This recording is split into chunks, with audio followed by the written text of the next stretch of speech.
people who make a living by grifting. The internet is a dangerous place full of charlatans and cowboys, and I would place into that group the Flat Earth YouTube channels. Many of these channels are run by semi-intelligent people who make a living by grifting donations from the intellectually weak. It's a really nice scam. You can make a great living very easily by taking money from the most vulnerable members of society. But lately, something has happened that is threatening to perhaps end that scam once and for all. And the Flat Earth community, well, they don't like it. Recently, in something dubbed the final experiment, wealthy pastor Will Duffy has flown flat earthers down to Antarctica to see the 24-hour sun for themselves. Something that these flat earthers have all said would be impossible on a flat earth. If the thing happened at the South Pole and the 24-hour sun was seen, would that convince you the earth was a globe? Yeah, it would be a major problem for flat earth for sure. I've said that on record 100 times. Okay, no, I was just wondering. Do you think that is the position of the majority of flat earthers? Well, the flat earther in that video goes by the name of Witsit Gets It. He took part in the final experiment and saw the 24-hour sun, and he wasted no time at all in popping this tweet out here to go back on what he'd said in that interview and continue his grift. But one of the other flat earthers who took part in the experiment was a guy called Jeranism with a massive YouTube channel and a massive following. Here he is admitting again that he can see the 24-hour sun in Antarctica. All right, guys. Sometimes you are wrong in life. And I thought that there was no 24-hour sun. In fact, I was pretty sure of it. The sun does circle you in the south. You should be able to accept that the sun does exactly what these guys said as far as circles the southern continent. So that's about it. I realize that I'll be called a shill for just saying that. Now, rather than double down on his flat earth delusion after the final experiment, Jeranism at least gave a little bit of an indication that he might have been wrong after all. The sky matches the sphere. That the sky can only be explained on a sphere. Am I ready to say that I'm living on that sphere? Well, I'm going to keep it open for a little while to see if anybody has any better ideas, but I wouldn't be surprised if that is the end result, to be honest. Now, since that moment, flat earth channels have been scrambling, desperate to keep their grift alive. And I was really enjoying it until I woke up just a few hours ago to these messages on my channel. Hello, I'm just here to say that Eric Dubé has debunked the little fake experiment, so you can shut your face, Catz. Yeah, check out Eric Dubé's video. He's already responded and man, he's so on point. Yeah, I'll second that. Go and watch Eric Dubé's video, and after watching that, if you can't accept this experiment was staged, you're an idiot.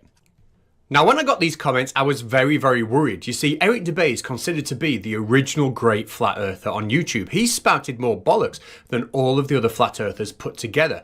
Now, I thought he disappeared. Last I heard was a legend that he was stood staring at a calculator, wondering what all those symbols on the buttons meant, but he must have maybe figured that out or give up, I don't know. And he's back with a video to destroy the final experiment and allow the flat earth grift to continue. Now, Eric Dubé, he has quite a dry way of delivering his content. It's quite difficult to really focus on what he's saying. So what I'm going to do is I'm going to chop up Eric Dubé's video, and after every section of his video, I'm simply going to translate what he's saying for you to get across his unique take on the final experiment. Let's begin here. As footage continues releasing, and astute internet sleuths continue analyzing anomalies and inconsistencies, it's becoming increasingly clear that the so-called final experiment's 24-hour Antarctic sun was just another faked event recorded on a film set. As flat earthers struggle to cope with the results of the final experiment, the best we can do is sit here and make up bullshit, such as the whole thing was recorded in a film studio. Portable, panoramic, 360-degree LED studio setups now exist and are being used for Hollywood productions like The Mandalorian. I wasn't sure what else to say, so I said those words to fill a bit of space in the video. Keeping all this in mind, let's review some footage from the final experiment.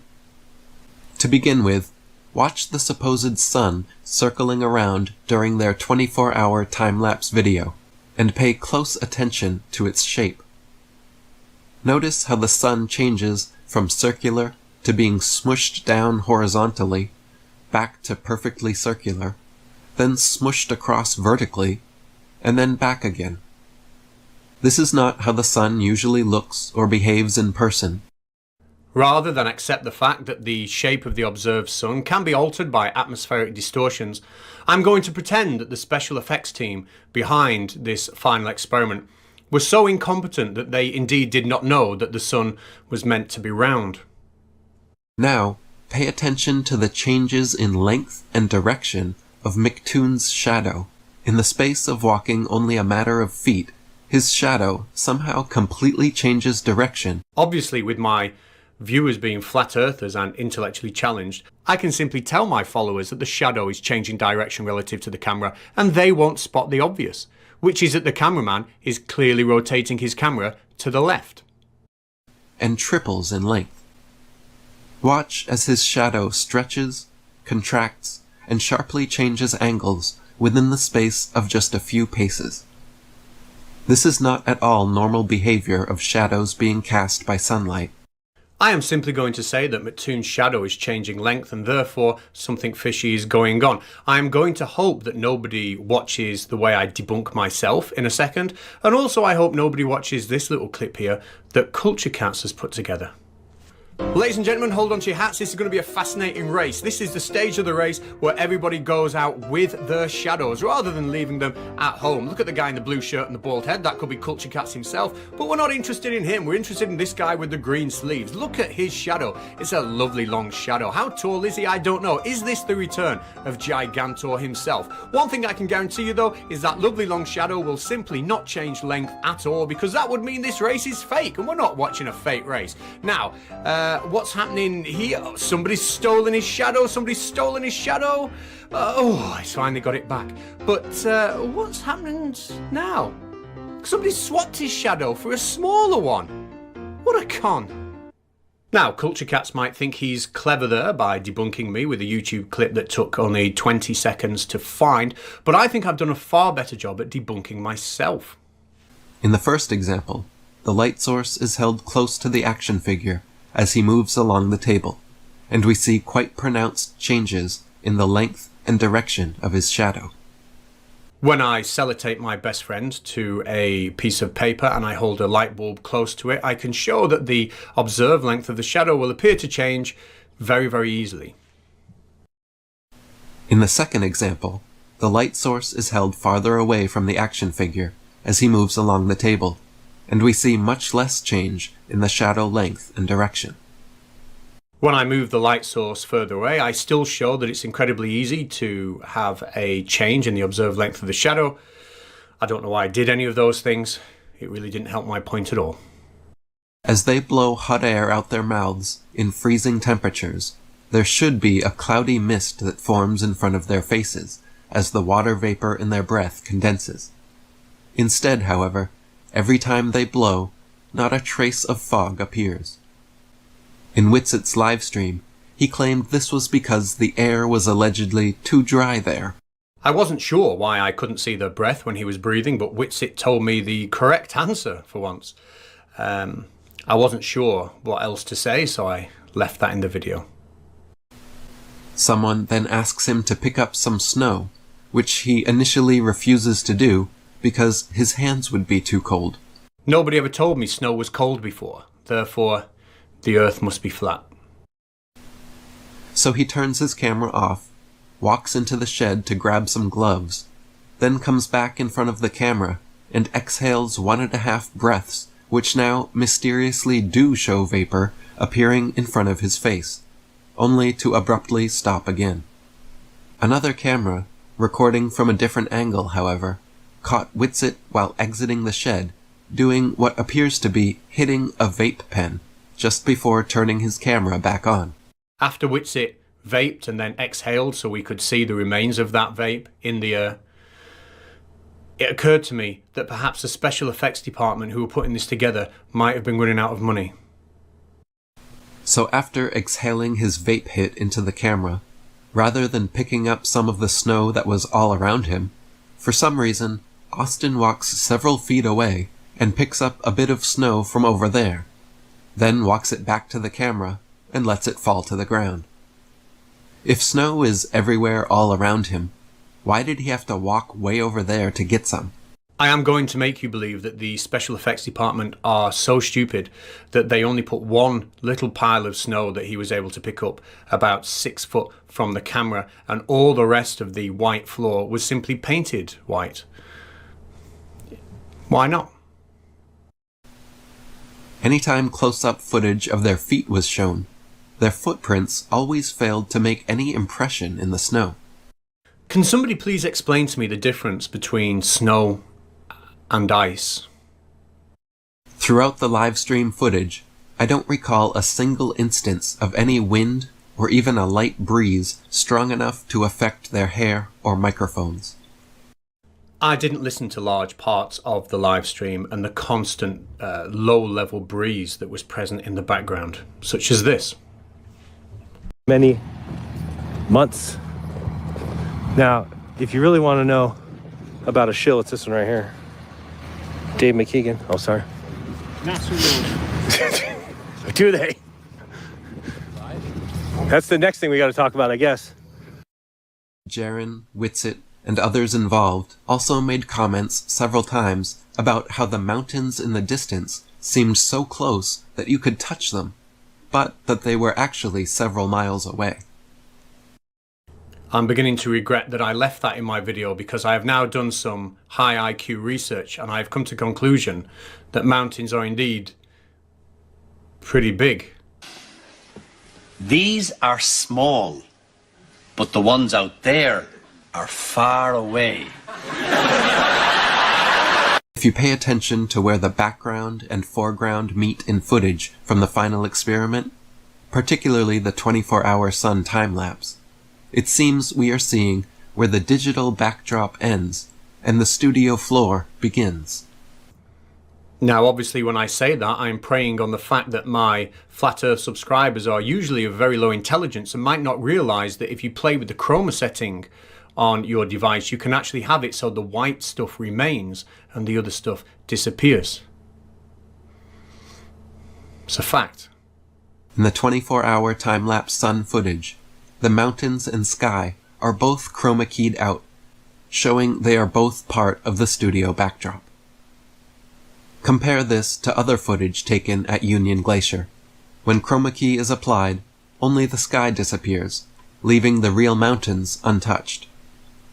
This makes the case that the final experiment is potentially a mixture of doctored studio footage to fake the 24-hour sun. Yes, if you play around with the chroma key settings long enough, you can make all sorts of funky things happen.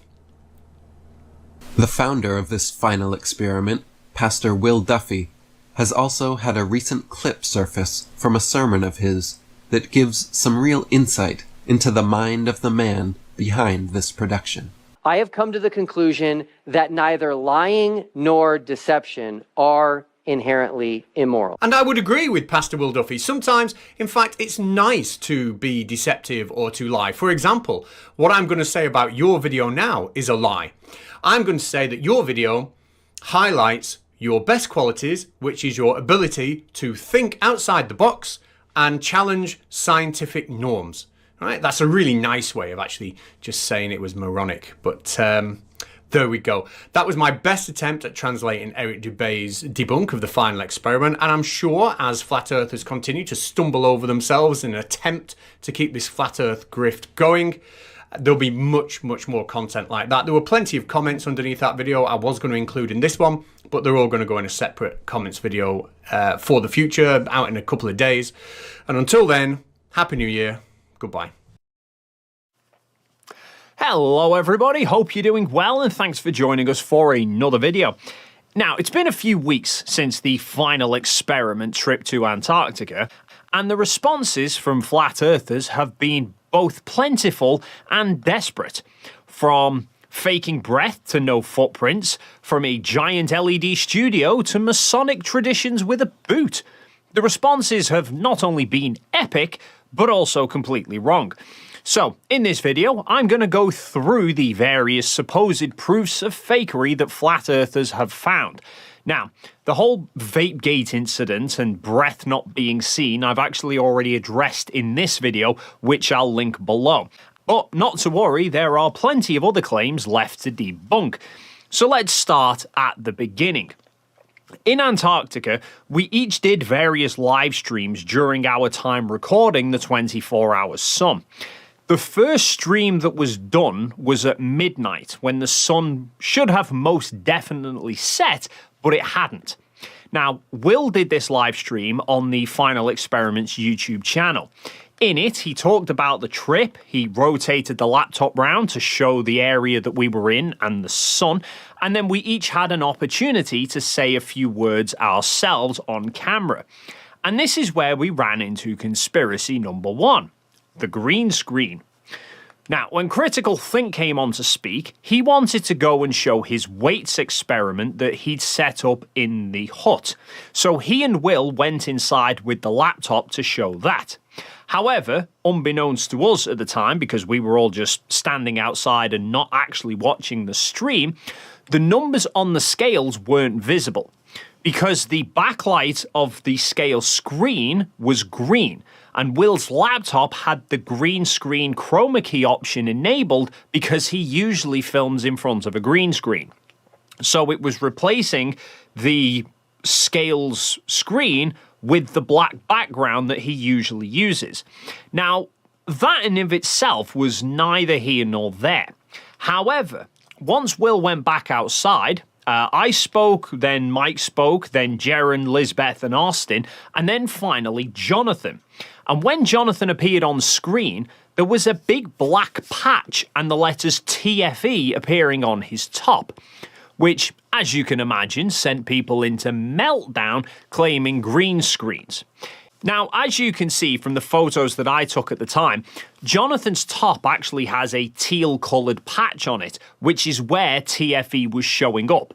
Will's chroma key option was just replacing that patch with his usual TFE background, which ironically shows that we can't have been in front of a green screen, because if we were, then whatever we were displaying on the background would have also displayed on Jonathan's top.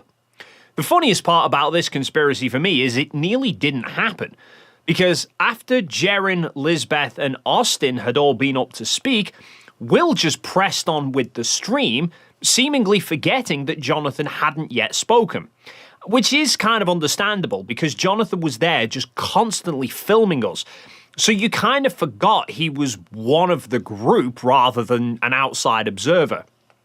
So we actually ended up just the other side of the laptop from Will, basically gesturing towards Jonathan to try and point out to Will that Jonathan had been missed.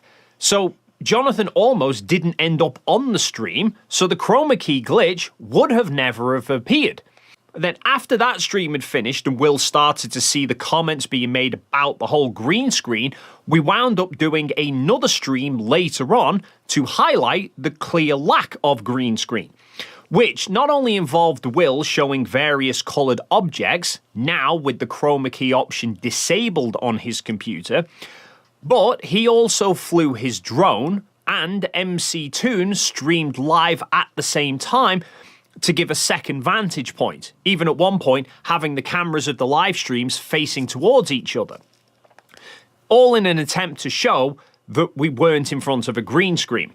And I even recorded Will's drone flight on my camera, and all of this was also caught on the 360 cameras as well. But even this stream brought claims of fakery along with it, because Will's drone has a collision warning system, which beeps. Quiet and listen to the green screen, man. Sorry. This drone would not be able to fly backward toward MCToon, who's also live streaming. Who cares? And who's also... And now it's beeping that he's getting closer to it. Mm. It was beeping, and people seem to think that was somehow the drone being near the edge of the studio. Yes, maybe he's just launching. Right, now I'm going to come right back to us. It got close to the screen. It got close to the screen in the studio. That's what happened. And Toon tried to cover it up by walking toward the thing. but it was beeping way fast. If you listen when it goes away from the tune, it goes beep, beep, beep, beep, and starts slowing down. And then it gets off in the distance and starts going dee, dee, dee, dee, dee, dee, dee, dee, dee, and then tune starts walking to it. If it was because of tune, it would have started off slow and gotten faster. Now, Where's Wally has actually put together a synced up video showing the view from Will's and Toon's live streams, the recording from the drone itself, Mark Herman was recording, as well as the video that I captured. So obviously, it was a green screen. This drone would not be able to fly backward toward MCToon, who's also live streaming. And who's also filming the drone. All right, now I'm going to come right back to us.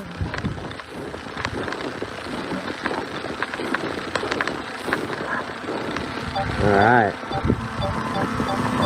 Seemingly, they overlook that when the drone first starts up, it's right next to a stand with a laptop on it.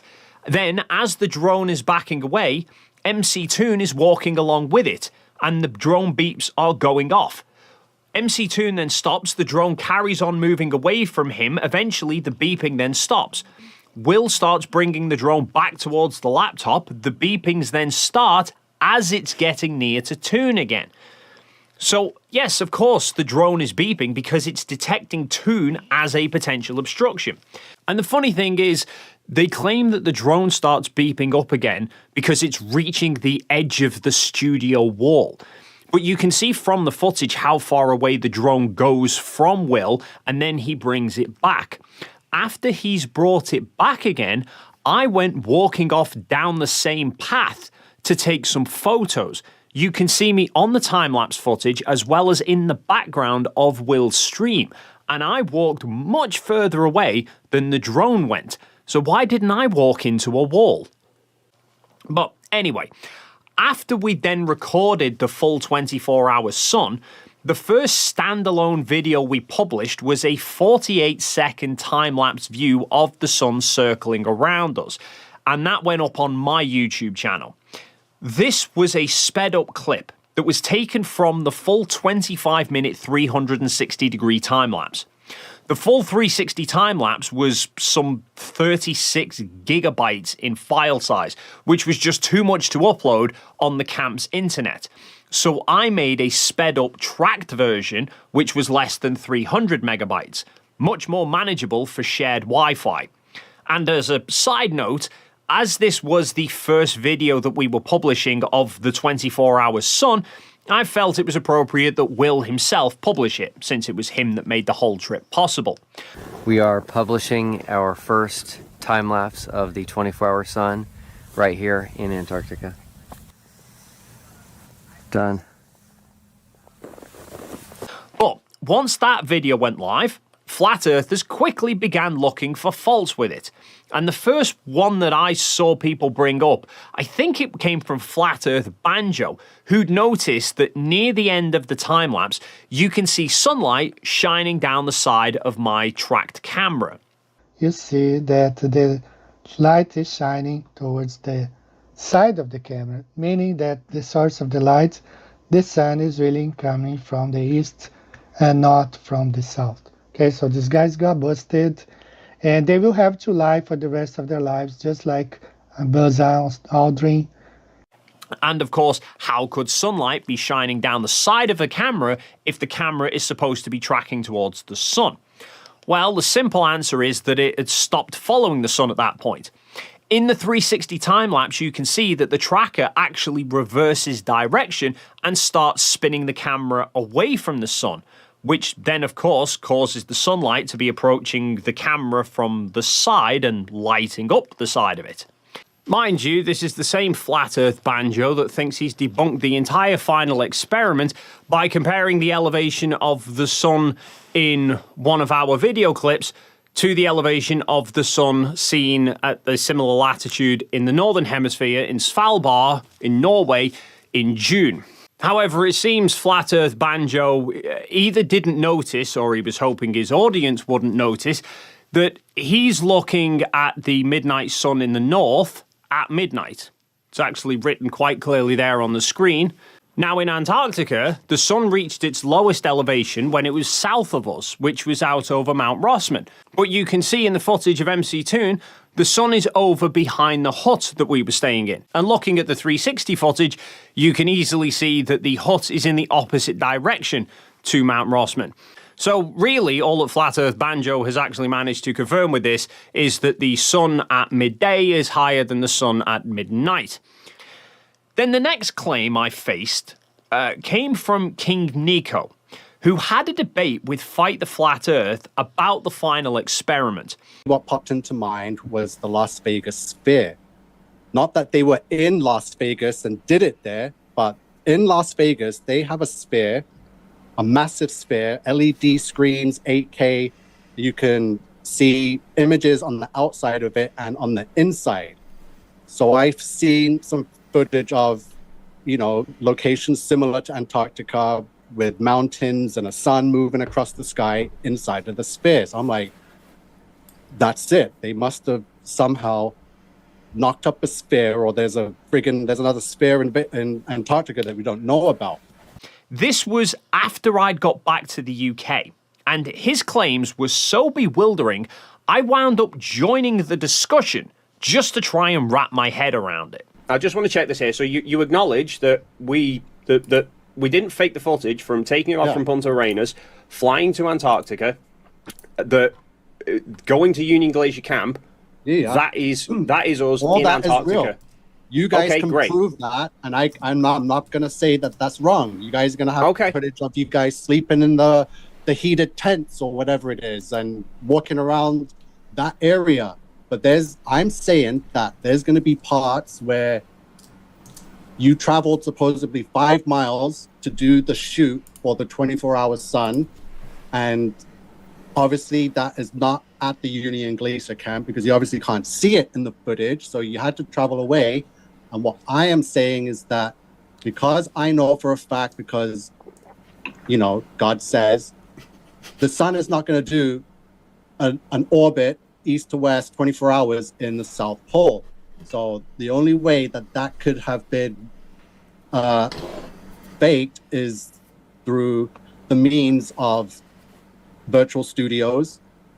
So he's openly accepting that we went to Antarctica, but he's claiming that because we didn't film the sun from the main Union Glacier camp, that must then mean we'd prepared this giant dome studio made up of all LED TV panels away from the main camp. And that we were then instead being driven from the main Union Glacier camp to the dome studio to create the 24-hour footage, whilst presumably he thinks that outside of the studio, the sun was setting. Even Eric Dubé has actually jumped on this idea that we used a studio of LED panels to fake the 24-hour sun. Unbeknownst to most, for the past few years, portable, panoramic, 360-degree LED studio setups now exist and are being used for Hollywood productions like The Mandalorian and many others. Although I'm not entirely sure he's as willing to accept that we were in Antarctica. Possibly the studio was just somewhere else entirely. Although I'm not even sure why Eric Dubé is so desperate to try and dismiss the 24-hour sun, because he's been saying for weeks that it doesn't prove anything. Unfortunately for Will, and to the surprise of no flat earthers, the results of his experiment haven't changed people's minds and aren't the final words on anything. As I said would happen, back when this idea was introduced, in typical globe apologist fashion, the final experiment has conflated a celestial observation with our terrestrial foundation. So why does he care if it actually happened or not? But anyway, we're going to tackle this in two parts. Firstly, Nico's idea that we've built some giant studio in Antarctica. Now, several of us filmed the flight from Punta Arenas to Union Glacier, which Nico's seen, and he's happy the flight footage is real. That's why he's happy to accept we were in Antarctica. And as we approached landing, Union Glacier Camp was visible out of the left side of the plane. I was sitting on the right, so I didn't film it, but I did at least capture a photo of Union Glacier Camp from across the aisle. But Critical Think recorded the whole flight from the left side. This is his footage. That is Union Glacier Camp and the skiway where the small planes of theirs land. And then there is this loop that they have for people to run, ski, or bike around. In fact, we also took a scenic flight in one of the Twin Otters around the mountains, and Critical Think recorded some footage out of the window during takeoff, and we flew around Halfway Point. You can see clearly where Halfway Point is in relation to the main camp.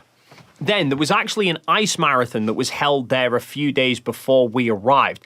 And for the marathon, they added a dogleg extension onto the loop to extend it out to 10 kilometers, I believe it was. Now, on that dogleg, they placed a cabin and some toilets for staff who were there helping the runners. Now, because that point was halfway round the loop, it therefore became referred to as Halfway Point. And this is where ALE offered to station us for recording the 24-hour sun, because there was concerns that from the main Union Glacier Camp, Mount Rossman might obstruct our view of the sun, but from Halfway Point it wouldn't. And you can see, looking at our views from Halfway Point, you can see the turns in the track. I then recorded this footage of someone walking along the regular loop, so they were walking along the straight section of path, and we were located in the dogleg section with Mount Rossman visible in the background. I even showed Nico a section of the time-lapse footage where we all climbed into the back of the Tucker and it drove us away from the site. I even have that same moment in real time from the 24-hour video recording from Will's 360 camera.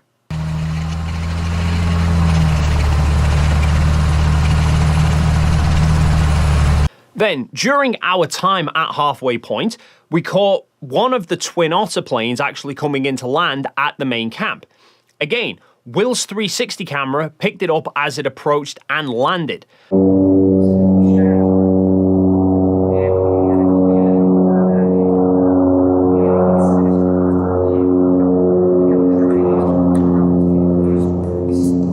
And upon hearing the plane approaching, because I'd been warned by staff that it would be landing, I walked off down the path with Jonathan to try and get as close to the camp as possible to record it. Now, unfortunately, you don't see the plane touch down at the main camp because the whole camp is obscured by a rise in the ice. Yes, the ice isn't flat. In fact, they even took us trekking over hills of ice. Anyway, the point is that we had an aerial view of our camp only a few hours before we were there, and there is no giant studios anywhere in sight. And you can see from the all of the 360 footage, we were only away from Halfway Point for about 90 minutes each time while they took us back to the main camp for meals. So we can't have been that far from the main camp. But of course, there is still the idea that maybe we were never in Antarctica and that we were just in some giant studio somewhere else entirely, and everything that you're seeing is being projected on LED screens around us, just like they used for the production of The Mandalorian. Except there's a few glaring problems with that idea. If you look at the footage from the Mandalorian series, when they're using those LED studios, you'll notice none of the actors cast shadows, because shadows are created when an object is obscuring light from a light source. But if you're surrounded 360 degrees by LED screens projecting out a landscape, then you have light coming at you from all directions, which then removes all shadows. And yet everything in Antarctica clearly is casting shadows. And just to be clear, projecting a bright sun onto an LED TV screen does not replicate shadows like the sun creates.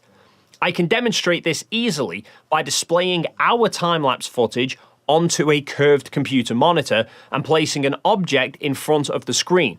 And you can see, as I move the footage around so the sun is in different parts of the screen, there are no solid shadows being cast and following that sun.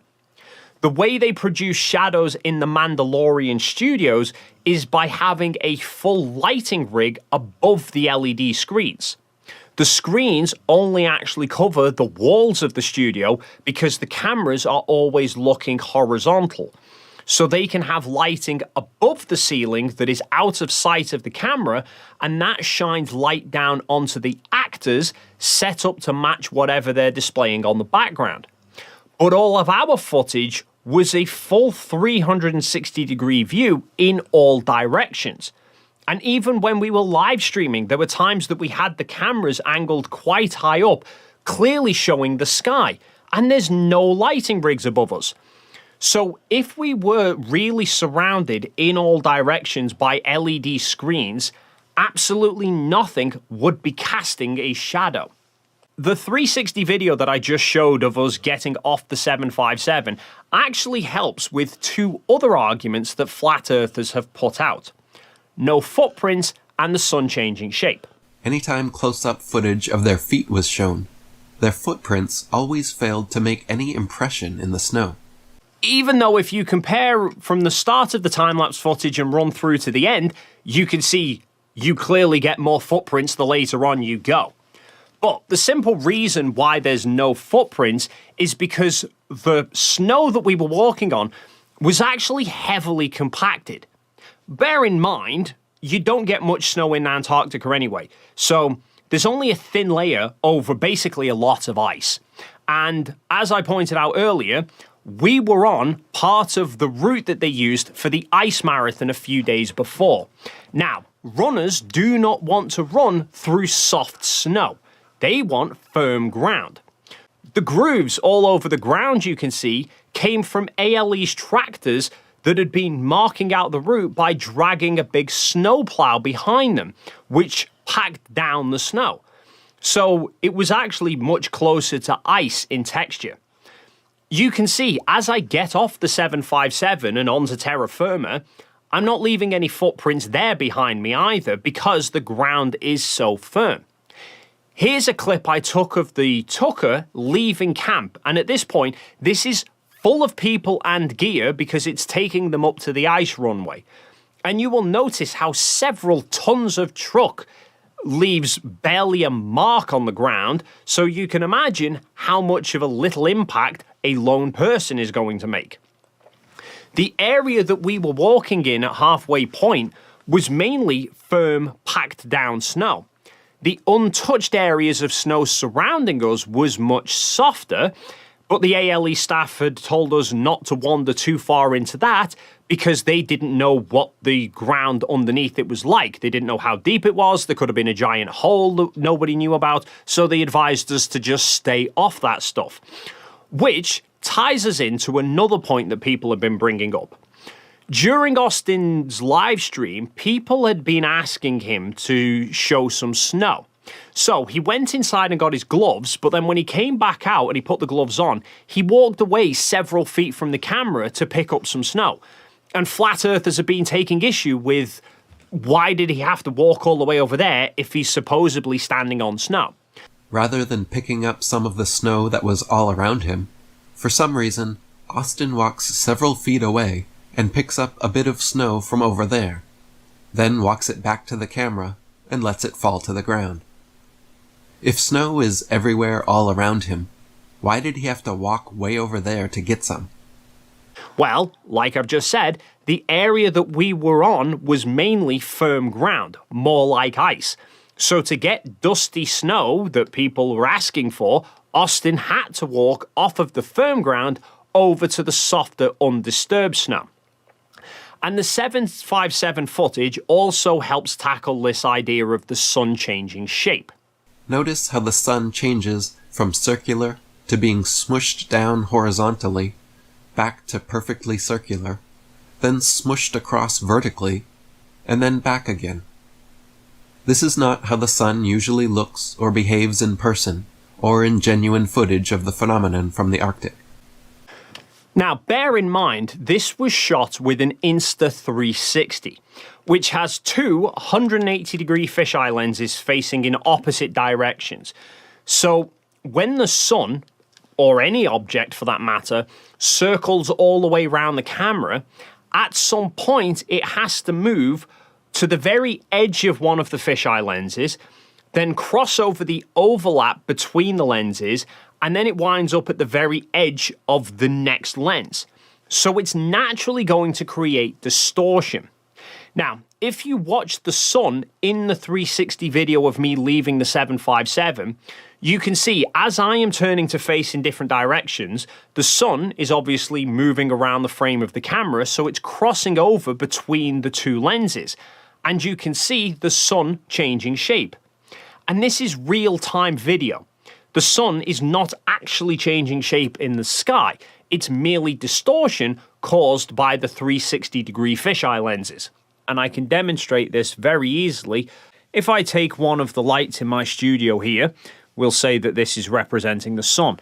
If I then hold up my Insta360 and I rotate it round, you can see the shape of the light changing in the 360 footage, but the light itself is not physically changing shape.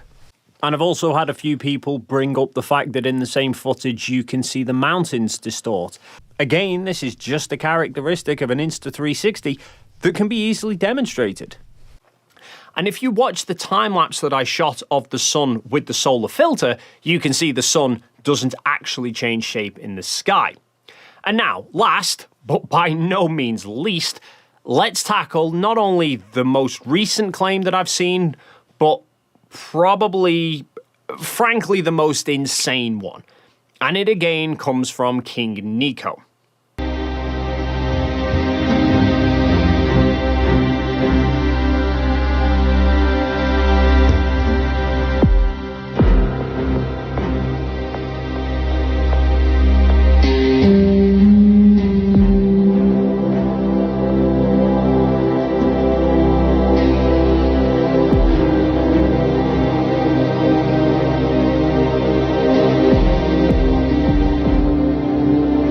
Yes, apparently I performed some sort of Masonic ritual with a left-footed boot. The funny thing is the only reason that I'd put that left boot under the table is because I'd been using the right one for the rest of the time that we were there. Before we even landed in Antarctica, we'd been told to put our polar gear on. The polar trousers, the polar boots, and then I put the coat on once we'd landed.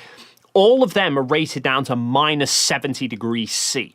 Except once I got into the Tucker, I pretty quickly warmed up, and at the main camp, there was no wind, because they put the camp there specifically because it's quite sheltered by the mountains, and the sun was beating down on us. So very quickly, we all shed the polar layers, which in reality are more designed to deal with blizzards.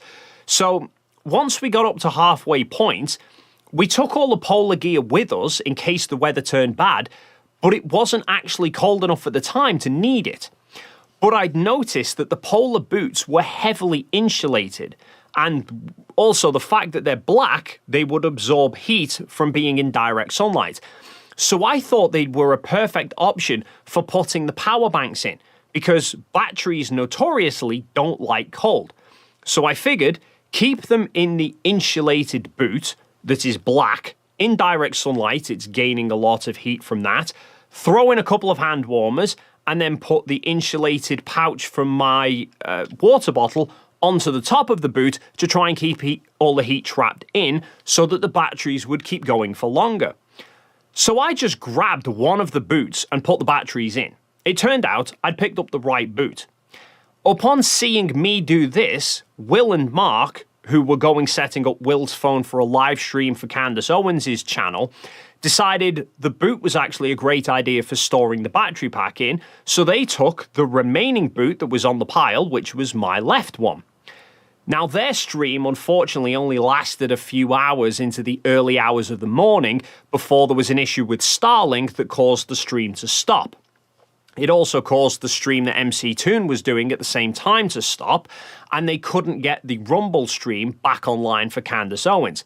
So they ended up just leaving it.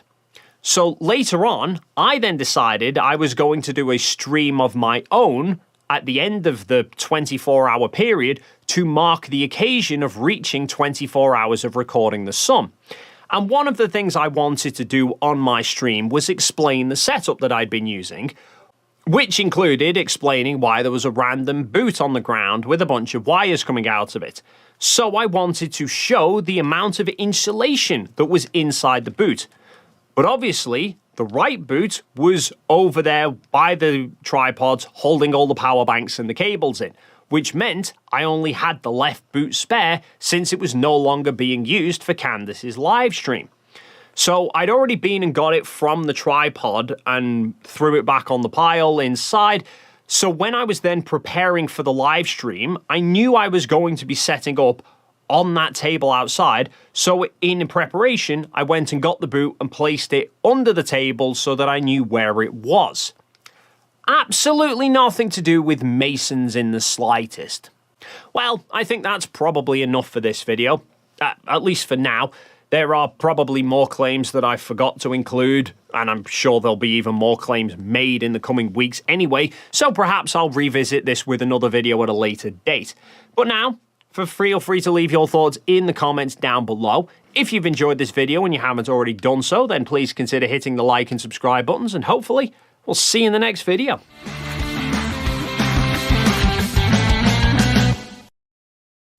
The 24-hour sun in Antarctica doesn't work on a flat Earth. On a flat Earth, you can't have a 24-hour sun, a midnight sun in Antarctica. And I totally agree. In the flat Earth model, we say there isn't a 24-hour sun in the south, and there isn't.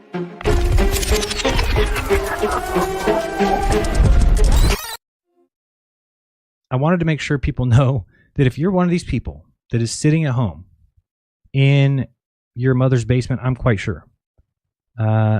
I went to Antarctica. Period.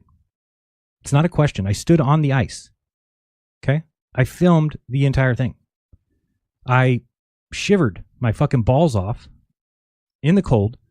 And I'd like to say I nearly lost a toe, but I did not. That's not true. But I mean, it was cold. Let's put it that way. And if you're just somebody who's sitting at a computer and think that you have uncovered some master plot, you have not. I don't know how else to explain it to you. Put down the bottles of Jerkins, please. Put down the AE map. Come back to reality. Let's get something straight that just because you spend, doing who knows what you're doing, but you're probably photoshopping pictures and things like that, doesn't mean that that's what I do. I don't have any time to doctor video footage. We weren't in front of a green screen, as was clearly shown and proven over and over again.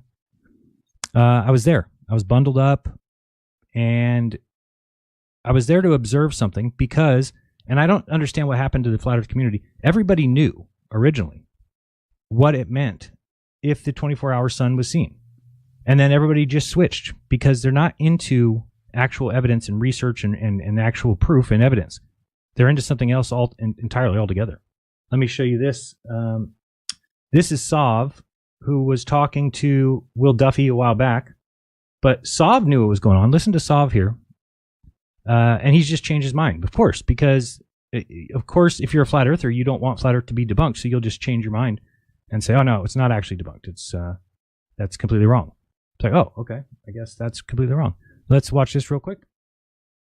Just the beginning in here. That place.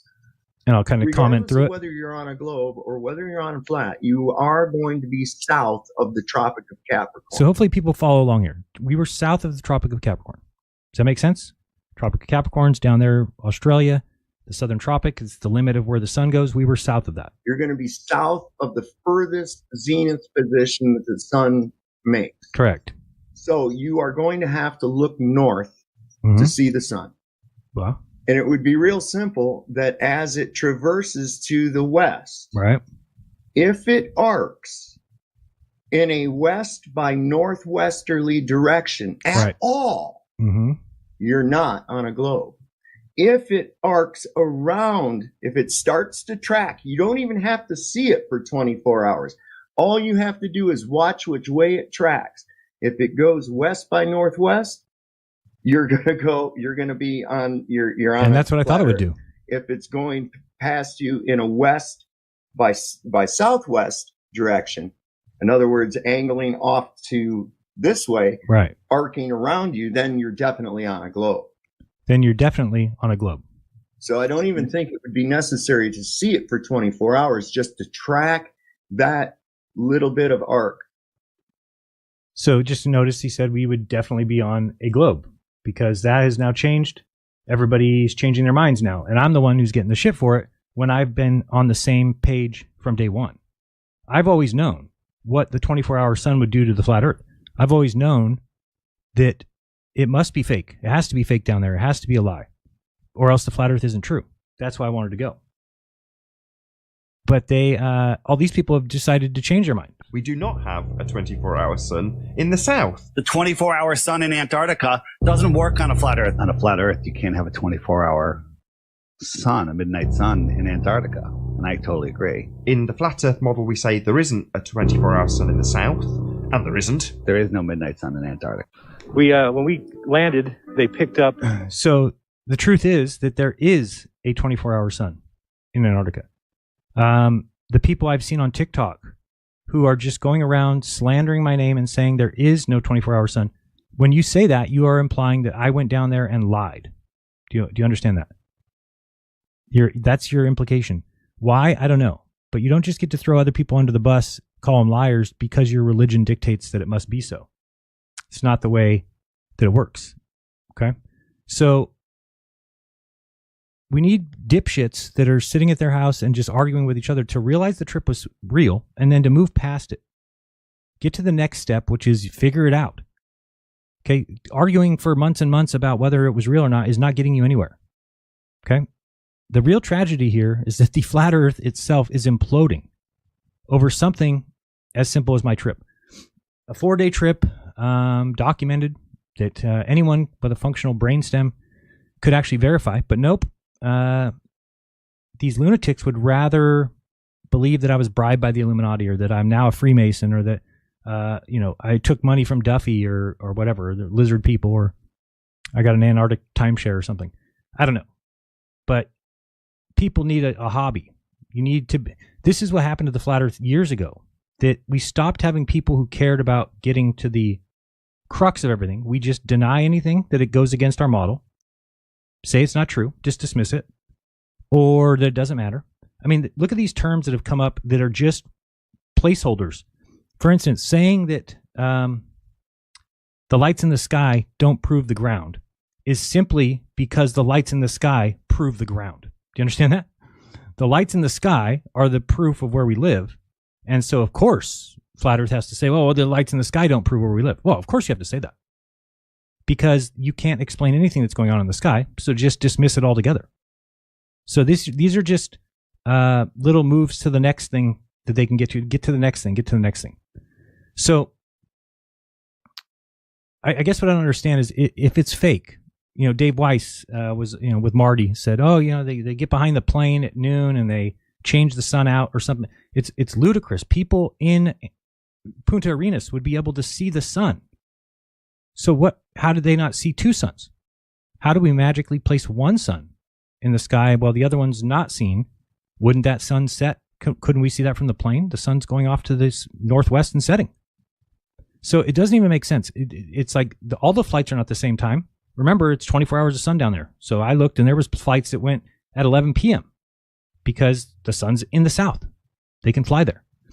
So I hope you guys hear yourself, though, calling everything fake. It's like, is every flight to Antarctica faked? Is every single base that's there faked? Dave described it as if you could just take a laser and shine it in the sky around us in Antarctica. He forgets that there's an entire continent. There's bases there, people there. They would all see that if they're within the proximity that where you can see it. So I guess the question is that I used to be part of that club, okay? And I wanted to believe in this thing. I really did.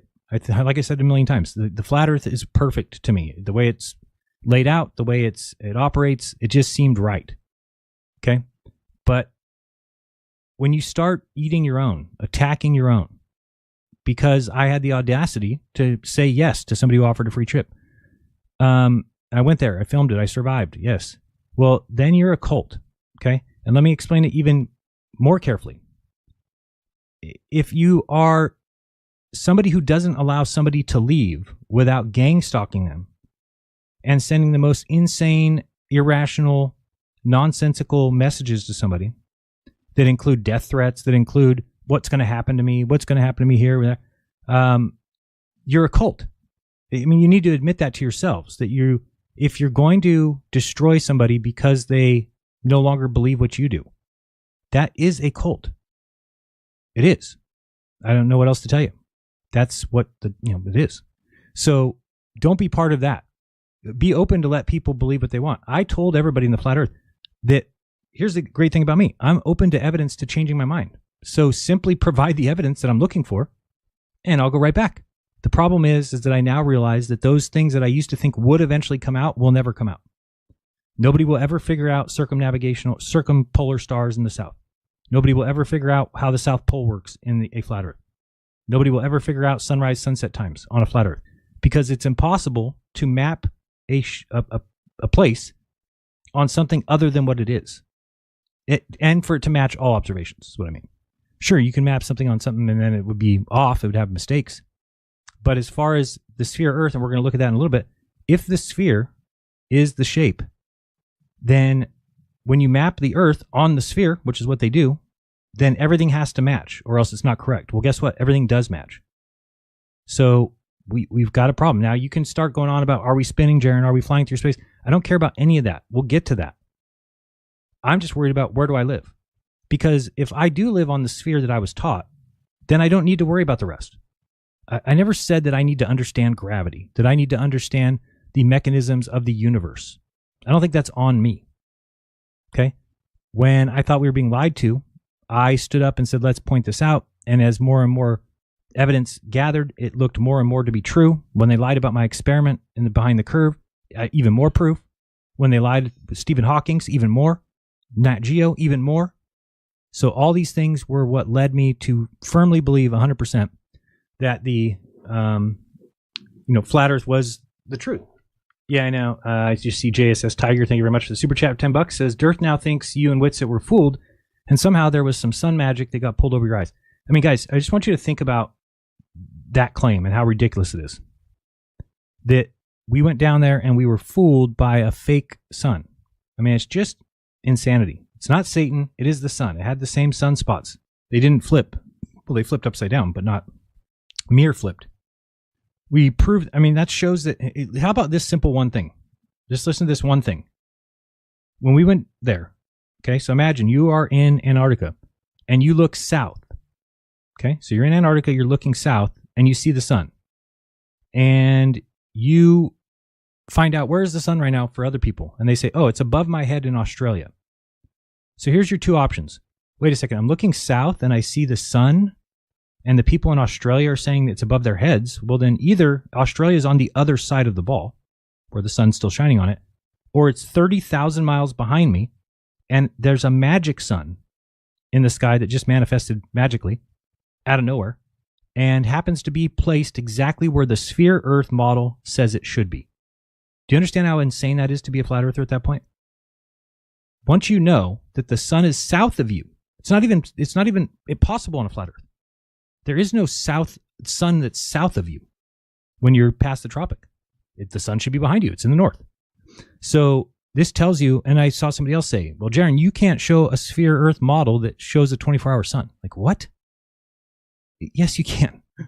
I'll show you. That's why we thought that there wasn't one, is because that is kind of evidence or proof, if you will, if you're going to give it proof, of a sphere Earth. So I was saying before that I think the reason this is happening is that because even though you could go, right, you could go if you want. Again, I granted it's an expensive trip, but I mean, what Dave Weiss did is Dave Weiss cemented the fact that he'll never have to go now, right? Because by saying that it was a trick, that they tricked people, then even if he got funded to go down there and he went down there, he would just say, oh no, that's a trick. So it's just an easy way out. No, it's just a trick. And then if somebody else went and said, oh no, I saw it, they would say, oh no, you were tricked. Do you see how kind of this is setting yourself up for an undebunkable position? You can't be falsified. Same thing with saying Satan did it. If you're going to start allowing that in scientific circles, like Dean Odle has to be removed from the scientific discussion of the shape of the earth. You don't invoke Satan in a scientific discussion. Sorry. It's just, you can go and argue religion if you want. You can argue whether or not demons exist and the jinn, and whether Satan and his demons are a third of the fallen angels, and if they're able to become sons. That's a separate discussion. It can't be involved in the scientific discussion. So at the end of the day, what's happening here is that you're becoming a cult, and I feel partly responsible. I was part of that. Not necessarily, like, I had a problem with Ranty when Ranty left, and I think I even either did a video or I kind of went off on him at some point, saying a bunch of shit. But it was because of the reason that he left, because he basically was doing all these observations, flat Earth observations, and then one time he saw one picture that he didn't even take. It was one photo that made him change over to a globe earther. And I said, that's ridiculous. How could you have all this evidence, and then because of that one photo, you change over? Well, people are comparing that. And I'm like, no, there's no comparison. There's no comparison. He changed his mind based on a photo. I changed my mind based on the accumulation of impossibilities. And there are impossibilities that I thought and was teaching were fake. I said that there is no 24-hour sun in the south, that there is no South Pole. And these things must be so for the earth to be flat. Now, just because nobody else understood that, I understood it. I completely knew. I never thought I'd go down there. I never thought you would be able to go to Antarctica. I never thought that you'd be able to afford it, even if you could. So when somebody offers that possibility, you're like, yeah, I'll take it. But the flat earth is becoming a cult, or is a cult, and that's scary. I don't want to be a part of that. I don't want to see it. Because what it seems to be to me, and we're going to look at something in a second, is it seems to be a religious position. Okay? Now, for me, maybe it's easier because I don't have this attachment to religion, that I'm able to look at everything and say, no, this is not right. It doesn't mean there's no God. It doesn't mean any of that. Even though people, I think, tend to think like, oh, if you're a globe believer, you're anti-God or something. Like I said, I think it's amazing if God created a sphere. It doesn't matter what God created. It's still impressive. But the place we live is impressive, whatever it is. So at the end of the day, though, I win, and Flat Earth is losing because I actually went and got to see it. Granted, I feel very lucky and very selfish about doing that, but I knew that by going down there, I would know. I would come back on December 18th and I would know, or December 17th, whenever I got back, and I would know. So you guys are at home and not doing anything, and then judging others, critiquing others, even though what you're doing is just, you're completely off base. So stop arguing with people on Telegram over and over again, and looking at clouds and saying that the clouds don't match when it's a different day, and not realizing that. I mean, everything that you're doing is just terrible research. You're not looking into anything. You haven't done any research at all. To keep claiming about the cloud cover and not go look at cloud cover and actually look at weather reports. To keep claiming about the temperature and, oh, it was supposed to be windy there and it wasn't windy. No, nobody ever said it's windy there 24/7. That's why they have that camp next to that mountain, so that it kills the wind, because that's not a very everything around that area is just flatness, and the wind comes in crazy. But when it hits that mountain and some other mountains around there. So the worst part is that you guys could go if you wanted to. You could still book a trip. You could still go down there. You could still prove people wrong, but you'll never do that. And I know that even if you did, you're just going to prove what we've said to be true. The trip was 100% legit. Sorry to say, I know you don't want it to be that way. 100%, you will never prove any part of it in any way fake or wrong. Ever.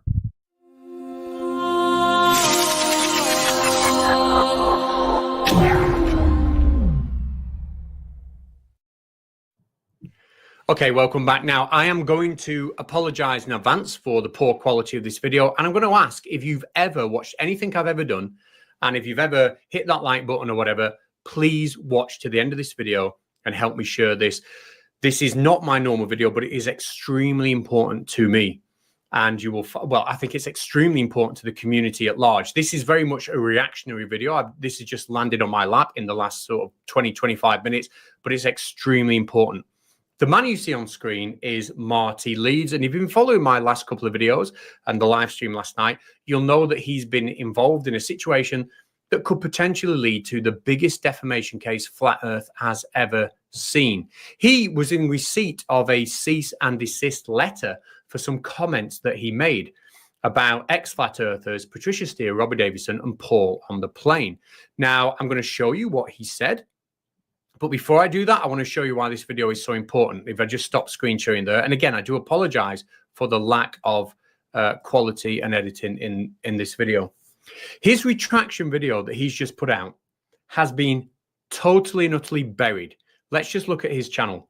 In the last 2 hours, he's released 1, 2, 3, 4, 5, 6, 7, 8, 9, 10, 11, 12, 13, 14, 15, 16, 17, 18, 19, 20, 21 videos in 2 hours. He's never done that before. And the first of these videos he's released, the first of these 21 videos in 2 hours is his retraction video. Now, somebody who is cynical might say that what he's trying to do there is, let me just share this again, sorry. What he's trying to do there is hide his retraction, and I cannot let that happen. And I am absolutely begging you out there, if you've ever had anything nice to say about me, to stick with this video and share it, please. Okay? I know it's not my normal content. It's not funny. It's not sarcastic. To me, this is really, really important.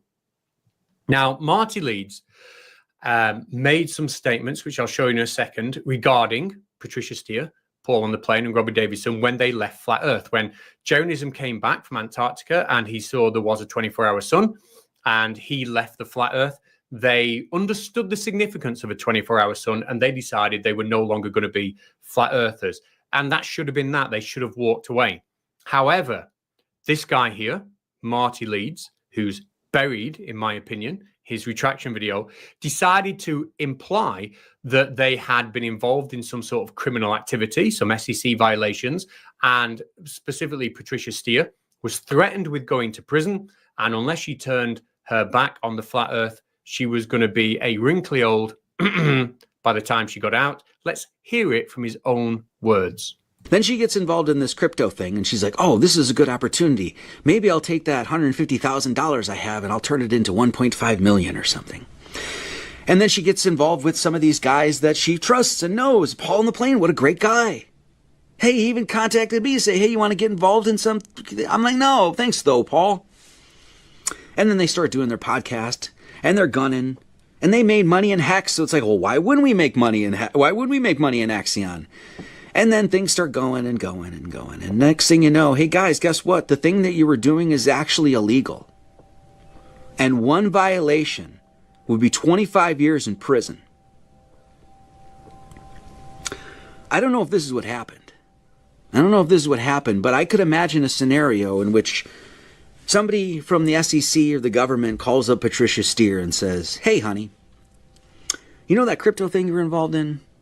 One violation from the feds, let alone anybody that you got to sign that contract that could sue you now. One violation is 25 years in prison. You know those vegan cats you have? We'll throw the book at you. By the time you get out of prison, they'll be dead. You'll be broke. You won't have any money. You know those nice little, those vinyl LPs you got on the back wall and shit like that? Nah, those will all be sold in auction. The nice car that you just bought, no, you're going to wear an orange jumpsuit. You won't be able to have your vegan whatever. You'll be eating shit in prison. You'll be wearing an orange jumpsuit. No more makeup for you. You'll be a wrinkly old bitch by the time you get out, and no one will give a f about you, and you'll have nothing. You sure you still believe in the flat earth? Patricia, is that what happened? Well, no, it's not. And he made that implication, and that implication got picked up by Flat Earth Dave, who then reposted his video, and Mark Sargent has been repeating a lot of those allegations. And as a result, there's lots and lots of comments and damage to the reputation of Paul, Robbie, and Patricia. And it's been a highly, highly toxic environment for them. So as a result, Marty, as we can see on screen, and Dave and Mark all received a cease and desist letter. One of the demands was that they issued a public retraction. Now, okay, it is fair to say that a public retraction has been issued by Marty, but as we saw before, it's been buried absolutely buried and hidden amongst 20 other videos. So I'm going to play his retraction now, and this is why I want the video shown, because I want people to see this retraction. And here we go. Hey everybody, Brother Marty Leeds here. I just want to let everybody know that I, Brother Marty Leeds, never intended to claim as fact and withdraw any statements that may have been implied to do so, that Paul Lindbergh, otherwise known as Paul on the Plane, Robbie Davidson, and Patricia Steer were involved in illegal or fraudulent activity, that they committed SEC violations or were under criminal investigation or could face prison, that they participated in a rug pull, scam, or crypto fraud, or were blackmailed, coerced by the government, or threatened with prison or family loss, that they were offered deals or are now controlled by outside powers, that they knowingly lied to the Flat Earth community, that they colluded or conspired, to mislead others, and that their return to the public scene was part of a coordinated cover-up. All parties understand that my video on these matters was never intended to be malicious, and that video is now taken down. So, all right, thank you very much. God bless everyone. Yeah, I suppose it is a retraction. Grammarly is an AI writing partner. I suppose that is a retraction of sorts. But again, when we look at his YouTube channel and we see how many videos he put out in the last 2 hours and how well he's hidden that, it's not good enough, in my opinion. If you look around Flat Earth Dave's Facebook post where he shared that video, and if you look at Mark Sargent's channel where he's been repeating these allegations, then it's not good enough that his retraction was hidden in that way.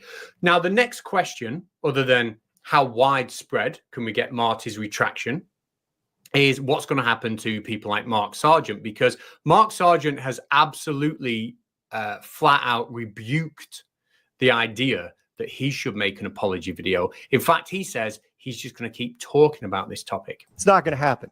I am going to keep talking about this moving forward. If you want to throw me in jail, please try to do it. I would love to see you try. You will turn this into a circus. And the best part about it is you're going to end up paying for it while you're doing it. So Mark Sargent wants to keep talking about it. And like I said before, he wants to refuse to apologize. That can't be done. In fact, that would make the national feed for Are You Kidding Me? Even suggesting it is unbelievable, because how would you qualify something like that? How would you qualify an apology video? How many versions of an apology video could be sent? By the way, and that's one of the things you're never, ever, ever supposed to do on the internet is apologize for anything. So there we go. Marty Leeds has just apologized for these statements, which are, I mean, all you've got to do is follow the comment sections of the videos from these people, and you can see that Robbie and Paul and Patricia are, their reputation has been extremely harmed. And not only does it harm the reputation of those three, but it sows doubts in other flat earthers' minds who might be on the fence about the final experiment and might be thinking, well, should I believe it? Should I leave flat earth? And then they're being told, no, these people have just been bought off. They've been, they've been paid for. They're now shills, which is specifically what Mark Sargent has called them in the past. And then for the apology video for the comment that led to all this to be buried deep in 21 other videos, to me, is not right. I'm going to be pushing this over the next week or so to make sure that everybody sees Marty Leeds' retraction. And I apologize for the poor quality of this video. I really do. But if you've ever followed anything of mine, and you ever think, oh, I wonder how I can help, please share this video so we can all see that Marty Leeds has issued that retraction. Thank you very much.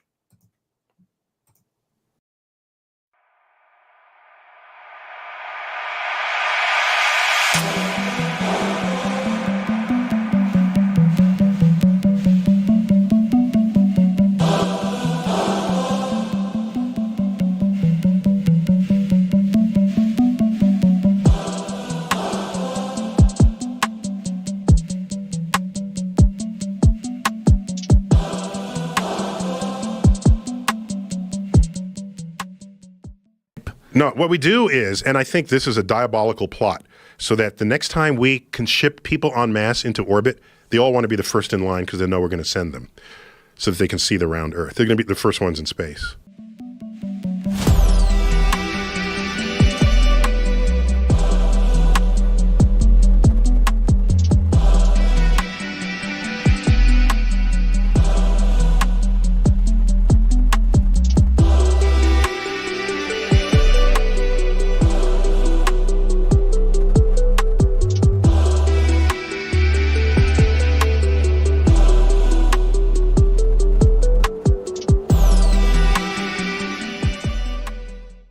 And the dome, if we are able to, say, get to Antarctica, that is a celestial thing that will become terrestrial if we can reach it, and touch it and have empirical verification of it. So that's why I'm always pushing for full independent exploration of the realm, especially Antarctica.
These two locations hold inherent significance in the flat Earth model of the cosmos, because Antarctica is the elevated outer rim, encompassing and extending around all the other continents. And you too would be able to see Antarctica for what it is. And I hate to break it to you, but it's just another continent. Non sequitur, non-analogous to an entire continent that would specifically show us what the Earth actually is. As we all know, the existence of Antarctica poses a huge problem for you. It's ludicrous.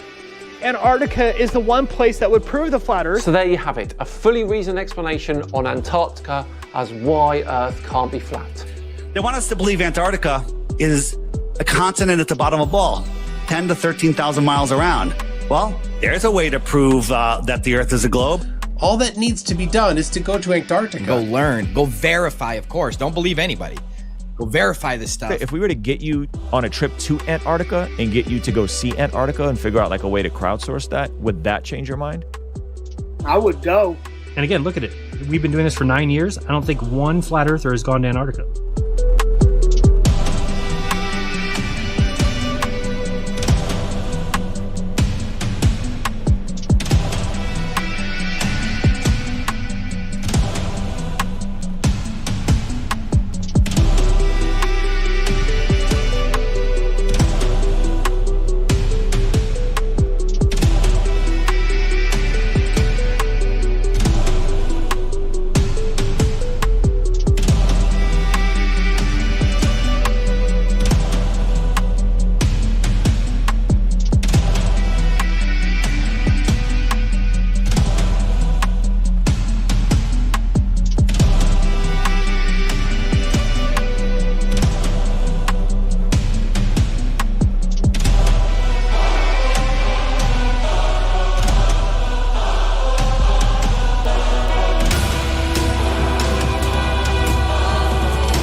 Does the Bible say the earth is flat? The answer is absolutely not. Not a single verse in any English translation says the earth is flat. But there are flat earthers that claim the Bible says the earth is flat. Nathan Roberts is one of these flat earthers. He compiled a list a few years ago of 200 verses that he claims say the earth is flat. This list is continuously passed around Facebook, TikTok, and anywhere else flat earthers congregate. But I wonder how many flat earthers have read all the verses. I have, so let's have a look and see if any verses actually say the earth is flat. About half the verses in the list talk about the motion of the earth, not the shape. So I'll cover those in a separate video. Subscribe so you can see that one when I release it. Another 36 of the verses aren't about the Earth's shape or motion, so if people are interested enough, I'll cover them in a future video too. We'll start with the one verse in the one translation that heads the words earth and flat adjacent to each other. The Matthew's Bible from 1537 says flat earth. 2 Samuel 11:11 in the Matthew's Bible says, "And Urias said unto David, The ark and Israel and Judah dwell in the pavilions, and my lord Joab and the servants of my lord lie in tents upon the flat earth." Does that sound like it's referring to the entire earth? No, it isn't. It's talking about the ground outside the tents. We can look at other English translations before and after the 1537 Matthew's Bible to see what they say. 2 years earlier, in 1535, an English preacher, Miles Coverdale, published a translation that rendered it, "My Lord's servants lie in ye field." The Wycliffe Bible from 1382 says, "The servants of my Lord dwellen on the face of the earth." The King James translation from 1611 says open fields. Almost all other translations say open fields or face of the earth. Well, maybe the original Hebrew says flat earth, and all the translators for 8 centuries are conspiring to hide the shape of the earth by writing open field or face of the earth. The words open or face are from the Hebrew word panim, and apologies for my bad Hebrew pronunciation. It will come as no surprise to you that it means face, like the face of a person, or an animal, or the surface of the ground. And the word for earth or field is from the Hebrew sadeh, which means earth as in dirt, not earth as in the planet we live on. Or more appropriately in context, it means field. So no, there's not an 8-century-long conspiracy by nefarious Bible translator overlords to suppress the words flat earth in the Bible. They just did a better job translating it than the Matthew's Bible did. You see, Nathan is playing Bible translation roulette here. He is checking different translations of the Bible until he finds one that has what he wants, instead of seeking out the correct meaning. Remember Bible translation roulette. We will return to this practice later. Earth measured with a line, not a curve. Job 38:4-5 is the only verse in this group. "Where were you when I laid the earth's foundation? Tell me if you understand. Who marked off its dimensions? Surely you know. Who stretched a measuring line across it?" This is a line. It's not straight. It's not flat. But it's still a line. Nathan provides a definition for line here, not a curve. But you won't find any Hebrew lexicon saying not a curve. Where did he get this declaration? He made it up to force the Bible to say what he wants it to say. Earth has a face, a geometrical flat surface, has 27 verses. And waters have a face, a geometrical flat surface, has 3 verses. All 30 verses have the same form as Genesis 1:29. And God said, "Behold, I have given you every herb-bearing seed, which is upon the face of the earth, and every tree, which is the fruit of the tree yielding seed. To you it shall be for meat." Here again, Nathan provides a definition for face, a geometrical flat surface. Such a convenience, Nathan. People that are easily suggestible might uncritically accept this definition without looking for themselves. But not me, and not you, dear viewer. We can look up the Hebrew for the word face and see that the word for face here is panim. If this seems familiar, that's because it's the same word as in the very first section, where the servants were sleeping in the open field or the face of the earth. The problem is that the definition Nathan uses, a geometrical flat surface, is not to be found in any Hebrew lexicon. It's not in Strong's Concordance. I can't find that definition for panim anywhere used in the Bible. I have a face, you have a face, mountains have faces, they're not flat. Nathan is actively trying to deceive people by forcing a definition for face that is not correct. Paths Are Straight, Not Curved has 12 verses, but there are 2 different usage styles here, figurative and referring to actual journeys. 1 Samuel 6:12 is about the Ark of the Covenant being brought to Israel. And the kine, that's cattle, took the straight way to the way of Beth Shemesh, and went along the highway, lowing as they went, and turned not aside to the right hand or to the left. And the lords of the Philistines went after them until the borders of Beth-shemesh. This is describing the path taken from the country of the Philistines on the shores of the Mediterranean Sea to Beth-shemesh, several miles inland. We can have a look at Google Maps to see how it might look today. We cannot know the exact path they used, but certainly it was not literally straight. Roads and paths meander. There's also a significant elevation change from near the sea to Beth-shemesh, making it very much not straight either. Straight means there were no detours. There's no way that thinking about paths being straight could ever suggest anything about the entire earth. Flat earthers should be embarrassed by this. The 2 verses in Acts are about taking a ship and going straight to their destination. This is another example of Nathan Roberts forcing the Bible to say what he wants. The other 9 verses that use the word straight are even worse. They are all completely figurative. Waters are straight, not curved, has 1 verse. That's Job 37:10. The NIV says, the breath of God produces ice, and the broad waters become frozen. Matthew's Bible says, at the breath of God the frost cometh, and the waters are shed abroad. And the King James says, by the breath of God frost is given, and the breath of the waters is straightened. This is Nathan playing Bible translation roulette again. This just means that the water is frozen. Earth has ends, has 38 verses in it. This is a figure of speech, ends of the earth. It's not literally talking about the edge of the earth. Flat earthers hate it when people refer to flat earth as a disk in space. But when you take ends of the earth literally, along with Job 26:7, where it says the earth hangs on nothing, we get a literal flat earth frisbee in space. Earth has corners, has 2 verses. Isaiah 11:12 says, and he shall set up an ensign for the nations, and shall assemble the outcasts of Israel, and gather together the dispersed of Judah from the 4 corners of the earth. And Revelation 7:1 says, and after these things I saw 4 angels standing on the 4 corners of the earth, holding the 4 winds of the earth, that the wind should not blow on the earth, nor on the sea, nor on any tree.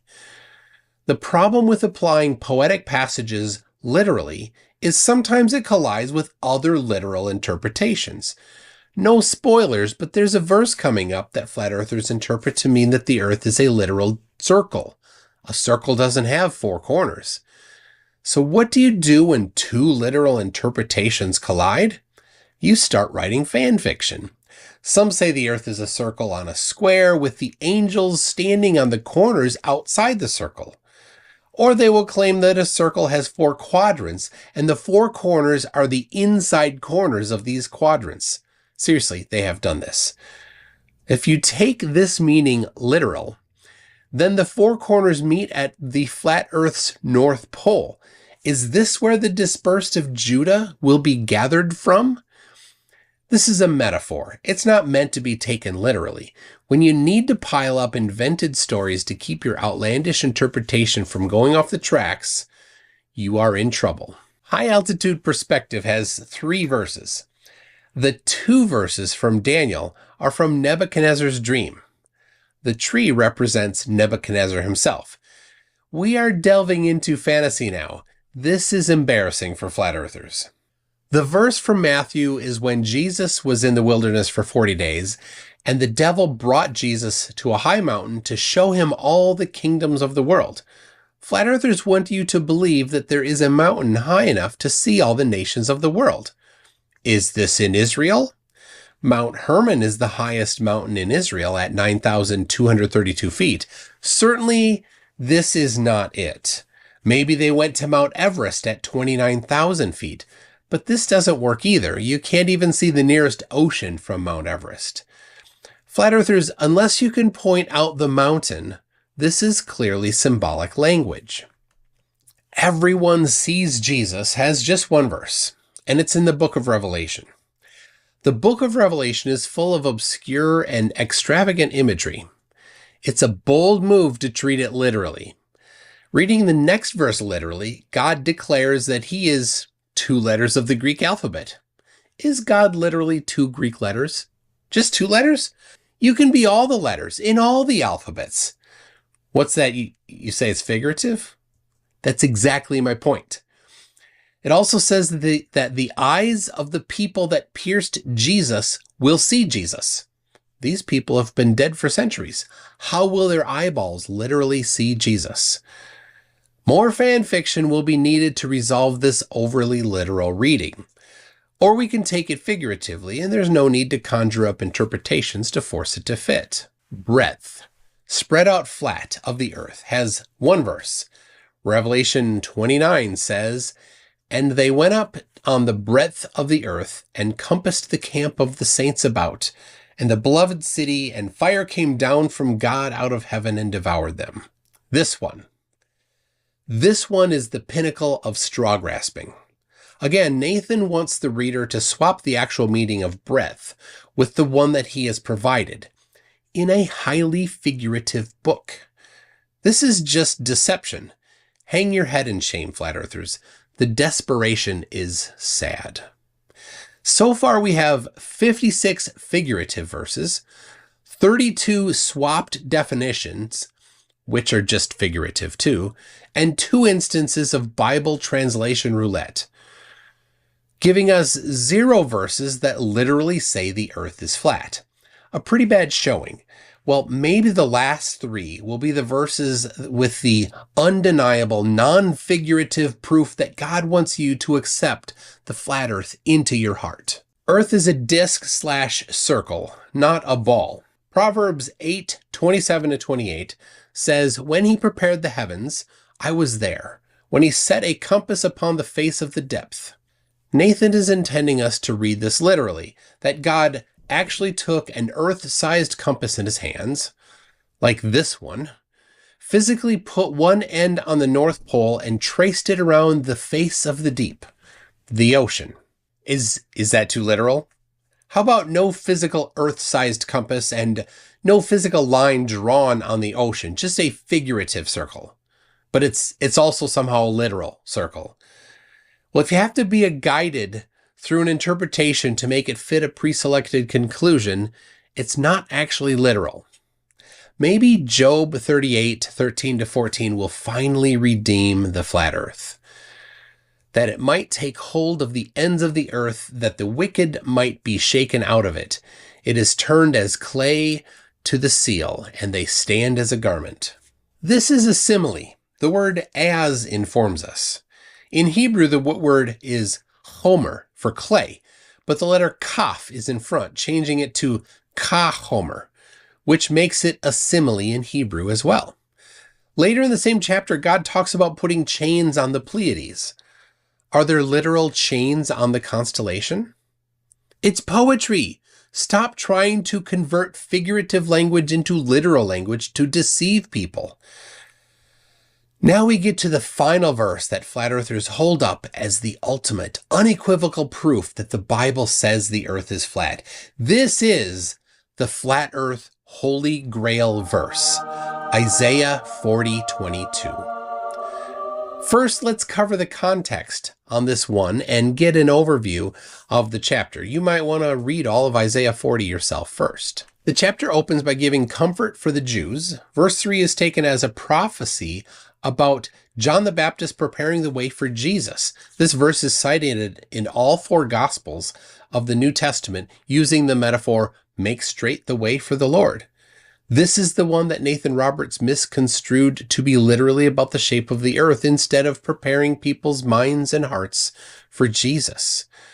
The chapter describes how big and powerful God is. Verse 7 compares all people to grass, calls them grass. Grass withers, but God stands forever. The nations are a drop in the bucket. This is all figurative talk, and it's about God's grandeur. Then we get to the verse the flat earthers try to use to prove that the earth is their preferred shape. It is he that sitteth upon the circle of the earth, and the inhabitants thereof are as grasshoppers, that stretcheth out the heavens as a curtain, and spreadeth them out as a tent to dwell in. The chapter continues saying that judges and royalty are nothing in comparison to God. It talks about how God is so much beyond the physical nature that he created it all. This uses similes, metaphors, and hyperbole in these descriptions. Then the end of the chapter returns to the idea from the beginning of the chapter, helping out the Jews by giving them strength. They will fly on wings as eagles. This is more figurative language. People will not be growing wings. The entire chapter is full of figurative talk. It's about how magnificent God is and how he will help people. It's not presented as a literal scientific description of the shape of the earth. So what options are there for this verse? Well, option 1 is to take the verse the same as the rest of the chapter. It's figurative. You can draw no conclusions about the shape of the earth from figurative talk. But some people still take it literally. Flat earthers focus on one single word, circle, and demand that it only means circle as in the noun disk.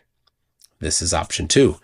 Looking strictly at the Hebrew word hug, again, apologize for the poor pronunciation, one of the several definitions is circle.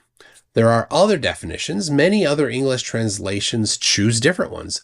Wycliffe's translation from the first English translation in 1382 says that God sits on the compass of the earth. This is the tool that you spin around and draw a circle with, not the magnetic compass that points north and south due to Earth's magnetic field. Is God literally sitting on an Earth-sized compass? The King James Version from 1611 translates it as circle, as do many translations. Flat earthers rely on one particular definition, shunning all other definitions, also ignoring that a sphere traces a circle when you look at it. Option 3 takes the word hug to refer to the circle of the horizon. When you turn 360 degrees, you do see the circle of the horizon. This can be seen in a few translations. Option 4 is to translate hug to the noun sphere or globe.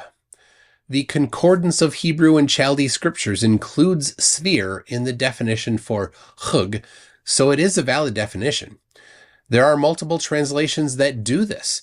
The Message Bible says round ball of earth, the Peshitta English translation says sphere of the earth, and Dewey Reams says globe of the earth. But this is Bible translation roulette as well, something Nathan Roberts must approve of as he uses it himself. But if someone were to use these translations to declare that the Bible says the earth is a globe, they would be making the same mistake that flat earthers do with the Matthew's Bible translation we covered earlier. What this does show is that there is disagreement about how to translate this verse. There is no definitively correct way to interpret it. But the final option to interpret it comes from several sources, including my good friend Neriel from Israel. Hebrew is his first language, so he has a great understanding of the original text. He's helped me a lot on this video. This interpretation notes that hug is used as a sort of verb. It describes the actions of a compass as it draws a circle. Not the circle itself, but the actual process of drawing the circle. The same root is used in Isaiah 44:13, translated as marking with a compass. The motion of drawing the circle is the meaning in this instance. It could be taken as Earth's daily rotation, or its orbit around the sun, or, keeping with the rest of the chapter, God is sitting beyond the entire universe. The people are like grasshoppers, diligently toiling to store up for the upcoming season, but God is eternal and beyond the busy motion of the people. Which of these options is the undeniably correct and unambiguous meaning that everyone must accept as the truthiest truth regarding the shape of the earth? None. There are many opinions, and nobody has a personal note from God stating that theirs is the one and true interpretation. But here's an idea. Let's go test for ourselves. Could the earth actually be flat? If it were, then the moon would be very close, and the location you are on the earth would change the part of the moon you see, and the portion of the moon that is lit, but everyone sees the same part and phase of the moon regardless of where they see it. If the Earth were flat, then the moon would appear very small when it first rises because it's far away. Then partway through its path through the sky, when it's closest to you, it would appear 2 or 3 times larger. This is an application of perspective, but in reality, the moon doesn't do this. If the Earth were flat, the direct nonstop southern hemisphere flights would be much, much longer than they are in reality. Flight QF27 flies multiple times a week. On flat Earth, this flight must head north from Sydney, cross the west coast of the United States, cross Central America and the west coast of South America, taking 28 hours. In reality, this flight heads south of New Zealand. People sometimes see ice floes midway through the flight, and they enter Chile from the southwest, taking 12 to 14 hours. If the Earth is flat, it would be impossible to see the sun circling around you at the South Pole. But this 5-day time-lapse from the South Pole shows exactly that. And no, the Antarctic Treaty does not prevent you from going to Antarctica. Read the treaty, it's not that long. If the Earth were flat, then celestial navigation would use flat Earth to get position fixes. I've done celestial navigation. I can get a correct position fix, and I use the globe to do it. No flat earther has ever done celestial navigation using flat Earth. Instead, they just talk about triangles. But there are no triangles in celestial navigation. If the Earth is flat, then lunar eclipses would not be possible. The moon is going into a shadow, but what is casting this shadow? Flat earthers talk about mythical Hindu claims like Rahu and Ketu, things that don't exist. Also, the time, duration and path of totality are predicted for solar eclipses to the second using the globe. Flat earthers can't predict anything about eclipses using flat Earth. They will talk about sorrow cycles, which are not based on geometry, and they only get the approximate day, not the time or path of totality. If the Earth were flat, what would the horizon look like at 120,000 feet? Would it be flat? Or show the edge of the disk? Well, good luck getting a solid answer from a flat earther, but the globe requires that the horizon curves at that height. And it does. Here is a 64,000 foot view using a non-fisheye camera through a cockpit that's been measured to not add curve. In 1935, a balloon went up to 72,000 feet and took this photo with the camera mounted through the wall of the gondola. The lens is an anastigmatic lens specifically designed not to add curvature. And here's one from 120,000 feet. The lens is a Sony FE 50mm f1.8 lens, which doesn't add distortion. And this is from an amateur rocket at almost 300,000 feet with a rectilinear M12 lens. Flat earthers will only show short clips from cameras that add strong distortion. Ask them for the entire video to see what it looks like from the ground. They will never share it. If the Earth were flat, then nothing would be in the way to obstruct the bottom of something across water, like this building that I filmed in Florida. You can see the crisp edge of the waves about 5 miles away. This building is around 12 miles away. So where are the 7 miles of the surface of the water? Where is the beach? And the bottom of the building? And no. More zoom never reveals more of the building. So no, the Earth cannot be flat. If someone makes a claim that's wrong, they're just wrong. But if someone claims that the Bible says something wrong, they are claiming the Bible is wrong. This is a significant difference. I've got a problem with that. No matter what anybody thinks the Bible says about the shape of the Earth, it doesn't change the shape. Reality is still reality. Fortunately, we can go and measure the Earth to see what shape it is, then see which interpretation matches reality.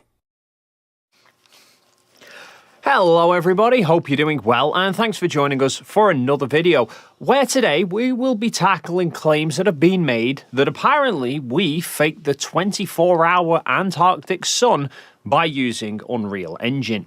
This is a claim I heard back in January during a discussion that I was having with Flatzoid about whether or not the final experiment was fake.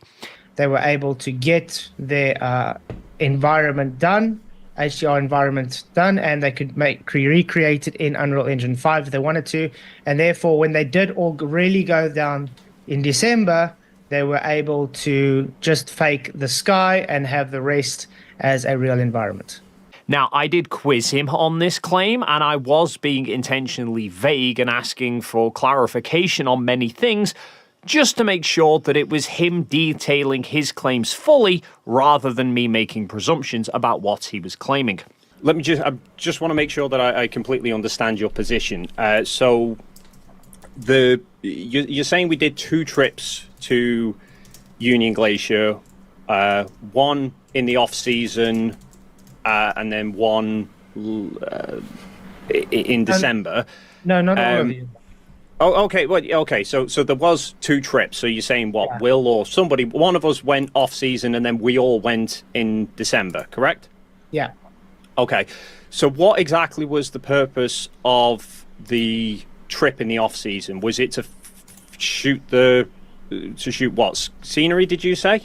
Yeah, to get the HDR environment. So you're able to create it in Unreal Engine as real as possible, and then you can replace yourself in there when you guys really are there, so you can fake the sky. So when we went back up in December, what are you saying that we then did? What are you saying I did? Well, you guys were there, and it looked like you took observations, obviously, but you were able to fake the sky because the sky was faked using Unreal. So his idea is that somebody travelled to Union Glacier in advance of us in order to capture high-resolution images of the scenery from Halfway Point. Those images would then be used to create a CGI version of the area in Unreal Engine, which could then have a 24-hour sun placed into it and rendered. After that, we'd then go to Halfway Point to record ourselves there. But since, according to Flatsoid, the sun would have set in our footage, then the Unreal Engine render of the sky and the scenery was later applied to our footage that we shot in order to give the impression that the sun circled us for 24 hours. So I questioned him about what the footage from our cameras actually would have recorded, and he confirmed that it would mean that all of the original video files that we shot would have had the sun set at some point. Okay, so what footage did my 360 then capture? Normal 360 footage, but in processing you were able to stick a fake sun in. So I then pulled up this Insta360, which is the very camera I used to capture the time-lapse in Antarctica of the 24-hour sun. And I actually began playing this footage back on the camera screen for him to see. So I have the original file on the Insta360, not faked. So, according to you, that should have the sun set on it. So, are we going to watch the whole 12 hours? 24 hours? No, that's a 25-minute video. I can sit here for 25 minutes if you want, but I can guarantee you the sun doesn't set. Or I could pull the original file off this into Insta Studio and the sun doesn't set. And just for clarity, here is a clear view of the video playing back on the camera itself, where you can see the sun passing south of us over Mount Rossman. And here is that original file from the camera also loaded into Insta Studio on my computer, so that you can see all of the EXIF data for the file as well that shows exactly when the video was recorded. Now, you would think that that would settle the discussion and show that this Unreal Engine idea doesn't work. But Flatsoid instead has doubled down on it.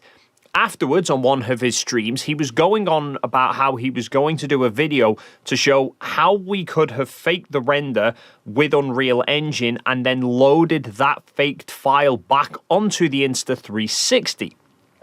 Not long after that, he uploaded a video that showed snippets of tutorials about using Unreal Engine and how it can be used to create quite realistic looking lighting of scenery, and it even ended with a render of the TFE environment using Unreal Engine. But the video didn't highlight how we would then get that faked footage back onto the camera for me to show to him on the live stream. I did point that out to him in the comments of the video, and he said it's coming in a future video in a series, but as of yet, still waiting to see it. Now, as far as I know, this render of the TFE area in Unreal Engine wasn't created by Flatsoid, but was instead created by somebody else. It seems what they've done is mimicked the mountains and then added some tripods and an artificial light source. Then Flatsoid has overlaid this render on top of my time-lapse footage from Antarctica as a proof of concept to try and show that it could actually be faked. I think this whole idea has rather developed from the idea that we shot it inside a 360-degree LED studio.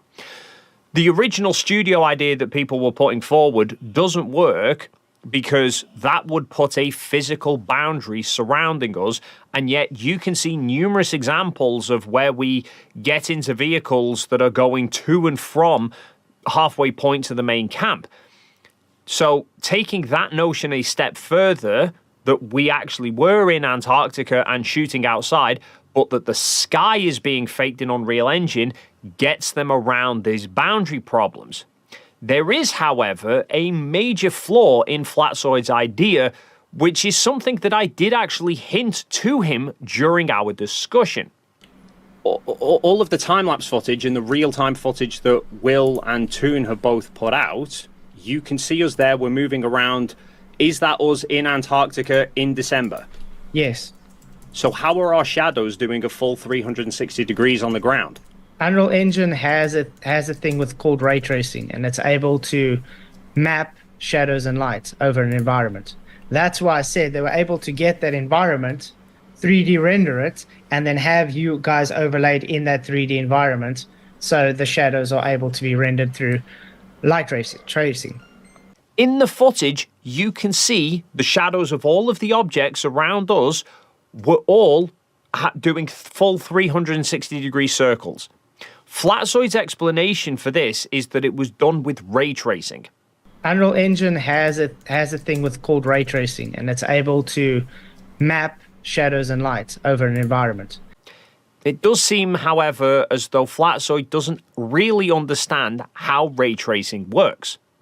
Ray tracing is certainly a thing related to lighting and shadows, but there is a fundamental issue here that shows it cannot be used to explain the footage from Antarctica. Now, as a very brief overview, when you're creating 3D renders for animations or video games, etc., you will have objects within a scene and you have a light source. The light source obviously will cast light out, and if an object is sitting on a path of light, then it will block the light from going any further and cause a shadow to be cast. Typically, these shadows were done using shader maps and rasterization. And when light hits a particularly reflective object, it doesn't just stop, it will obviously reflect off that object and go somewhere else.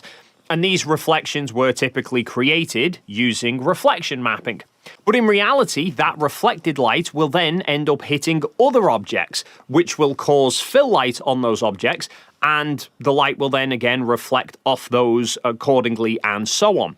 These repeating reflections and fill light are typically where lighting in CGI with rasterization and shader maps struggle to match reality, especially given that how much light is reflected off an object is going to vary depending on the color and the texture of the object, and the direction that the light is going to reflect will depend on the shape of the object and also what direction the light is hitting it from. This is where ray tracing comes into its own. Ray tracing actually calculates how light will behave much more in depth. It works out how much light will reflect off a surface. Where is that reflected light going to travel to? How will it then interact with other objects in the scene? It is especially powerful when it comes to reflective surfaces. Modern graphics cards now come with ray tracing cores built into them, which can be used for calculating how light will interact with objects in computer games, and where reflections will then appear. If you look at some of the demo videos showing the difference between games that are using real-time ray tracing versus when they're using normal rasterization, you can see that in areas such as windows, The rasterization just can't work out what reflection should be appearing, whereas ray tracing does.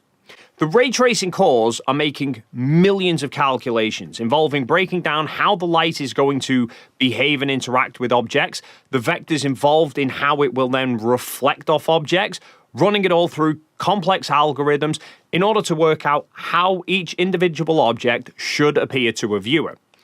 Each of those by itself are insanely complex topics that I am not even going to attempt to detail in this video. Although if you would like to learn more about them, today's sponsor, Brilliant.org, covers a lot of these sorts of concepts amongst their many different classes. Their use of interactive animations particularly, I find, makes even the more complex topics a lot easier to understand and visualize. But don't worry if complex topics are off-putting to you, because all of their courses build up gradually throughout the classes, from an introductory level moving on to the more complex stuff.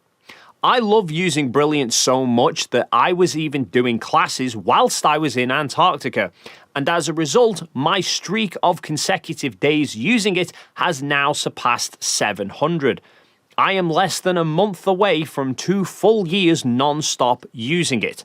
So why not try it for yourself by taking a 30-day free trial using my link brilliant.org/Dave McKeegan, and using that link will also entitle you to 20% off their annual subscription.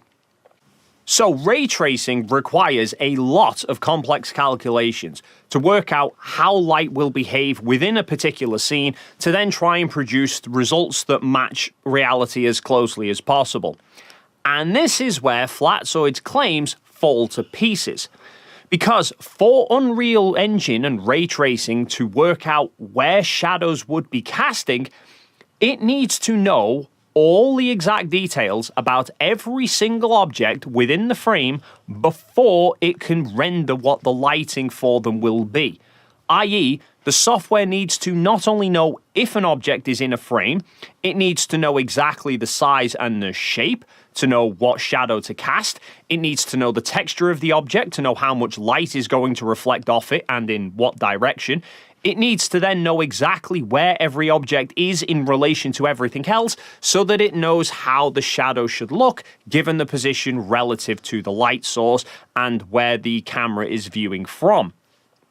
You can see this in the example that Flatsoid presents of the TFE render in Unreal Engine. It shows shadows being cast by the tripods, but the person who made it had to put the tripods into Unreal Engine first in order for the software to calculate the lighting effects for them. Ray tracing is only ever used for animated environments because the designers can create the entire environment and all the objects involved beforehand and then have the lighting worked out afterwards. You can't apply ray tracing to a real video of reality after you've shot it. But by Flatsoid's own argument, the Unreal Engine render was for the far-off scenery and the sky. And what you see near the camera where we were was all actually filmed at the time in Antarctica. Okay, so what footage did my 360 then capture? Normal 360 footage, but in processing you are able to stick a fake sun in. So all the shadows from the tripods, the buildings, and even ourselves were all shot after this supposed Unreal Engine render was created, yet we still see those shadows circling 360 degrees around. For this Unreal Engine idea to have any hope of being plausible, the shadows circling around us would have had to have been created in Unreal Engine as well before we got there. But the shadows are casting off us, so that would mean that we would then have to be rendered in Unreal Engine beforehand as well. Basically, the entirety of the 360-degree footage would have had to have been rendered in Unreal Engine before we'd even travelled to Chile. Everything about these videos would have basically had to have been CGI. You can't just give Unreal Engine a piece of video footage and it be able to then work out the textures and the shapes of the objects or how far away they are from the camera. All of that would need to be known beforehand in order for it to then work out the lighting. i.e. the first time-lapse that we published, there are multiple odd frames where people appear standing near the camera, and you can see reflections in their sunglasses. Or this particular frame, which was from during MCToon's live stream, where I actually took his laptop over to show the camera setup, and there's a reflection of the tripod in the laptop screen. Or when the solar tracker is in view, and you can actually see the ground reflecting in the camera's rear screen. For ray tracing to be able to work out what those reflections should look like, the software would need to know every specific detail about everything beforehand. Like with the solar camera, for example, it would need to know the exact textures of the camera to know that only the screen would be showing a reflection, not the rest of the camera body. It would need to know how far away the solar camera was from the 360 camera. It would also need to know the exact angle that the camera was sitting at so that it could work out where the light was coming from the ground in order to reflect off the screen into the 360 camera. All just for the little screen on the back of a camera that is constantly moving. Unreal Engine couldn't just work that out from a video. At best, it would need somebody to go through and painstakingly replicate the entire area of objects perfectly in Unreal Engine. Exactly like the person in Flatzoid's example had to do, but it would have had to have been done with far more detail. But the second problem is that such a task would take an insane amount of time to do. We published that first time-lapse on December 16th, while we were still in Antarctica.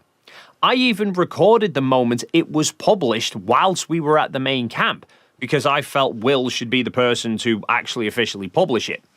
Now, from there, people might try to argue that actually all of the 360 footage is in fact rendered CGI that was created before we went to Antarctica, and that the only reason that we went to Antarctica was to give that 360 footage some plausibility. But here lies problem 3. We did live streams whilst in Antarctica, and you can see those streams happening in the 360-degree footage. Himself set up, and he's had these recording non-stop video footage. Like I just showed, there's a frame from the first video that we published where I was holding Toon's laptop up to the camera during a live stream that we were doing, and I was showing the setup that we had. That particular live stream was several hours long, covering the period across solar midnight where the sun was south of us and you didn't see it set. Sitting down there is actually one of the heavy insulation boots that ALE provided us to wear when it's really cold. For the 360-degree videos to have been faked before we went to Antarctica, then the live streams would have also had to have been faked before we went to Antarctica.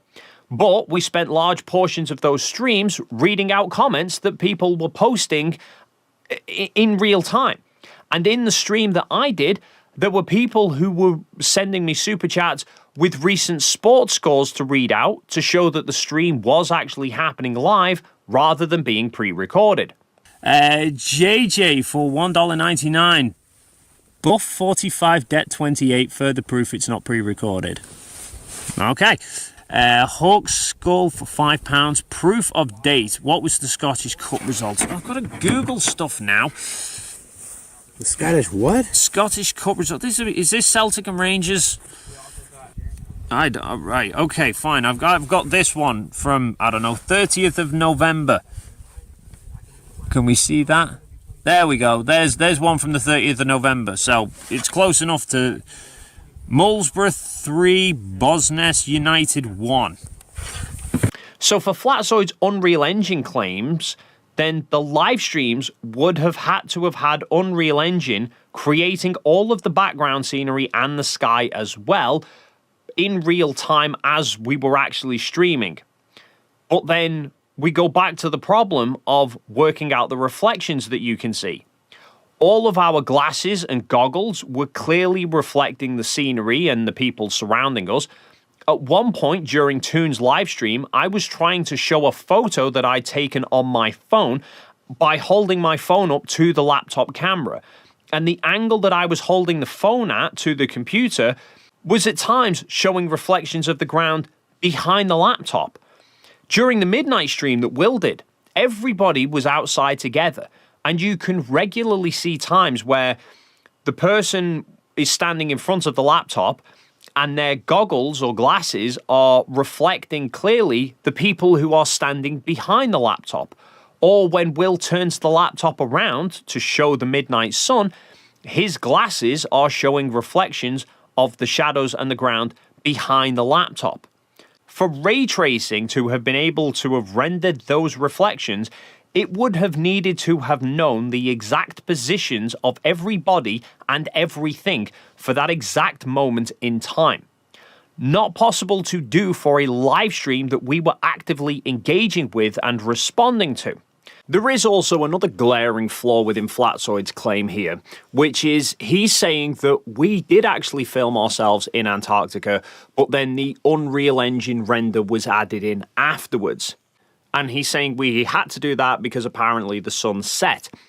But that would then mean that the original footage that we captured would have a set of shadows and lighting where the sun was visible during parts of the day and then set on us. So if we then added this Unreal Engine render in, that might be able to explain away the period where the sun wasn't visible, but it would mean there would be periods of time where there would be two suns in the sky and two lots of shadows being cast, which we don't see. So yes, this whole notion that it could have been faked with an Unreal Engine doesn't work. And this is just yet another example of the sheer desperation of people to try and explain away a 24-hour sun in Antarctica. Which is especially strange given that most of these people who are trying to disprove it also say its existence doesn't really make any difference. But I think the funniest part about this claim for me is why Flatzoid first seemingly thought that we were using Unreal Engine. My idea is how they could have faked it was Duffy or someone could have gone earlier and got high-def HDRs surround environments of Antarctica, because when you look at the footage, we don't see Union Glacier anywhere around there, and they're only about 1.5 kilometers away. You should see Union Glacier camp. He thinks the fact that the main camp isn't visible is the telltale sign that the scenery was shot before we got there, because the images of the scenery must have been shot before the main camp was set up. Now, in reality, the main camp was not visible from where we were located because it was below a ridgeline in the ice, which is why you can't see the main camp in any of the live streams that we did either. On YouTube there. All right, Darwin Teague says, how far are you from main camp? Does the curve hide them? In fact, we were talking about that. Main camp is over there, and we cannot see main camp, even though it's just a couple kilometers away. And why you can see the twin otter planes approaching, landing at the main camp, but they disappear from view before they touch down. But I love this idea that in Flatzoid's mind, we had the forethought and the planning to think, right, we're going to need to fake this 24-hour sun. How are we going to get around the shadows needing to circle all the way around us? I know, we'll render everything in Unreal Engine with ray tracing. But how are we going to make sure that all of the scenery actually matches Union Glacier if it needs to be rendered before we get there?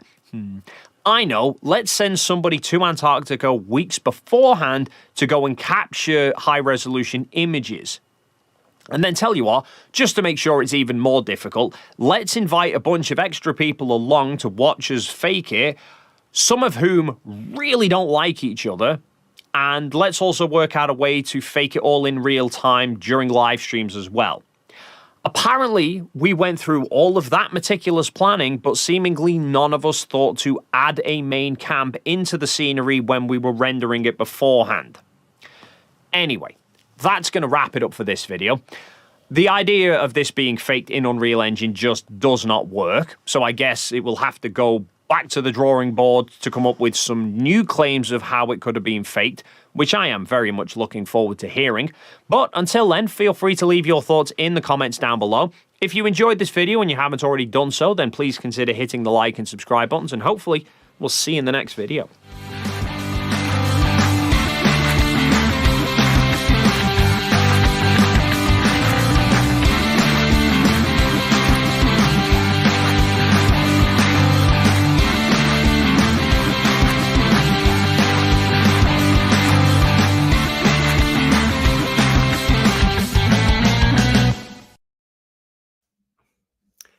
All right. We are live. It is a reunion. It is a party. TFE Rewind. Excited to have everyone here. We have just been inundated with questions since we've returned from Antarctica.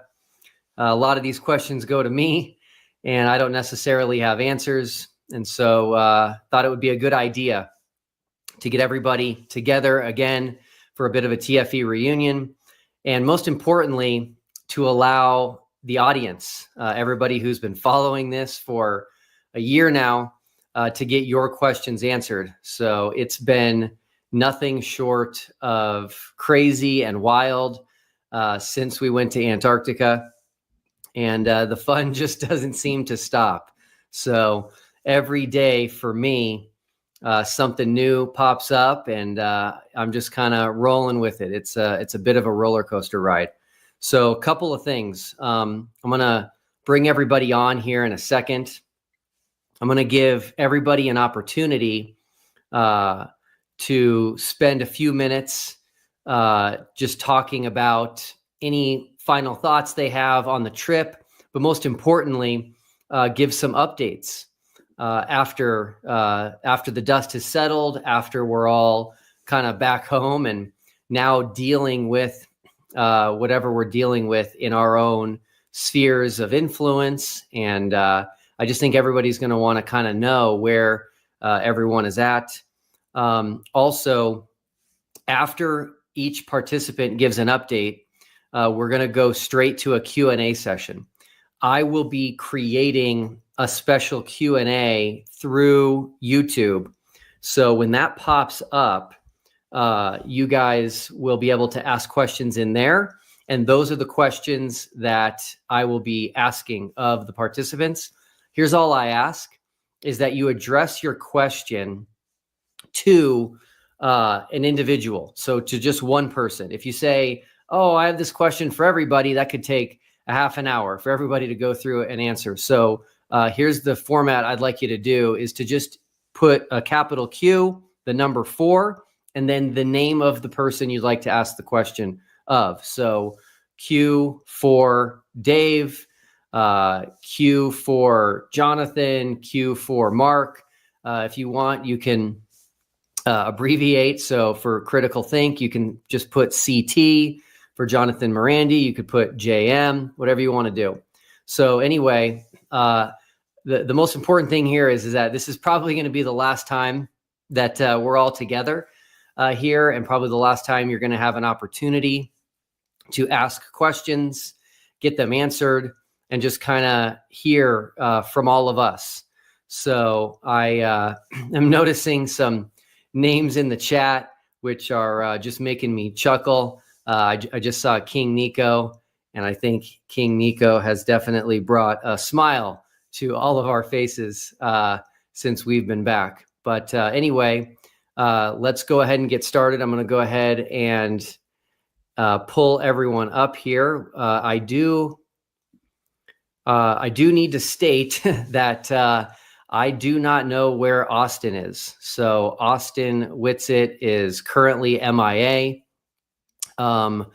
People actually told me that they were predicting that he would not show, which is interesting.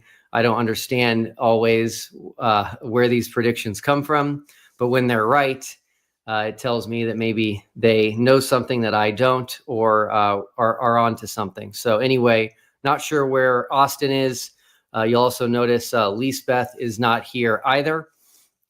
She just messaged me just a little bit ago and said that she was kind of stuck at work. So I think she's going to try to join if she can kind of get out of her work stuff. So this is who we have right now. And I'm going to go ahead and start by turning it over to Jonathan. I'm going to let Jonathan spend a few minutes just kind of giving everybody an update. There's been a lot of people who are asking about the documentary. I have no answers on that. I've had very little to no involvement in the documentary so far. So Jonathan, let us know how things have been going for you, and everyone's excited to hear from you. What's up? Thanks, Will. Hi, everybody. I hope this isn't the last time we're all getting together. What a somber note to start on. I hope that there'll be more.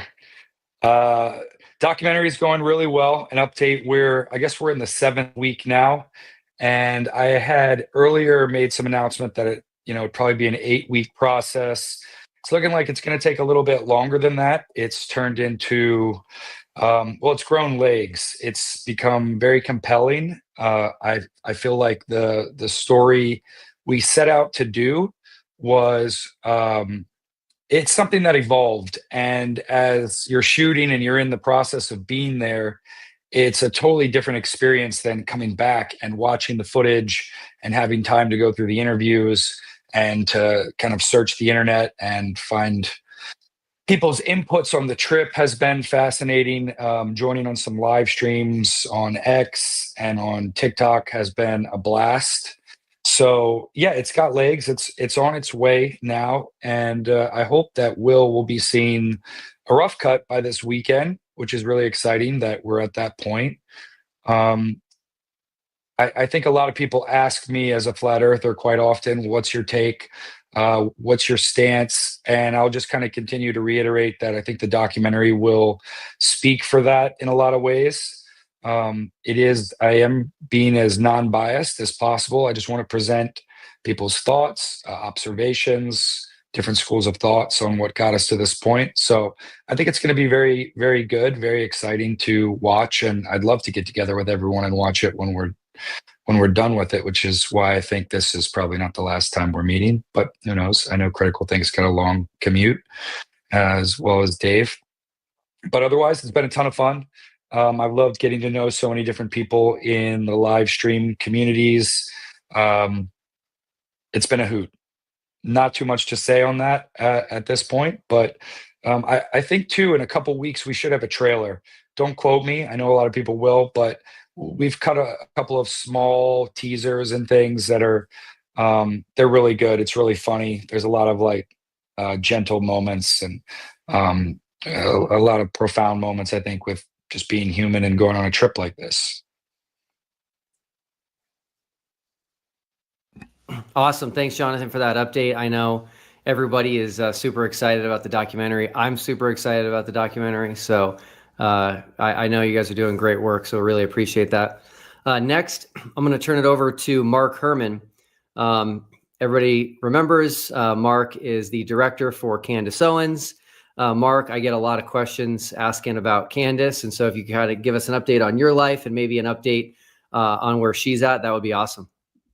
Yeah, absolutely. And hi, everyone. I'm really excited to be a part of this. It's been crazy since getting back. I've done some videos on my YouTube channel kind of explaining it. I've also posted some unedited 360 videos that I shot down in Antarctica to help put more evidence out there into the world. As a conspiracy theorist myself, it's very interesting to be on the opposite side of a conspiracy theory. So that's definitely been a pretty interesting experience thus far. As far as Candace, I presented my findings to her. I showed her videos that I've taken and told her that the sun did not set while I was down there.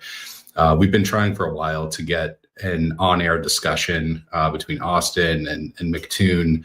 It didn't work out before the trip. And now after the trip, we've been a little bit busy fighting the governments of Australia and now France. I don't know if anyone's been keeping up with that. So our plate's pretty full. I do raise it pretty frequently that we should do an update on this and we should have that discussion. And that's definitely still in the cards. But yeah, it's been a really exciting experience to be a part of. And I'm very, very thankful that I was able to join you guys down there. And I've got some new friends and I've got some new conspiracy theories about me and an AI version of me playing hockey with penguins. So what more could a guy ask for? I love it. I love it. Yeah. The AI video is a wild one for sure. That one caught me off guard a little bit, but I do love creativity. Can't say I understand it, but it is creative. I will give them that. Speaking of the governments of Australia, let's go ahead and head down under and hear from Critical Think. CT, how are you? Yes, we're great. I do spend time in Australia, but right now I'm in Thailand. I do spend some time in Thailand as well. And ever since this excellent adventure that was the final experiment, I have been busy making videos to document parts of the my parts of the experiment, and dealing with the southern flight paths, because I took the QF27 to QF28. I haven't finished documenting everything about that, but I'm using that material to debunk whatever the flat earthers have said about southern flight paths. And I got some intense personal issues happening, which has interrupted my video making for the moment, but I think that's soon to be resolved. So my main focus is just to keep documenting, keep debunking, and I will forever remember this final experiment, and maybe I'll go back there again one day. Awesome. Yes, if you go back, please invite me to join you. I would definitely come with you. Speaking of your flights, the QF27, QF28, I do think it's important to point out that for a very long time, flat earthers stated that that flight was fake, that it didn't exist, that if you got on that flight, it would either be canceled or it would be rerouted through the Northern Hemisphere. But the reality is that is not true. And there was actually a flat earther that believed that up until the day you were going to take the flight, which is our friend Steve from England. He offered you, I think, $500 to prove that that flight was real, including filming it, getting on the plane, filming the flight, and getting off the plane. And I'm going to give Steve from England some credit. He admitted he was wrong, and he paid you. So that is awesome. But yes, Southern Hemisphere flights are a huge problem for Flat Earth, and a really strong evidence for the globe. It looks like MCToon is still working on his camera. So Dave, I'm going to go ahead and turn things over to you, and the floor is yours. Thanks, Will. Well, I think for me, since getting back, it's not a case of the dust has settled for me. I think the dust has kicked up even more since getting back, with the amount of various conspiracies that people have been throwing out around there. I mean, I know Nico's in the chat. I've got my left boot right here for you, Nico. I hope that this isn't the last time that we're all together. I'd love to do a 10-year reunion in the Las Vegas sphere. I think that would be great for everybody. But in all seriousness, I think, since getting back, it's just been even more chaotic for me than being in Antarctica. Actually, being there was probably the calmest it's been in the past 2 months for me. But getting back has just been videos. I've now started doing live streams. People have been asking about the pictures and the videos and stuff. I've gone through most of them. Every now and again, I just end up going back through some of the stuff and finding something that I forgot, because there's so much stuff. So yeah, it's carnage since I got back. It's still carnage now. There's still a dozen more videos, and every time I put one video out, it just kicks up some more dust that then leads to another video and another video. So who knows? I might still be doing this in the 10-year reunion anyway. I love it. I love it.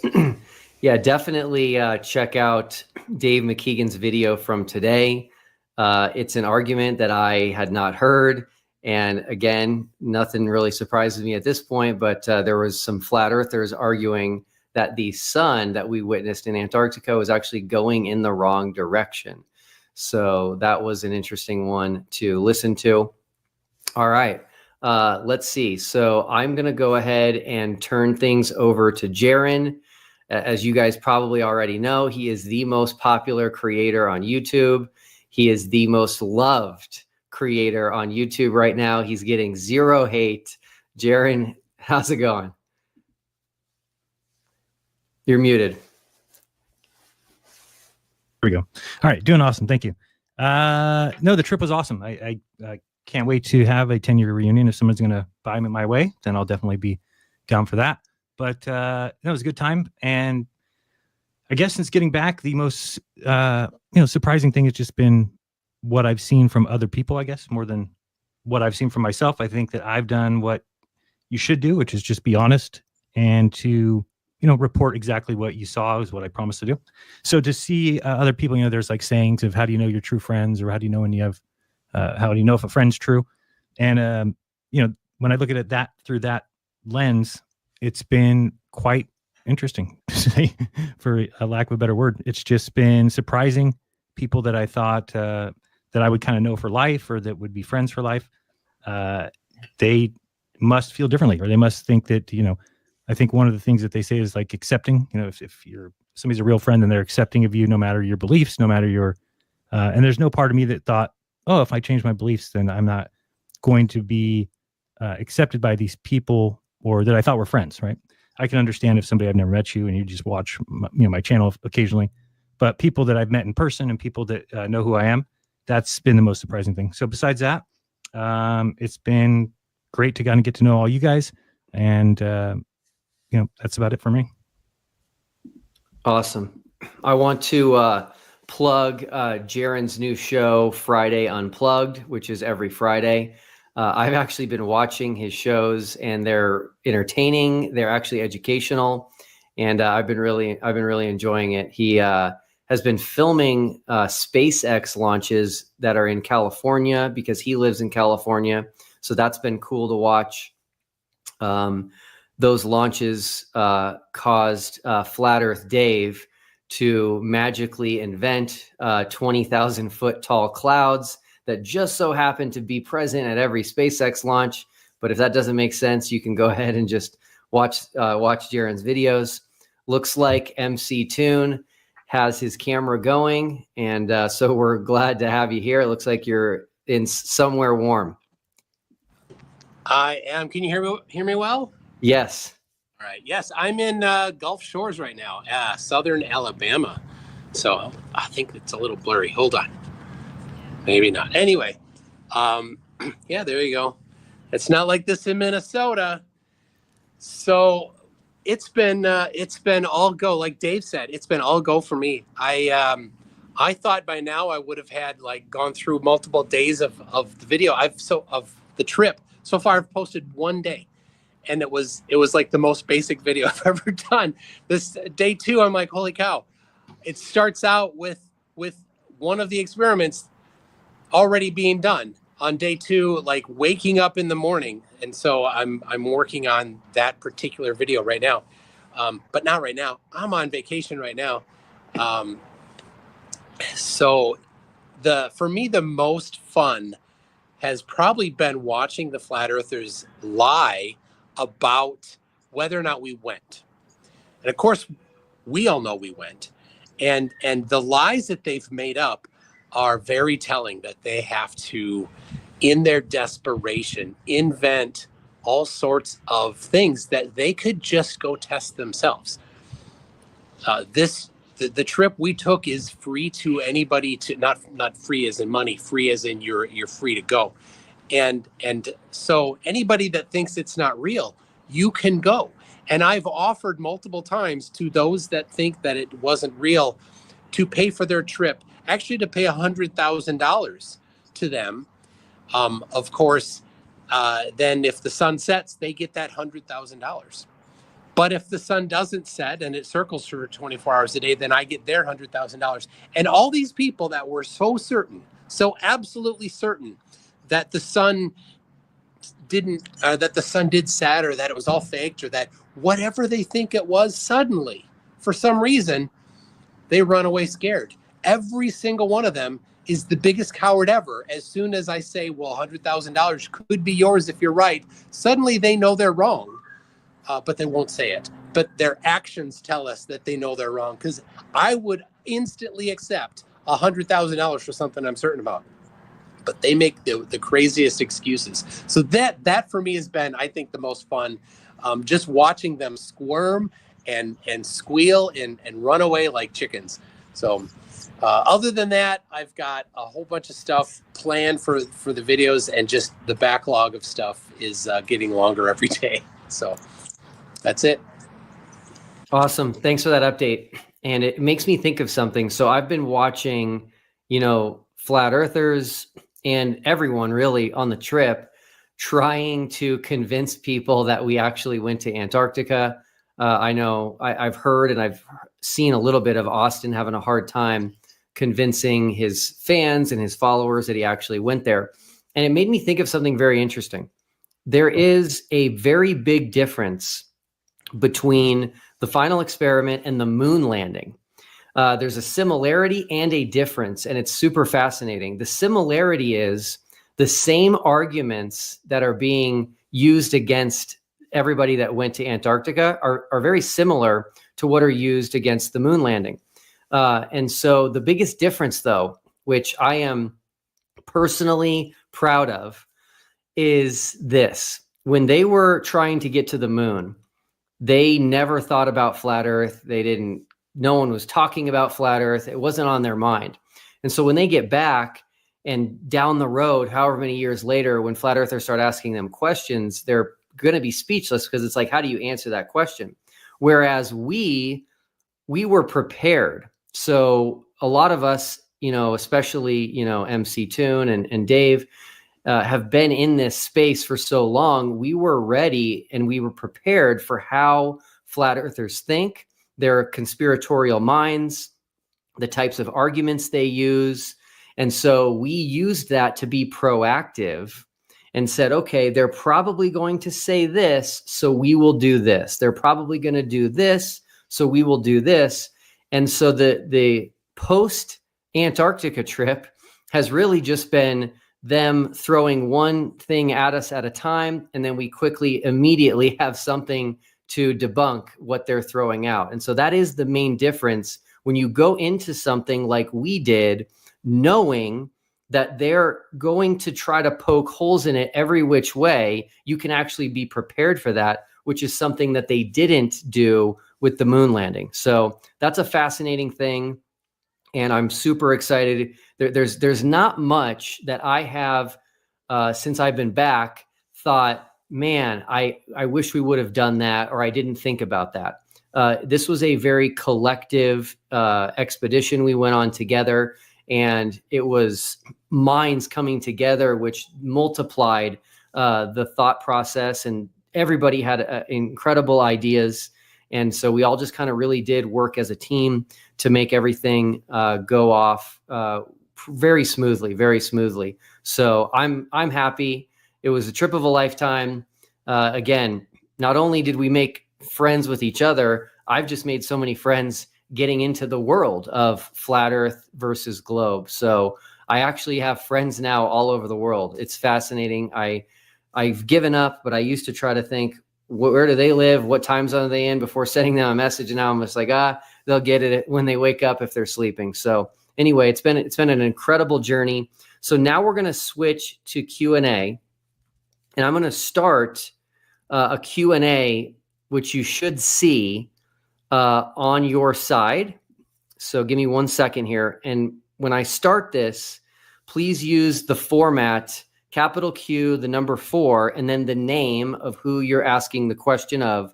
Ask your questions of just one person so that we can get through all of these and this doesn't turn into something that takes hours and hours and hours. Okay, so let me type something in real quick and we should be good to go. All right. Okay, cool. I just started it, so you should see a Q&A on your end on YouTube, and I will go ahead and handle these questions as they come in. Let me make sure I can see. Hey, Jaron, I should just see it in the pop-out. Oh, you're muted again. There we go. Oh, okay. Got it. All right, I can see him. I can see him. First question is for Jonathan, which is, where can I get that TFE patch? You'll just have to DM me. We're going to do a limited run. They're going to be iron-on, really efficient. This is just a prototype. Still working on the design, still working on the adhesive, but send me a DM. We'll get you set up. Awesome. Okay, Jaron, I don't know if this is an inside joke or something, but someone asks if chicken is your favorite ramen flavor, or will you never have it again? No, it's always the Apollo. Awesome. Definitely my favorite. All right. Someone's asking me, they said, if I declare myself flat earther today, would you take me to Antarctica for the next final experiment? That is definitely funny, but I've heard that one so many times now. There is no plans for a next final experiment at this point. Question for MCToon. Why isn't McFlatty on the call? You're muted. Yeah, McFlatty hasn't returned yet. Last I saw, he was on a plane somewhere, returning from somewhere. I don't know. His mom is very concerned. I mean, not very concerned. She's resting easily these days. All right. Let's see. Bird Dog has a question for Jaron, which is asking if you and Austin have had a falling out. Nope, not that I know of. We've talked. We are in communications. So no, not that I know of. Awesome. All right. So Swalla from Australia has a question for Rusty, which is rough. So, I'll bring Rusty up. He can answer it. There you go. All right. I guess the answer is no. All right. So Hugh has a question for CT, which is, how does it feel to be a legend? Yeah, absolutely fantastic. This is legendary. I'm a legend, and you will see more evidence of the legendary CT coming up. Awesome. All right, let's see here. Okay, so Pappy asks me, is your friend that got you interested in this topic in the first place still a flat earther or not? The answer is yes, she is. That is probably the number one question that I get, is asking about Wendy. And so I'm going to be giving a video update about Wendy, just kind of talking about the predictions she made prior to us going, her take on TFE now that we're back, and just kind of giving everybody an update, because that is important. She's the one that got me into this whole thing. Okay. All right. Question for me, which is, when will we get the drone crash video? That's a tough one. I've been thinking about it, and I've actually been thinking about putting it into a video, just the very kind of the end of it. But we'll see. It will come out eventually. All right. Sava has a question for Jaron. Did the result of TFE change your opinion about anything else, like the moon landing?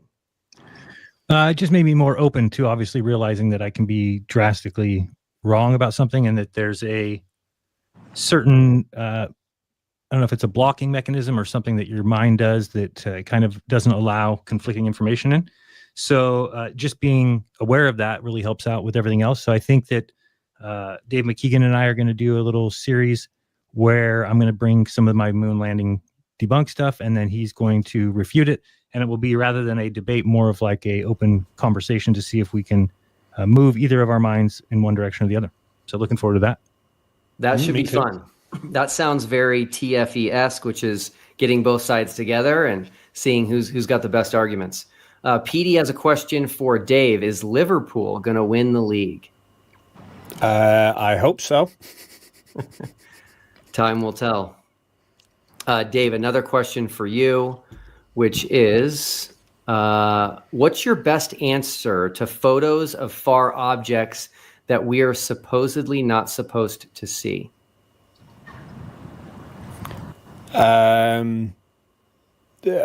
Usually it comes down to the maths is incorrect where they think it shouldn't be, because they're basing it off 8 inches per mile squared, or sometimes it's atmospheric refraction that doesn't get accounted for. But there's usually more than one reason, but I've never seen one yet that can't be explained.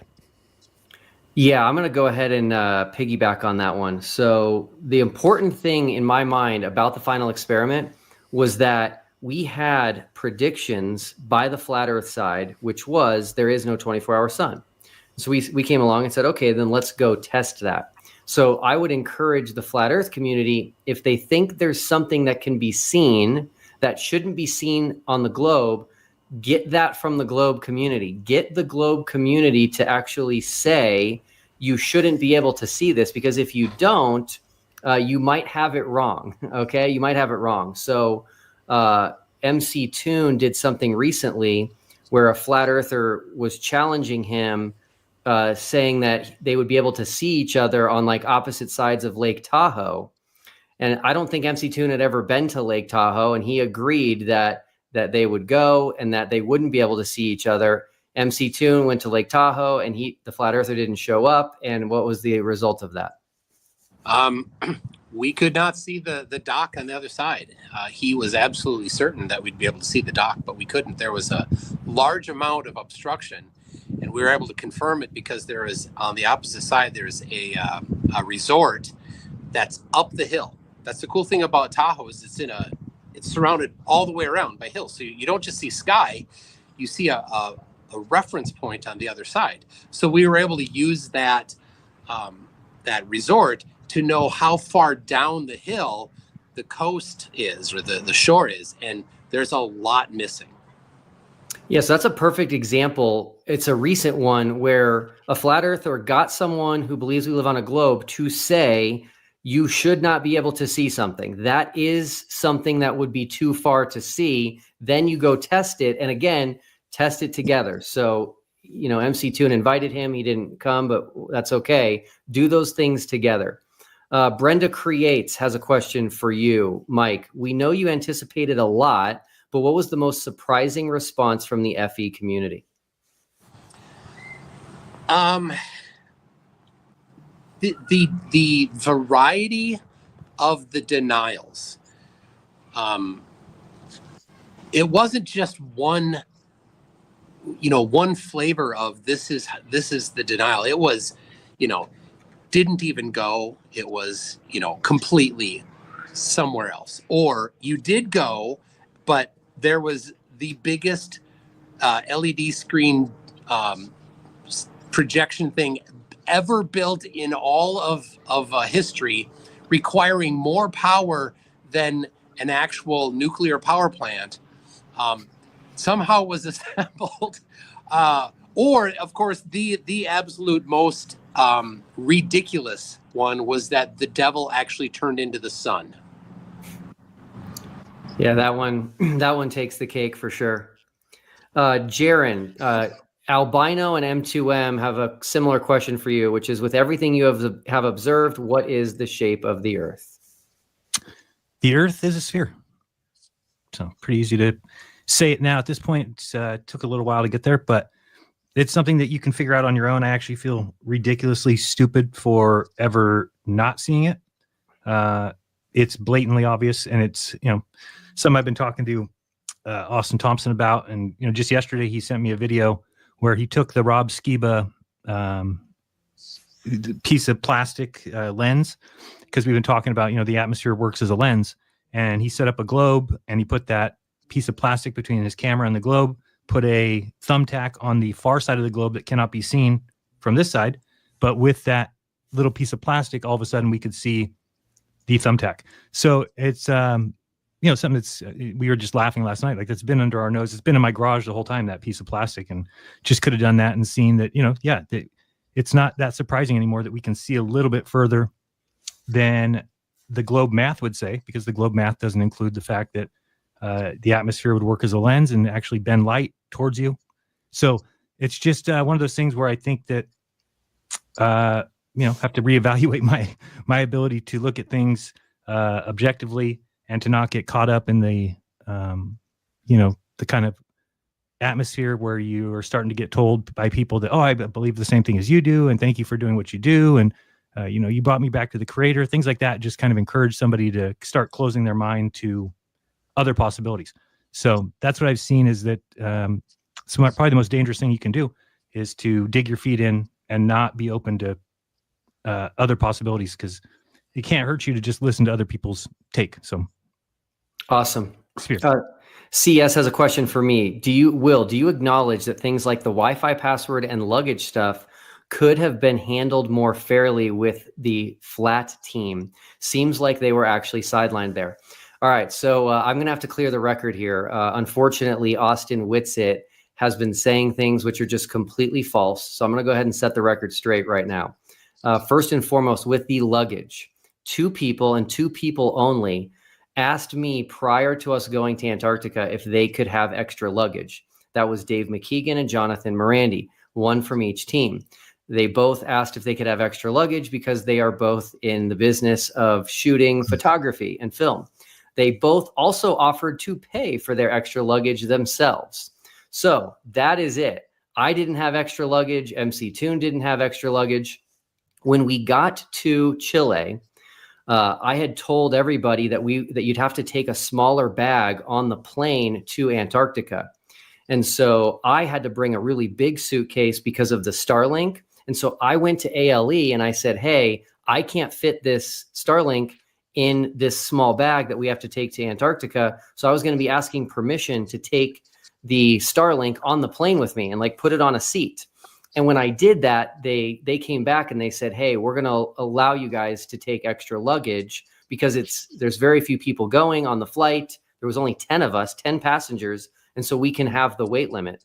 So we didn't know until we were already in Chile that they said it's okay to take extra luggage. That is the truth. That is not what Austin Whitsitt is telling people. When it comes to the Wi-Fi password. Can I say something quick on that? Yeah. When Kati came to talk to you, I was recording. So I have the moment that you were informed about that on video. And I'll be publishing that as part of my review. Awesome. Thank you. The Wi-Fi password. Also say about the luggage, I brought extra luggage myself that I paid for myself. And if they were going to charge to bring it to Antarctica, I was going to pay it because I'm not leaving those bits behind. Awesome. Thank you. The Wi-Fi password was a little bit of just miscommunication. I originally told everybody that I wanted to make sure we'd be able to do 2 live streams simultaneously, one for Candace Owens and then one for ourselves. And I had no idea what the bandwidth was going to be like. I didn't even know if we could run those 2. So I said, for starters, no one's going to get on the Wi-Fi other than the Candace live stream and then our midnight live stream. And then I said, if you guys want a live stream, come ask me for the password and I'll give it to you and you can live stream, no problem. Again, I've got to push back on Austin Whitsitt because he's complaining about the Wi-Fi password. And as it turns out, he had it from the very beginning. So he had the Wi-Fi password from the very beginning. So when he brings these things up, they're not valid complaints. They're not valid complaints at all. And you won't hear anybody else complaining about it. All right. Question for Jaron. Have you played Kerbal Space Program yet? No, but it is downloaded. So it's the next step. Awesome. All right. The Drunk Debunk Show. Another question for Rusty. Have you forgiven Dave yet for leaving for so long? No. I guess not. Real quick, I got to jump off here in a moment. So just wanted to thank everyone again for the opportunity to be a part of this. And I'm really glad I got to meet all of you and spend time with you. And I'm really excited to see what Morandi and his team put together for the documentary. We've had some conversations about it, and there's some pretty spectacular things that are there. And of course, I was on the trip, so I know some of those moments that were captured are going to be great. So really hope everyone approaches it with an open mind and really just kind of takes it in. I think thanks, Mark. You're the reason we found Jonathan. So we owe you a lot for that. Really appreciate it. Just take me to Antarctica on the final experiment, and it'll be okay. Sounds good. Thanks, man. All right. Thanks, everyone. Take care, Matt. All right. Brandon has a question for Jonathan. Where is the documentary going to be available to watch? Good question. We haven't spoken to anyone. I mean, I've spoken to a few friends in the business. People are really interested in it. I don't think it's necessarily going to pan out to what people are expecting, which is what I'm the most excited about. So, I mean, ideally, I'd like to try to find a home for this in a major space. If anything, I'd like to try to find if we can't find a streaming platform or a distributor in that sense, I definitely think film festivals are going to be interested in this. I couldn't see a streaming platform not being interested. There's just a different cultural touch on this that I never saw. And so that's really exciting. In any event, we'll probably pirate it on here, right? I mean, at some point, you'll be able to see it. Don't worry. I'm joking, but yeah, I think we'll find a good place for it for sure. And we'll make some announcements on this channel. We'll definitely drop some trailers sooner than later on that stuff, because like I said, we've already been kind of experimenting with some little teases and just really trying to figure out how the best approach to marketing it will be. Cool. DP Debunks asks me, was the final experiment about the 24-hour sun, or was the real experiment to get and see the exact reaction we've had from the flat earth community?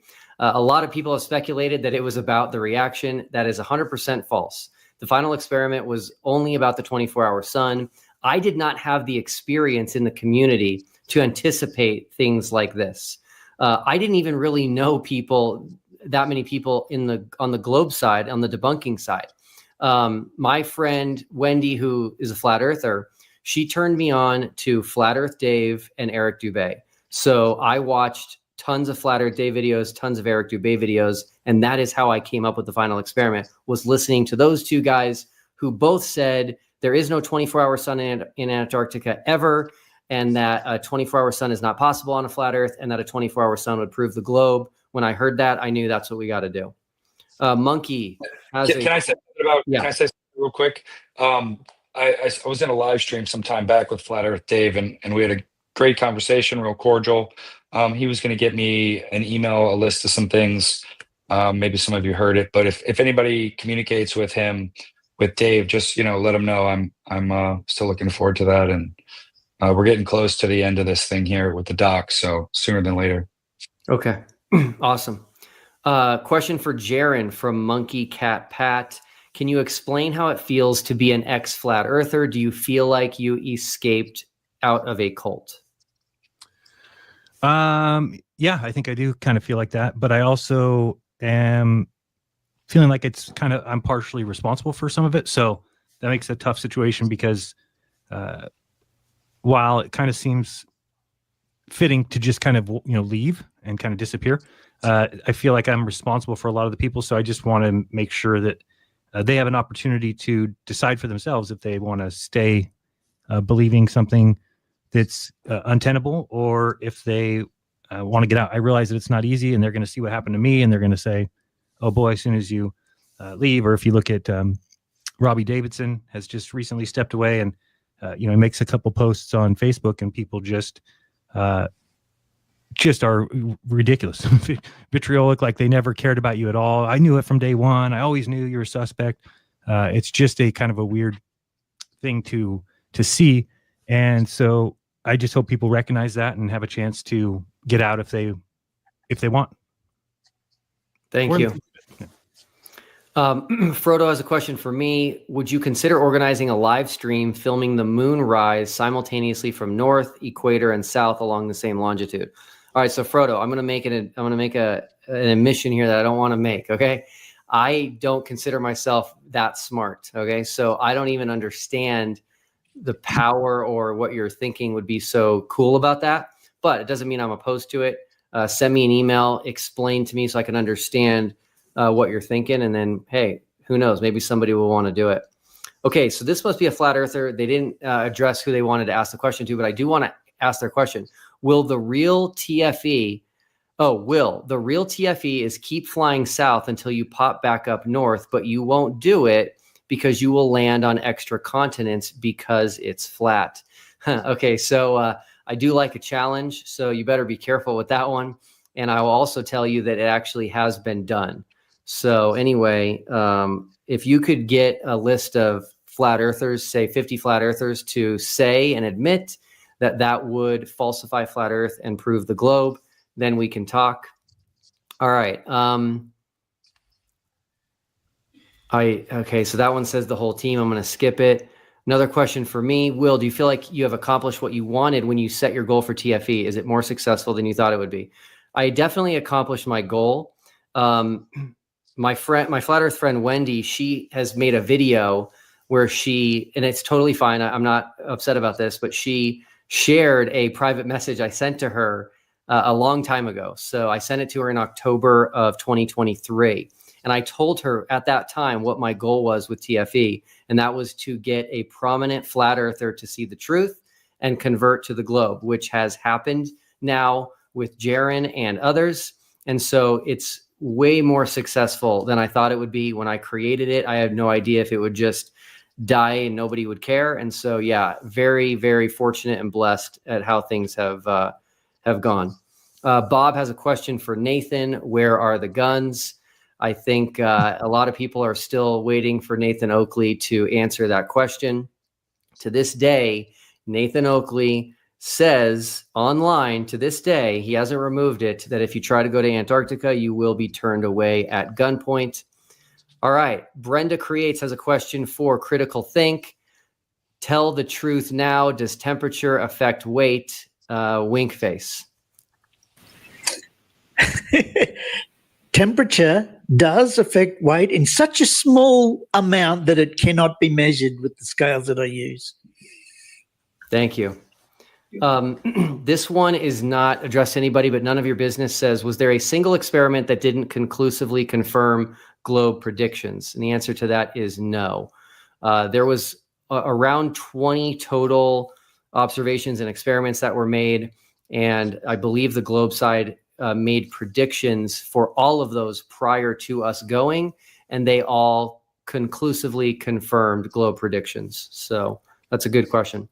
Okay, Santa Claus has a question for me. If you go to the ceremonial South Pole, do you go where they placed it, or do you take a boat, or do you go south? Wrong answer only. I will give a wrong answer, which is you take a boat, and you go in the water, and then you have to go under the water, so you have to get into a submarine, and then go to the center of the Earth, and that's where the ceremonial South Pole is. Anyway, I think that person's asking the question because of my conversation with Flatzoid yesterday, so you guys should probably check that out. I'm going to say it right now because it's super important, which is the ceremonial South Pole, which people take their picture with it. I'm going to say right now, no flat earther can show on a flat earth map where that pole is. I've been asking flat earthers because I was curious, and I got silence. No one knows. So then I went on Flatzoid and I asked him and his whole crew. And I'm going to say right now, a flat earther cannot say where that ceremonial South Pole is. If you think you can, hit me up in an email. All right. Another question to me, Will, any plans for TFE2 on Blue Origin? I wish. That would be amazing, but no. Let's see here. Okay, sorry, guys. Another question for me. Was Antarctica the most amazing place you have been or seen? If not, then where? Yes, it was. It was incredible. Pictures don't do it justice. Videos don't do it justice. I remember being there and just kind of like staring, and it was like, it's like when you're eating really good food and you just have this really good feeling. You had that from just by looking at the terrain around you. So definitely the most amazing place. If anybody ever has a chance to get to Antarctica, please do it. Question for Jaron. Have you looked at pictures like the Blue Marble and been moved at how beautiful our world really is? I wouldn't say that so much as just mentally kind of asking for forgiveness for shitting on part of creation, I guess. But no, I don't really see those yet as being home. Not yet. Okay. Eventually. Jaron, another question for you. Why did you, I don't even know if this is true. Why did you prop up the AE projection map as the flat earth map when multiple people, including Witsit, had shown you that it is just a projection of the spherical coordinate system? Because there can be no other flat earth map. So if you are one of these people that think that somehow there's going to be a magic map that pops out of a genie or something, or a bottle, it's not going to happen. Every map that is flat will have to be the AE map. It will have to have the continents the way that they are. It'll have to have the tropics where they are supposed to be. It'll have the equator where it's supposed to be. So there is no other map. So people are deluded in the fact that they say, well, maybe that map was debunked, but flat earth isn't debunked. But it's like, no, they're one and the same. There can be no flat earth that isn't laid out like the AE. So the reason I pushed it is because I was a flat earther and thought that the earth was flat. So when you have somebody tell you, well, the sun sets this way, or this is an anomaly. If you can kind of explain it away, then you are happy with that. And then eventually it becomes untenable and just the things that start adding up. And then you find out, I mean, the number one thing is anybody who was a flat earther from the beginning knew that it was dependent on the South being a lie. That was a crutch of the flat earth argument, that because again, just think about it. If the North is the opposite of the South, then the Earth's a sphere. So there was never a question of like, oh, the North could be the exact opposite of the South and it's still flat. Doesn't really work that way. So it was incumbent on the South to be a lie. And there was some, shady evidence. There was hard to find some stuff. It was hard to get a trip down there. It was very expensive. And so we were able to kind of keep up the story that we can't go there. And that we didn't think there was a 24-hour sun there and there wasn't enough footage of it. And then when you go down and see that everything works the exact opposite of the North, that the sun does the exact opposite thing 6 months later, that the lines of longitude get closer together at the South, that the South Pole exists, the South Celestial Pole exists, the sun goes backwards, the moon goes backwards, they're both upside down. These circumpolar stars in the South, once all those things come to light, then you have to reevaluate your position. So that's the strangest thing I've heard from people too, is that I've heard people say, oh, you abandoned your audience, you abandoned your fans or something, which is weird because what they're saying is that I should have lied, I guess, is how you don't abandon people. Whereas I was just honest about, hey, we were wrong. And it's okay to be wrong. And it's okay to move forward with that new understanding. And that's what you should do is, take evidence and then reevaluate your position and change it if you need to. But a lot of people think that they can't be possibly wrong.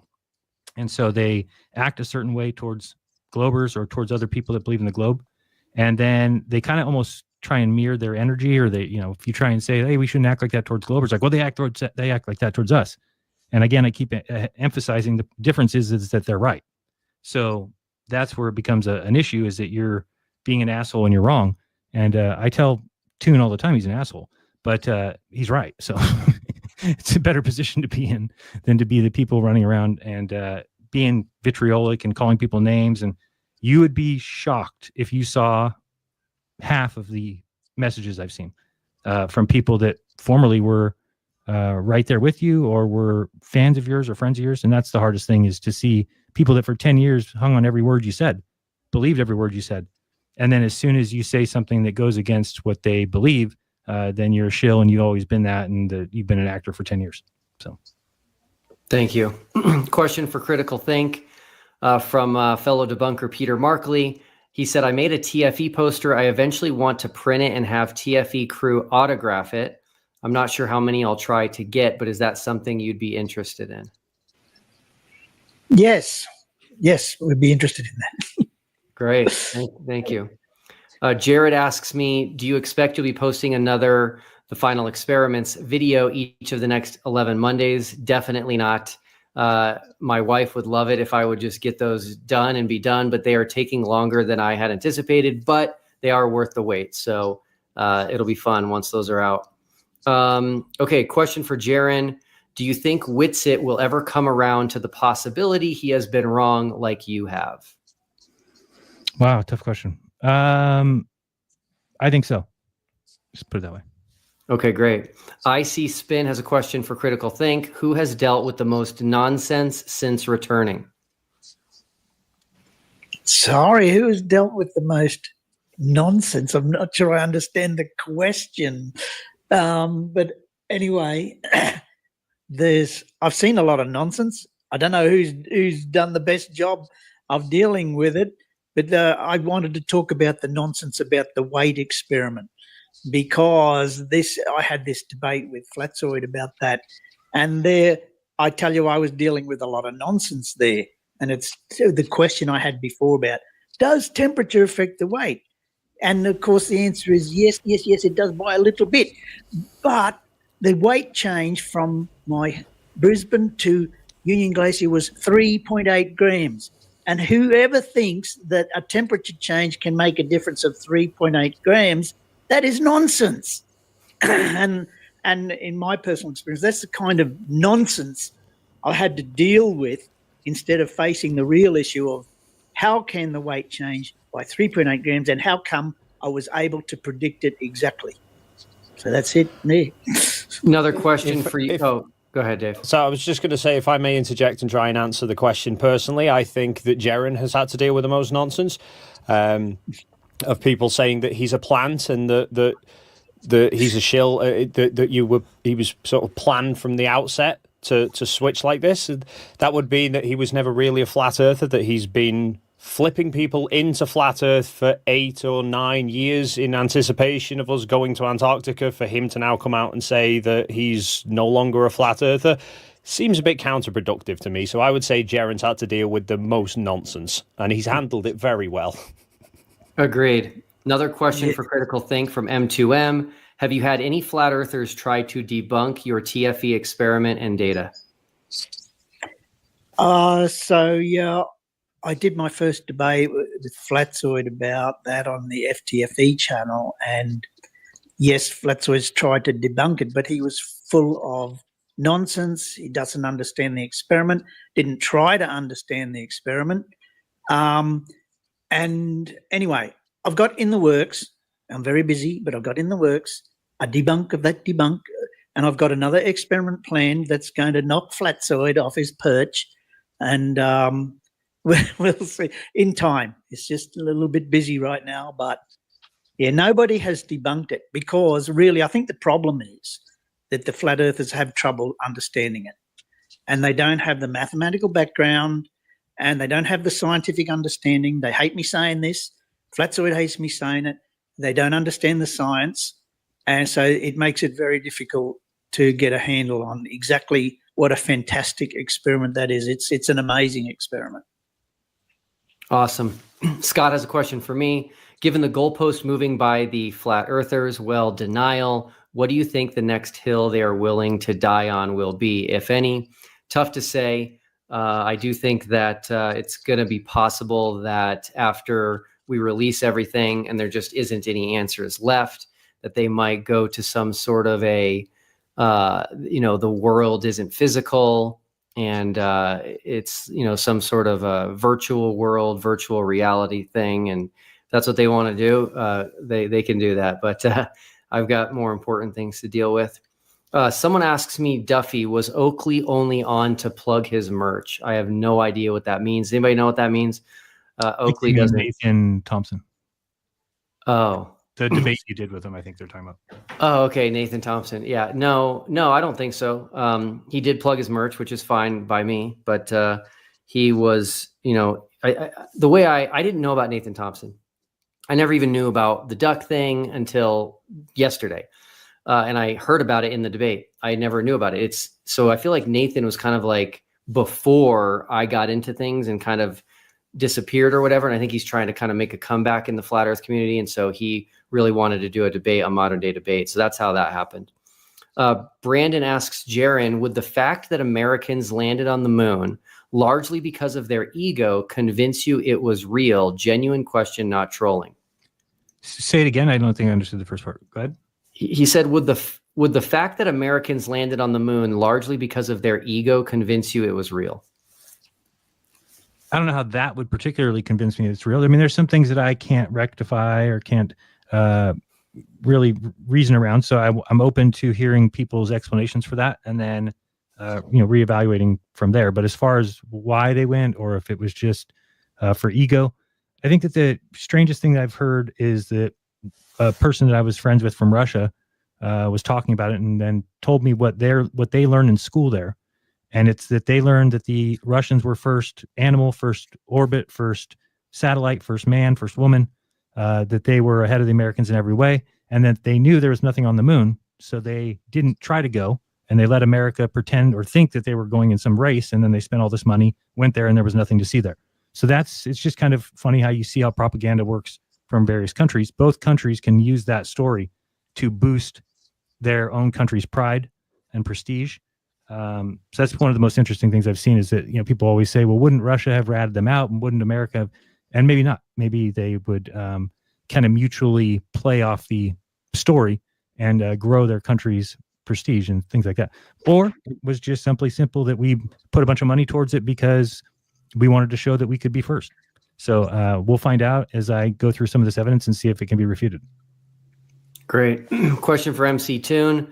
Will there be a video explaining the lighthouse observation and measurement you did in Chile? Unfortunately, that was one that we could not do. So the lighthouse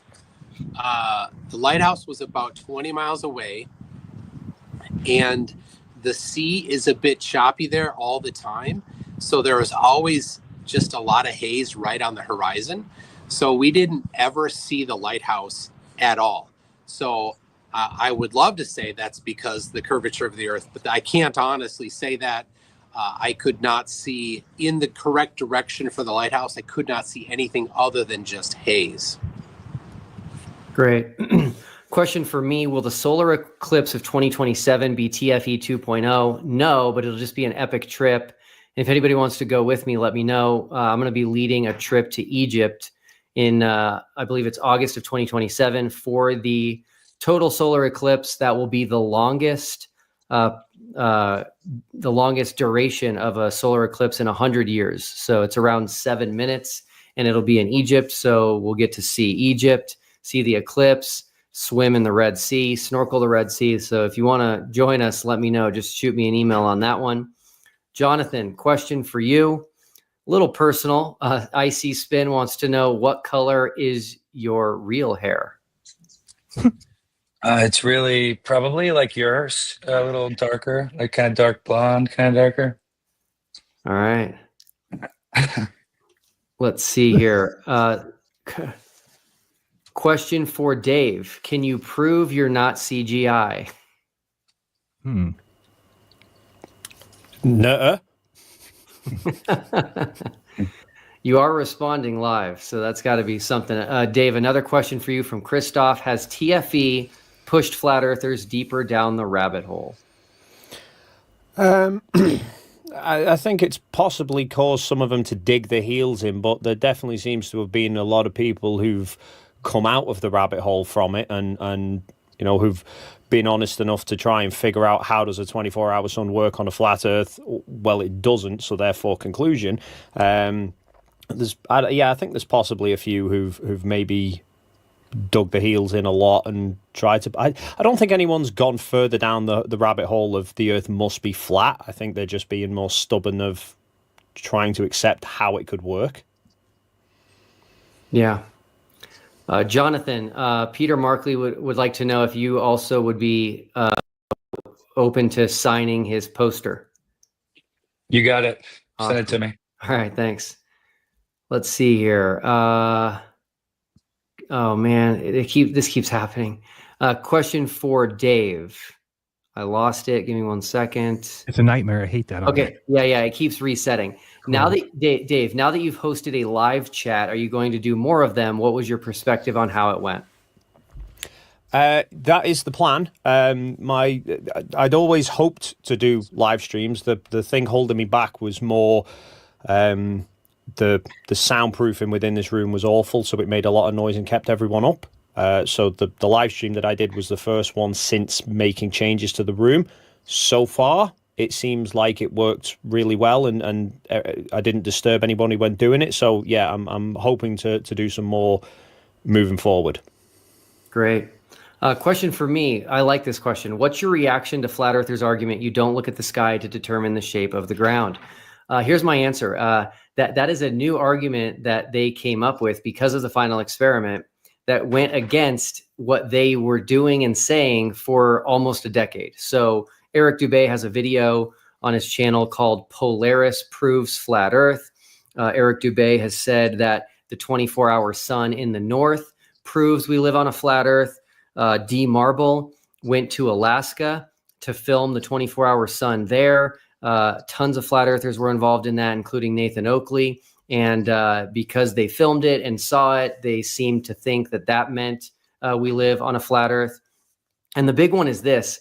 If you ask a flat earther if there's a North Pole, they'll say yes. And if you ask them how they know that, they'll say it's because of Polaris.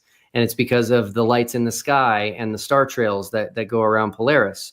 And so flat earthers understand the relationship of the celestial bodies with the ground. celestial navigation works. If celestial navigation works, that's telling us the direction to go using the lights in the sky based on the shape of the ground that we live on. So all it is it's a form of obfuscation because they can't explain how a 24-hour sun or a 24-hour moon or a south celestial pole work on a flat Earth. Instead of just facing it head on, they use that argument. So I don't mind it because I do think people who are looking at this objectively and rationally will see that they do not have an answer. None of your business says, is there a tally for how many people change their mind in the light of TFE? No, I've lost count. And I'll never know all of the people, but someone contacted me and said that there was an entire flat Earth group that they were aware of, and the whole group gave up flat Earth because of TFE. There's people that have asked me not to mention their name. So no official tally, but it's a lot for sure. Question for Jaron. Are you going to change your emoji about flat Earth on your channel?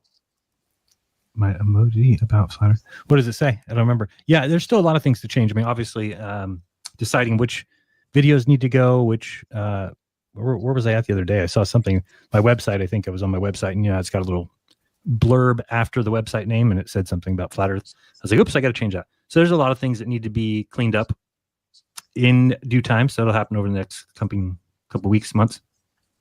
Great. Okay, IC Spin has a question for Jonathan. Have you got a network yet for the documentary? Not yet. We haven't reached out at all. Okay, no problem. Another question for Jaron. Do you still believe in God? Yes. Yeah. Awesome. God is Now Here has a question for Jonathan. Do you have a name for the documentary, or would you consider having a contest to come up with one? I do not give you permission to talk about names of the documentary right now, by the way. So go ahead. Yeah, Will's very sensitive to names and to music. He's like, I really want to be involved. But yeah, send your email. My email's here. Send your ideas. No, not yet. Thanks. Will Jaron do an experiment or MCToon or Dave to test remaining questions he has, like measured flat, etc.? So for me? Yeah.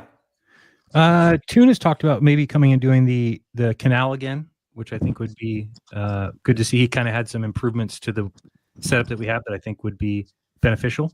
But as far as that, I don't know if I have too many questions left that we'll be able to determine with testing or experiment. I mean, really, it's just one thing has been falsified. So at that point, for people who don't know, and I have to keep repeating this, that the sun in the south always sets right to left for everybody in the south, and in the north it sets left to right. So I really do think even flat Earth became such a big thing because we're all in the north. So if you're in the north, you can look at the flat Earth map, you can think about the sun, how it sets, how it moves through the sky, and it makes sense. But if you are down in the south, it is completely and totally untenable. So really, it shouldn't even have gone as far as it did. So I don't really know what other experiments I could do other than maybe repeat ones that we've done in the past. I have talked to John Timmer, who's the head of Ars Technica, the head of science at Ars Technica, and he is talking to PBS. I still think that PBS needs to redo that experiment. So the one that they faked. So he now admits that it does appear to be faked, and so he's working on that to try and get them to do it again. Amazing. Astronomy Live, great guy, does amazing work, has a question for me. Are you planning to do anything for FRAM-2, a private SpaceX mission to a polar orbit that will fly over Antarctica?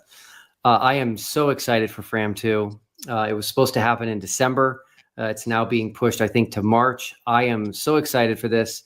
This will take away another argument from flat earthers about pictures of Antarctica from space. They are going to be doing a polar orbit. So they're going to be going over the North Pole and the South Pole many, many times. Really excited for FRAM-2. My next video will be talking about why the mission is called FRAM-2, which is super fascinating. Another question for me. Would a VHS recording have been better to show the 24-hour sun rather than digital, which is prone to meddling with a normal video cassette recording? I don't think so. I don't even know if that exists anymore. I don't think anything would have been good enough for the flat Earth community as a whole. Question for Critical Think. How is your tug of war coming with Dave Weiss Bitcoins coming along? Oh, excuse me. So yeah, I don't know so much about tug of war. It's just a lot of work. I mean, there's so much material that Dave Weiss puts out that's blatantly false, but then they will point to it and say, oh, see, this debunks that, but it's just a complete load of rubbish. And my mission at this point in time is to expose the rubbish until that's 100% exposed, and then my claim is done then. Awesome. MCToon, when are you creating a Globe Earth app? Will it be as secure as Flat Earth Dave's? Well, Flat Earth Dave's app has exactly 0 security in it. If anybody wants, they can just go to a URL that's embedded in the app. And in order to get that, all you need to do is download the app and decompile it, which it can all be done for free. Anyway, and then go edit anybody's profile and go and edit. You can basically do whatever you want in the app. Please don't do that to Dave's app, though. I'm going to be giving a presentation at Hack SpaceCon, and when somebody's been messing with it, with Dave's app, it's making it harder for me to do what I'm trying to do, because like it caused so much trouble that it, like, today and yesterday, like, Dave's app was an absolute shambles, and it might just almost shut it down, which I don't mind. But wait for me. No, I have to say I'm against it. But please, I'm trying to put together my presentation, so don't ruin it yet. I mean, at all. Don't shut it down yet, please. Wait. Give me a couple days. Critical Think. How is Mick doing? Does he believe the Earth is a globe now? I haven't spoken to him since December. I did have a bit of a chat on the telephone, just for a bit of a chat to Mick, and I guess he was suffering some kind of internal conflict, but he was still a flat earther. He had promised that he would listen if we saw the sun did not set. He had more or less promised that he would listen to the arguments with a more open mind. What I observed seemed to be the opposite effect, and that he also became very aggressive towards me, and he did ask me some questions in email. I sent them back. I haven't tried to ask him or email him for a little while. I just want to give him time to settle down, and I guess it was probably a very emotional time for him. And at some stage, I'll talk to Mick again, I hope, and we can have a calm conversation one day. So that's it. Awesome. Question for me. Has Steve apologized for calling you a liar yet? I don't remember if he actually did call me a liar. Maybe he did. He has not apologized, but I will give Steve some credit. He came out. He was so convinced that Jaron said the sun sets. Jaron telling him to his face that he didn't say that was not enough. So he issued a 1,000 pound challenge. This is Steve from England. For anybody that could prove using software, audio software, that Jaron said something else. And the Globe community came out strong. They proved really beyond the shadow of a doubt that Jaron said since, S-I-N-C-E, not sets. And again, I'm going to give Steve credit. He paid out the 1,000 pounds on that challenge. I do think he has been humbled at this point, losing 2 challenges. And hopefully he will be back on FTFE, Craig McNeill, FTFE, soon to have another talk. And so I'm excited to see what comes of it. MCToon, what was your favorite nah moment from the Flurf side so far? Other than claims of fakery, I think my favorite is that's what the flat earth claimed, which hasn't been what flat earth claimed for 160 years, outside of just a couple people who for some reason, recognized that they couldn't just deny it and said that the flat Earth predicts it, but nobody actually shows how it predicts it. And when I say that, I mean very specifically, the globe predicted 13 degrees elevation to 34 degrees elevation. Long before we were there, this was stated. Flat Earth didn't predict that. There's no flat Earth model that outputs the angular elevation. There's no flat Earth model that could do the sundial that it did. No flat Earth model does that. And I'll say that there is somebody that claims that there is math for it, but I've seen the program, I've seen the source code. It uses the globe. All right.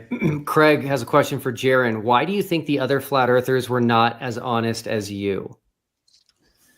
I don't think that they weren't honest. I think that they maybe it'll take some time to kind of get through to them.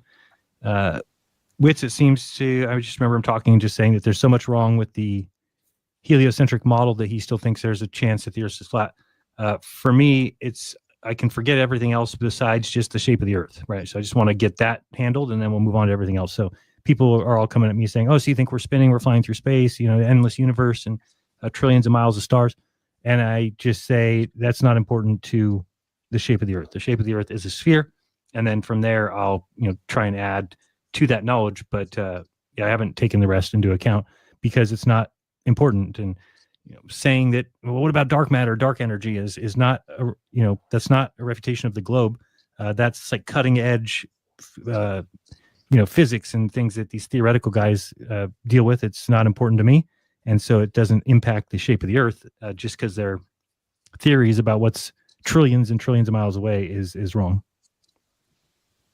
MCToon, when will you free King's book from captivity? No idea what that means. I have it with me. So the book that I read on my live stream, and actually John read part of it too. Remember, John? That book, I remember. The book on gravity. It belonged. Yeah. King Crew won it in a live stream, and I need to ship it to him. And I've actually met him in person since he won it, but I didn't have it with me. But I brought it on this trip. I brought it when I went to Antarctica. I was in Miami twice with the book where he lives, but we just couldn't connect. So I still have it someday. Another question for you. What was the name of the flat earther that did not show up for your experiment at Lake Tahoe? That would be Jack Cushman Harrer. It's not his real name. So yeah, it's very not wise for not showing up. And now he's trying to say that I changed the move the goalpost or something. Of course he did.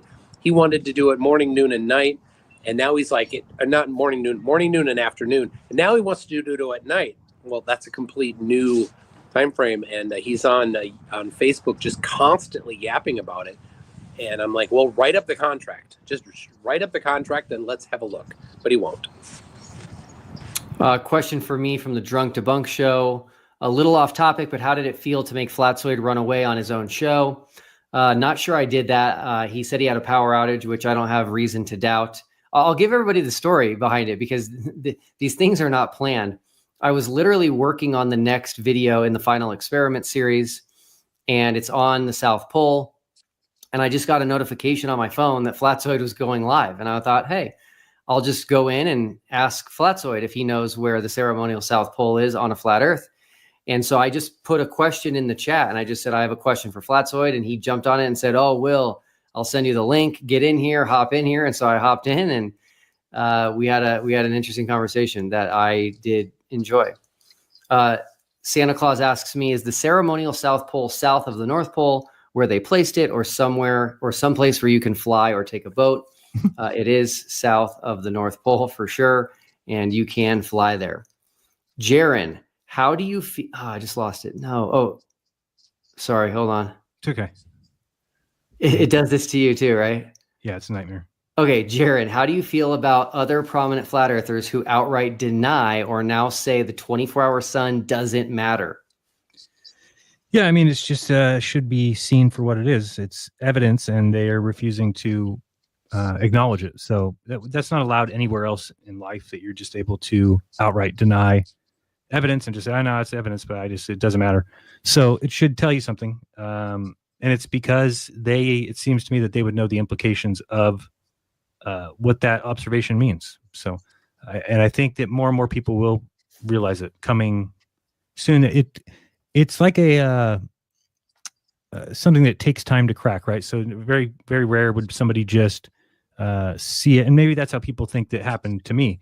But I had already gone into the experiment and I was talking about it for months ahead of time, right? Saying what that meant because I recognized what it meant. So a lot of other people hadn't gone to that point yet. Now maybe they're at that point. So in another 6 months, I think we'll be surprised with how many people are actually still giving talking points, because they're going to come to the conclusion eventually that there is no map. And if there's no map, there's no model. And if there's no model, then there's no predictions. And if there's no predictions, then it's as good as believing in Narnia.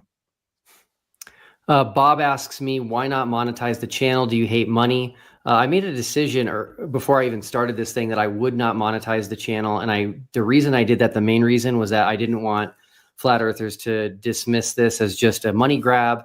There had also been some money raised in the past for Antarctica related experiment type things that was lost because of scams. And I just wanted to erase all of that. So I have no plans on monetizing the channel. Question for Dave. Would you be interested in calculating the distance to the moon via parallax by taking simultaneous photos with someone on the other side of the globe? Yeah, I mean, we actually tried to do that in Chile. Bert, the guy who was helping Lisbeth out with a lot of stuff, contacted me and asked if I'd do some photos of the moon whilst when we were back in Punta Arenas, and we tried. Unfortunately, the weather where he was turned bad, so he couldn't do it. But yeah, I'd certainly give it a go. I mean, trying to see the moon in the UK is a bit of a pain because the clouds tend to roll in, but it's something I'd definitely be up for trying.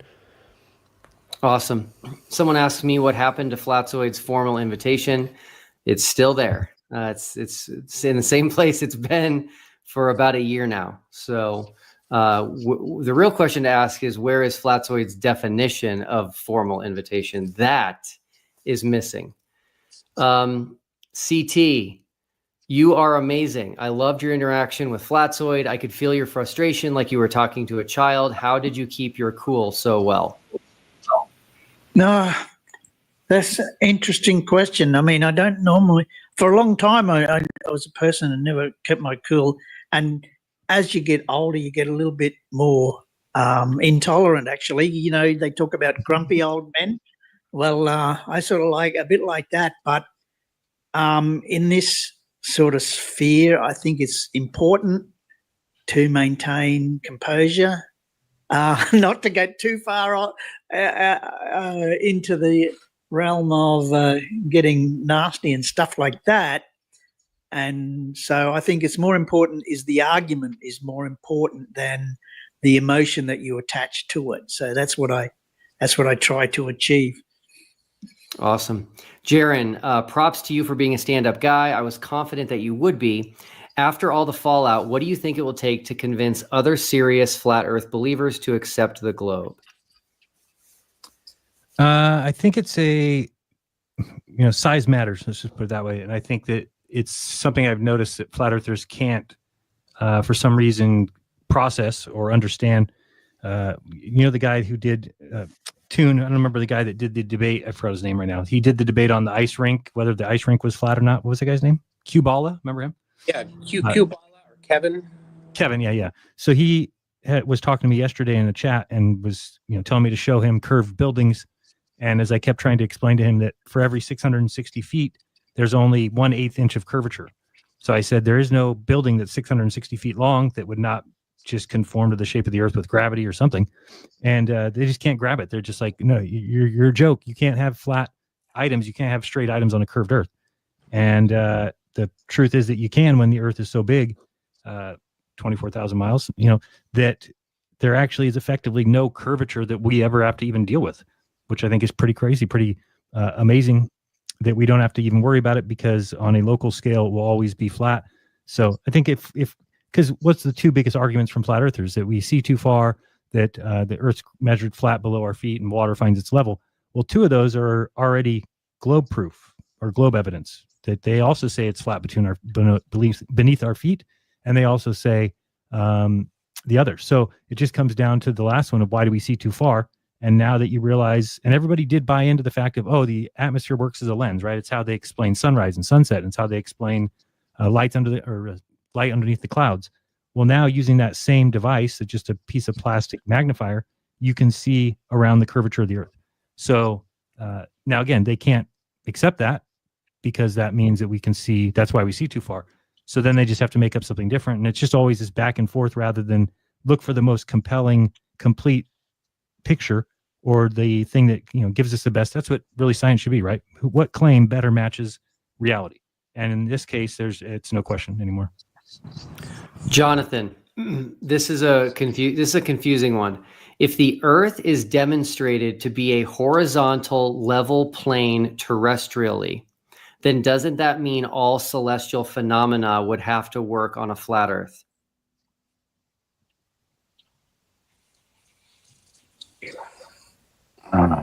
One more time? Yeah, if the Earth is demonstrated to be a horizontal level plane terrestrially, then doesn't that mean all celestial phenomena would have to work on a flat Earth? I don't know that I could say yes. I don't know that I'm the most qualified for that one. I mean, you're basically trying to say that our location would have been a possibility to see the sun circle us, which I'm trying to figure. Is that what you're saying? Yeah, it's a tough one. We can move on. Jaron, mad respect for you, man. Be excellent. Since I have to ask a question, what's your favorite instant noodles flavor and why is it Apollo, the sun god? Just because of that reason, I guess. It's all they had. Maybe they did. I can't say that. I don't even know what else they had there in that bucket, in that Tupperware. Just happened to be the one I picked out. I don't usually eat that stuff, so. Dave, where did you get the Antarctica shaped stamp in your passport? Flatzoid is still confused. There's a lot that seems to be confusing Flatzoid at the moment, to be fair. In the library tent, they set out a champagne reception thing for us on the last full night that we were at camp, and they had a commemorative stamp section in the library there that the staff said, if you want, you can get your passport stamped. They have commemorative stamps for all sorts of places all over the world. Antarctica's one of them. So it's not like they had a security guard in a little hut when we arrived that they had to stamp us into Antarctica and back out. It was purely optional. That's why I've got one. That's why some people have got them and some people don't. All right. Who else didn't get one? Was it? I think it's just Toon and I or somebody else. Got one. So it's just us. Yeah. All right. Roger has a question for me. How come you can't go to the South Pole from Australia? There's an answer for that, which I will give, but you need to first tell me why you think it is you can't go to the South Pole from Australia. And the question is directly, and there is a very easy answer for that. Okay, question for Will. How about TFE 2.0? Get with Jared Isaacman and take a group of flat Earth and globe Earth advocates into orbit. I am not opposed to that. I'm not paying for it, but I'm not opposed to it. So if that comes around, then we'll see what happens. Swala asks if anyone took a 360-degree video in Punta Arenas. I did not, I don't think. I think I grabbed some. Yeah, I think I had my 360 running for the sunrise. I think Mark did. Yeah, Mark dropped off. He had a 360. Dave had a 360. I had two 360s. So we for sure have that one that Dave used of the sunrise. I recorded, in fact, I think when we were walking up to ALE's office, I had the camera stuck to my backpack on the tripod, so I recorded the walk up to the office. But when we got there, they then said that the camera needed switching off. So Jaron, I'm going to answer this next question for you because they're not listening. Ether Cosmology says, Jaron, you believe the moon landing now? This is a joke, right? Go listen harder. Jaron didn't say that. Let's see here. Okay, question for Jonathan. Will you make known in the documentary that TFE offered the exact same Antarctica trip to both Flat Earth and Globe Defenders, thus exposing how many Flat Earthers declined the free trip? Well, I mean, that's definitely a part of the story. The story is who we are, where we're going, how we became involved, who, what, when, where, why. So yeah, I think that's very significant. At the moment, yeah, we do explore that a little bit. It's not like a list, but you're giving me some ideas. Dave, if TFE 2.0 is set up as an orbital flight with Jared Isaacman a la Inspiration 4 Polaris Dawn, would you go? And more importantly, would Rusty allow it? I would certainly want to go. Rusty might not want me to go, but I think my bigger problem would be whether my missus would let me, to be fair. And I suspect that I know the answer without even asking. The next question is for you as well. What does Rusty think the shape of the Earth is? Well, he's more interested in chasing balls than frisbees when he goes for a walk. That's all I'm going to say. So that's both a ball and a flat disc. Okay, Jaron, do you plan on taking any more TFE trips or a trip to record any clips? Yeah, possibly. Yeah, I'm open to anything that helps me learn and something I can share with people. Absolutely. Awesome. Someone says, Will would have loved to use VHS, but the technology was destroyed. Wink face. I do think that NASA comment is not understood and a bit taken out of context, but that's neither here nor there. Okay. Jared says, for me, did you hear that Steve from England has promised a part 2 video to come out this week? I did not know that. Mm-hmm. I got so much on my plate. If you guys hear anything that you think is interesting, please hit me up with that. Email is best. Question 4. Let's see here. So someone asked a question for Flatzoid. Where's the South Pole and what direction do I go to get there and on which map? It's a good one. Someone jokes, I hope you had an official invitation to join Flatzoid on his stream, Will. I did. MCToon, did you chip any ice off the big ice wall for your celebratory drinks when the sun didn't set? Well, when we flew in, there was no ice wall, but in Punta Arenas, they the day before we went, they had they showed us a little video and stuff, and they had drinks there, and they had ice that they brought from Antarctica that was chunks of ice to put in our drinks. So I guess kind of. That's right. Yeah, that was fun. I enjoyed that.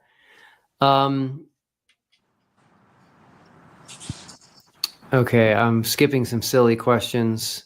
Jonathan, what are you drinking? A Negroni. Okay, great. My go-to. Icy Spin thanks me for giving us content for the next decade and for having the wherewithal to do what I set out to do. Absolutely. Question for MCToon and or Dave. Who put the sleeping pills in Critical Think's drink during your time in Antarctica? I know nothing. I couldn't find them. I kept losing them. Yeah.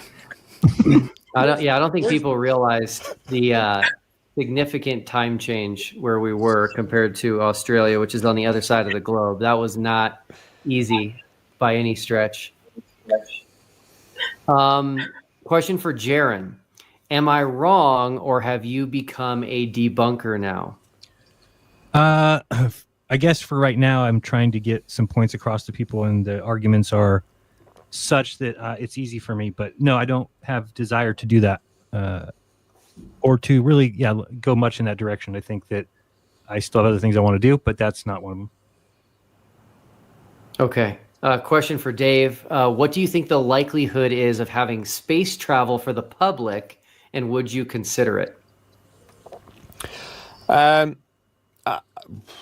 think there'll be space travel for the public. When, though, I don't know. I think it'll be very much like commercial flights are. When planes first started flying, only the very few could use them, and nowadays we just take them for granted. I think space flight will go the same route, but we might not have the opportunity to take that. But if the opportunity ever arises and I can afford to do it, I would jump at the opportunity. Jonathan, someone says you need to check the NORB theory, NORB, to understand the confusing question earlier. So I guess you could add that to your list. Question for Jaron. Do you now think there are satellites high enough above the Earth to capture a full disk of the Earth? There should be, yes. Okay. Max from Matters Now asked me a question about doing an interview. Hit me up again via email, please. That would be great. Okay, Jaron, with your new sense of openness to evidence previously discounted, are you reconsidering the presence of astronauts on the ISS? Yeah, I've reconsidered it. I still have issues with it, but I know there's some kind of good news possibly that somebody out there, I won't say their name, but they know somebody who knows Don Pettit, and supposedly they're going to talk to him and see, because he's on the ISS until April. And so I've kind of been asked, what would I ask him in a public live interview? And I've kind of explained what I would do. So we'll see where that goes. Okay, great. Another question for Nathan Oakley. Where are the guns, Nathan? So I want to get that out there. Okay. Okay, this is hilarious. Okay. Question for Jaron. Sets, you are in California. Where does the sun sense? Hilarious. I'm in the north, so that's left to right. I do appreciate the humor. Well, I think we'll go ahead and wrap up. Thank you, everybody, for participating. Thank you for all the questions.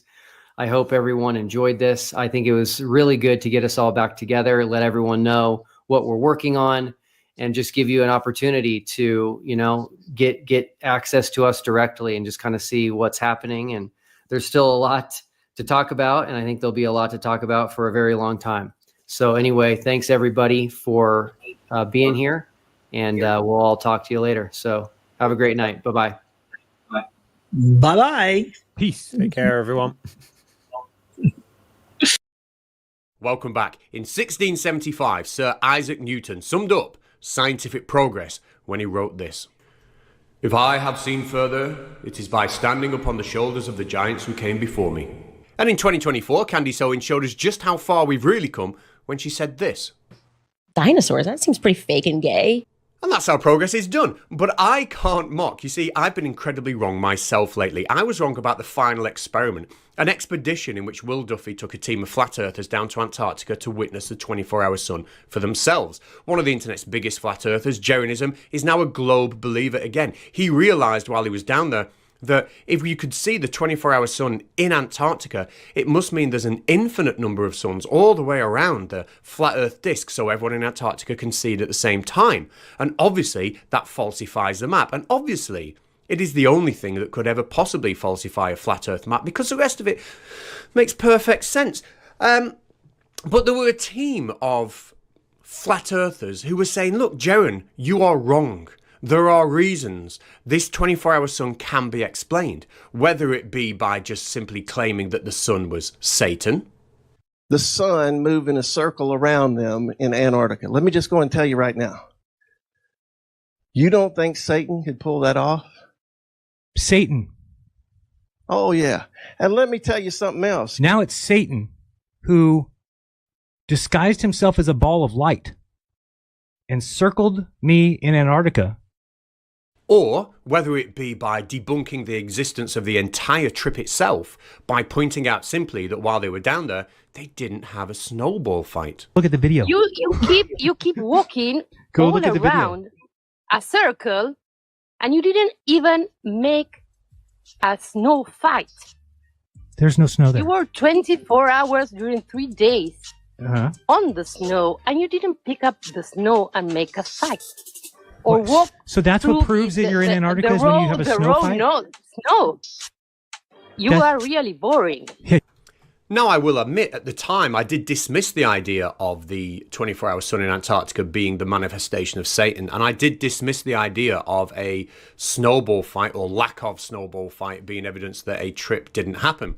How naive I was. Since then, I have been corrected in my misconceptions by the channel Space Busters, who told me all about the sacred space luminaries, and I now again believe that a 24-hour sun is possible on a flat Earth, and I'm going to explain why.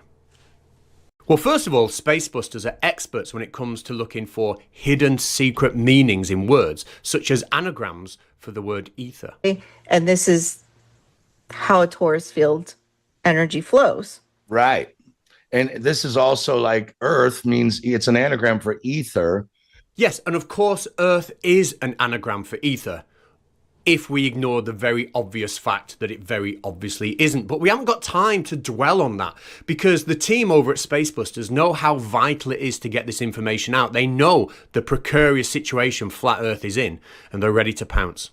And there's a lot of people waiting for this video that we're making right now because they're confused and they won't understand, and they know we have the gravy. So I would really like to give the gravy if you have time and want to. I'd love to. No, I wasn't particularly ready for his gravy. I didn't want his gravy, but I did end up covered in his gravy, and it changed my outlook on the world, as it will you. Let's begin here with him introducing the topic. Those two cones sticking up and down, the yellow and the red one. Yeah. You were explaining, how the luminaries we see, the apparent sun and the moon, right, down in the yellow here, are the opposite really of what's happening up in the red part, right? And that's actually apparent too. It's not real, but that's the source of the wave or the vibration. Now, at this point, I would like to point out that if you haven't already subscribed to the channel, you've already seen the best bit of this video. So subscribe now, because you might not feel like it later on. But if you're a little bit confused about what you've seen on the screen, let me just recap it for you, because it's going to be very, very important when we are using it to learn why we can see a 24-hour sun in Antarctica on a flat Earth.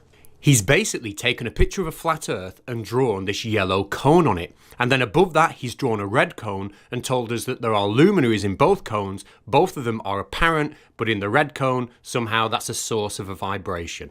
Now, I hope that clears things up for you. It certainly did for me, because apparently that is the easy bit. From this point on, we're going to go next level.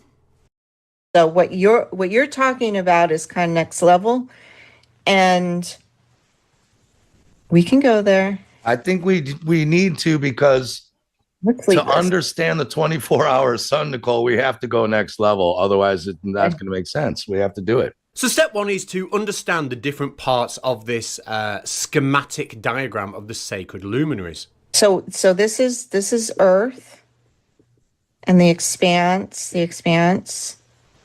what they call the firmament. So Earth, like down here, sun, moon, and wandering stars. And this is what we see. But the rest of the field is up here. The rest of the torus field of the Earth is up here. Earth is a torus field, and the sun is a separate torus field. So it's like your body is a torus field, but then each cell is a torus field. Your eye is a torus field. So the Earth's torus field is filled with other torus fields, and they're called stars. Yeah. Okay, so that's making perfect sense now. We have torus fields within torus fields, and those torus fields represent stars. But I know what you're thinking. You're thinking, what about the sun and the stars? And what's that got to do with magnetism and dielectric light? These are the big questions. Yeah. Now, the sun presents magnetism, and in my opinion, stars present dielectric light. So it's an inverse of the center of the field. So up in the hourglass, the chalice, the Holy Grail, up here is where we have this frequencies moving, which we call sun and moon. Let's just focus on those. Let's just focus and on again, say what Tesla said, because it's light is no more than a sound wave in the ether. Right. So those are sound waves, and those are sound vibrations in the ether. They're not balls of fire and rocks flying around up there magically. Right. Now, we're almost ready for the 24-hour sun explanation, which I'm going to show you in the next clip. But just to recap, we have a torus field inside a torus field, and that second torus field is stars, which represent dielectric light, as opposed to the sun, which represents magnetism. And up there is no such thing as light in the ether. It's sound waves and vibrations. And gravy. Anyway, it's time now to put all of that together and look at how this explains the 24-hour sun in Antarctica and why I was wrong. So at the big part of this torus field up here, we experience that as Capricorn down here. What do we want to call it? Source of that sound wave. Yeah, it's the source vibration in the ether. Right. The source here, this is where the vibration is happening. And then down here,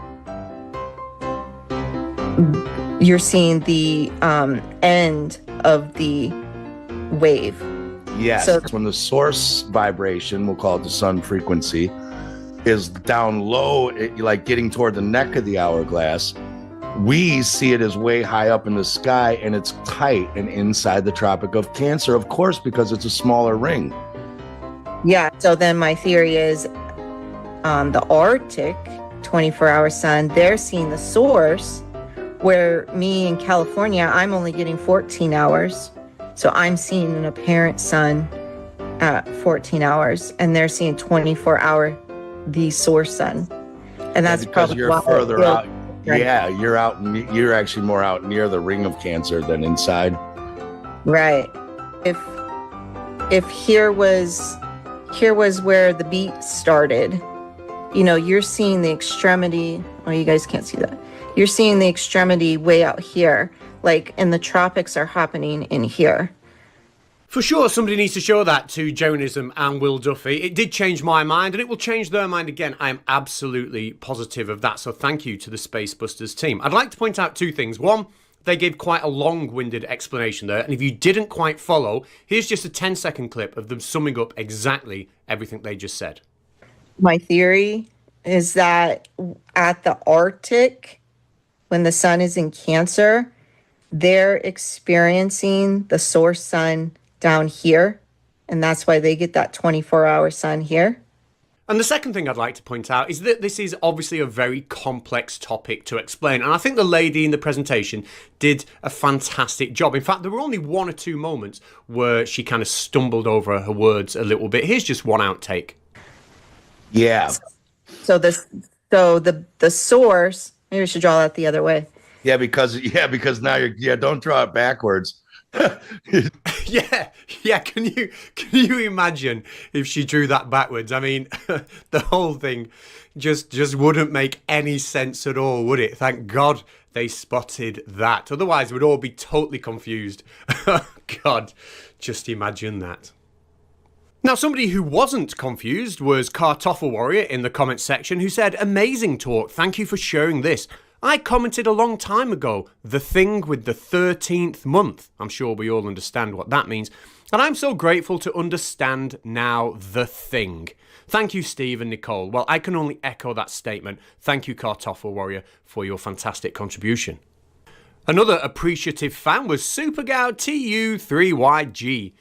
He said, "This is the best reaction to the final experiment I saw since Austin and Jeran came back. Super cool. A classical Space Busters answer. Not thinking small, more thinking big. And the question, is there a dome? I mean, it's a hell of a question. Maybe it's not important whether it's a physical barrier or a barrier of energy flow. Took the words right out of my mouth. It's a metaphysical realm. Hell, I'm going to leave that in. It makes more sense than what they said. It might be like the Bible says. We get a short view of reality when the frequency finally leaving the body. Until that happens, we see the world through a courtaine. An obvious reference there to the classic flat earth argument that gas pressure requires a courtainer. I'm 45. What am I doing? And Gerharia says, absolutely awesome presentation, and it was so easy to understand. A really great discussion. Lovely comment. James Lucas and I are on the same page here. We both think this is really amazing. Perhaps I think it's really amazing for slightly different reasons than James, but I can only hypothesize. Before I go, I'd like to point out that the reason I made this video is that Spacebusters has a reach that goes far and wide. They have nearly 40,000 subscribers, which means nearly 40,000 people have watched presentations like that and thought, yes, I'm going to subscribe to that. I don't know what I'm doing wrong here. It's really quite humbling. Till next week.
Welcome to Antarctica.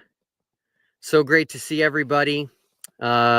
Super excited that we're live streaming from Antarctica, but more importantly, it is midnight where we are at, right outside of Union Glacier. And so the question is, obviously everyone can see that it is super bright behind me. So the question is the sun still up at midnight, or is this a coffee cup caustic or a reflection off the dome?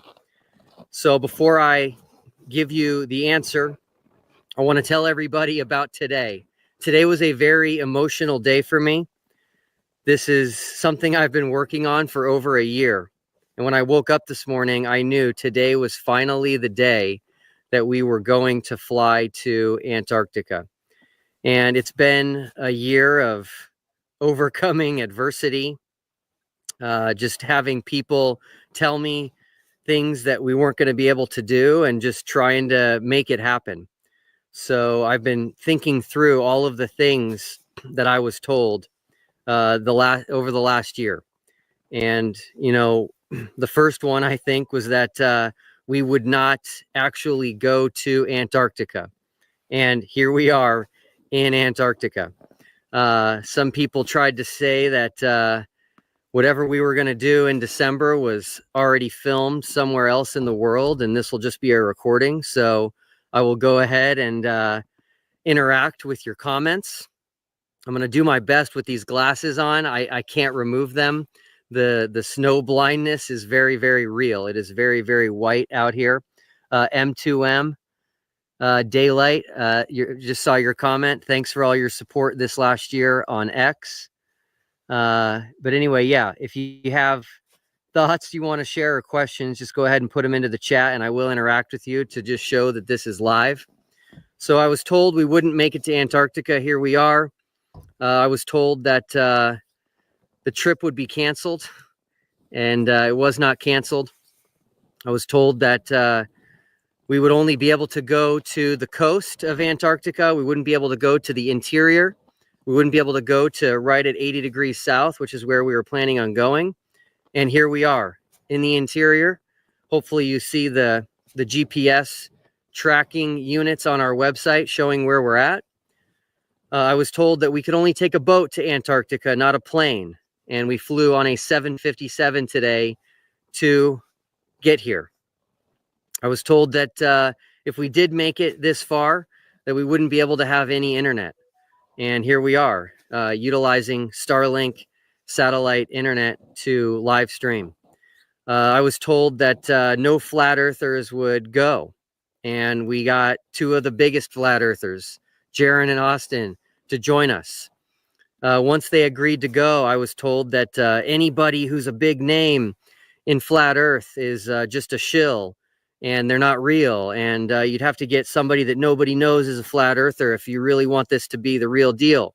And then we got Lisbeth to join us. And not a lot of people knew about her. She didn't have a big presence like some of the other people do. So anyway, it's just been a year of just being told you can't and you won't. And we're just, coming through and making this happen. I was also told that if we somehow did make it here, that NASA would make fake clouds to cover the sky so that we couldn't see the sun. And as you can see, blue skies, almost not a cloud in the sky. Really cool story. When we got to Union Glacier today, we landed, our plane landed on a blue ice runway, and they loaded us all up into a vehicle and drove us to Union Glacier Camp. And when I got off, they said, Will, you gotta come meet with David Roots. I knew who he was. He's one of the owners of ALE. We've talked on the phone and emailed, but we've never met in person. So I went to the operations office and met with David to talk about what we were going to be doing out here and what the plan was and what they had set up for us. And he looked at me. One of the first things he said is, he said, Will, we've had terrible weather for 2 months and you guys show up and we have perfect weather. And he said, I think someone's looking out for you. So I completely agree. This has been a journey, and so many people have helped us get here. I am going to forget right now in the moment, most of the people that helped us get here, but I do want to thank some people individually by name. First and foremost is Joel Montoya. So Joel was the first person that I told about the final experiment. And I took a risk. He saw a sermon that I had online, and he sent me a private message on Facebook, and we started communicating. And by chance, he was actually planning on moving to Colorado, which is where I live, in just the next couple of months. And so I let him know what I was planning, and he was incredibly helpful, just incredibly helpful. Just so everyone knows, he made the music for our first videos. Our first 5 videos, first 6 videos actually had a score to them, and he made that music. So we've had people ask us for the name and the artist of the song so they can buy it. And I said, hey, we made that. We created that. We didn't want to have any copyright issues. Next would be Abe Lucky. So our first 5 videos were created by Abe, and he just did an incredible job. So thankful for those videos. I have ideas in my brain, and I don't have the skills to bring them to fruition. And so Abe did such a good job of taking what I was telling him and making it a reality. Next would be Chad Franklin. So he has done our website. He's done just an incredible job. I'm constantly asking him to add things and make changes, and he just does it. So Chad, thank you so much. Let's see here. I had so many people I wanted to thank. Up next, I want to thank the Wolf Pack. So the Wolf Pack has been just an incredible team for me. I was adopted into the Wolf Pack, you might say, when I revealed myself as the creator of the final experiment. The Wolf Pack is mainly people that live in Australia. who have a vested interest in this debate of flat Earth versus globe, and just a lot of different people in that group, a lot of great minds, and they do different things in life and have just been so supportive of me and helped me. And anytime I had a need, they came through. So thank you to the Wolfpack. I want to thank Anthony Powell. Anthony Powell has been just an incredible resource for me. He and I became friends a little over a year ago.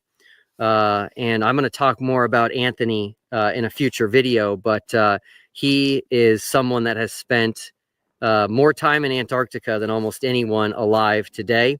And he's also done a ton of filming and photography in Antarctica, and just helped me so much prepare, figure out where to go, give me advice on how to film and how to deal with the cold and how to change out batteries. And so cannot thank Anthony Powell enough.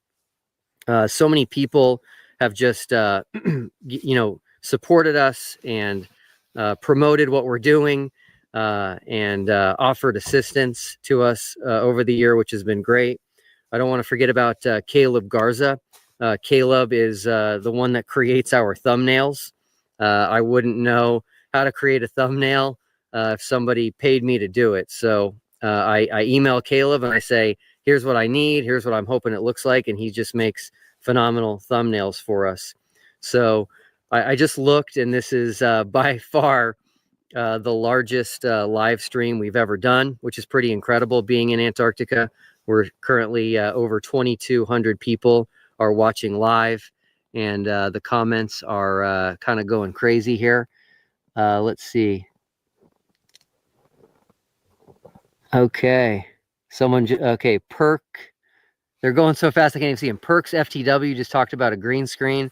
Definitely not a green screen. Someone asks if we're doing a time lapse, and the answer is yes. So we are, I just counted. We have 10 cameras going right now, and the cameras are doing all kinds of things. So I want to promote real quick Candace Owens.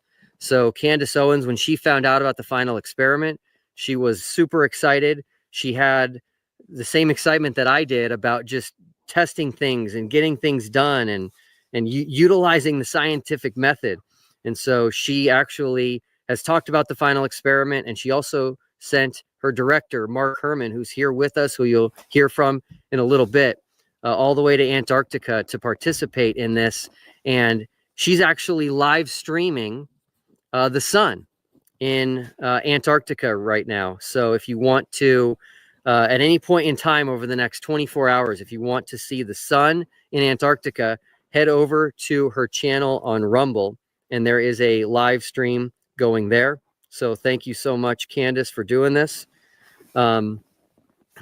Yeah, so 10 cameras. We've got cameras that are live streaming. We've got 360-degree cameras that are filming. We've got cameras that are tracking the sun, utilizing variations of equatorial mounts. We've got cameras that are taking pictures of the sunspots. We just have cameras. So it's redundancy, more redundancy than I've ever seen before, which is very, very exciting. I'm going to give everyone that's here with us a chance to speak to you all. I'm sure everyone who's here has, fans and their supporters online here for our live stream, waiting to hear from them. But it's just been an incredible day. After we got set up at camp and kind of had a tour of base camp at Union Glacier and had an orientation on how things work here in Antarctica and where to go for certain things, we had dinner. And after dinner is when they actually took us to where we are now. And by the way, the dinner was phenomenal. You don't know what to expect. And we had, at least I had beef ribs, salmon, and some old-fashioned macaroni and cheese. But there was just more food than you could imagine, which is pretty incredible all the way out here. But I really need to thank ALE, Antarctic Logistics and Expeditions. They are just an incredible company. I've been a business owner. I know how hard it is to run a business, and just my experience with them, they've got to be one of the best run businesses in existence today. Imagine not only having to run a successful business, which any business owner knows is incredibly difficult, but imagine having to run your business in one of the hardest places to be and to live, and one of the harshest environments in the world. So thank you, ALE. They put a ton of thought into the final experiment. When we got here, they explained that there was a big mountain called Mount Rossman, and they said, Will, the sun is going to go behind that mountain. And they said, so we want you guys to go be somewhere else. So they set us up here at an outside camp outside of Union Glacier. We've got a facility here that's heated. We have bathrooms. We have food. We have drinks. It's pretty incredible. And the building has, solar panels on it. And that's where we're at now. There was something that I wasn't willing to take as a risk, which was not being able to live stream and bring this experience to everyone. And so I brought with me Starlink, just so that no matter where we were, we'd be able to get internet. So when we got here, Scott here at ALE helped me put the Starlink unit on the roof of our building. We got everything plugged in, and we're rocking and rolling. So pretty incredible. Let me look at these comments here. Sorry, guys, there's so many comments. It's very, very hard. Okay, so someone's asking, how cold is it there, and how are all of you doing? So none of us knew what to expect, but it's definitely cold, but it's not super cold. I guarantee you it can get way colder than this here, especially in their winter, or even if there was just wind. But right now we have what seems like perfect weather. I only have 2 layers on right now, only 1 pair of gloves, and I feel great. So we brought 5 layers if we needed them, and I just have 2 on. And if anybody follows us on YouTube, we posted a picture as soon as we got here, and a bunch of us actually, had our shirts off. So it's again, great weather. And that's why we came in the heart of the Southern summer, was to try to have the best weather and the clearest weather so that we could do this experiment and photograph and film the sun. So let's see here. Yeah. Okay. So someone just asked if this was pre-recorded. Obviously, I can't interact with these comments if this was pre-recorded.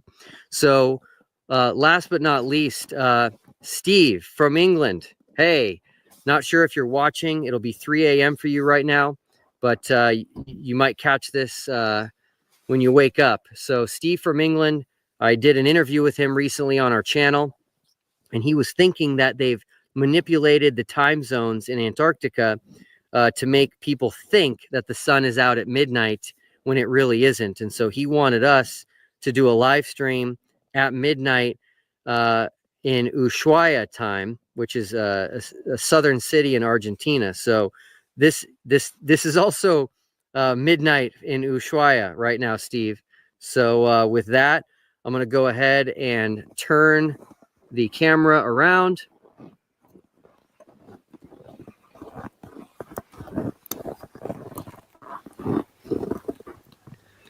And oops. And there you go, everyone. It's there's the sun in all of its glory right there over the Ellsworth Mountains. So here we go. Keep in mind, you can see everybody's cameras out, but the sun is exactly where the globe predicted it would be. Not only is it midnight here, but you are actually looking due south. So the sun is still up, and it is to the south of us. For those of you who really get into this and you know the difference between midnight when it comes to time and solar midnight, those vary by about 2 to 2.5 hours. And there's going to be another live stream from here at solar midnight around 2 a.m. So in a couple of hours on MCToon Live.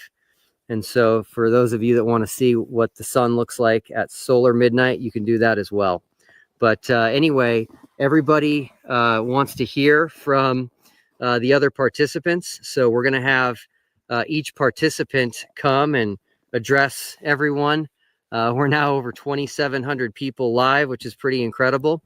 And just kind of say hi to you and maybe see your questions and just kind of let you know how they're doing and how this experience has been for them. So who wants to go first? Otherwise, should I just pick somebody? All right, Mark. So we're going to start with Mark Herman, Candace Owens director. Say hi to Mark. I'm not going first just because I want to take a nap. Okay. I'm Mark Herman. I'm Candace Owens director. I'm very, very thankful to be here. It still says I'm Will Duffy, but that's okay. Very thankful to be here. This is an incredible place, and these are all incredible people.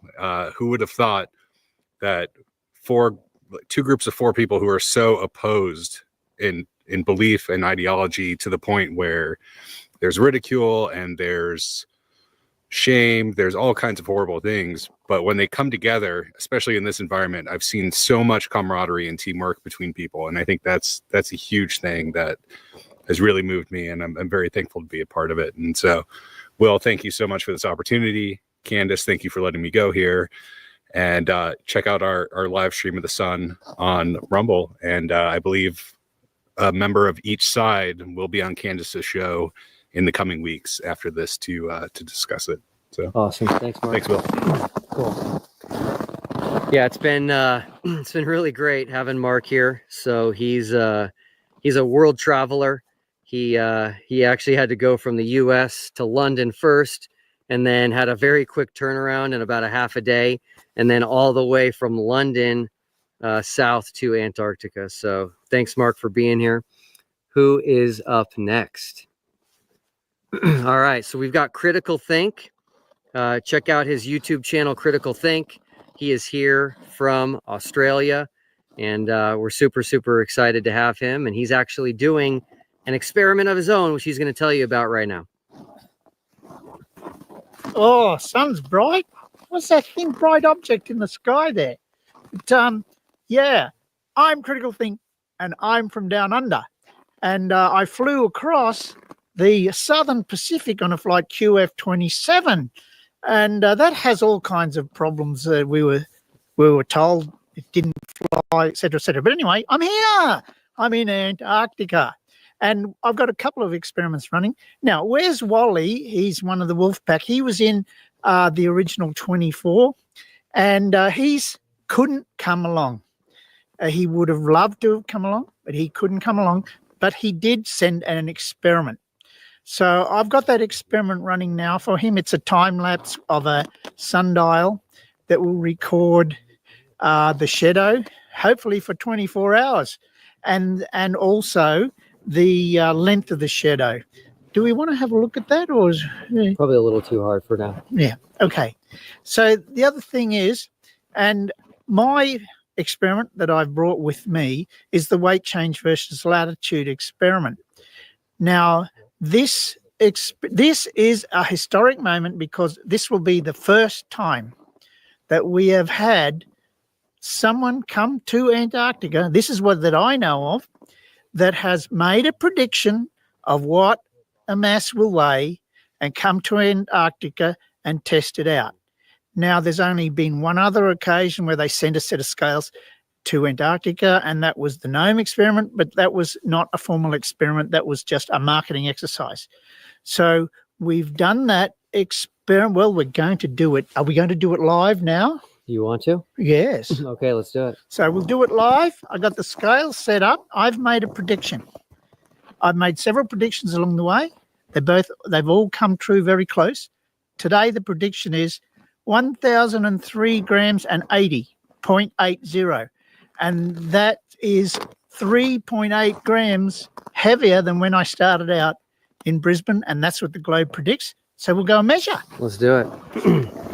All right, we're gonna head in here real quick. So this is the building that we have set up for us by ALE to hang out in while we're filming the sun. So we'll go ahead and come in here and partake in this experiment.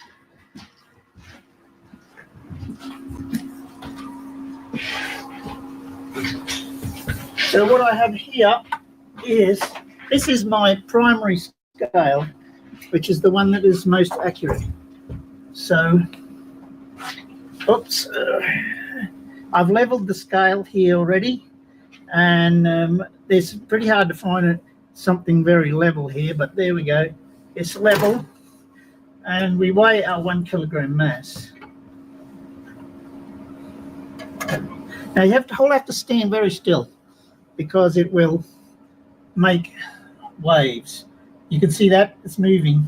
So, but we got 75 or 76. That is so close to what the prediction is. Awesome. So there you go. Thank you so much. All right. Glasses back on to be outside.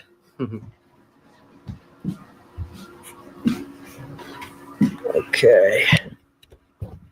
All right, we just hit 3,100 watching live, which is super exciting.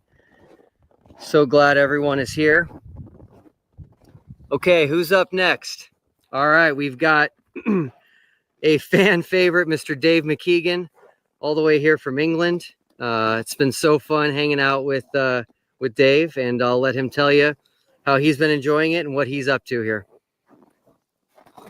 I can't even see the screen here. I'm just seeing a reflection of myself. So I'm going to trust that everyone is there and watching.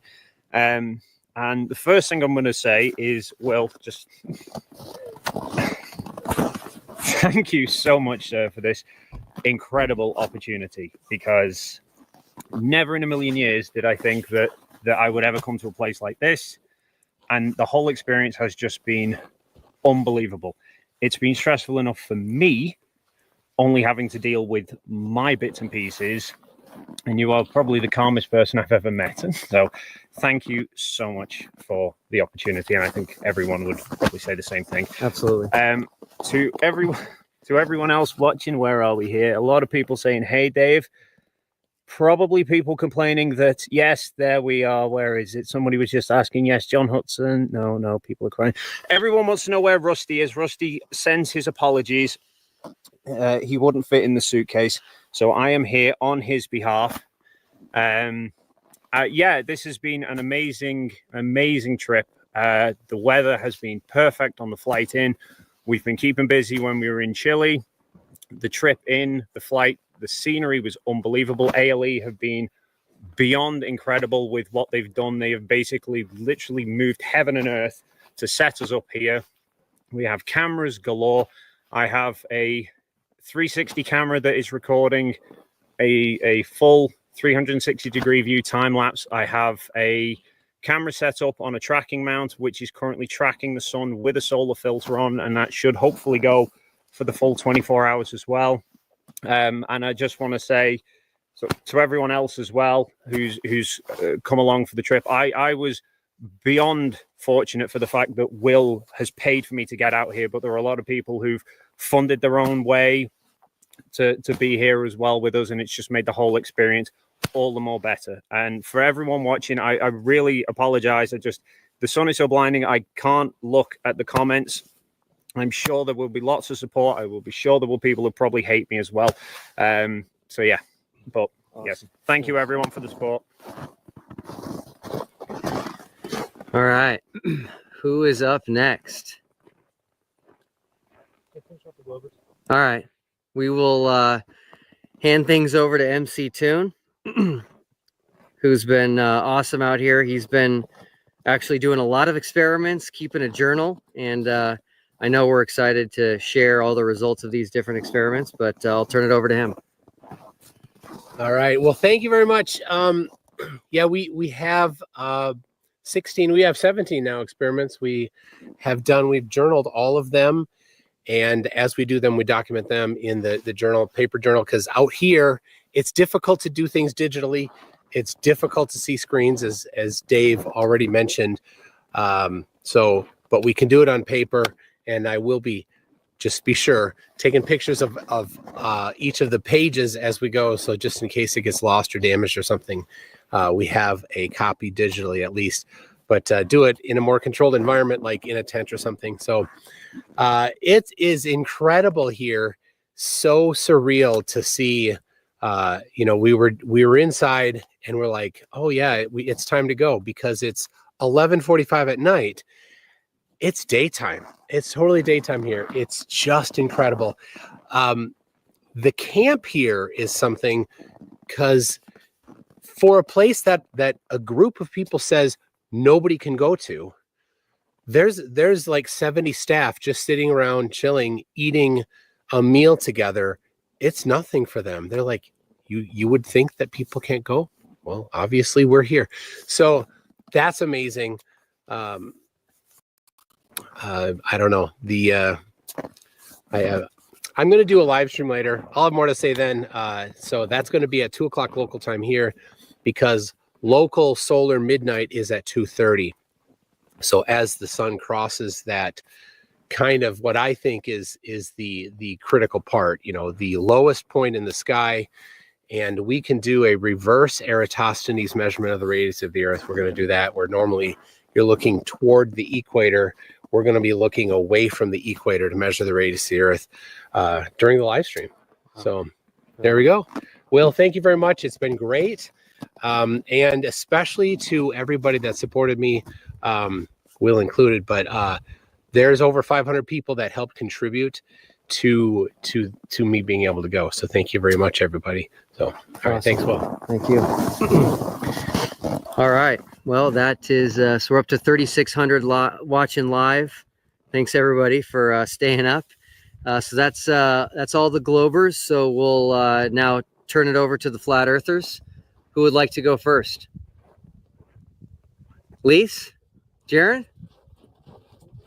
All right. So obviously you all know Jaron Campanella of Jeranism, one of the most popular Flat Earth YouTube channels. Not for long. All right, guys. Sometimes you are wrong in life. And I thought that there was no 24-hour sun. In fact, I was pretty sure of it. But I respect Will Duffy for being a stand-up guy, at least in the way that he kept saying it was true. I kept saying it wasn't. He said, "Do you want to go? I'll take you." And brought me here. And it's a fact. The sun does circle you in the south. So what does that mean? You guys are going to have to figure that out yourself. Don't listen to my beliefs or my opinion. It shouldn't matter to you. But at least you should be able to accept that the sun does exactly what these guys said as far as circles the southern continent. So that's about it. I realize that I'll be called a shill for just saying that. And you know what? If you're a shill for being honest, so be it. I honestly believe there was no 24-hour sun. I honestly now believe there is. That's it. If you want to call me a shill, so be it. I'll live to see another day, and at least I know that I got to see it. And I just want to say thanks to Will through everything. You've been at least kind to me, and I appreciate that. I appreciate the trip. If you guys want to, my whole master plan worked for getting a free trip out here and to, but no, it's amazing. I can't even tell you. Flying in was the best thing I've ever seen. So looking around, best thing I've ever seen. So, how could I give him a hard time for bringing me down here? $35,000 trip. It's been incredible. It will continue to be incredible. We've got some tracking mounts swinging around, seeing the sun. What does it mean? You have to figure it out. To me, it means that the AE map no longer works, but that doesn't mean that I'm right. It means that it could work. You'll have to figure out how, because I've tried and I struggle with it. The other thing is a 24-hour moon. If that happens, you got another thing we got to worry about. So it seems like the moon does circle here as well. So you start thinking about that as well. It doesn't mean that AE map is over, flat Earth is over. Maybe somebody's got the answer. I don't have that answer right now. So just want to say thanks again. Appreciate it. Thanks, bro. Yep. So Jaron has been so amazing to have with us. He is so fun in person. So I'm really glad we had the opportunity to be together on this trip. So All right, who's up? Lise. All right, Lisbeth is up next. Here we go. Hey guys, it's Lise. It is really bright standing right here directly. But we're here in Antarctica.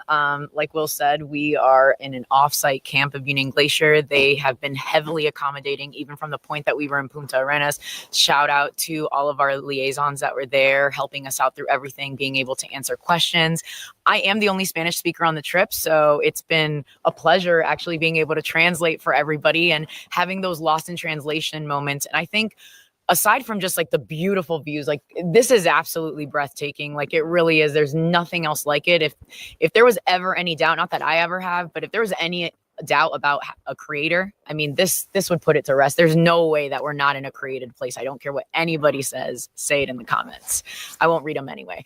But yeah, no, thanks to Will, you know, obviously, as you guys know, I'm the golden ticket winner. It was a bumpy ride in the beginning, but you know, he really pulled through. And in between all of this, I've been able to grow a beautiful friendship with Austin and with Jaron. And, you know, even with the Globe side, like it's been awesome. You know, Dave's been teaching me more about the optics and the camera, you know, critical think's been really cool. Even Toon, you know, and him and I, as you know, had some beef, but, you know, we were able to put it to rest because I think what matters the most is putting our egos aside. I've seen a lot of vitriol, a lot of crashing out on both sides. And it's just like, are we here for truth or are we here to hold on to a narrative and to ego? Now, with all that being said, that's not saying like a 24-hour sun proves a globe model. There's still definitely things that, you know, are in question, like the lack of sphericity of the earth and so many other things. But hey, we're here, we're working together. And I think the most important part is just this human experience all together. So I give a big shout out to just like everybody here. The guys have been super awesome. And yeah, shout out to AL Lee and, you know, shout out to God's creation for allowing us to be here and experience this. Love you all. Awesome. So yeah, Lisa's been great. She's right. We're really bonding out here. There's just magic when you get people together in person, face to face, get to, you know, really have meaningful conversations, look each other in the eyes. It's just great. So we just hit over 4,000 people watching live. And with that, I'll turn it over to Austin Whitsitt, who you all know runs the channel Whitsitt Gets It. What's up? So I'm actually, they're holding guns on the other side of this camera. This is all a stage. No, yeah, so I mean, I was one of the people that said I definitely didn't think that there was a 24-hour sun. We obviously haven't actually seen the sun for 24 hours, but it is doing what they said it would do very clearly. And it is still dancing around high in the sky. So obviously we're documenting it. But yeah, you know, I said what I feel about this the whole time. Truth doesn't fear investigation. I think that we're truly trying to figure out the truth. Obviously, some people think that what we were told is the truth. I don't think that, but I do think that people need to be honest and humble and be like, whoa, you know, we were wrong.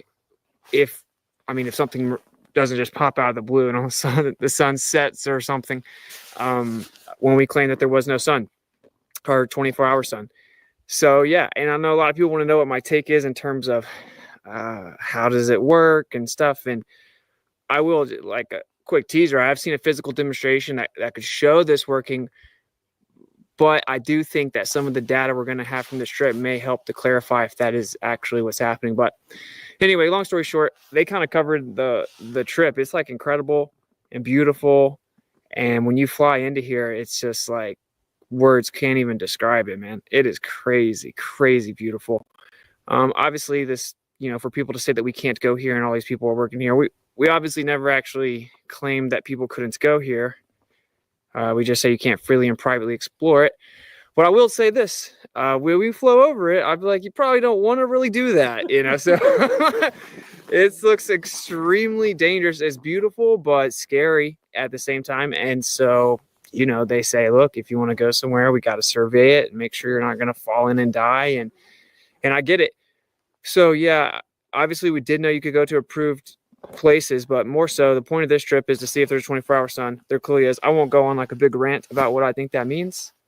I don't think it falsifies plain earth. I don't think it proves a globe. I think it's a singular data point.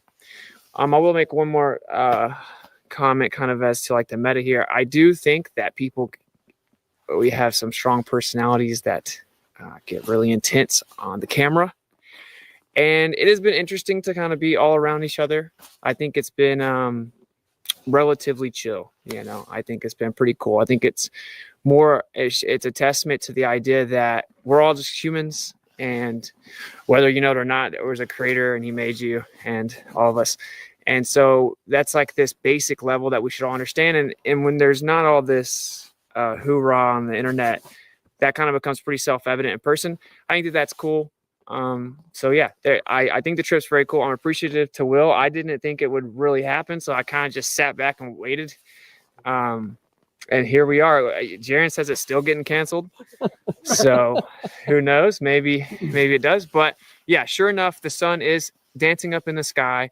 And they followed through with their word. We are in Antarctica. I can assure you, we tracked it with multiple compasses the entire way. We were going south or just off of south for 4 consecutive hours from Punta Arenas. I can guarantee you that's where we were as well. So yeah, sure enough, we're here. The sun is doing that in the sky. So we'd have to go back to the drawing board to try to address the preponderance of evidence. But I'll stop there. I do appreciate the opportunity. This is beautiful. I probably would have never come taking the risk of if we would see it or not. And yeah, it's something I'll remember forever. So there's that. And one more thing I'll say.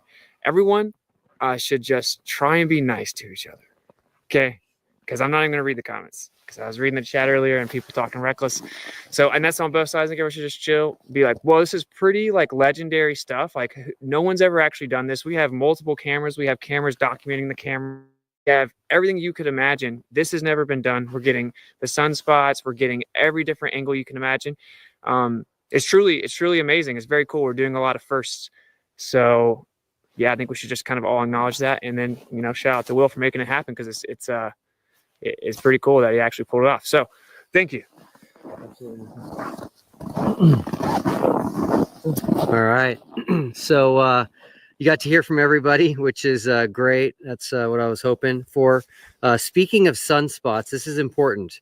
We have a link on our website, which is thefinalexperiment.com with dashes, the-final-experiment.com. We have a link right on the homepage called Observations. When you click that, you'll be able to put in your information and submit pictures of the sun that you've taken wherever you are in this world. So we are trying to collect as many pictures of sunspots as we can to compare to the pictures of the sunspots we are taking here in Antarctica.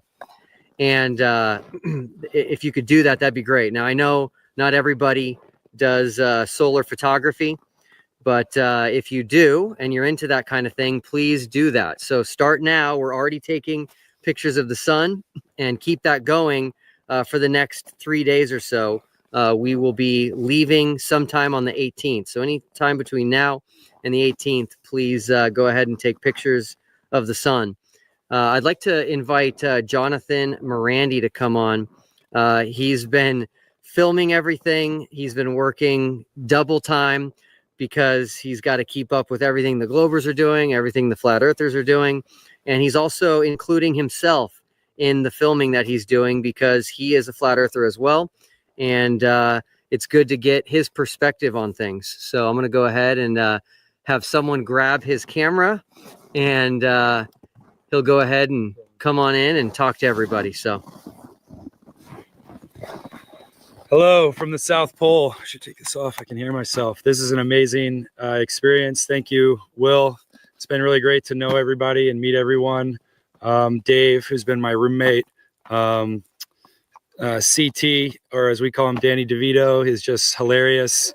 MCToon, he's a tough personality, but you really learn to love him after a while. Of course, Candace Owens is director. Mark Herman, if it weren't for him and Alex Stein, 1099 primetime, not wanting to take a flight, I don't think I'd be here. And that's just a really amazing opportunity. To the Flat Earth team, I think in this world, people have what I'm starting to discover a lot from this project and so closely talking to everyone. I think we're all in search of truth. I think there's maybe two perspectives. Some people want to witness truth, and it's not enough to have the hearsay as you could identify certain schools of thought or accredited people. We really just want to get there We really just want to see things for ourselves. And this has been unbelievable. I wish it would set. I think the magic of a setting sun would make me a lot happier. I'll sleep better. The mountains, you can't see any behind us, but the mountain here is like, I mean, I think we're probably a little further now, but it's 2 miles from our camp and it looks like you could touch it. Just overall incredible. Jaron and Austin, awesome from the start. They didn't call me a shill, but I think they had some doubts and giving my Facebook accounts to Jaron. He pulled some really great things that I hadn't seen in a long time. And for 9 years or so being a flat earther, I've wanted to come here, and just amazing. So thank you, Will. I appreciate it. Absolutely, brother. And hey, Stephanie and Baker, I love you guys. I miss you. I'll see you soon. Jonathan is incredible, you guys. You have no idea how hard it is to do what he does and how hard he's working. He's always got just tons of gear on him, constantly trying to mic people up and take pictures and get videos and just doing his thing, which he's the expert in. So glad to have him here for sure. I just looked at my battery. I'm on my laptop here. The laptop is sitting on 2 buckets, which are turned upside down, a basket, which is turned upside down, and a piece of wood. So we had to have a makeshift podium, if you will, to do the live stream. And so my battery is not going to last too much longer. But I do want to thank everyone for joining and for the support and for following the final experiment all this time. And it's just been a wild journey. And when you finally get to the end, to the finish line, it's pretty incredible. I do want to say a couple more things. I want to give a shout out to my kids and my wife. So if you're watching for the kiddos, I just want to thank you for being supportive of me over the last year and letting me spend extra time on this. I know it was difficult, and I promise when I get home, you're going to get your dad back. And I also want to just thank my wife. She has said that being married to me is like living on a speedboat. We're always going 100 miles an hour, and we take very sharp turns and go different directions all the time. So thank you, honey, for that. She always gets to hear about my crazy ideas. Fortunately, I don't follow through on a lot of them. And so, but this one I did. And so it turned out to be something much bigger than I had ever anticipated. But the reality is, this is what we set out to do, and we did it. And so it just makes you feel good. It just makes you feel like, accomplished, that you can do it. So we still have a lot to do out here. We're going to be here in Antarctica for a few days. We did a lot of experiments, as I mentioned, when we were in Punta Arenas, Chile. I think the Flat Earthers did some experiments as well. They probably have stuff they're going to do here in Antarctica, but this is really a once-in-a-lifetime opportunity to not only enjoy the beauty of this continent, but also to do experiments that you can only do at these latitudes and this far south. So anyway, we're working hard.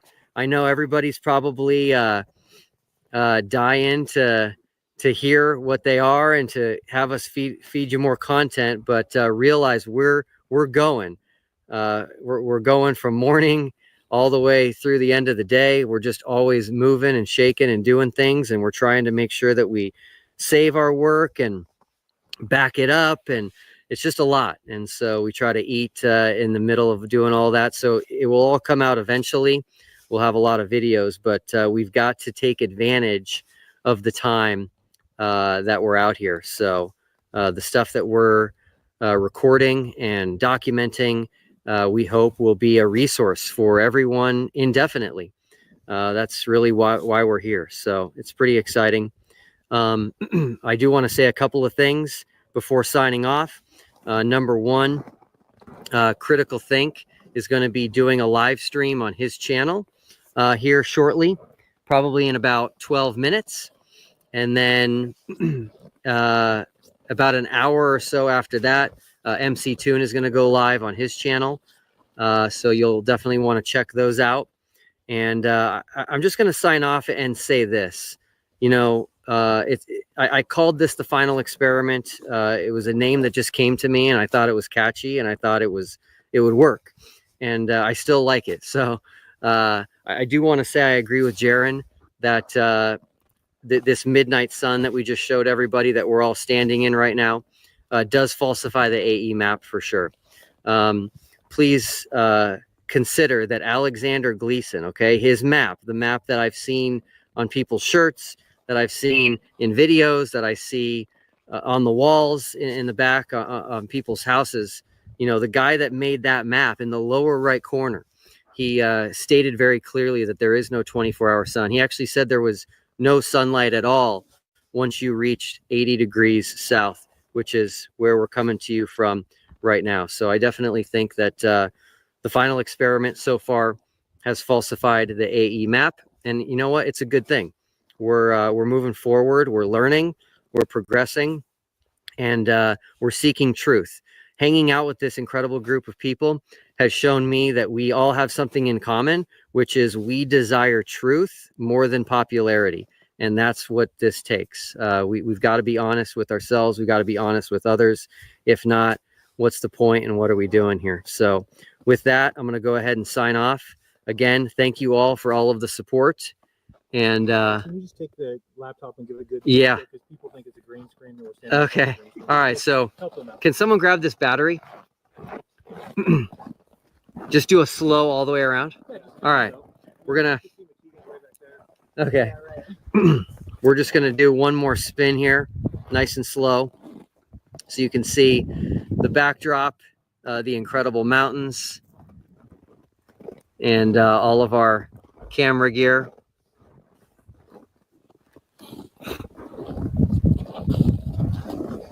There's the sun.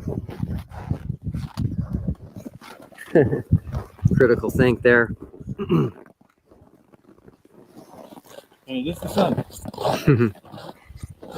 And then there's where we're staying tonight. And then you can see that there's Dave McKeegan all the way back there doing his thing. So, all right. So almost 4,200 people. So encouraging, so exciting. Glad we were able to share this moment and share this experience with you all. Again, can't thank everyone enough for all that you guys did and just watching the videos, asking the questions, offering up ideas. So anyway, with that, I'm going to sign off. Thanks, everyone. Much love. Talk to you soon. Bye-bye. Thanks, Will. That was great. Robbie Davidson was a leader in the flat earth world, producing the documentary Scientism Exposed, Parts 1 and 2, founding the ministry Celebrate Truth, which grew to 150,000 followers on YouTube, and organizing multiple Flat Earth international conferences. But now he's rejected it all and believes the earth is a sphere. One of the connections that made Robbie even more well-known was his association with Logan Paul. Paul, who today is most famous for being a WWE superstar and co-founding Prime Hydration with his friend KSI, was previously mainly known as a YouTuber. One of his more provocative projects was pretending to be a flat earther for his mockumentary Flat Earth to the Edge and Back. For that documentary, he spoke at the 2018 Flat Earth International Conference, an event founded and organized by Robbie. At that conference, Logan publicly came out of the closet as a flat earther. I'm not ashamed to say my name is Logan Paul, and I think I'm coming out of the flat earth closet. But it was all a ruse for his video. In Paul's documentary, Robbie was shown as a leader and superstar of the movement. Here's one of those clips. So we're gonna meet up with Robbie, and he's gonna give us the... Wait, who's Robbie? Robbie Davidson, the CEO and founder of the Flat Earth Internet. Yeah. Robbie Davidson. Do you know Robbie Davidson? Do you know who that is? I don't. That's the guy from my wall. Like, dude, well, yeah, we're meeting I've been with following him. the dude for years, bro. I have his book. Like, you guys have to put yourselves in my shoes for a second and just understand, like, what this means to me. All right. Bro, why would you say that? Give me 1 second. Okay. What's up, Logan? How are you? Good, man. Nice to meet you. Nice What's to my meet friend you. Mike? Hey, what's up, Robbie? Mike, nice to meet you. Yeah, Mike. Nice to meet you. Dude, you're gonna rock your mind, man. It's gonna blow your mind. Just I'm go in with ready. an open That's mind. what I want. Just ask all the hard Yeah. questions to everyone. Man, they're gonna like just love the fact that you're just open. Something else that's important to understand about Robbie is that he is an evangelical Christian who originally adopted flat earth beliefs because of how he interpreted the Bible at the time. Robbie is also a personal friend of mine. He and his family have been in my home, and we were members of 2 different churches together before my family moved out of Edmonton. I've always felt a bond with Robbie because while he was leading Celebrate Truth, I was running the head covering movement. We were both spearheading ministries that received a lot of criticism and were viewed by our critics as founding our ministries on a very narrow biblical interpretation. I never adopted flat earth beliefs myself, but Robbie helped me understand where he was coming from. After church, I'd often approach him with new objections or questions to get his take on them. I have a question for you, man. He was never divisive or pushy. He never tried to force his view on me or make me feel like a second-class Christian for disagreeing. He also wasn't trying to change our church into a flat earth church. Our pastors at both of the churches we were members of together didn't believe in my view of head covering or his view of flat earth, and we were both okay with that. I've always respected him deeply, especially for his charitable spirit and his commitment to the unity among believers. That's why his change of mind, while surprising in one sense, is in another sense not surprising at all. He's always been a man who cares about the truth and is willing to follow the evidence wherever it leads. I just want the truth. With all that said, let's now look at the experiment that shook up Robbie's world and led him to abandon his beliefs. Robbie's change of mind came after the conclusions of what is known as the final experiment. The final experiment was a 2024 expedition to Antarctica designed to test a central claim of flat earth theory. It took place over 4 days from December 14th to 17th in 2024. The trip was organized by Pastor Will Duffy and included a team of 9. Duffy himself, along with 8 content creators on both sides of the shape of the earth debate. For their travel to Antarctica, each participant carried GPS devices that continuously updated their coordinates, allowing observers to monitor their exact locations throughout the journey. Additionally, the chartered flight from Punta Arenas, Chile to Union Glacier Camp in Antarctica was tracked live via Flight Radar 24, providing transparent and verifiable flight data. These measures were designed to counter claims that the expedition was staged or that the participants never actually reached Antarctica. This mission was chosen because Duffy had realized in his conversations with flat earthers that if the sun could be observed continuously in the Antarctic sky for 24 hours, it would directly contradict the flat earth claims. So he arranged the expedition to settle the matter once and for all, hence the name The Final Experiment. This marked the first time in history that modern flat earthers traveled to Antarctica for a direct test of their beliefs. According to the flat earth model, Antarctica is not a continent at the South Pole, but rather a ring-shaped ice boundary encircling the world. In this model, the sun behaves like a spotlight moving around the Earth's surface, so it can't remain visible in Antarctica for 24 hours. It would have to rise and set like it does everywhere else all over the world. To put that to the test, the team brought a Starlink satellite internet kit and live streamed the midnight sun for several days. The flat earthers on the team admitted the phenomenon was real, witnessing it with their own eyes. So obviously you all know Jaron Campanella of Jeranism, one of the most popular flat earth YouTube channels. All right, guys. Sometimes you are wrong in life.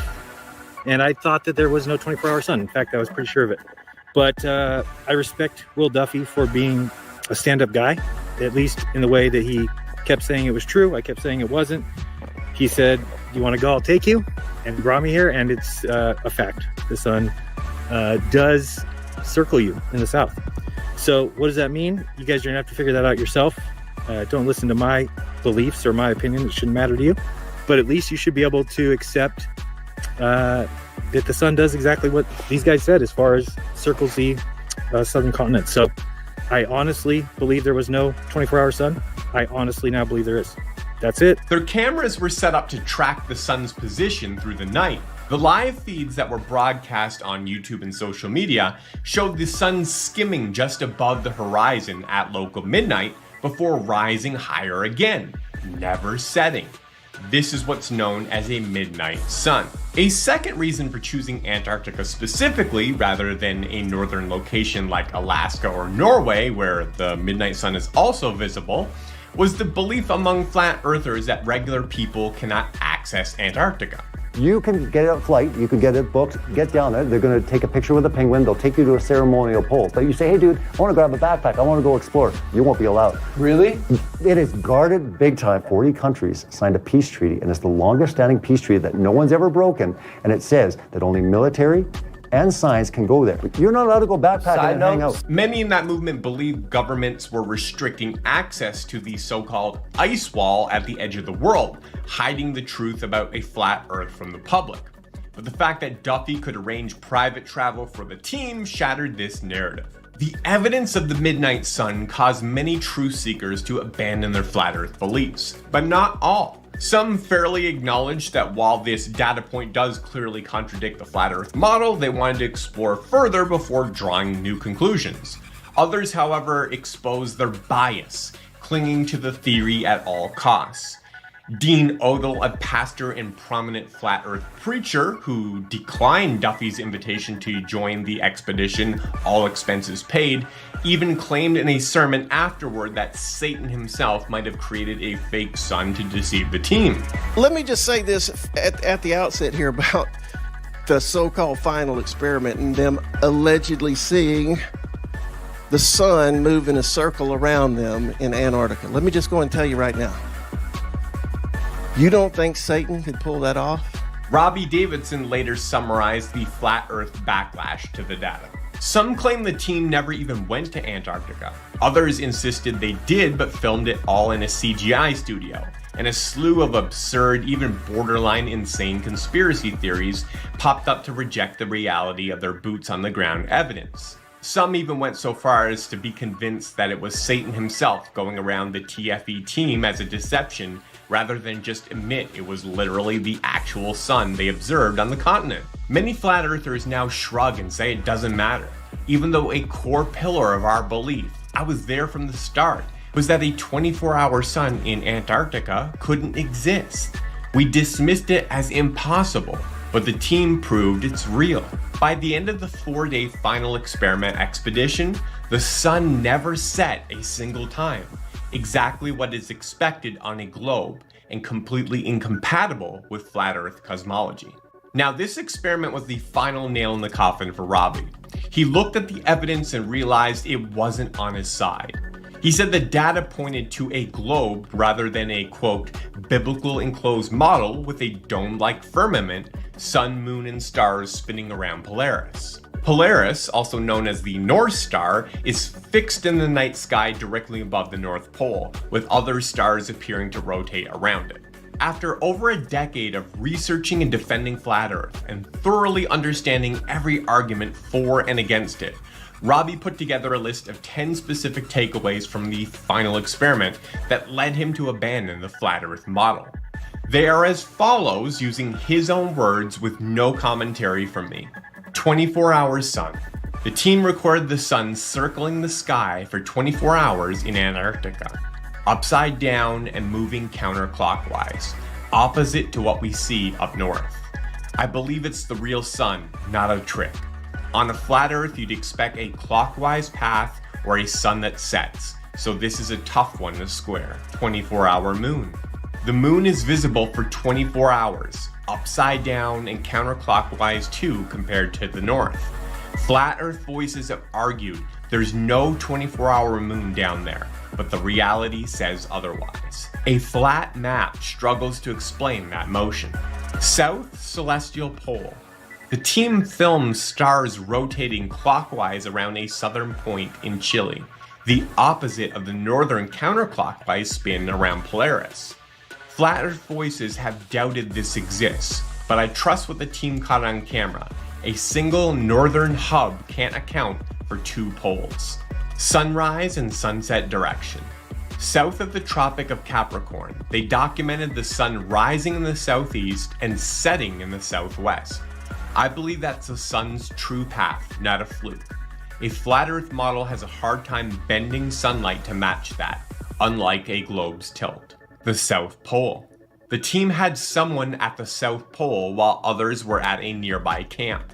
Flat earthers claim it's not real, but I'm going with the team's account. A flat earth doesn't have room for one southern point. It's all edges. Distance between meridians. They measure longitude lines in Chile and Antarctica, showing them closer together south of the equator. I trust their numbers. On a flat earth, those lines would widen outward, not shrink, making this a real puzzle for that view. Southern Hemisphere flights. The team confirmed non-stop flights like Chile to Australia exist. Many have said they don't, but the evidence disagrees. Flights from New Zealand, South Africa, and South America reach the South Pole in similar times. I believe they're real. A flat Earth can't collapse those distances so neatly. Crossing Antarctica. They learned from staff that people have crossed Antarctica, showing it's a continent, not a wall. I'm taking the staff's word over doubts from the community. A flat Earth's endless ice barrier or shoreline doesn't align with that kind of journey. Weight variation. The team found that things weighed differently in Antarctica due to gravity shifts, as predicted. I'm convinced it's legit physics, not a ruse. A flat Earth doesn't vary weight like that. A globe shape does. Shadow measurements. They filmed 360-degree shadows from a 24-hour sun. I believe it's the sun casting them, not some illusion. Flat Earth shadows wouldn't circle like that. They'd stretch or vanish under a dome. Robbie wrapped up his reflections with this statement. These 10 points make it incredibly tough to hold onto a flat Earth, especially the literal biblical model with a dome where everything orbits Polaris. How do you fit a southern pole, a counterclockwise sun and moon, shrinking meridians, or flights to one spot from sprawling continents? I'm not saying it's foolish to try, just that the evidence from Antarctica leans hard towards a globe, and reconciling it with a flat model feels like chasing a mirage at this point. I'm now convinced beyond a shadow of a doubt that I was wrong about my worldview and cosmology. The evidence from the final experiment team in Antarctica has settled it for me, and I feel total peace with this shift. I want to end this video by commending my friend Robbie. He named his ministry Celebrate Truth because that's what he truly cares about, and he wasn't afraid to follow the truth wherever it led. He demonstrated at great personal cost, as you can expect, he's now being lambasted within the flat earth community, that he wasn't some gullible guy ignoring evidence. He was someone who was willing to follow the facts no matter where they pointed, and no matter the cost. May we all have the courage to do the same when we're confronted with the inconvenient truth that something we believe for a long time is false. If you'd like to learn more about cosmology from a Christian worldview, check out Falling Flat, a refutation of flat earth claims by Dr. Danny Faulkner.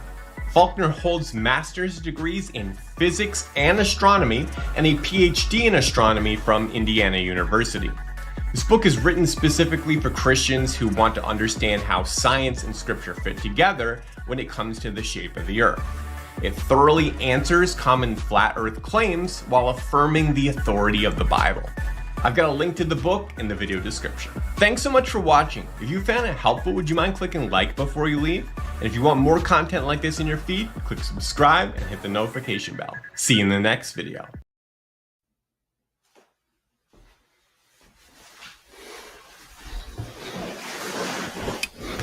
Welcome to the final experiments. The final experiments are a preponderance of evidence against flat Earth.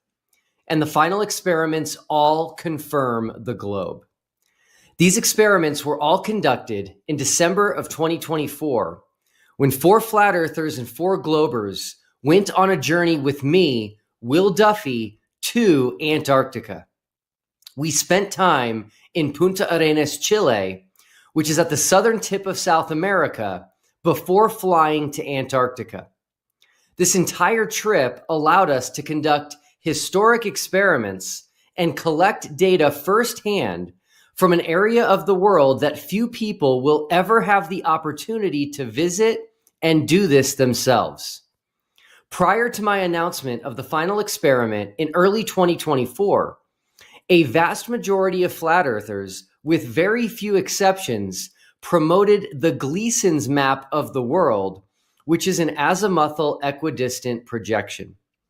This map had the North Pole at the center and pushed the south to the outer perimeter of the known world.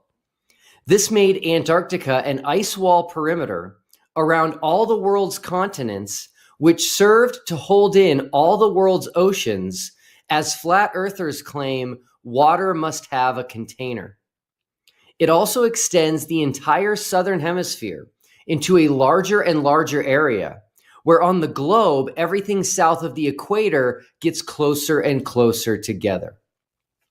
This made being at the southern tip of South America and in Antarctica the perfect place to test flat Earth claims and also confirm the globe predictions. Every single flat Earth claim failed. Every flat Earth prediction was demonstrably false. The final experiments are meant to be taken collectively, just like evidence in a court of law. Undoubtedly, flat earthers will attempt to discredit individual experiments we did, while at the same time ignoring the rest. If they cannot provide an accurate map of the world and a working model that can account for the results of all of these final experiments collectively, that is because we do not live on a flat earth. If they try to say these experiments are not actual experiments, but only observations, that is because they cannot reconcile our findings with a flat earth. If they say that flat earth does not make predictions, that is because making accurate and testable predictions based on a flat earth is impossible, because a flat earth does not exist. You cannot make and test predictions based on something that is not real. Maps of the globe exist because the globe exists. The entire globe model exists because the globe exists. Countless globe predictions come true every single day, and countless future globe predictions will continue to happen exactly as predicted because the globe exists. If a flat earther tells you that there is no accurate flat earth map and there is no working flat earth model, and that they don't make predictions, that is an implicit admission that a flat earth does not exist. Because you can map things that exist. You can model things that exist. And you can make very specific predictions that come true based on something that actually exists and is testable. I created the final experiment to give both sides, flat earth and globe, an equal opportunity to prove their side. Only the globe side returned with evidence supporting their position. The globe side returned with tons of concrete evidence that both accurately matches the globe model and also falsifies flat earth. This brings us to sunrise and sunset direction. And we will take a special look at sunrise and sunset direction south of the Tropic of Capricorn.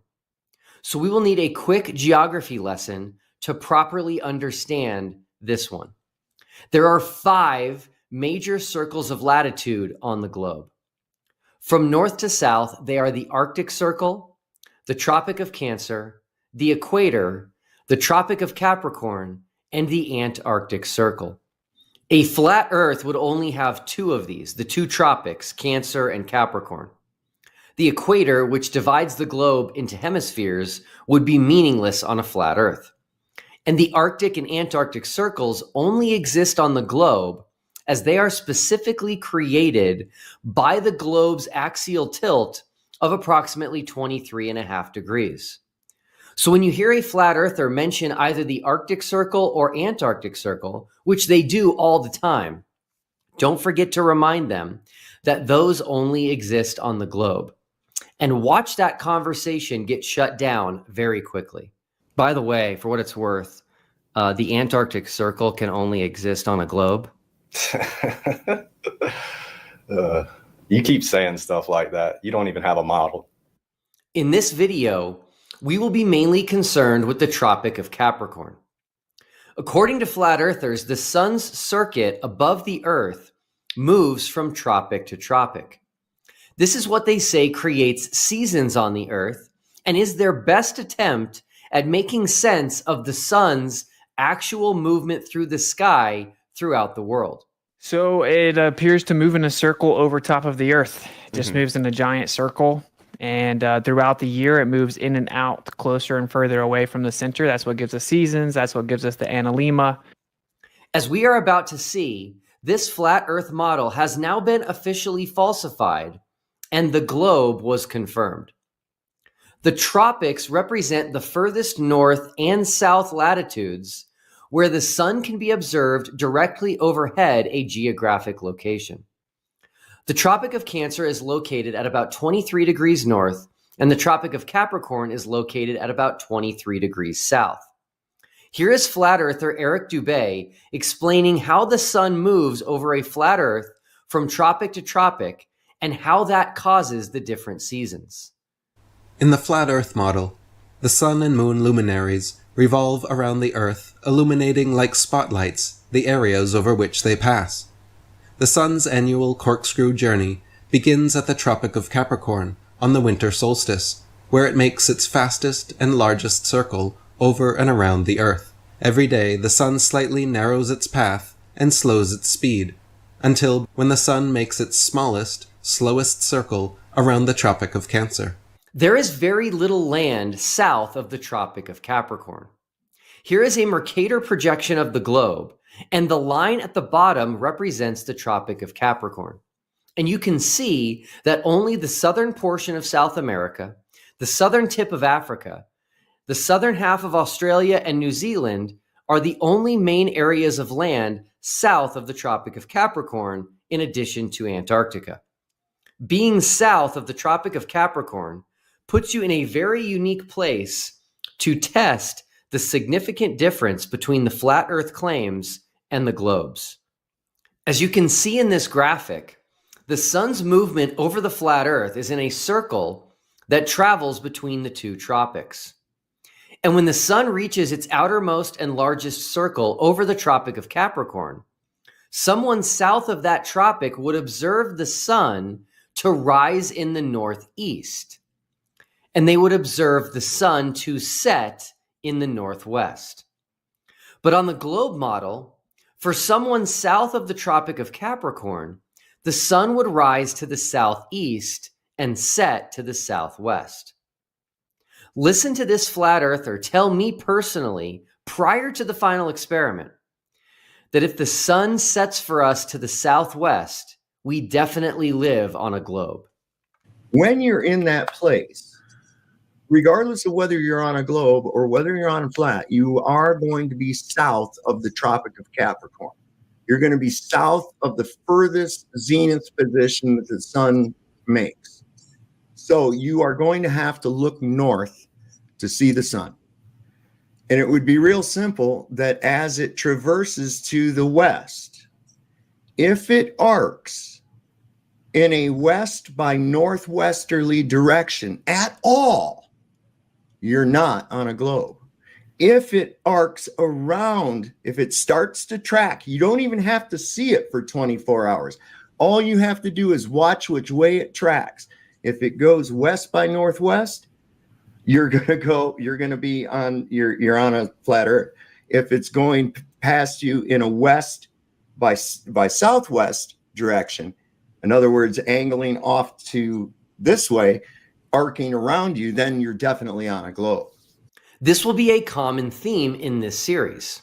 Flat earthers saying that specific things would show we live on a globe and would be impossible on a flat earth, and then we show it to them. First was the 24-hour sun in Antarctica. And what I found is anything that would prove the earth is a globe, the globe science community lies about. For example, the 24-hour sun in Antarctica doesn't work on a flat earth. then the 24-hour moon in Antarctica. Right? So the moon goes in and out every 2 weeks, right? You know, there's a 24-hour moon in the north, but not a 24-hour moon in the south. Then the South Celestial Pole. But wouldn't that show a globe then, if they had to show both celestial poles by standing underneath it on the GP? And no one shows that. Your globe's false because you're not able to show two actual celestial poles from the GPs on the ground. And now the sunrise and sunset direction for an observer south of the Tropic of Capricorn. If it's going past you in a west by southwest direction, in other words, angling off to this way, arcing around you, then you're definitely on a globe. When will flat earthers admit we live on a globe as we release receipt after receipt after receipt of the very things they said would mean we live on a globe? Listen to another flat earther from Sydney, Australia, as he insists that when you are south of the Tropic of Capricorn, the sun is always north of you, which is what would be required on a flat earth. The sun never, ever goes south of Sydney. Never goes south of those coordinates. And I'm happy to go outside now and point it towards the sun and show you the sun is always north. In midday, nighttime, anytime, it's always north. Always north of that coordinate. Okay. There's no need to go to a reference. I can show you an observation. I can walk outside, send this compass towards the sun and show you the sun never, ever goes south of Sydney. Ever. It's always north. So the sun never, ever goes south of Sydney, ever. In fact, the Tropic of Capricorn is around Rockhampton, which, for people who don't know Australia, is in North Queensland. The southernmost point the sun ever gets is along Rockhampton. That's where you make beautiful sunsets. Most beautiful sunsets because the sun is directly above. The sun never, ever goes south of Sydney. Doesn't matter how many references you show me or what sources you go to. This is why the 4 flat earthers who were with us on our trip to Antarctica paid close attention to the direction of the sunset the first night we were in Punta Arenas, Chile, which is at the southern tip of South America, but more importantly, also south of the Tropic of Capricorn. You have the sun moving away from you, right? We should think that it's going north. So there's light in the south. There's nothing over here in the north, right? Mm-hmm. Which is what the globe would predict. The flat earth would predict it in that it could be the coffee cup caustic. To get precise concerning our location at Punta Arenas, on the Gleason's AE map, the sun would rise around 23 degrees northeast. And on the globe, the sun would rise at 132 degrees southeast. That represents a massive margin of over 100 degrees difference between the flat earth prediction and the globe prediction. The flat earthers on our trip were hoping to see a sunset to the northwest, with the sun rising in the northeast. So let's hear them describe what they saw with their own eyes. Yeah, it's midnight. And that's looking about south. We do have different readings about exactly. We couldn't see the sunset today, but now it's lit up pretty good in the south. That's pretty bright for midnight. So it's 12 o'clock here, okay? The sun, okay, it was light until after 10 o'clock. We were eating lunch. It was still like bright outside, 10 p.m., right? Okay, it's midnight now. It's gotten dark and like actually pretty cold. Anyway, so we're in the hotel and we're looking out the window. Our window is like facing the water and it's facing south. And the whole sky is pitch black, but if you look south, the sky is lit up. The sky is lit up in the south, but not in any other direction. Okay, so let's break it down. So obviously the idea, if you look at the AE map, right, you got the sun will be moving in a circle. It's actually going to be going north at this point. That way. But according to the globe's going to predict that the sun's actually over there south. It's going to be over towards the south. In theory, if we were to like, I don't know, maybe hop in a plane and start flying that way, we would see the sun start to rise up, right? Now, if there was like a container and there was light wrapped around the edge, then we would still see what we're seeing right now, which is just like a lit up like rim along the south. It always comes down to the sun. So it comes down to the sun. As you heard them say, The sun appeared to be in the south, just as the globe predicted. Well, I was able to capture with my drone both a sunrise and a sunset while we were at the southern tip of South America. But for you to fully understand these videos, you must first be familiar with the area we were in. This is a satellite image from Google Maps of the street right outside our hotel. The GPS coordinates are in the lower right corner, so anyone can look this up themselves on Google Maps. Our hotel is located in the upper left corner of the image. This is Hotel Diego de Almagro. There are some key landmarks, the first of which was a fountain directly across the street from our hotel. This is a maritime monument remembering Chile's claim to the Strait of Magellan, which is the body of water directly south of our location. Next was a large orange landmark on the right-hand side of the image. This large sculpture commemorates the first circumnavigation of the Earth by Magellan over 500 years ago. Last but certainly not least was the street in front of our hotel. This street ran almost directly east and west. This will serve as a visual aid, so there is no doubt which direction the sun rose and set each day while we were there. Take a good look at this image, and when we are at the fountain, looking down the street toward the orange circumnavigation landmark, we are facing east. With an understanding of the area we were in, please enjoy the beauty of this southeast Punta Arenas sunrise from south of the Tropic of Capricorn, taken with my drone in 4K.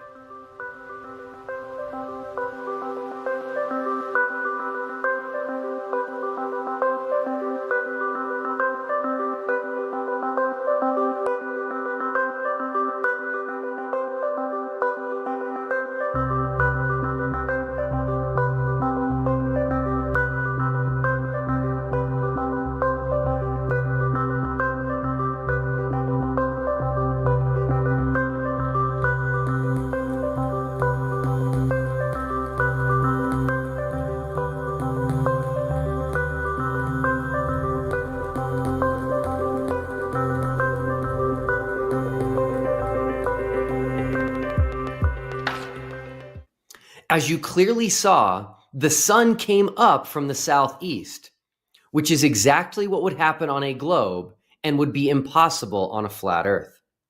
So another globe prediction confirmed, and another flat Earth prediction was completely false.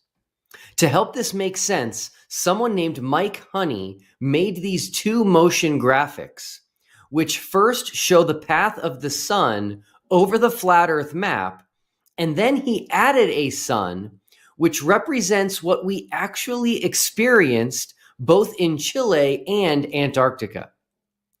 Now, this, of course, makes no sense on a flat Earth, as there are not two suns, and the rest of the world still experienced day and night every 24 hours. So it cannot be the case that we had our own special sun circling the area we just so happened to be at.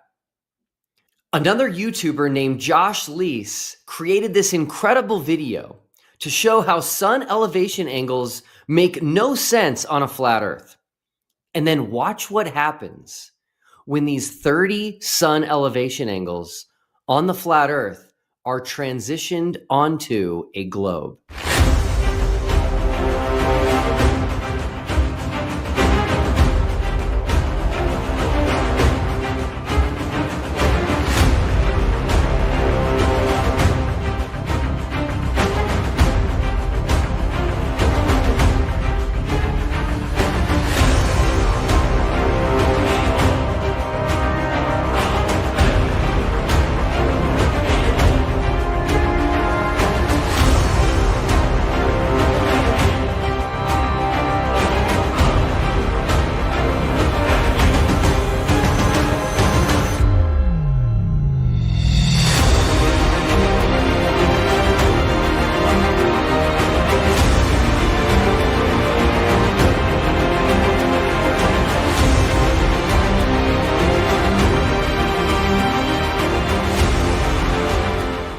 Globe predictions come true because the globe is real.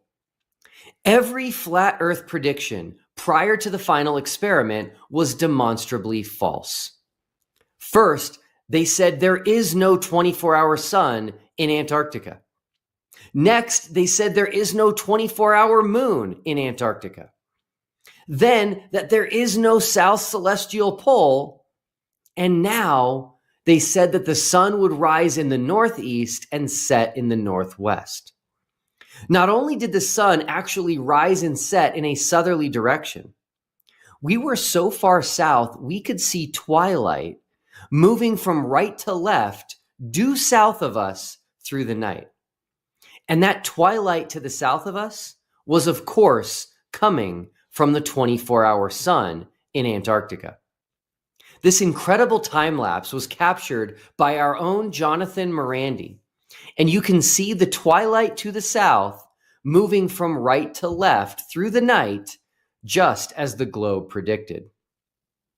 A rising and setting sun to the south of an observer who is south of the Tropic of Capricorn will never be mapped or modeled on a flat Earth. Because again, you can't model something with this amount of precision and make these very specific, accurate predictions concerning something that doesn't exist. It's only possible to do this with something that is real. And because the globe is real, every single globe prediction concerning the rising and setting sun south of the Tropic of Capricorn has been confirmed. And the flat Earth prediction of a northeast sunrise and northwest sunset was completely false. Please watch our other experiments, which are part of these final experiments, where you will see results that confirm the globe and results that would be impossible on a flat Earth. And please share this video with anyone you know who is a flat earther or considering flat Earth. As Jesus said in John 8:32, you will know the truth, and the truth will set you free.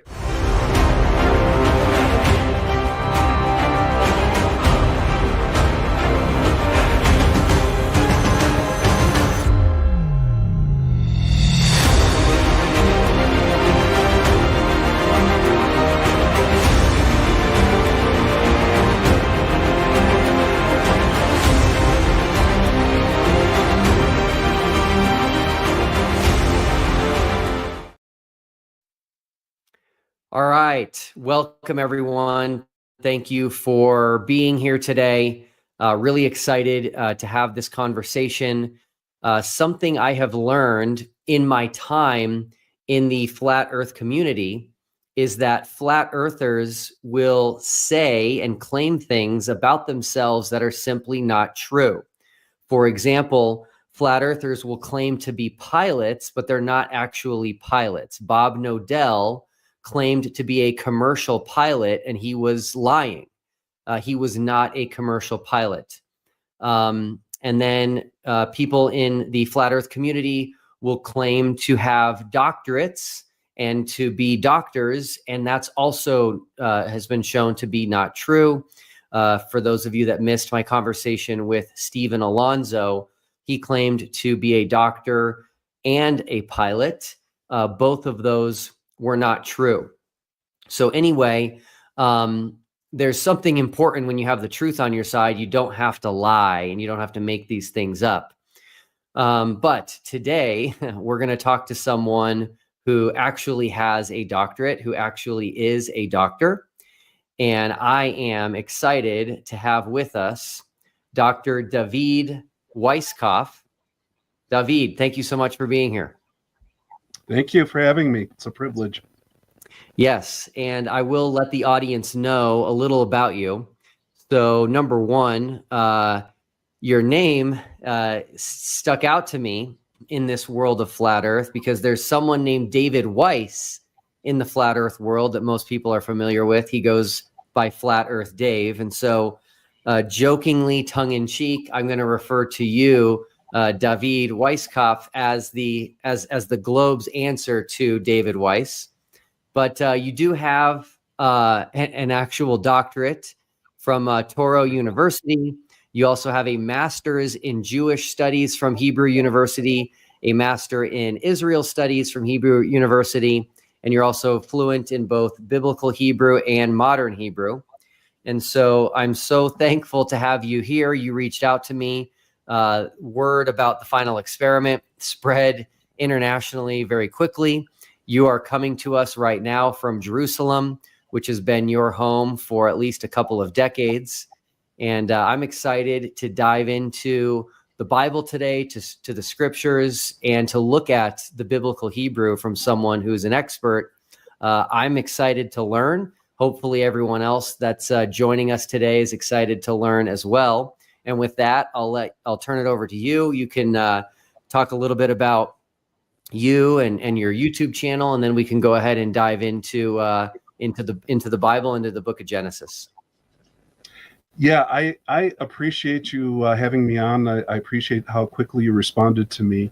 I reached out to you because I was getting really frustrated with both flat earthers and atheists agreeing that we Jews have ever believed that the earth was flat using Hebrew scriptures. And it drives me crazy to see these debates happen out of ignorance. It's one thing when people know what they're talking about and disagree with each other. It's another thing when people accuse Jews of believing something that we don't believe and never have. I do have a YouTube channel that I would appreciate people coming and checking out. It's Dr. D 1967. Right now I'm doing a Bible study, a weekly Bible study on parental alienation in the Torah, which anybody out there who's interested in that subject, be happy to have you come and subscribe to the channel. And that's about it. Do you want to jump right in? Let's jump in. Yeah. Okay. So I have a PowerPoint presentation. And the name is, or the title is, Do Jews Believe That the Earth is Flat or a Globe? And before going into it, I want to give a disclaimer about Greek texts, which includes the Septuagint, the New Testament, and Josephus. I don't understand any Greek. It's all Greek to me. It would be irresponsible of me to try to give you answers from Greek texts that I don't have. And just like it's irresponsible for flat earthers and for atheists to give answers that they don't have about the Hebrew text, it would equally be irresponsible for me to give you answers from the Greek text. So I'm going to focus exclusively on Hebrew texts, though I'm aware that there are these other Greek texts out there that are part of this discussion, and you could certainly find somebody who is more versed in Greek to cover them, but I don't want to do that kind of a disservice to your audience by irresponsibly giving answers that I don't have. Hey, David, give me 1 second. They're saying they can't see the presentation, which I don't understand. Okay. So give me 1 second here. Why wouldn't you guys be able to see it?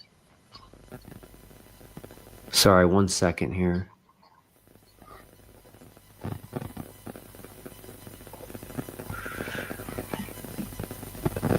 Yeah, so I am so stumped right now. Sorry, give me 1 second here. It's on the stage on my end. Okay. All right, I think they can see it now. Okay. Just go ahead and press hide at the bottom there on that little white bar. Right. And then okay. How's that? And then we should be good to go. All right. Here we go. Okay. All right. So diving right into it, studying a foreign language requires humility. Though you may be confused in a language that is not your own, the native speaker and listener are not confused with each other. It's arrogant and presumptuous for a non-speaker of a language to impose a foreign agenda on the native speakers. Okay? Language is fluid and ambiguous. And oh, by the way, English is not an exception to that rule about languages. For example, imagine 2,000 years in the future, archaeologists and conspiracy buffs try to decipher English texts. What will they find?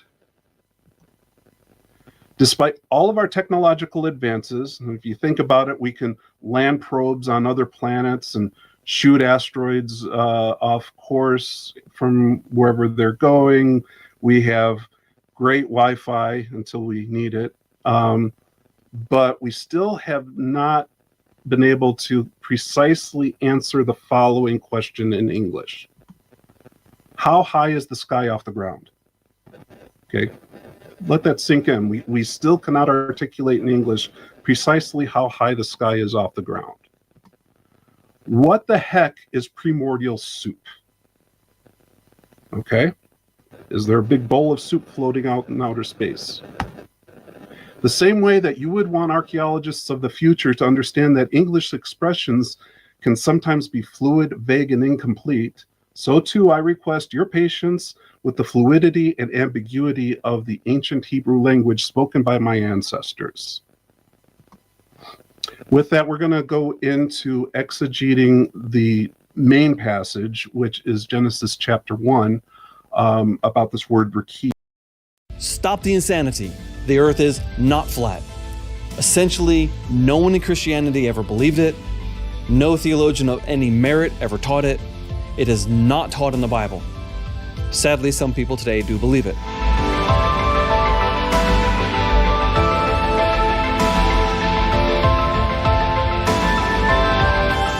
I'm Dr. Robert Carter. I'm sitting here with my good friend, Dr. Jonathan Sarfati. Hello, Jonathan. Yeah, g'day, Rob. I'm from the Southern Hemisphere, the other side of the globe. I think we can tell that based on your accent. What accent? But aren't there people that say Australia doesn't exist? Well, I don't know what I've done with the rest of my life then, or New Zealand, where I grew up, where I lived for 25 years. And don't the stars look different down there? Well, we have the Southern Cross on our flag, which you can't see from here. And also, when you look at the night sky, you can see the stars going clockwise. Well, here they go anti-clockwise or counterclockwise, as you say. I remember my first trip to Australia, I was having the hardest time figuring out how the heavens worked until I turned around with my back to the north and I bent over backwards so everything was going in the right direction. It's like, okay, then I knew where I was in the world, which is funny because that would never be a phenomenon if the earth actually was flat. It'd be totally different. You wouldn't see the things that we do in Australia. And in fact, when we look south anywhere in the Southern Hemisphere, we see the South Celestial Pole, or if you've got good binoculars, it's... okay, well, what is a South Celestial Pole for the listeners? Okay, the South Celestial Pole is the center of rotation that you will see the stars rotating around if you have slow motion photography. So for Northern Hemisphere listeners, when we look to the North Pole, if you could stare at it or take a long exposure photograph, you see a bunch of circles of the stars orbiting the North Star. And they go counterclockwise. And if you look south from the Southern Hemisphere, you see the same thing. You see the same thing in the opposite direction, rotating around a star called Sigma Octantis, but it's a very faint star, so you need binoculars. The thing is, no matter where you are, see, on a flat disk, people 6 time zones apart should be 90 degrees apart, and yet they look south, and they all see the South Celestial Pole. That's not possible on a flat Earth, because you'd be seeing different stars if you were really 90 degrees apart, as you would be 6 time zones apart. But you and I both know from much experience, because we've written a lot on this subject, more than I ever should have written, that there's always an excuse. I haven't heard an excuse for some of these, because I think a lot of these guys have never been to the Southern Hemisphere. True, but they say, oh, that's not true, or there's atmospheric lensing, or they invent some sort of a magic thing that explains a phenomenon that doesn't need any magic at all. It doesn't need any magic if we realize that we're on a globe and not on a disk. So after the South Celestial Pole, what's another good bit of evidence? Well, the thing that was known to the ancients that we now know, when we see ships going hull down as they recede from us, they go hull down across the horizon. As a professional marine biologist, I can say I have seen this many, many, many times. And when you look through a telescope, it's no different. You'll see a bigger version of the same thing. That's right. Now, hull down means that as the ship goes over the horizon, the bottom half of the ship disappears over the curve of the Earth before the sails or the upper superstructure of the ship. And that's been known for a long time, but also sailors coming in would always see the hill before they saw the beach. Then the beach is closer than the hills, but they saw the hills first. Or if they wanted to see the land earlier, you get on the mast because you see it across down the globe Hence, further. the crow's nest. Yeah, there's a good reason for that. Yeah. In fact, you see a lot farther with crow's nest than you can if you're just on the deck. And the thing is, why go to the trouble of building a crow's nest unless there's actually a purpose to it, like seeing further? All right, now hold on a second. There are, shall we call them more liberal theologians? I don't want to give them a label that they wouldn't own, but I'll call them liberal theologians. Yep. And a lot of flat earthers, the Christian ones, not that flat earth started in Christianity, because it did not. Never. But there's a huge movement amongst the so-called Christians, so-called flat earthers, that the Bible teaches the earth is flat. Okay, but how come no one in church history ever taught a flat earth until we get the liberal theologians trying to find fault with the Bible in the 19th century with his silly arguments that the Bible teaches a flat earth, and then the myth that Columbus was the one who first found the earth was round, complete and utter lie that you've all been taught. In fact, I love that story. I've learned a lot of history from you, by the way. I don't know if you know that. I don't. But you're throwing out all these historical things, and I love history too. And so just studying church history and science history, actually, you started rubbing off on me. And I've been digging into it a lot over the last several years. Bad influence on you, huh? Yeah, I guess so. But the Columbus story is amazing. Yeah. Didn't Columbus have a manuscript that said something different than the church scholars of the day? Well, the church scholars were right because they knew what Eratosthenes proved before Christ. 200-something BC. 200 BC. He actually got the circumference of the earth pretty much right. Almost nailed it. And no one's nailed it, but Columbus thought the earth was a bit smaller than it really is. So about therefore, 60% the real size. Oh, I forget what it was. Translation of some unit in some foreign language document. So there's no way he should have had enough food and provisions to go the distance he said he was going to do. So the church was right to say, you've got no chance. Yeah. So there was an argument back in Columbus's day. But it was not size. Flat earth versus round earth. Yes. It was big size versus little size. Exactly. The church scholars are right. Columbus would have died. Yeah, he never would have made it to China. A bit of luck in the way that actually there's a big continent in the way, which he didn't know about, but he called the inhabitants Indians because he thought he'd reached India. Yeah. So he was right for the wrong reasons. Exactly. It happens sometimes. Yes. All right. So tons of evidence that we're sitting on a sphere. Yeah. The sphere is rotating and we're moving through the heavens. Wouldn't we fly off if we were rotating 1,000 miles an hour, as they say? Oh, 1,000 miles an hour is well below escape velocity. That's right. And we're talking about at the equator. Yeah. 1,000 miles. In other words, if the Earth, I'm going to use miles here. This is not scientific numbers, but the Earth is approximately 24,000 miles in diameter. In circumference, presumably. Very good. Thank you for this scientific correction. The Earth is approximately 24,000 miles in circumference, which means that if you want to turn around once in 24 hours, it moves about 1,000 miles an hour at the equator. That sounds really fast until you realize how big the Earth is.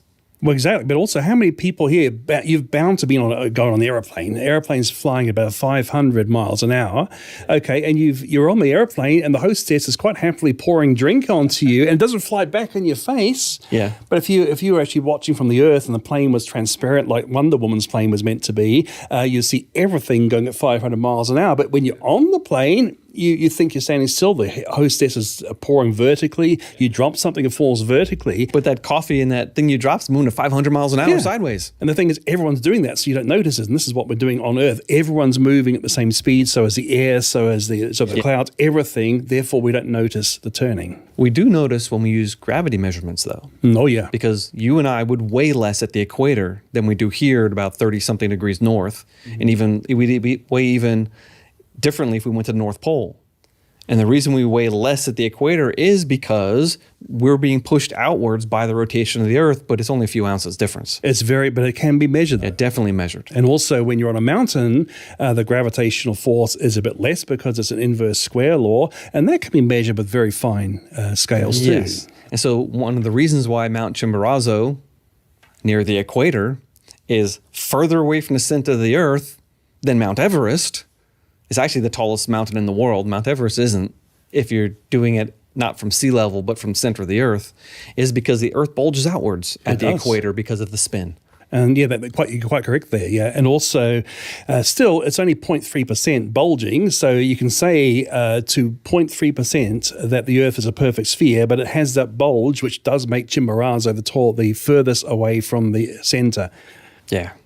So it's totally consistent with living on a spinning globe, and totally inconsistent with a flat Earth or even a geocentric Earth. So, flat Earthers have a trouble. Flat Earthers, we have a challenge for you. Direct challenge. Read our article. But you're not going to do it. In fact, I've never seen a flat earther who will actually read something I present. They want me to read their stuff, watch their long, boring videos, but they have never really engaged with our arguments. Why do you think that is? I guess because they really haven't got a good argument against what we've been presenting, which has been known for the most part for over 2,000 years. Long before NASA, though. Nothing to do with NASA. People knew the Earth was round long before NASA even existed. Yeah. Yeah, way long. Even, 1600s, 1700s, 1800s. This is all... Didn't Newton say, wasn't it Newton who wanted to find, the most obvious fact in the world? So he started with, okay, the Earth is round. Well, in fact, even before Newton, you have Thomas Aquinas. Was it Thomas Aquinas who did that? Thomas Aquinas in the 13th century in the Summa Theologiae. That's right, that's where it comes here's from. something obvious, the roundness of the Earth. He didn't expect anyone to dispute it. He thought it was so obvious and well known that he used that as an obvious fact. And this is the 13th century, so 200 years before Columbus. Isn't that the Dark Ages? So they can't tell you, but that's also the age of the Gothic cathedrals, which are masterpieces of architecture, which you haven't even equaled. That's right. So what we see is a lot of historical revisionism. We see a lot of theologians and a lot of popular level media, everything from Bugs Bunny to Big Bang Theory, saying that people used to think the Earth is flat. And it's simply not true. Yeah, go ahead and name some. You wouldn't find more than about 5. If you're lucky, you I might know find of 2, 5. and they were super obscure, and they never had any traction in the culture that when they were writing. I don't know more than that. You might, if you're lucky, find 5. I think 2 is the one we've got clear evidence for. Yeah, so okay, fair enough. You're being generous to them. I'm being very generous, but when you go to the global Earthers, right from the beginning of the Christian era, everyone who discussed the shape of the Earth said it was round. So if the Bible taught a flat Earth, how come these great Christian scholars missed it? All of them. They all missed it. All of them. I know of a church in the denomination I grew up in was called St. Bede's. Oh. The Venerable Bede. Wow. People read Bede's history for 1,000 years. In fact, up into probably the early 1900s, every theologian read Bede. As they should. But you pointed out something in Bede that I didn't know about the shape of the Earth. Oh, Bede was very clear. The Earth was a perfect sphere. 600 or 700 AD? I think in the 700s. Okay. Did he say the Earth is round, not like... Well, yeah, to make it very clear, he said it wasn't round like a shield, but rather like a ball. Boom. Unambiguous, perfect sphere, he said. And that was a long time ago. So you're talking about 700 years before Columbus set sail, notice. Yeah. But this was common knowledge in the church. People read Bede. Yeah, everyone did. Okay. So what's the take home for our audience? I'm assuming that someone who's really deep into flat Earth is not going to like what we say and is probably not going to listen to what we say because that's the mindset that we've run into many times. What do we tell to someone who's just interacting with this for the first time, or they know someone who thinks the Earth is flat? How do we tell them to interact with that person? Well, I think what we're doing is hopefully to stop people going down that track, because it's very hard to bring them out once they're down that track. We can actually stop them going down that track. That's the thing. So we have a message for pastors, for parents, for people in the church. The Earth is not flat. The Bible doesn't teach it. The church never taught it. The science is totally overwhelmingly globe Earth. Yes. Where does someone go to find the answers that we've already written? Creation.com/ or use this little search box, and what should they search for? You can search for Refuting Flat Earth, because that's the article you and I wrote at length, and we keep on revising it because we're finding more stuff. Yeah. In fact, if they Google Refuting Flat Earth outside of Creation.com, it'll still come up in the search engine. It used to be in the top. I know it still is. It was number 1 last time I checked. Yeah, it was number 1. That's kind of cool that we have a number 1 Google search ranking thing. So we also got a video that you did, right? A video on the flat Earth, which is a really good one. I did a video on the flat Earth at our Creation Super Conference a year and a half ago. I felt a little strained in that because I tried to do flat Earth and geocentrism in the same talk. Right. And that was hard. Well, it is hard, but also notice a lot of flat Earth arguments are really pro-geocentric arguments. So it's important to actually make them split the two things. What's the difference? Well, the flat earth is about the shape of the earth, while geocentrism is about the issue of whether the earth moves. And they're totally distinct issues. Isn't it true that for most of church history, theologians thought the earth was the center and the sun went around the earth? Well, it's also true that throughout that time, most astronomers and scientists thought the earth was at the center. So the theologians were doing nothing different from what the rest of astronomy was doing. Excellent. And also all throughout most of ancient history and most ancient cultures also. Yeah. Okay. It seemed to be common sense at the time. It was based on Aristotle's physics, which is well accepted. It was based on Ptolemy's astronomy, again, incredibly well accepted. Yes. It was the science of the day. And it took us literally centuries of careful study to reject that theory. Yeah. The rejection produced better results, better predictions. That's why it won the day, because it was a better theory. Yeah. All right, so looking at that article that we wrote. Yeah. And that video that CMI produced, how many dislikes did we get? Oh my goodness. A lot more than the likes, right? It's very sad to see, actually, yeah. But it's kind of funny because all the people hitting dislike, they're just telling us how many people are reading the article. Very helpful to us, yeah. That's right, it was helpful to us. We know a lot of flat earthers read our article because of the flashback we got from that community. Obviously, we hit the nail on the head. Which is really sad because they're just following the arguments that atheists used to attack Christianity with. They're following the atheistic arguments. The atheists are laughing at these guys.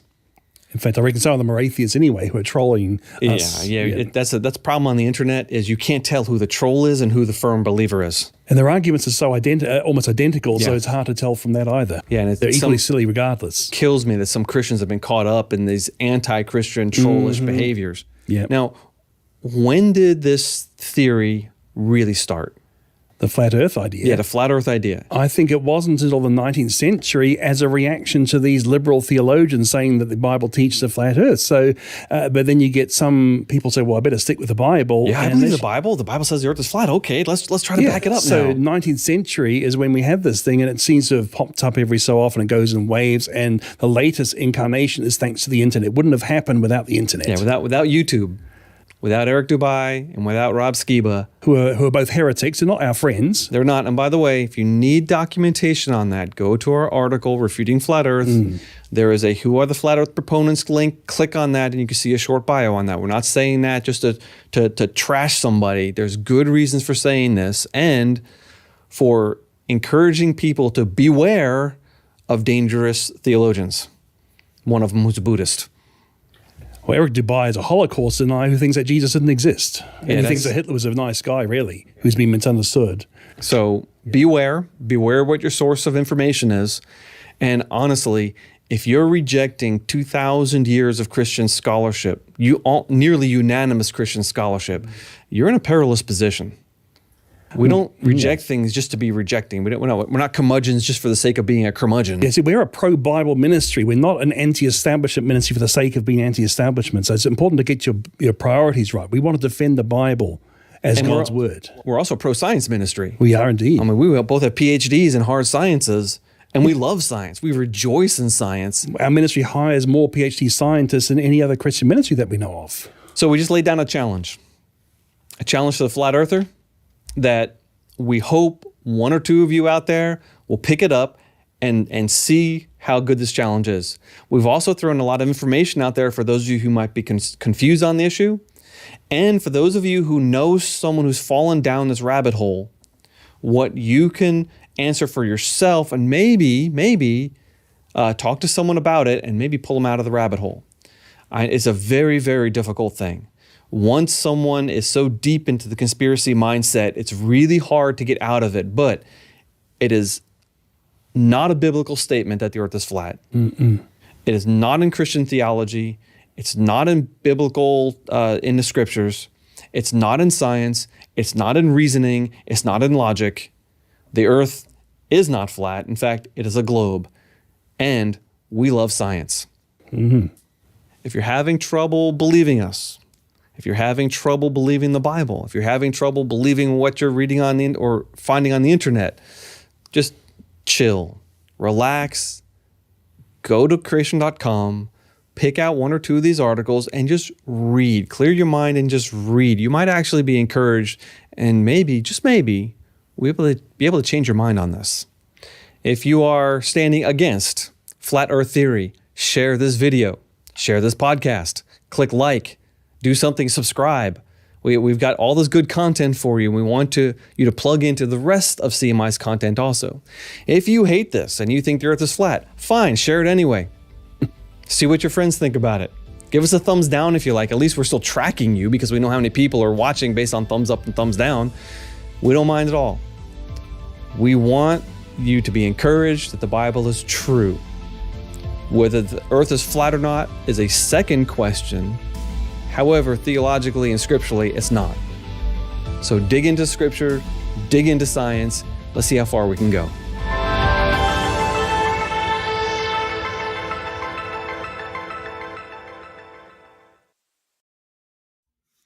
I have been waiting to make this video for over a year now. Yes, for over a year, I have looked forward to making this video once and for all, clearing Anthony Powell's name. The flat earth community as a whole has tarnished Anthony Powell's name and his reputation. I am here to restore it. I'm here to make things right. And I sincerely hope that the flat earth community will follow my lead and do the same on their channels and to their audiences. That would be the only right thing to do. So who is Anthony Powell? My name is Anthony Powell. I grew up on this dairy farm in Taranaki, New Zealand, but I've actually spent most of my adult life living and working in Antarctica.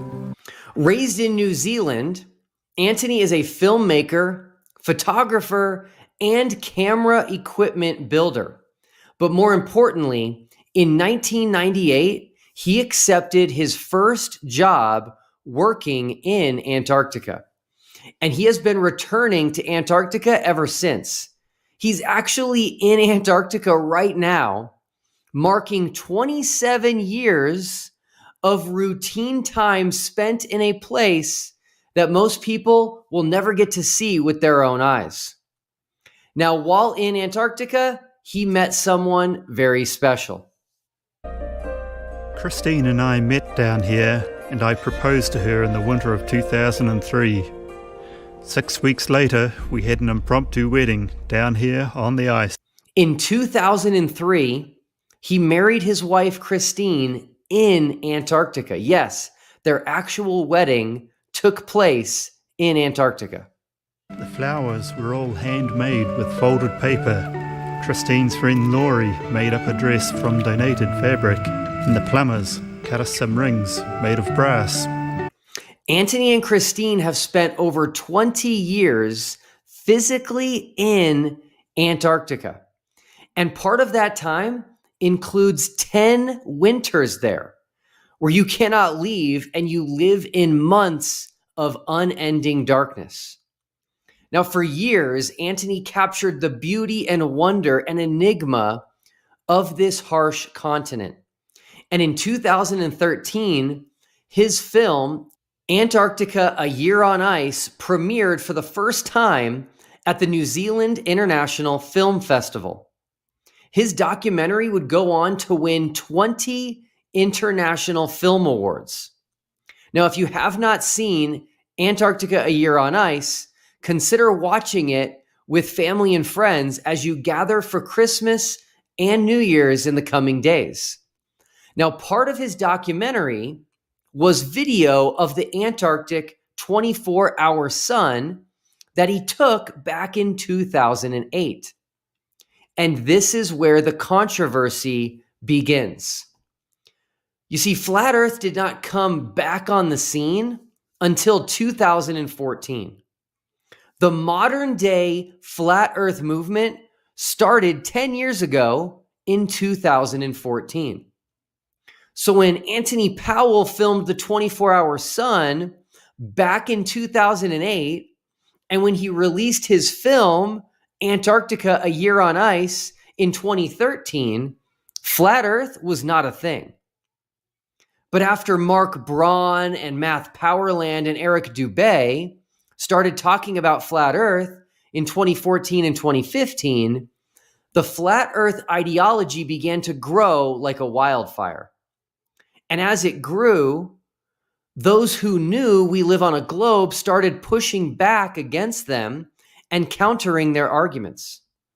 And it didn't take long for people to find Anthony Powell's documentary about Antarctica and realize that a 24-hour sun in the south would falsify flat earth. So Brother Paul recommended that I watch this documentary on Antarctica. And it was called Antarctica, A Year on Ice. And he said, you got to watch this. It's really interesting. So I pull this thing up and I start watching it. It was a fascinating documentary where this guy goes through what it's like to live in Antarctica he lives there year round. And I'm watching on the airplane and he's going through the fact that in the summer months, the sun never goes all the way down. Well, this guy, I'm watching this film, nothing to do with this foolishness of a flat earth, but I'm watching this film and I get around, minute whatever, and I nudge Paul and I said, Paul, this movie just disproved the flat earth. Because I said, this is what the guy does. The guy literally does a time lapse where he points the camera at the sun and he follows the sun all the way around for 24 hours. He shows the sun go around him and it kind of goes up and it kind of goes down, but it goes around him. Now, one thing that flat earthers are really good at is looking at things under a microscope. Figuratively speaking, of course. They'll look at every pixel of a picture, every frame of a video, and someone, I don't know who, noticed that the clouds at the end of this time lapse of the 24-hour sun were the same as the clouds at the beginning. And I honestly give credit to the flat earth community for discovering this. But what happened next was completely uncalled for. What happened next was nothing short of despicable.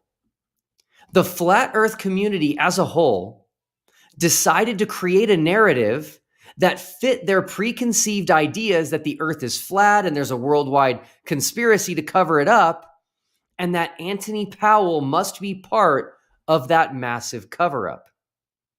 And then they immediately began dragging his name through the mud and treating him absolutely horrible.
He documents it. You can watch him.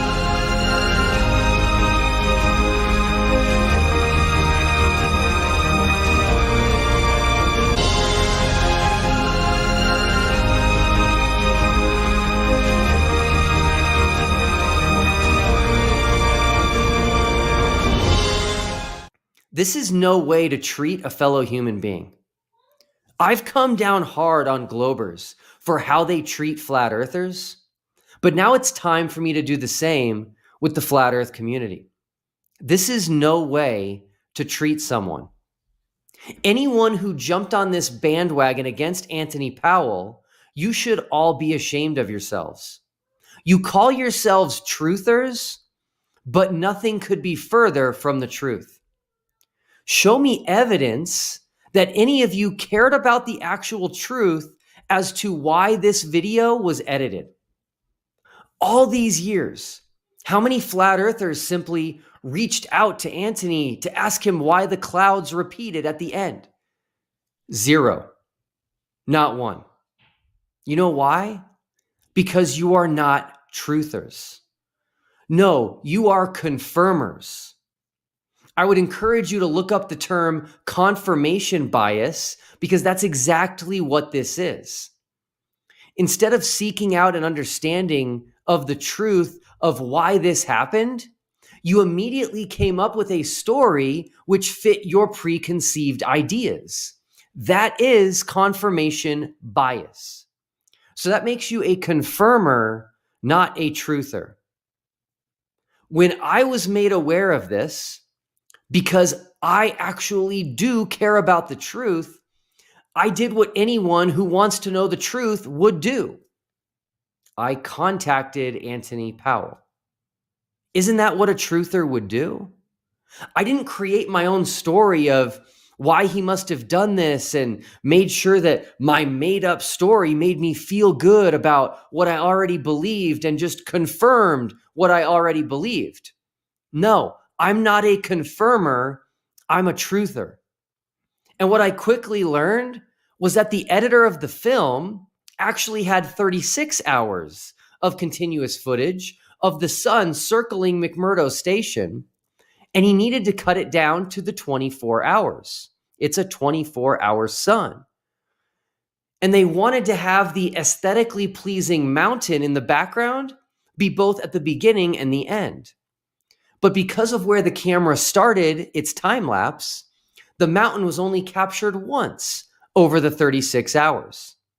So the editor looked for a spot in the time lapse where there were very few clouds in the sky and made a cut there, and then wrapped that portion into a loop, a circle, in order to have the beginning and end be that mountain, which would show a full 360 degrees over 24 hours. Not only did I get a perfectly reasonable explanation for this edit, but I also learned something far more important. Anthony had released the unedited footage. So the unedited footage has been on YouTube for over 3 years, and no truther has found it. Or if they did, they haven't said a word about it. This is the problem when you are a confirmer and not a truther. You look for things that confirm your bias, and you ignore things that contradict your beliefs. Anthony and Christine, I'm incredibly sorry for the way you've been treated by the flat earth community. You didn't deserve this, and all anyone had to do was reach out to you as I did. But I will say that despite the way things played out, I am in a way thankful, because had this not happened, we would have never connected and built our friendship. The final experiment would not have succeeded without you.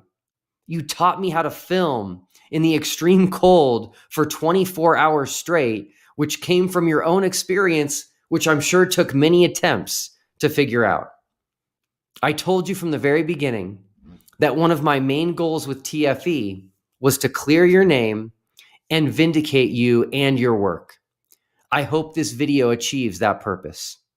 And to showcase your incredible work, everyone should visit antarcticimages.com. And I am so happy to broadcast right now your uncut and unedited time lapse of the 24 Antarctic sun at McMurdo Station that you captured over 16 years ago.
All right. Welcome, everybody, to Standing for Truth. My name is Donnie Badinsky, and this is my co-host, Sam. We are here with Will Duffy to discuss his experiment that has settled the debate on the age of the earth, on the shape of the earth. I'm so used to doing the age of the earth, gentlemen. On the shape of the earth. Sam, over to you, brother. That's right, Donnie. The final experiment has completely dismantled flat earth cosmology. The debate has been settled, and we're excited to get the opportunity to explore the details of this flat earth debate-ending experiment. Ladies and gentlemen, the shape of the earth has been verified, and it's not flat. In this valuable program, Will is going to help us understand the significance of the final experiment results. We're also going to dive into how flat earthers are responding to this final blow to their view of the shape of the earth. Yes, rescue devices have been employed, but we are going to show exactly why those rescue devices and those responses simply don't work. Will, my brother, it is a privilege to have you here. I appreciate you giving us your time for tonight's program. For anybody who might be unfamiliar with you, tell us a little bit about yourself. Yeah, thanks for having me. Excited to finally be on your channel. I am a pastor currently of a small church in Colorado. I've been doing that a little over 3 years. And a little over a year ago, I decided that I was in shock that people still believe the earth is flat. I found out that the flat earth movement is growing. And that a lot of flat earthers, maybe even a majority of them, are Christians. And so as a pastor, I decided that I needed to take this on, and I decided I would come up with an experiment that would settle the debate once and for all, leaving no questions asked. And that's how I created the final experiment. Well, that's awesome. I appreciate that. For anybody who, we're going to make sure to be comprehensive, leaving no stone unturned in this program. But for those that want to see more from you and the final experiment, I do have the relevant links posted in the description box of this video. And so let's get right into it. Before I hand it to Sam to help us set the foundation for tonight by asking the first question, I do want to let the audience know that because we are live, we do want to interact and engage with your questions, with your challenges. So if you are on the side of flat earth cosmology and you disagree with what we're saying, or you feel like you have an answer to the challenges that are raised and the results of the final experiment that you are going to hear tonight, send those in and we'll have some fun engaging those. We'll put them right up on the screen and we will interact with them. Because again, we do want to make this a go-to video on this topic, showing why the debate really has been settled. Sam, over to you, brother. Yeah, Will, thank you so much for your time. And so I'm really excited about this conversation and to have this conversation with you. So for people like myself who are not fully familiar or maybe not familiar with the flat earth, with this, the final experiment at all, please tell us a little bit about it. Yeah, definitely. So I quickly learned as I was getting involved in this whole debate over the shape of the earth, I quickly learned that it's the south of the world we live in that is the biggest difference between the globe and the flat earth. And so on the flat earth, they push the south to the outside. So I actually have a flat earth map right here. And the furthest south on the globe would be Antarctica. The South Pole is in the center of Antarctica, and the flat earth pushes Antarctica all the way to this outside perimeter. So it's not an island continent, but rather an ice wall that encircles and encompasses all of the continents on Earth. And so I quickly figured out the key to settling this debate would be Antarctica. The differences are so major. One is an island continent that's relatively small. One is a gigantic ice wall. And the big thing that I just figured out by listening to these people debate, I actually got the idea from flat earthers themselves when I heard them saying that there is not a 24-hour sun in Antarctica. And so on the globe, due to the axial tilt of about 23.5 degrees, this is why when you buy a globe, they're tilted because the Earth that we live on, the globe, is tilted. And so due to the axial tilt in the southern summer, which is, December, when the bottom of the globe, the South Pole, is pointed toward the sun, you have a period of time where the sun never sets in Antarctica. So it's known as a 24-hour sun or a midnight sun. And flat earthers were adamant that there is no 24-hour sun in Antarctica. So I decided very simply, we're going to go to Antarctica to see what the sun does. And we're going to take both flat earthers and globers so that nobody could say we're lying. And we're going to see what the sun does. And so we took 4 flat earthers, 4 globers with myself, 9 of us total, to Antarctica last December of 2024. We spent 4 days at Union Glacier Camp, which is right at 80 degrees south. And the sun never set the entire time that we were there. Well, I appreciate that. And that is awesome. So the key to settling this debate would be Antarctica. And as you said, according to their model, their viewpoint on the shape of the Earth being flat, they argue that Antarctica is basically just a giant ice wall that circles the flat Earth itself. Yeah, that's right. It's a ring. And so in their model, the sun's path just goes around the world once per day. And we know, and they know, that the furthest the sun gets directly above an observer is the Tropic of Capricorn. And so the sun never goes further south than the Tropic of Capricorn.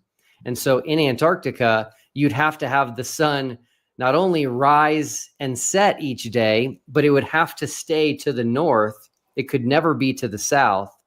And not only was it to the south, it just circled above our heads each day, which is exactly what the globe predicted. Okay, so obviously then if the flat Earth is true, then there shouldn't be a 24-hour sun in Antarctica. That's basically impossible. And you pointed out that flat earthers, even before this experiment took place or you came up with the idea, they've been adamant that there can't be a 24-hour sun in Antarctica, basically. Yes, that was the position taken by almost all of the prominent flat earthers.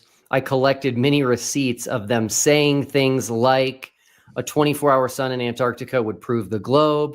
A 24-hour sun in Antarctica is not possible on a flat Earth. Let me tell you how confident they were. Back in December of 2023, there was actually a flat Earth debate between 2 pastors. And this debate took place outside of Nashville, Tennessee. The 2 pastors were Greg Locke and Dean Odle. Greg Locke was defending the globe. Dean Odle was defending flat Earth. During that debate, from the stage, I was present, by the way, at this debate live. I had not told anyone yet about the final experiment. I had already started working on it, but I hadn't told anyone publicly. During the debate from the stage, Dean Odle said that the entire debate could be solved by just going to Antarctica and seeing if there was a 24-hour sun. He said, if the sun circles above your head, we live on a ball, a sphere. And he said, but if it rises and sets, then we live on a flat Earth. So, and the whole place, all the flat earthers erupted and started cheering.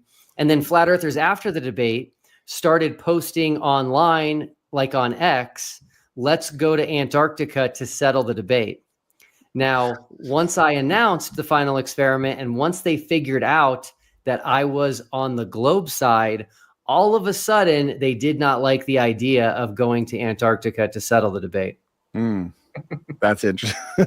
That's interesting. So with them being adamant, them admitting to this before the experiment was carried out and the results were received, this really is an experiment, a way to discriminate between the models. Because we know there's various debates that take place on different issues where a lot of the points that are brought up and discussed, They're agnostic to the overall debate. But this is a point that's not agnostic. This is a point that can either go one way, flat Earth or the globe, and the results turned out to support the globe. Yeah, that's right. I've been accused of creating a false dichotomy with the final experiment, which I didn't. It was a true dichotomy. There either is a 24-hour sun in Antarctica or there's not. The flat Earth model predicted there wasn't one. The globe model predicted there was, and there was. It's amazing. Sam, go ahead. Suppose you maybe took a wrong turn on your airplane and you actually didn't end up in Antarctica. Maybe you ended up in some, mountainous region in the middle of the flat Earth. What about that? Yeah, so flat earthers actually were using this line of argumentation prior to us going. So prior to us going, they were throwing out lots of conspiracies. One of them was that we would not go to Antarctica. Instead, we'd go somewhere else. And so I started asking the question, where else could we go? Number one, it would have to be big enough to where we're flying over nothing but snow and ice for hours. There's not many places on the earth that have that. Maybe Greenland and Antarctica would be it. But the second question, which was most important, was where could we go that there would be a 24-hour sun on a flat earth? And there is no answer to that. On the flat earth model, when the sun is over the Tropic of Capricorn, you would not have a 24-hour sun anywhere on the earth. And we flew first to Chile, to a town called Punta Arenas, which is at the very southern tip of Chile. We were very far south. And the reason for that is the weather in Antarctica is so unpredictable and so hostile that you have to be ready to go whenever they have an opening or a clearing in the weather. So we went to Chile a few days before we were scheduled to go to Antarctica, waiting for good weather. And we ended up going on the day that they originally had scheduled. And so we started by proving that we were there. We live streamed from Punta Arenas, Chile. And then we took a 4.5-hour flight south to Antarctica. And so if you look at a flat earth map, you can't go anywhere in 4.5 hours from the southern tip of South America and be surrounded by snow and ice. So the flat earth community dropped that conspiracy pretty quickly. How confident were you, Will, before going to Antarctica and seeing for yourself if there's a 24-hour sun? How confident were you that there would be, that this would verify the globe Earth? Yeah, I was 100% confident. And I'll tell you why. Number one, flat earthers have done something incredible, okay? They deserve an award for this, and that is this. They've convinced the world to just completely forget about and ignore pictures of Earth from space. Right. So pictures of Earth from space settle this debate, but they claim that they're fake. They claim that they're CGI. They claim that they're photoshopped. And so we're all trying to argue other things. So that in and of itself, and by the way, those pictures go back to the 1970s, okay? Way before Photoshop. But anyway, I was 100% confident. Not only that, there were men who already went to Antarctica. They already filmed the 24-hour sun and they already put it online. And they were doing that over 10, 15 years ago or so. And so I knew those videos were real. I knew those men weren't lying. They had no reason to lie. And so the flat earthers again said that those videos were fake and edited and CGI and all that other stuff. And so I was 100% confident, but we had to do this because the flat earth community was not willing to accept any other evidence. They don't accept pictures from space. They don't accept these other videos. And so I knew taking actual flat earthers there to see, feel, and experience the 24-hour sun would be what it took. And that is the case. Okay, that right there is a key point, Will, because I've had people reach out to me privately and also leave comments and put out videos since we advertised this event. and they have accused the experiment of basically being fake, or they can't believe anything that you say, or it's all CGI and so on and so forth. But the important point that you make, and I'm wondering if you could elaborate on it, speak to it a bit more, you didn't just bring globe Earth proponents. You brought proponents from both sides. And could you tell us on the other side, the flat Earth side, who is invited, who accepted, and who, based on the results, ended up converting and admitting that they were wrong on the flat Earth? Yeah. So another thing I knew I was going to have to do is I knew I was going to have to pay for the flat earther to go. The reason I knew that is there was another person years ago who's a pilot on YouTube, and he wanted to settle the debate by taking a flight over Antarctica, which again would be impossible on a flat Earth. So he put that out on YouTube, and the flat earthers all said, we'll do it. But then once they had to pay for it, they said, we're not going to do it anymore. So I knew I had to eliminate all possible excuses. So I invited 24 flat earthers to participate in the final experiment. The reason I picked 24 was because it was a very symbolic number. I like numbers. We were going to look at the 24-hour sun, and the year was 2024. Now, asking these 24 flat earthers to participate meant I would pay for one of them to go to Antarctica, and the other ones could participate simply by interviewing me on their channel about the final experiment, or just giving us an idea which would make the experiment more robust, so, something that would make them happier with what we did. And believe it or not, only 3 flat earthers out of 24 even participated. They weren't willing to have me on their channel. They weren't willing to make suggestions which would make the experiment better and more robust. And it was very hard to get a flat earther to actually go with us. But the original flat earther that was offered a free trip on my dime was David Weiss, who goes by Flat Earth Dave. He turned down the free trip. So I offered him a free trip to Antarctica. He turned it down. This is in writing. He said, because my friends are demons.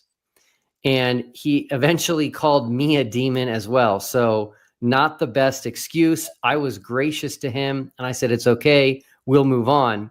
The next person we offered a free trip to was Jaron Campanella, who runs the YouTube channel Jeranism, which is one of the biggest flat earth YouTube channels. He agreed to go with the stipulation that another flat earther would have to go. So he didn't want to go alone.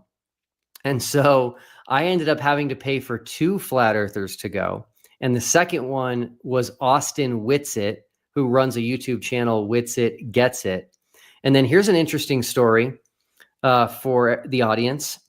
After TFE started gaining traction and being talked about worldwide, people started reaching out to me and offering to pay for other flat earthers to go. Someone offered to pay for Eric Dubé. Someone offered to pay for Nathan Oakley. Someone offered to pay for Dean Odell.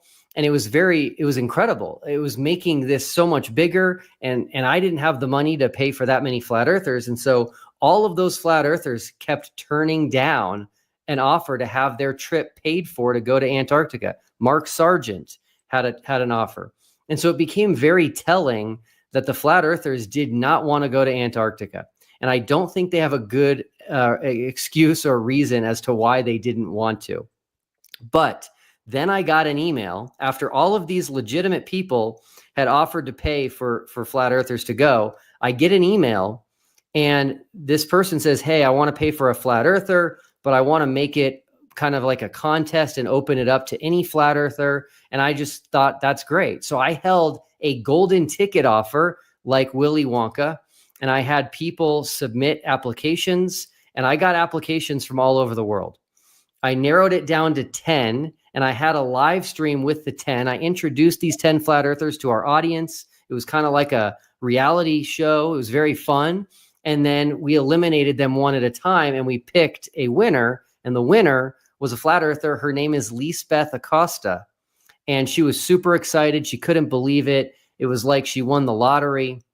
And then I found out that the person offering to pay for her was a flat earther pranking me. He was scamming me. So it was not even a real offer. So I had to eat crow a little bit and explain to everybody what had happened. And so I created a GoFundMe, and largely the Globe community came together and all funded her trip as well. So that's how we ended up with so many flat earthers on the trip. And I will say this, Jaron Campanella, he saw the 24-hour sun, and within minutes afterward, we were live streaming. We live streamed from Antarctica at midnight. The reason we live streamed at midnight is because the sun is still up. So for everybody else in the world at midnight, the sun's on the other side of the globe and it's dark, but we live streamed, the sun was still up. He got on camera and he said, sometimes in life you're wrong. And he admitted he was wrong about the 24-hour sun, about the flat earth map that he had been promoting. And he has since come out and said that flat earth is completely false. We live on a globe, and so many other flat earthers have left flat earth. And I think the fallout is going to continue. So for those that are kind of reluctant and they're still holding on to their flat earth, I mean, sure, they must have some response. I mean, they must put forth something to explain what's taken place. And before you respond to that, Will, just because we are live, we got over 100 people in the live chat with a lot of flat earthers. And so I challenged those before we got into our main discussion here. I want to see some answers. I want to see what your best rebuttal or counter is to the results of this experiment. And so I see a lot of assertions or a lot of accusations, but I'm not seeing a lot of answers. So what I've done is pinned the challenge. I said, I'll make this easy. Send in your answer to this. How can there be a 24-hour sun on a flat earth in Antarctica? And so again, we're doing this live. Send in your answer. I'm curious. I'm genuinely curious. I know you are, Sam. I want to see what the best responses are. And so, Will, let's hand it to you to elaborate on what Sam was asking, brother. Yes. So they definitely have answers, but the answers are wild. There was a conspiracy that started while we were in Antarctica. So it didn't take very long. Literally, it took hours. And the conspiracy was that we were in a studio using green screens to make it look like we were in Antarctica. Now, what caused that is I use a green screen, right? So the screen behind me right now is green, but it's being replaced. So the color green chroma key is being replaced by my digital image behind me. So I always use a green screen for my videos. And so I still had my chroma key turned on. And one guy out of the 9, his name is Jonathan Morandi. He's actually a filmmaker, and he went with us to film a documentary. He's a flat earther as well. So we had a flat earther filming the documentary so that flat earthers can't say we're creating a hit piece. He had a green patch on his jacket right here. And so when he got on camera when we were live streaming, this background showed up on his chest. And so quickly there was a conspiracy in the flat earth community that we were in a studio using a green screen. What's funny is that the fact that that happened actually proved that we were not using a green screen.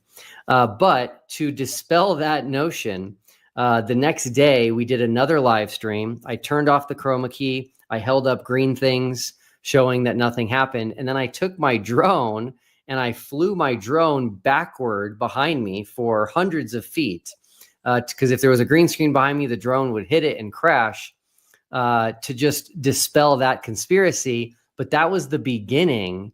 That was the tip of the iceberg for all kinds of wild, crazy conspiracies.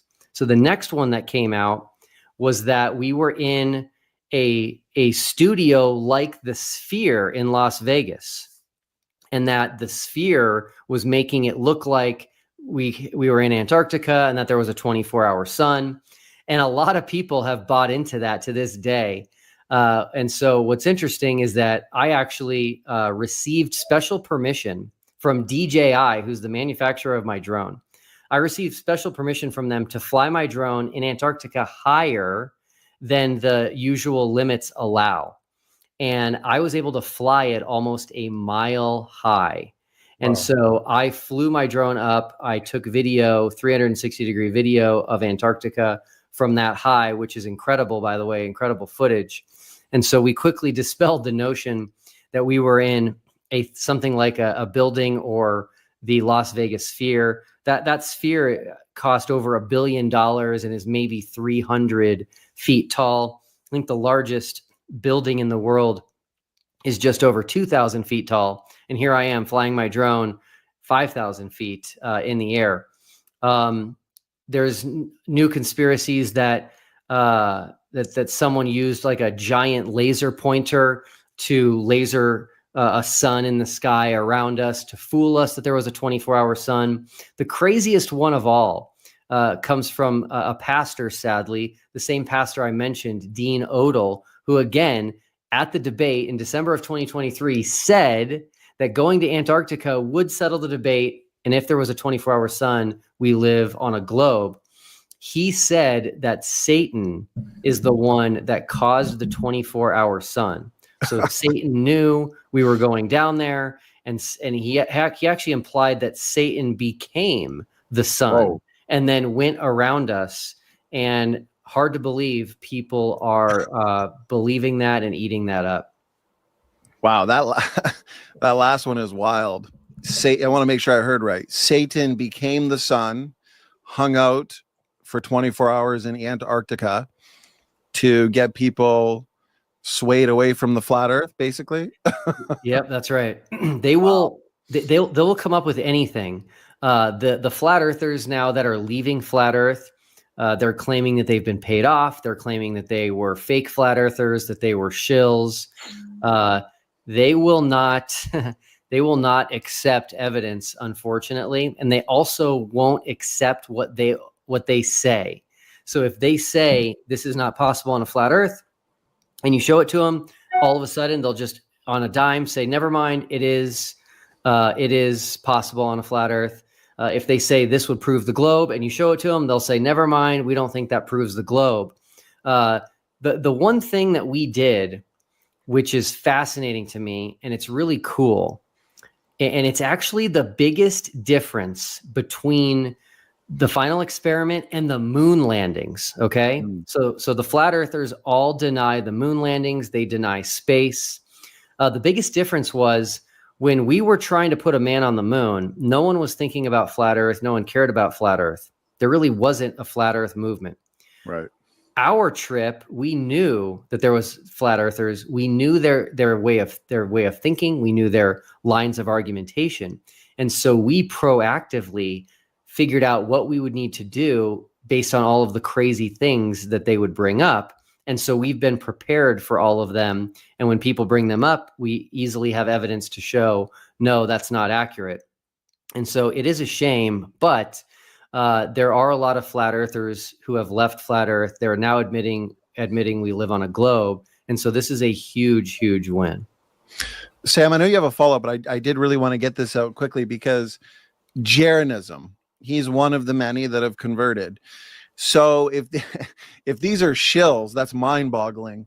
Because I remember going back years ago, someone like Jeranism, huge flat earther, I remember him doing many debates against globe earth proponents, including atheists. I think he even did a debate with Aaron Ra. So have these guys just been faking it then, apparently, for the last 4, 5, 6 years, just waiting for this moment to come out and reveal their true intentions? I mean, that's a pretty wild accusation, isn't it, Will? It is, yeah. Jaron was actually a 10-year flat earther. Wow. The latest person that went public about leaving flat earth is Robbie Davidson. He was huge in flat earth. He arranged 4 international flat earth conferences. He's been all over the news. He has a very popular YouTube channel called Celebrate Truth. And again, these accusations that are coming against the flat earthers are actually helping us, because the people that the accusations are coming against are showing them the true nature of the flat earth community, which is they will make claims without evidence. They'll say that they're lying when they're not. They'll say that they're being paid off when they're not. They'll tell them they're a shill when they're not. And so everything is, honestly, everything is going well despite them digging their heels in. Sam? Yeah. So, well, before I ask Will the next question, Donnie, has anyone addressed the challenge that you have pinned? or do we need to put up another one? Kind of, but it's based on some questions that I have for later, where we're going to get into this so-called assertion that, there have been flat earthers that have presented a model that can explain the 24-hour sun. And one of the names of this person, I think Joe Hanvey, was mentioned. We're going to get into that, though. So you guys in the audience, you just wait. We got a few things to deal with before we get into that. But other than that, basically just accusations, assertions. And so before you ask your question, Sam, this was what came to mind then. These accusations that you're talking about, Will, they are a gift to the final experiment, because they're proving even more why the flat earth community don't have any good, technical, sophisticated response to the 24-hour sun in Antarctica. And so I feel like when you don't have a response, what do you resort to? Well, ad homs, personal attacks, accusations. And so I noticed you smile and you confidently take them in as a gift. And so thank you very much, flat earthers, for showing even more why the final experiment has ended flat earth. Sam, your question, brother? Will, unless you had something to say, brother. I'm just noticing a lot of flat earthers in the chat here, and I'm just curious why they're not stepping up and attempting to explain what we observed in Antarctica. So just real quick, this is going to be important. There's a 24-hour sun in Antarctica. There's a 24-hour moon in Antarctica.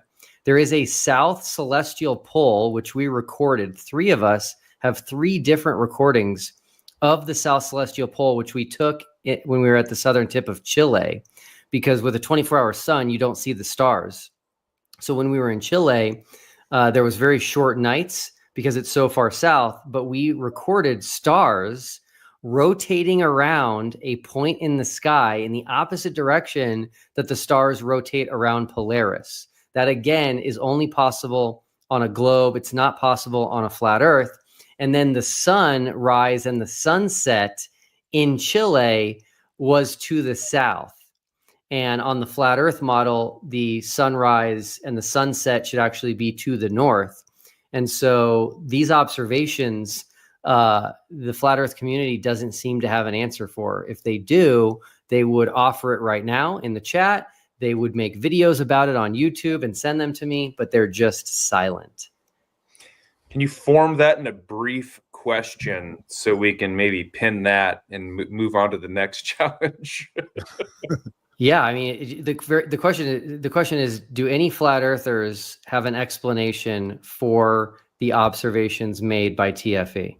It's that simple. I love it. Okay, Sam, so you got a follow-up, brother? Yeah, well, yeah, and I don't know if I want to kind of leave this yet, but so the firmament, that it seems like that was originally the foundation of this argument, which is an aerial type scenario. But I've heard a few people say, okay, there might be phenomenons or things that are hard to explain that take place up in the air, but that has no bearing on the shape of the ground, the shape of the earth. So I guess the question, 2 questions. What is the firmament, and how do we navigate through that? And why do these things that we observe in the air, why are those relevant to the shape of the earth? Yeah, really good question. So number 1, the firmament of Genesis 1 is a very interesting conversation to have. Flat earthers make the false argument that the firmament of Genesis 1 is a hemispherical glass dome over a flat earth. So it never says that at all. If it's referring to a glass enclosure, which I don't think it is, it could be a spherical glass enclosure over a globe. It doesn't say what shape it is. And so that's an argument that they make, which is just not true. Now, I'm having a Hebrew expert who lives in Jerusalem coming on my channel next week to talk about what Jews have thought that this Hebrew word rakia, means predating English. And it's not a glass dome, and it's not a hemispherical glass dome over a flat earth. It's the expanse of the sky. And so trying to create this model based on a single ancient Hebrew word is not going to work when it contradicts reality. That's the important piece here. There are so many debates like the age of the earth, like evolution, where we're trying to understand what happened in the past. Understanding what happened in the past is incredibly difficult. It will always be difficult. But trying to understand something as simple as a shape of the present world that we live in is way, way, way easier. And so when a Christian interprets the Bible in a way to where it contradicts our present reality, they're actually arguing that the Bible is wrong. And it's very dangerous. And as someone who already holds positions that are very unpopular in the mainstream scientific world, the last thing we need is to tell the scientific world, oh, we believe the earth is flat when it's actually a sphere. At that point, they're going to laugh us off and disregard us and never want to talk to us again. So flat earthers are actually hurting Christianity. They're hurting God's word, the Bible. They're hurting the gospel by arguing against what we can see and experience in our own lives. What was the second question, Sam? Yeah. Well, yeah, I'll ask that again. But a point that you made, if they want to interpret the firmament or the rakia as like a crystalline structure or a glass structure, it seems, and you can correct me if I'm wrong, you're far more familiar with this than me, but it seems like that would also be pitting scripture against scripture, because the Bible says, I believe about 17 times that God is stretching out the heavens like a garment or like a tent. And so those types of structures don't exactly stretch out. So there might be a problem there. Maybe I'm wrong. But the other question would be, well, let's just say that they say, okay, these things that happen in the air, they have no bearing on the shape of the earth. Yeah. So two things. Number one, flat earthers have argued for almost 10 years that Polaris, the North Star, proves we live on a flat earth. They also argued that the 24-hour sun in the north, so this would be in the Arctic, proved we lived on a flat earth. They sent a flat earther named D. Marble to Alaska to film the 24-hour sun, which happens in the northern summer, which would be around June. And they proclaimed this proves the earth is flat. So they're the ones that say the lights in the sky do tell us about the world that we live in. But more importantly, if you ask them if there's a North Pole, they will say yes. The reason they say yes is not because they've been there. It's not because they've seen video of the North Pole or pictures of the North Pole.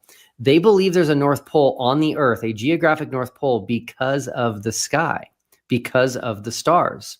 So their position is that all of the stars in the world, which is not true, but they say all the stars in the world rotate around Polaris. And so therefore, that's why we have these issues in the South where we're able to show that that cannot be true. So flat earthers do understand, they do know that we can use the movement of the luminaries to help us understand the ground that we live on. Now, this is going to be far too technical for this show. I'm not even prepared to talk about it. But celestial navigation works. And celestial navigation has worked for centuries. And celestial navigation is where you use the lights in the sky to help you see what the cardinal directions are and to help you get from one place to the other. And so if celestial navigation works, which it does, you can then reverse engineer celestial navigation to show what shape the ground is, which is a sphere. Flat earthers have been challenged to explain celestial navigation on a flat earth, and they cannot, they refuse. So we absolutely can use the lights in the sky to tell us about the ground. But most importantly, when they say this, they are obfuscating. And they're obfuscating because the question we're asking is, how can a 24-hour sun in Antarctica work on a flat Earth? How can a 24-hour moon work on a flat Earth? How can a south celestial pole work on a flat Earth? And they can't explain it. So if they can't explain it, then we know, because we've observed it, that it's going on. We know we don't live on a flat Earth. You said something earlier, and I agree with you. I strongly believe that it's a waste of time. These flat earthers could be, because obviously they have a lot of passion and energy. They could take that passion and energy and focus on something that's important, like maybe the ancestry debate or the age of the earth. And so it does hinder, I think, in many ways. It is an attack, really. It's on the gospel, good science, good debates that are being had. And so, well, you engage in a debate just a couple nights ago, and I think that debate was very telling, because the results of the final experiment, they've been out for a while. There's been a lot of discussion. You've been working hard. You've done a lot of interviews, and it's amazing how far this information has reached. As just the other day, I was going through YouTube and a short popped up from Joe Rogan where even he was mentioning the final experiment, had well over 1 million views, which means, on a side note, we got to get Will Duffy on the Joe Rogan podcast. So let's make that happen. And anyway, so you debated Nathan Thompson, who's a popular flat earth proponent. And so he's had plenty of time to come up with an answer, plenty of time to prepare for that debate. From my understanding, you even sent him some of the points that were going to be discussed. And so I'd like to go over some aspects of that debate as it relates to the final experiment. And so a question that you asked, there are several, and I kind of want to go through them one by one. One question was this, and I was wondering if you could speak to the significance of this. How can we get internet in Antarctica on a flat earth? As obviously you were live streaming and you were proving that you were actually there. And so could you speak about that, Will? Yeah, so this is important. I did not seek that debate out. I didn't ask for a debate. I didn't pick Nathan Thompson. That debate came to me. The YouTube channel Modern Day Debate asked me if I would debate Nathan Thompson. So I agreed to do that. Then Nathan Thompson asked me for what I was going to talk about. So I sent him a list of my arguments. So I gave him everything he needed ahead of time. I also told him, though, ahead of time, that I was not going to allow him to go off topic. I had seen debates where he went off topic, and I said, that's the one thing I'm gonna say that you need to agree to ahead of time. So he knew all of that going into it. The first question I asked him, which again is a very difficult question, if not impossible for a flat earther to answer, which is, how did we have internet in Antarctica? We were, again, right at 80 degrees south. We were so far on the interior of Antarctica. Again, we flew in an airplane for hours over Antarctica to get to where we were. And when I asked Nathan that first question of how we got internet, he did not have an answer. A lot of people don't realize that flat earthers reject a lot, right? They don't just say the earth is flat. They reject space. They say space is fake. They reject the moon landings. They say we've never been on the moon. And they reject satellites. They reject GPS being satellite based. And so their answer for how we have internet is big cables that are undersea cables.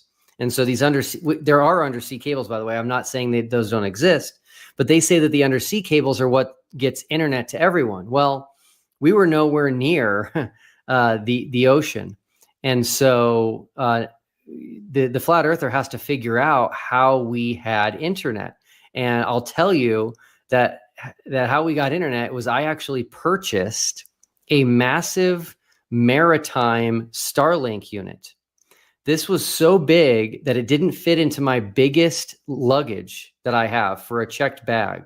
So I had to take this unit to a store and try to find a piece of luggage that it would fit in. And I only found one suitcase that it would fit in. And so I took this to Antarctica, not knowing if it would work.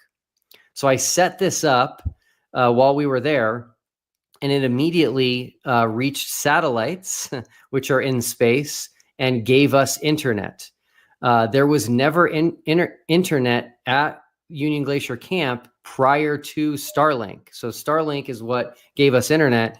And I don't know what flat earthers would say as to how we got internet. I would be curious to hear what they would say.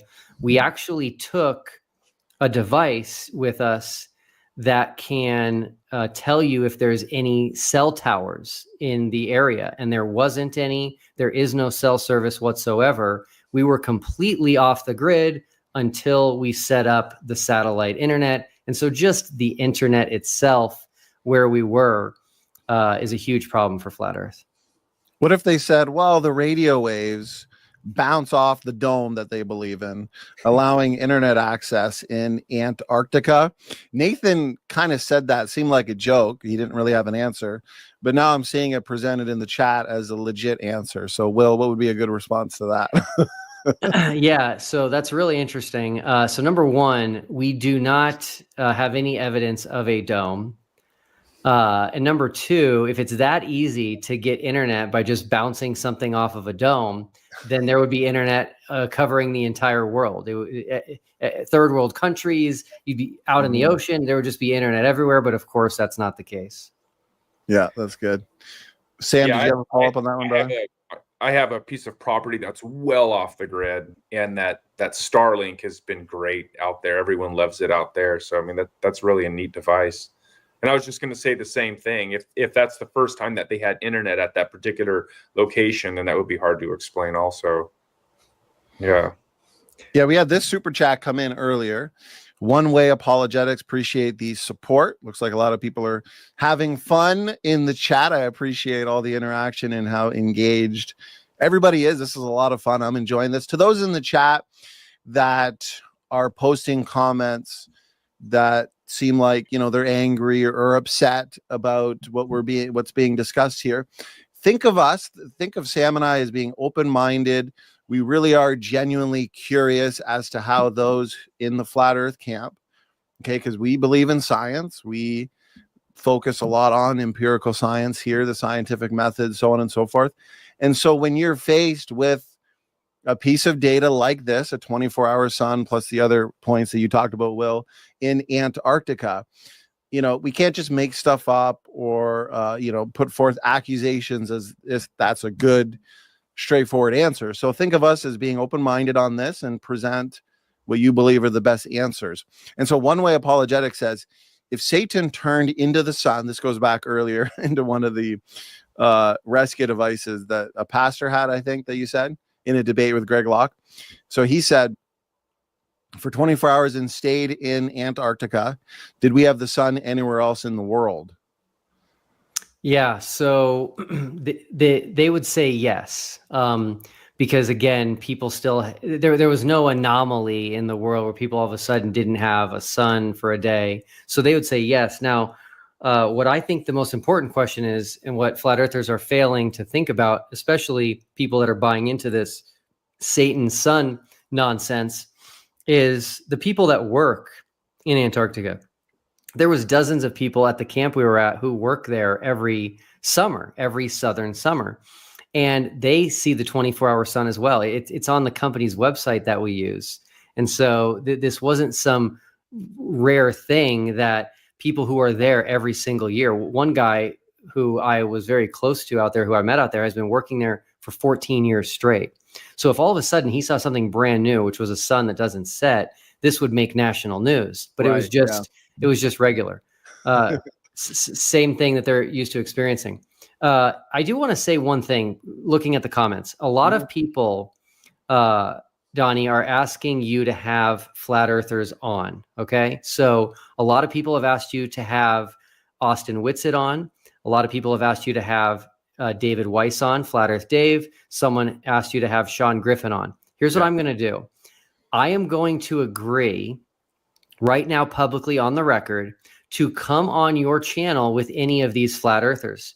Austin Whitsitt, Flat Earth Dave, Sean Griffin. And I'm going to make a prediction that they won't. And the reason I predict that they won't is because there are no answers to our observations. And if I'm here, they can't get away with saying something that's false because I was on the trip with them.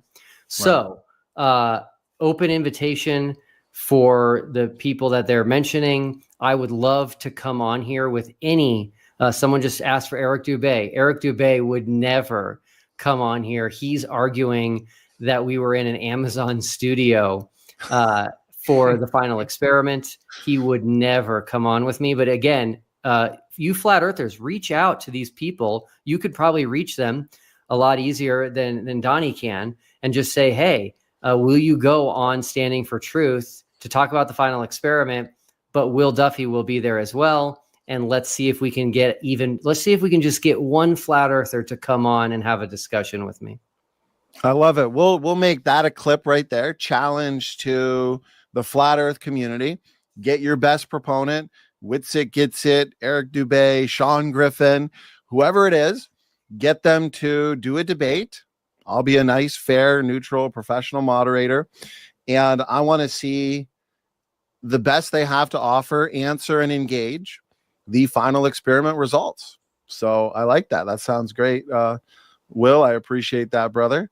And, you know, we don't shy away from debates here. So get your best proponent and we will set up a discussion or a debate on the topic. So Apologetics 101, he's got a question for you, Will. He's wondering if satellite, internet, or TV, would that also be a problem for flat earthers? Yes, it would. It absolutely would. So I've used this argument with flat earthers in the past to have them explain to me what satellite internet is, what satellite TV is, what is a satellite. And there really isn't any good answers. One that I've heard is that they are on balloons. So flat earthers call satellites on balloons sataloons. And they actually think that NASA launches satellites on balloons up into the sky, which they do, by the way, but they think that they do this for satellite TV and internet coming all over the world. And so it's just crazy talk, because then you have to ask the question, are all of the people involved in building the satellites, are they being fooled? We have rocket launches that launch these satellites into space. It doesn't make any sense. You can actually see satellites with the naked eye at night going through the sky. So yes, it's an absolute problem for flat Earth. Now, someone in the comments just mentioned, I missed it, but something along the lines of the internet goes through cables. Okay. And again, that's just not a valid answer. Yeah, there we go, from towers. It's just not a valid answer. People are able now to get internet in places where there are no towers, and they've never been able to get it until Starlink gave them internet through satellites. So anyway, it's very sad. The ISS is the International Space Station, okay? They have to reject that as well. So we've got 2 astronauts who have been stuck on the ISS for 8 months. So now they're lying, and who knows where they are. You can see the ISS travel in the sky. You can actually look at it through a telescope, and you can actually see the exact shape of it. They live stream from the ISS. And so the flat Earth community, sadly and tragically, has to make everything a lie. Everyone is in on it, and it's just super, super sad to see. I'm still confident that the fallout from the flat Earth community will continue thanks to TFE, and that does make me happy, because once they're out, that's when they'll be able to clearly see what they were in, and it will give them a better life. It'll absolutely give them a better life. Flat Earth content is so long, you can't take it in. Their videos are hours and hours and hours and hours long. There are flat Earth videos, tons of them on YouTube, that are 12 hours long, that meet the maximum that YouTube allows. So you can't even take it all in. So they're spending way too much time on this. And I want to free them from that so they can focus on better things, making the world a better place. It's bondage. There's so many better topics you could be focusing on, more important topics. We're always looking for more creation researchers and creation scientists in the ongoing origins debate. And because of all the time they're spending on flat Earth, which has been falsified, they're not staying up to date, unfortunately, on more important issues. And that's what I'm noticing when they engage other topics. They seem ill-equipped to discuss those. And it's probably because they're focusing all their energy on the flat earth. So this is great. Okay. I had about 3 or 4 questions that are now can be summarized in this one question from Nathan. Could be Nathan Thompson, because these were his arguments basically to almost everything you said in that debate. So let's have you engage it and address it now. So he says, what we see in the sky does not tell us about the ground. He said that many times in the debate. And then he said that settles the debate. And he also accused you of committing the logical fallacy, affirming the consequent. Will, what are some good responses to this? Yeah. So first of all, the person that made this comment is either Nathan Oakley or someone who listens to Nathan Oakley. That's guaranteed. So again, this is a tactic that flat earthers are using to evade the reality, which is that a 24-hour sun in Antarctica does not work on a flat earth. It doesn't work. If it did, you guys would explain how. But instead, you say what we see in the sky does not tell us about the ground, which it does. But again, let's focus on the reality of the global symmetry that we have, which is a North Pole and a South Pole, a 24-hour sun in the north, a 24-hour sun in the south. But here's the important piece. It mirrors, okay? The moon, the sun, they're upside down in the south. The 24-hour sun and the moon go through the sky in the opposite direction that they do in the north. The south celestial pole rotates in the opposite direction in the north celestial pole. None of this is possible on a flat earth. It's all exactly what the globe predicts. And so, yes, the debate is settled, but it's settled for the globe, Nathan. And again, flat earthers are going to continue leaving when you say things like this, because all you're saying as loud as possible is, I can't explain these observations on a flat earth.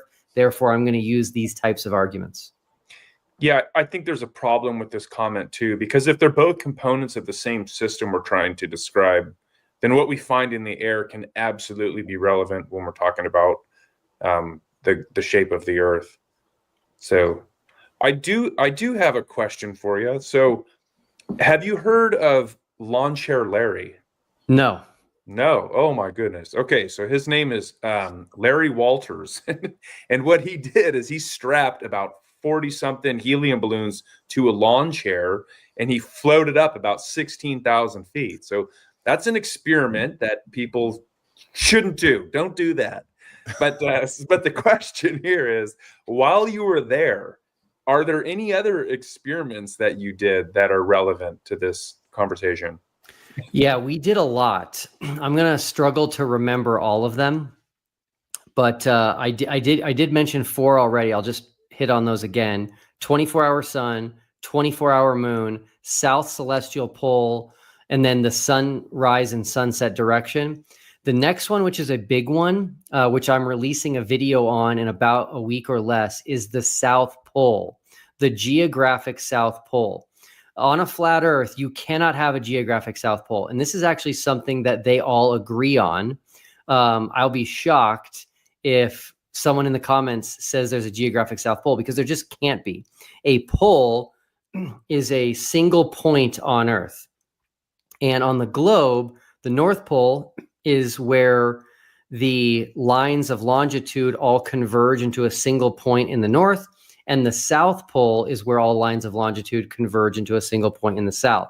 CK, who just commented, is a flat earther, and he's correct. He's saying there is no South Pole. When I say he's correct that on the flat earth model, there is no South Pole. Right.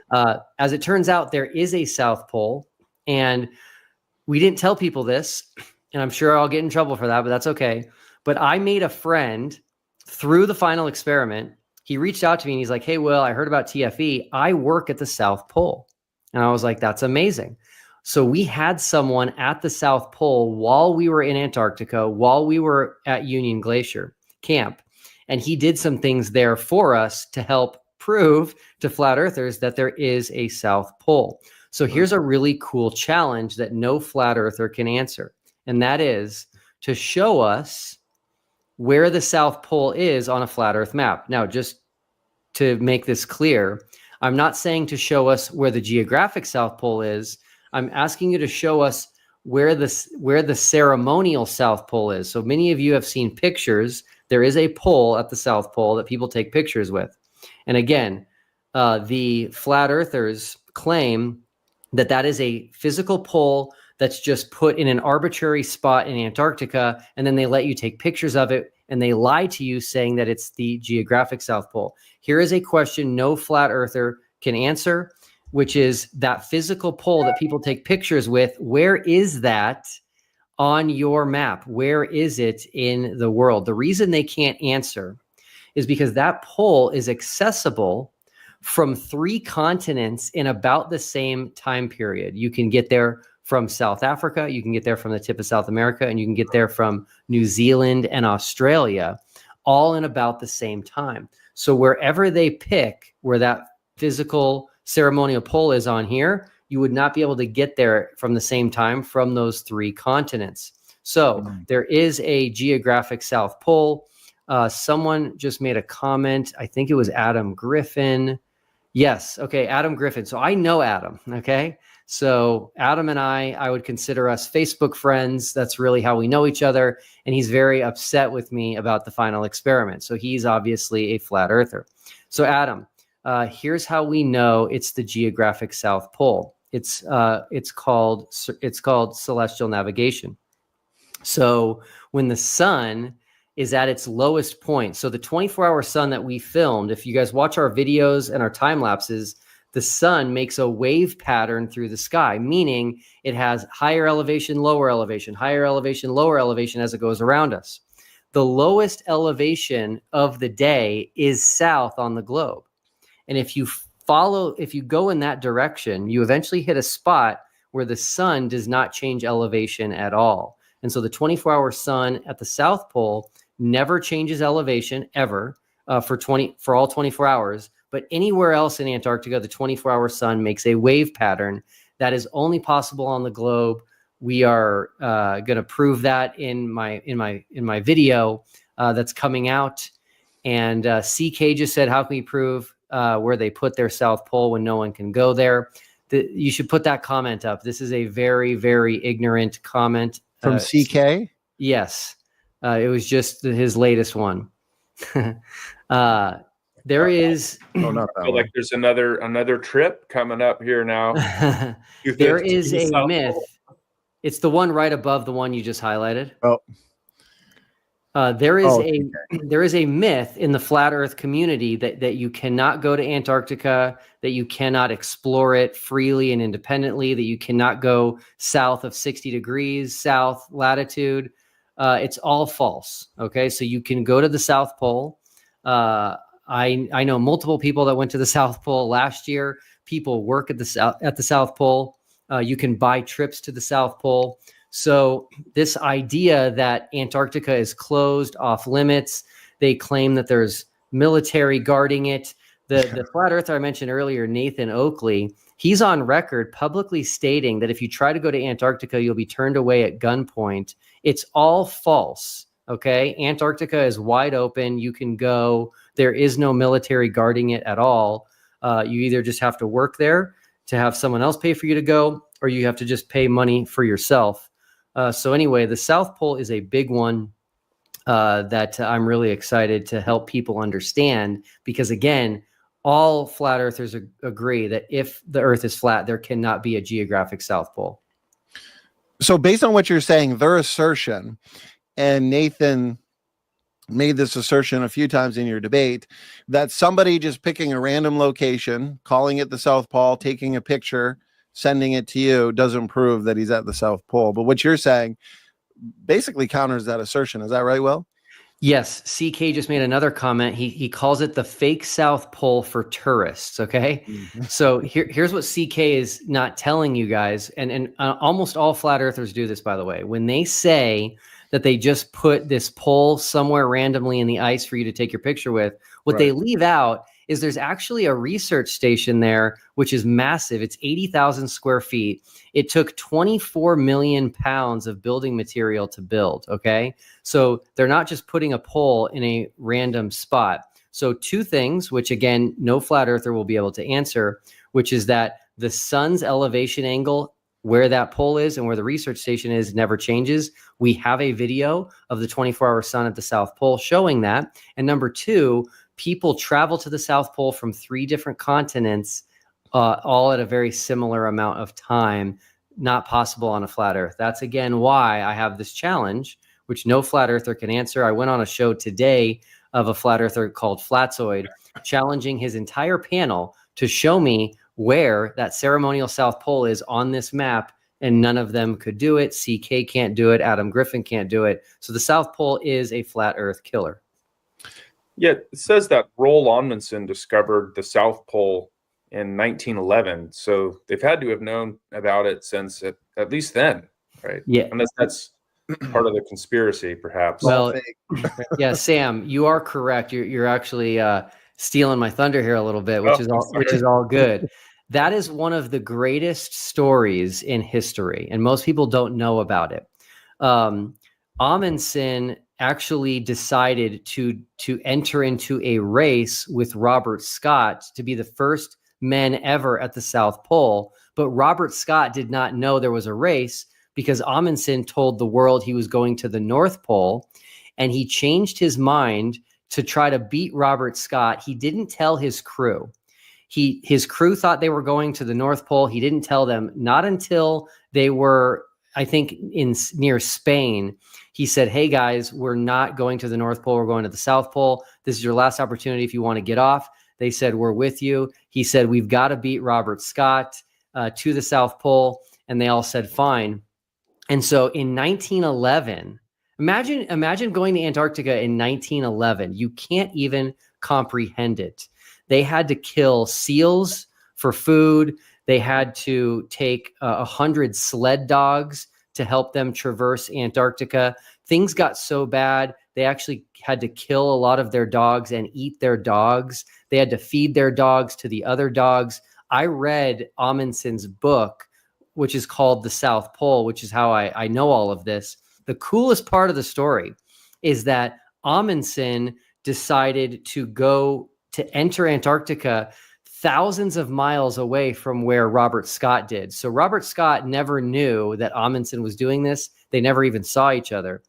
Using the sun, Amundsen got to the South Pole, as I just stated, and he built a tent there and put a Norwegian flag on it because he was from Norway. And then he left so that they could survive. They had to get home before the winter of Antarctica came in. Well, guess what?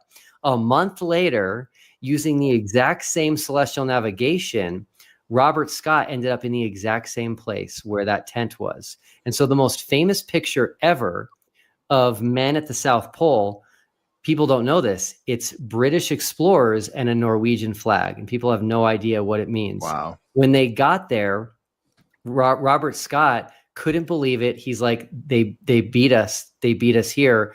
Amundsen left a note for Robert Scott in the tent, and tragically, Robert Scott and his entire team died trying to get out of Antarctica. They made it to the South Pole 34 days after Amundsen, and that extra month made the weather so bad that they all died. So very tragic story, but also a cool story of how the South Pole was discovered before GPS and modern day technology. Wow. That's pretty awesome. And see that. Oh, Sam, go ahead, brother. I was just going to say, and they did it using, technology that's now over 100 years old. So I guess anyone could go out and do that too. Yeah, they used a sextant. So, and here, let me say this. This is fascinating as well. Compasses do not work well in Antarctica, and if you think about it, a compass would actually be meaningless on a flat Earth if you want to go south. Nobody talks about this. So on a flat Earth, south, the cardinal direction south, is all directions away from north. And they believe that the center point of the Earth is the North Pole, which they say is directly under Polaris, which is not true. Polaris is not quite the North Celestial Pole. It's just close. And so you have people that could use a compass that start in different places, and they're both going south and they're both going in opposite directions. So a compass in Antarctica would be worthless on a flat Earth two people could use it and go directly south, and they're literally going away from each other. So that in and of itself is something I don't think many flat earthers have even thought about or considered. See, this is why it's not affirming the consequent like Nathan asserts. Because affirming the consequence would be like if I went outside and the grass was wet and somebody concluded, well, it's because it rained out. That's why. Or maybe somebody had their sprinkler on. Like there's equally good reasons why a certain part of my yard is wet. It's agnostic, really. Then you'd have to do further investigations and so on and so forth. But with these arguments and the final experiment results, no, the flat earth community or the flat earth model has no response, has no good response, as we're seeing here, especially in the chat. And so this is an experiment that actually falsifies that position. So you can't say, well, you're just affirming the consequence. Okay, well, then what's your explanation? If they don't have an explanation, then this is a discriminatory piece of data. And Will, you mentioned this, and I found it very interesting because you asked this question in your debate with Nathan Thompson. And so I was wondering if you could elaborate on it a little bit more in terms of the significance of the 24-hour sun that you guys filmed in Antarctica and how it made a wave pattern through the sky and consistently changed elevations going up and down, up and down. Why is that significant to this debate, Will? Yes. So science is all about making a hypothesis, making a prediction based on the hypothesis, and then testing the prediction. That is science in a nutshell, if we want to simplify it as much as possible. Flat earthers don't do science. They are anti-science. They're not willing to do science because they're not willing to get past making a hypothesis. Their hypothesis is, oh, the earth is flat. Great. Now make a prediction. Nope, we're not making a prediction. We don't make predictions. Okay, well then let's test your hypothesis. Nope, we're not going to test it. We're not willing to do that. So the globe model is so robust that it makes countless predictions and they all come true. So before I answer your question, Donnie, I'm going to tell you about a really cool one, which is that the globe is already predicting an eclipse, a total solar eclipse in Orlando, Florida, that will go over Disney World. We've already predicted the year, which I think is 2045. So this is 20 years away. We've predicted the day. We've predicted the path of totality and the time. Okay. So when you have a robust model, you can actually make predictions and the predictions will come true. So we made predictions prior to going to Antarctica. They're online of the sun's elevation angle, where we would be at Union Glacier Camp right at 80 degrees south. And the predictions were, I believe, the highest elevation would be 33 degrees and the lowest elevation would be 13 degrees. Not only that, we also made predictions of shadow lengths based on the sun's elevation, and all of that came true.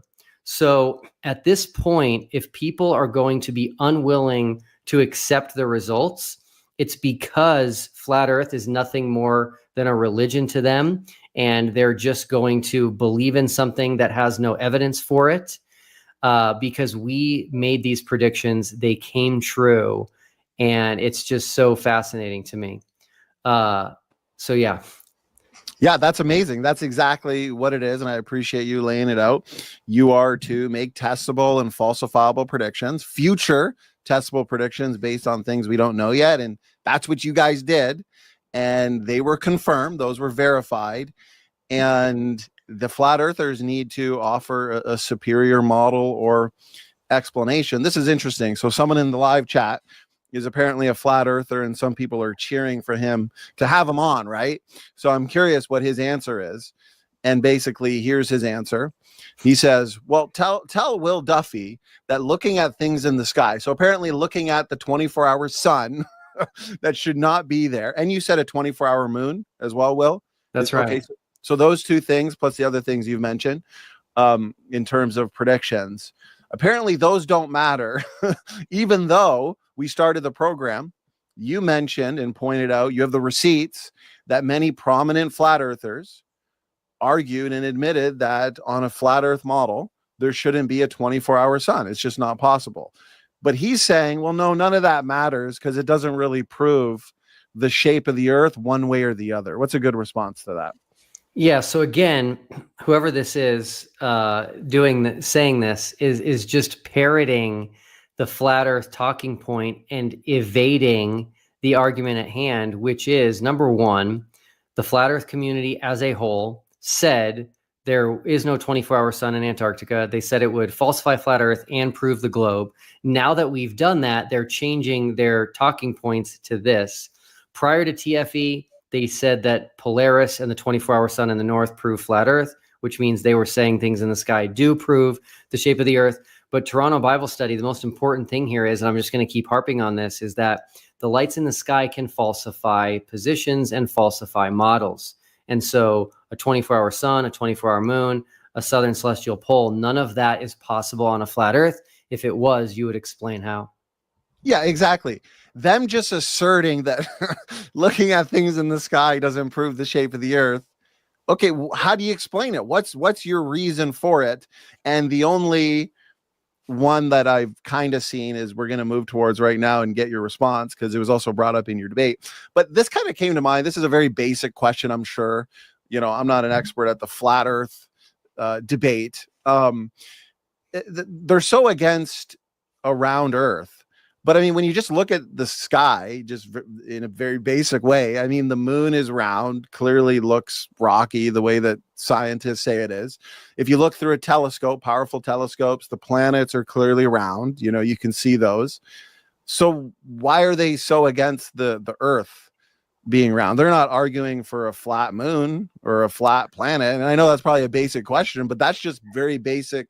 You looking out in the sky and the universe and seeing these things, right? Well, hey, Donnie, I'm going to shock you right now. Most flat earthers will not admit that the moon is a sphere. Almost all flat earthers say that the moon is not a rock. They say that it's a self-illuminating light. And a lot of flat earthers say that the moon is translucent, meaning you can see through it. All of this is demonstrably false, but they are so anti-spheres, they won't even acknowledge that the moon is a sphere, which wouldn't prove the Earth is a sphere. You know, we had Dr. Jason Lyle on, who's an astrophysicist from Answers in Genesis, or he was with Answers in Genesis, and hopefully he'll come back on Donnie's channel again here soon. But he pointed out that they left a mirror at the moon, and they shoot a laser at the moon, at this mirror, and they can measure the time it takes for this laser to hit that mirror and reflect back to Earth.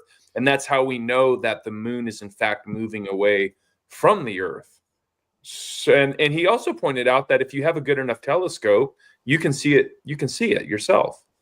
And so, I mean, that would be an interesting one for them to, I guess, tackle. But, you know, I wanted to point out on another comment that you guys were making, when we talk about faith in something, be it a certain model, a flat earth or whatever that might be, faith defined biblically is reasonable, and that's based on the evidence. And so if in spite of the evidence that we're being told that we just have to have blind faith, that's not a biblical faith. And so I'm not going to have an unbiblical faith in something like a flat earth. I'm just not. Yeah, I agree with you completely.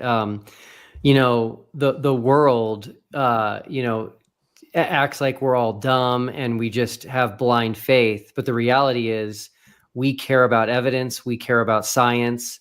I don't know about you guys. Hopefully you feel the same way. I'm definitely willing to change my mind if evidence is presented to me that contradicts something that I believe. And so, yeah, this position that flat earthers are taking now, which is that, you know, we're not going to, you know, care about any science or observations or testing is not good. It's not good. So here's my next question. It's going to be a big one because I've seen many people appeal to it. I've had this person's video sent to me, and it was also brought up in your debate with Nathan Thompson.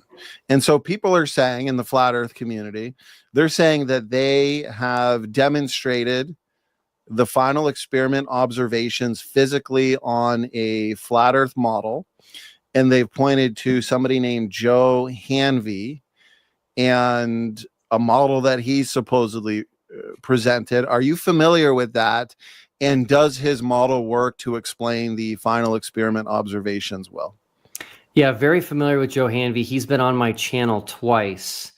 Number one, he has stated something false on my channel, which is that he did not take a position that there was not a 24-hour sun in Antarctica. He did. I've got receipts there. He was actually at that debate I mentioned between Dean Odell and Greg Locke. And I found a video I didn't even know about. There was a Q&A at a hotel after the debate, and I wasn't there. The first question was about the 24-hour sun in Antarctica. Dean Odell said, there's not one. There's definitely not one. Wow. And then Joe Hanvey said, I have a friend in Antarctica right now, and she said there is no 24-hour sun. It rises and sets each day. They gave him the mic because they thought that was so important. So he definitely took the same position that the majority of flat earthers took, which that it didn't exist. I don't know exactly when he changed his mind, but he changed his mind before we went to Antarctica. And I have my theories as to why, but I think he started to realize through evidence and through my confidence that there was going to be a 24-hour sun. So he began trying to make it work on a model. And his model is a big old, like kind of like a glass salad bowl that he turns upside down and shines a flashlight in it. And he started releasing videos saying he's solved the 24-hour sun. When he was releasing these videos, they were wrong. The sun was moving in the wrong direction. They were just wrong. And flat earthers like Jaron were trying to tell him that it was wrong when most flat earthers were just eating it up and saying, oh, Joe Hanvey solved it. So I started saving these videos because then he'd realize that it was wrong and he would try something new. So he made something like 17 or 18 attempts at making the 24-hour sun work. They were all wrong. He eventually stuck the light under the dome instead of on top of it to try to get it to work. That created like 5 suns, so that didn't work. And so I put all of these on our channel, and it's just like, hey, none of these work, but you guys are all saying Joe Hanvey has solved it, which means you actually don't understand the globe model. Then he came up with something new, which is hard to explain, but he now says that he's solved it with this new thing, which is again is the flashlight and the dome. And I think he's now added some sort of what he calls a superfluid ceiling. No idea what that is. All of this is an appeal to something that has never been seen, can't be tested, can't be observed. And that doesn't work either. And so I offered him to come on my channel and demonstrate and explain his model, but I also told him I was going to be refuting it. And so he declined that offer. Wow, and he declined. The reason his new one doesn't work is he's essentially using camera tricks to make something that looks like it's a 24-hour sun, but it really isn't. And his camera is on the outside of the dome. We were not outside of any dome. There's no observers outside of a glass firmament. And so everybody in the globe community quickly said, Joe, you need to put the camera inside the dome and you need to have a sun going around the camera, around the observer. He can't do that and he won't do that. So he's never released a video showing that. Not only that, his model, the sun's elevation angle stays the same for everyone, which we've now seen only happens at the South Pole, which can't exist on a flat Earth. So Joe Hanvey hasn't solved anything, unfortunately. Not only that, but the 24-hour moon becomes a major problem because the 24-hour moon is not a bright light in the sky like the sun is, and so he can't use a flashlight to demonstrate a 24-hour moon. So the whole thing is a non-starter. Wow. And so you did put out the challenge to him as well, that you would join him. He could present his model. So firstly, what you just explained fits the definition of just throwing a bunch of things at the wall and seeing what sticks. But so far, nothing has stuck. And I guess he'll keep pushing forward. But it is interesting that you put out the challenge that, okay, come on, join me, present your model. And that's how science works anyways. Let's put forth a model, a hypothesis, and then just do our best to disprove it. Let's see if it withstands scrutiny.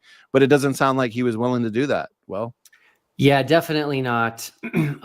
He's not really happy with me, but it is what it is. I feel like I've been pretty charitable toward him, given him the opportunity.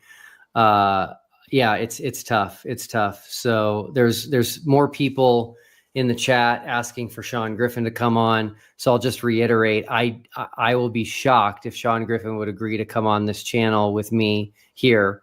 But hey, I've been surprised before. Maybe I'll be surprised again. And I would want it focused on the final experiment, because it is an experiment that provides discriminatory data for the ongoing debate here on the shape of the earth. Well, it's not really ongoing anymore, is it? The debate's been ended. And so I want it focused on that, because as we can see, they don't have any good answers. Now, I did hear this, and hopefully I'm accurately reiterating it. Well, some people said, and I think Sean Griffin himself said, that, well, even before you guys went to Antarctica and got the results, they had already modeled or had an explanation for a 24-hour sun on a flat earth. How is that true? Have you heard that assertion? Sorry, say the assertion again. I've seen in the live chat, I think I heard, but hopefully I'm reiterating it accurately. And I think it was Kingdom in Context said that even before we got the results with the 24-hour sun, that they had a way to explain it, or they had modeled it out, a 24-hour sun in Antarctica. But that would be surprising to me, because we've been live for an hour and a half and we've had a great audience and a lot of flat earthers, and I'm still not seeing any explanations. Yeah, he's referring to Joe Hanvey's model. He is, eh? Okay, Yeah. Interesting. Which again, I would say, let's just call it 20 attempts that Joe made. All 20 failed. Wow. So if that's what he's referring to, and yet 20 attempts.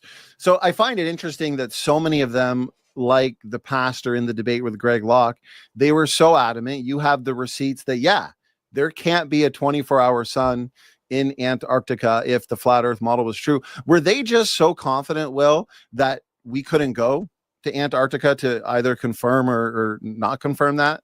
Yes, they believed the lie that you can't go to Antarctica. So they thought that they had this ace in the hole. And so, unfortunately, I don't think they do good research. So let me give you an example. There is zero evidence that you can't go to Antarctica. There's zero evidence that you'll be turned away if you try to go by yourself. There's zero evidence, but almost all flat earthers believe that. My friend, Wendy, who's a flat earther, just told me today that if you try to go to Antarctica, you'll be turned away. And she can't provide a single shred of evidence for that. So there is a video that flat earthers have stolen of a boat of fishermen being turned away by a naval ship. They stole that video, which was taken in Australia, and they put it out and said, look, here's a video of guys trying to go to Antarctica, and they were turned away by this naval ship. It's all a lie. It's all a lie. And so, yes, because they believe these things, they thought there's no way anybody will ever get to Antarctica. But we went there. We showed how easy it was. And yeah, I think at this point, they need to just move on. Yeah. I think that would be the best. Yeah. Okay, so I'll say this, Sam, and throw it to you, because this is interesting. We've solved it. So they were able to make those assertions and claims that, yeah, if flat Earth is true, then there can't be a 24-hour sun in Antarctica. But they believe the lies that we couldn't go there anyways to either, prove or disprove that claim. So they thought it was safe to say that. Then you put forth the final experiment, and the trip is set, and you guys are going to do it. And they must have thought to themselves, okay, maybe this claim we've been saying so confidently is about to be proven false. So we're going to have to either go back on those claims or put forth an explanation just in case the data comes out to falsify the flat earth. Let's say, like we've seen with this gentleman, Hanvey, and clearly it doesn't work. So very interesting. Sam, over to you, brother. Yeah, I was just going to say, I'm looking right now at cruises, and you can hop on a cruise and go to Antarctica. I might get on a Norwegian cruise for Roald Amundsen. And I'm also looking here, and it says that, yeah, you can go to the North Pole if you want. You can go in June or July, and even a helicopter in April. So for anyone who says you can't go, you can be there in about 2 months. That's right. Be there. Stand there. Now, again, I know I've said a lot of shocking things, so I'll shock you guys again. A lot of flat earthers believe there is a mountain at the North Pole. Okay. There's no mountain. I don't know why flat earthers believe these things. I don't know where they get it from, but they believe there's a mountain called Meru at the North Pole. And so it's crazy to me. When we were in Chile, cool story, there was a group of marathon runners at our hotel. And we noticed them because all their shirts said Antarctic Marathon, and they were actually flying to Antarctica 2 days before us to run a marathon in Antarctica. Then their plane came back. They took us there, and then they left as we were arriving. So we literally just crossed each other. And one of the guys we spoke to that was going to be running the marathon, he did a marathon at the North Pole. And we said, we got him on camera, and we just said, hey, people believe there's a mountain there, which again is completely false. And so he confirmed, he's like, no, I've been there. There is no mountain at the North Pole. Wow, some of their ideas would make for a good science fiction Netflix series, but that's about it. Science fiction, right? Some kind of big government conspiracy, and you're not able to go there, and it surrounds the planet. Just wild ideas. And so here's a question that comes in from Matt G.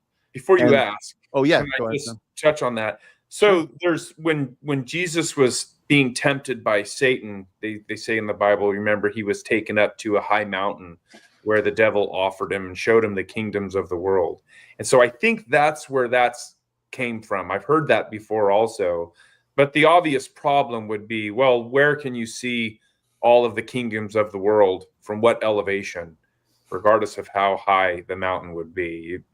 Right. You've got a bigger problem if that mountain is in Antarctica, because you got to see real far. Yeah, totally. So Matt G has a question. Explain on a globe Earth both how a 24-hour sun in the winter and a 24-hour moon in the summer would work.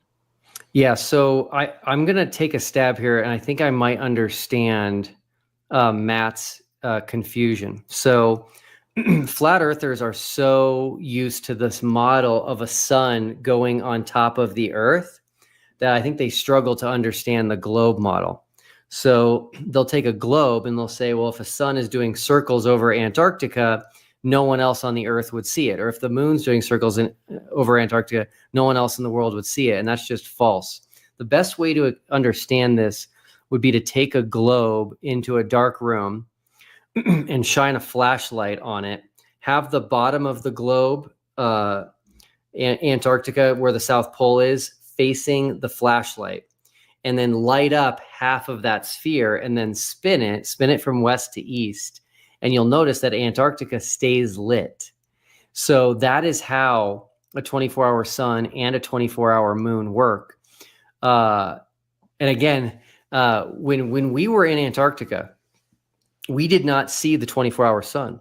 That was another thing that people misunderstood. The 24-hour moon happened at a different location and at a different time. And someone else that I know, Anthony Powell, filmed the 24-hour moon. But what's interesting is while we were in Antarctica, the reason we didn't see the moon was because it was below the horizon.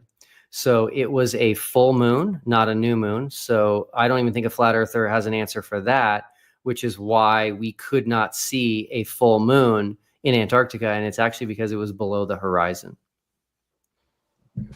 I'm curious. It just came to mind based on something we were discussing earlier. Will, what is a good response to a flat earther that disregards all of the many pictures of Earth that have been provided by NASA, I guess, because it has been admitted some are CGI? So basically, okay, they admit some are CGI and not real images, and therefore let's now disregard all of them. What would be a good way to approach that, Will? Yeah, I've dealt with this. So The reason NASA has released images, which are composite images, was because the data and the pictures were from low Earth orbit. So you have to go so far away from Earth to be able to capture a picture of it all in one shot. And so they just took pictures from a couple hundred miles up, like from the ISS, and they put all of those together to give us a new image of Earth, because the one we had was from the 1970s. So it's false to say that NASA is faking images. They explain this on their website. They make it totally clear. The biggest problem flat earthers have is the pictures, plural, of Earth from the 1970s. They do not have an answer for this because there was no CGI, there was no Photoshop. And so the best answer I've heard, which is nonsense, is that number one, they think there was only one picture of Earth, the blue marble, which I think was taken in 1972. They think there's only one. What they're missing is that those missions took hundreds of pictures of Earth from space.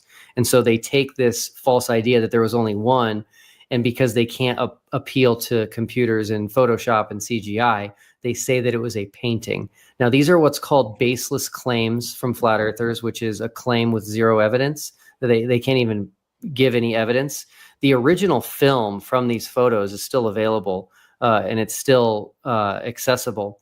And again, there's hundreds of these pictures. And so I ask flat earthers, number one, what evidence do we have it's a painting? The answer is none. But then the second most important question is, how are all these hundreds of pictures the same or very similar? The clouds change a little bit if there were paintings. No painter is that good to paint hundreds of images that are all different slightly, but everything else is exactly the same. And then again, there's the old challenge of finding a mistake on those, because if we hadn't been to space and we had never seen the Earth, then where's the mistake on the geography of the land masses? Yeah, that's a great response, because it would be hard for me, and Sam, you probably would agree with me, it'd be hard to hold a position where you have to resort to baseless claims as an answer, like these pictures that we see of the Earth clearly from the 70s that are not CGI'd, and now the 24-hour sun, 24-hour moon. And I did want to get this in before we start to wind it down, because I got a list of questions here for you looking into this. And so you brought this up, correct me if I'm wrong, I think also in your recent debate. And so I'm wondering, what does it mean? What's the significance of the, let me just pull it up, make sure I got, okay. So flat earthers, how do they explain southern flights? And I think you pointed to Critical Think and how he flew nonstop from Santiago, Chile to Sydney, Australia. How would this flight be possible on a flat Earth? And where does the path of this flight travel on a flat Earth? If I remember correctly, Nathan Thompson basically just said, well, I've never been on that trip, so I'll move on, which isn't an answer, obviously. Yeah, so flights demolish flat Earth. I have an open challenge to flat earthers, which has not been answered by a single one. I usually get blocked because they care about the truth, which is to show one flight, one regular flight. There's 100,000 commercial flights every single day in the world, so you've got plenty to pick from. Show one of them that doesn't make sense on a globe, and that would only make sense on a flat Earth. And they can't do it. Out of 100,000 a day, they can't. So here's the issue. If this is our flat Earth, for you to get from Santiago, Chile, which is down here, all the way across the world to Sydney, Australia, that flight would be massive. That flight would be so long, there is no plane that could do it nonstop. That's the first problem. Okay, if you look at the width of the United States, and then you look at this flight right there, it would be probably a 25-hour flight. There's no plane, commercial plane, that can go for 25 hours. That's problem number one. Problem number two is that flight would cross South America, North America, including Canada, go into Russia here before getting to Australia. Well, that flight goes over the ocean the entire time. It never goes over any land masses. So flat earthers then have to make an even longer flight path because that flight goes south of New Zealand. This is New Zealand to get to Sydney. So they now say that the flight, and you can even see Antarctica on some of the flights. So now they say that the flight goes like this all the way around so you can see Antarctica, south of New Zealand to Sydney. They've now created like a 36 to a 40-hour flight, which is impossible. And there's no point. What's the point of going like this when you could just cross over here? It doesn't make sense. Right. So Southern flights completely demolish flat Earth. There is no answer. And you have almost an unlimited amount of data. You can track flights for free on flightradar24.com. Fascinating tidbit. Our flight, TFE's flight to Antarctica, was the #1 tracked flight in the world that day. So with 100,000 flights, our flight was the #1 tracked flight in the world, which means all eyes were on us going to Antarctica. You've got an unlimited amount of data. You plot the data onto the Earth because we know where those flights go based on what you see out the window and their flight paths, and it all makes perfect sense on a globe.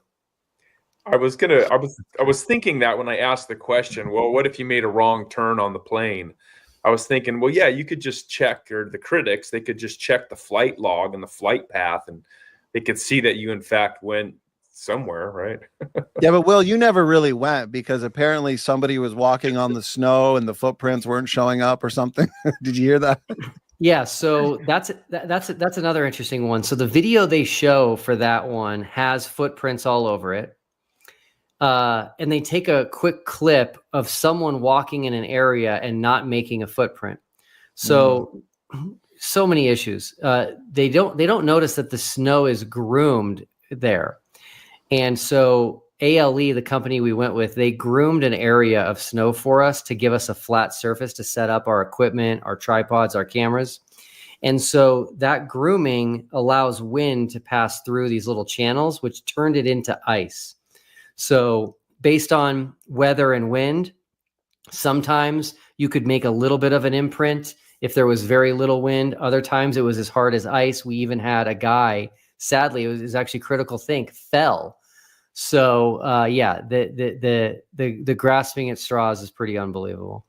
Well, I still find it truly amazing because one of the flat earthers earlier who we addressed, I asked him, I said, so Jeranism, and he mentioned another flat earther who probably changed his mind, a popular one. He called them shills. And so I asked him, I said, so all these years of them doing debates with the most, I mean, these guys are great actors then, because I've seen bits and pieces of those debates over the years while they were flat earthers, and they were very adamant. They were very confident. They were using all the same liners and talking points, right? You globers and all this. But apparently they've just been shills and, plants, or apparently we're all Freemasons. That question was asked as well. Someone just called you a Freemason in the comments, literally just now, SIG. Yeah. See, Sam, we're caught all these years. Oh, man. Our jig is up. Our gig is up. So, okay, here's an interesting one, Will, because Nathan, he's mentioned this many times tonight in the form of a comment. So, you know what, we did say we're going to leave no stone unturned, so let's put it up. So he's telling, and see what this looks like to me is a red herring or a distraction, maybe a smoke screen, I don't know, but we've had this comment pinned for the last hour and a half, and I'm still waiting for an answer to the final experiment. So when people says, well, okay, what about this or what about that, but they're not giving an answer to the final experiment results. Okay, fine. You guys don't have an answer. But now he's wondering, address actually measuring the curve. Why don't you measure the curve over a lake or take pictures where the curve should be blocking an object? What would be a good way to engage this, Will? Yeah. So again, I hear this all the time. I'm actually making a special video I didn't plan to make about this exact topic. So number one, we did measure the curve. We have not been able to get that data out yet, but we did measure the Earth. We actually measured the Earth. When flat earthers ask you to measure the Earth, they never measure the Earth. This is unbelievably hypocritical. They have a standard, which is we have to measure the earth. They won't measure the earth. They can't measure the earth. They don't measure the earth. Measure the earth if you can measure it. What they don't realize is how hard it is to measure a large object. Sometimes it helps to think of a very, very small object first. So I challenge flat earthers that if they believe that their DNA is curved, to measure it. Show me measurable curvature in your DNA, and they can't do it. They don't have the proper tools. They don't know how. Something's very similar with something very, very big, right? Your average Joe like us can't just go out and measure something massive. So I've come up with an idea that I think will help flat earthers understand this. And here's what it is. It's a bit of a challenge. So imagine you put on a VR headset, an Oculus or whatever, and you're now in a virtual reality where you are standing on a cue ball, a white cue ball that is the size of the earth. Okay, so around 25,000 miles of circumference. You're standing on this cue ball. All you see in front of you is white, and then you see a blue sky. Everything is going to look flat, just like it would on the earth. That is as big as it is. So here's what I want you to do. Because this VR program was created where you're actually standing on a sphere, a perfectly smooth sphere. There's nothing in your way, no mountains, no hills. How would you measure the curve? How would you show the curve? And whatever answer you give, which you're going to struggle to give, is what we would have to do to show curve on the earth.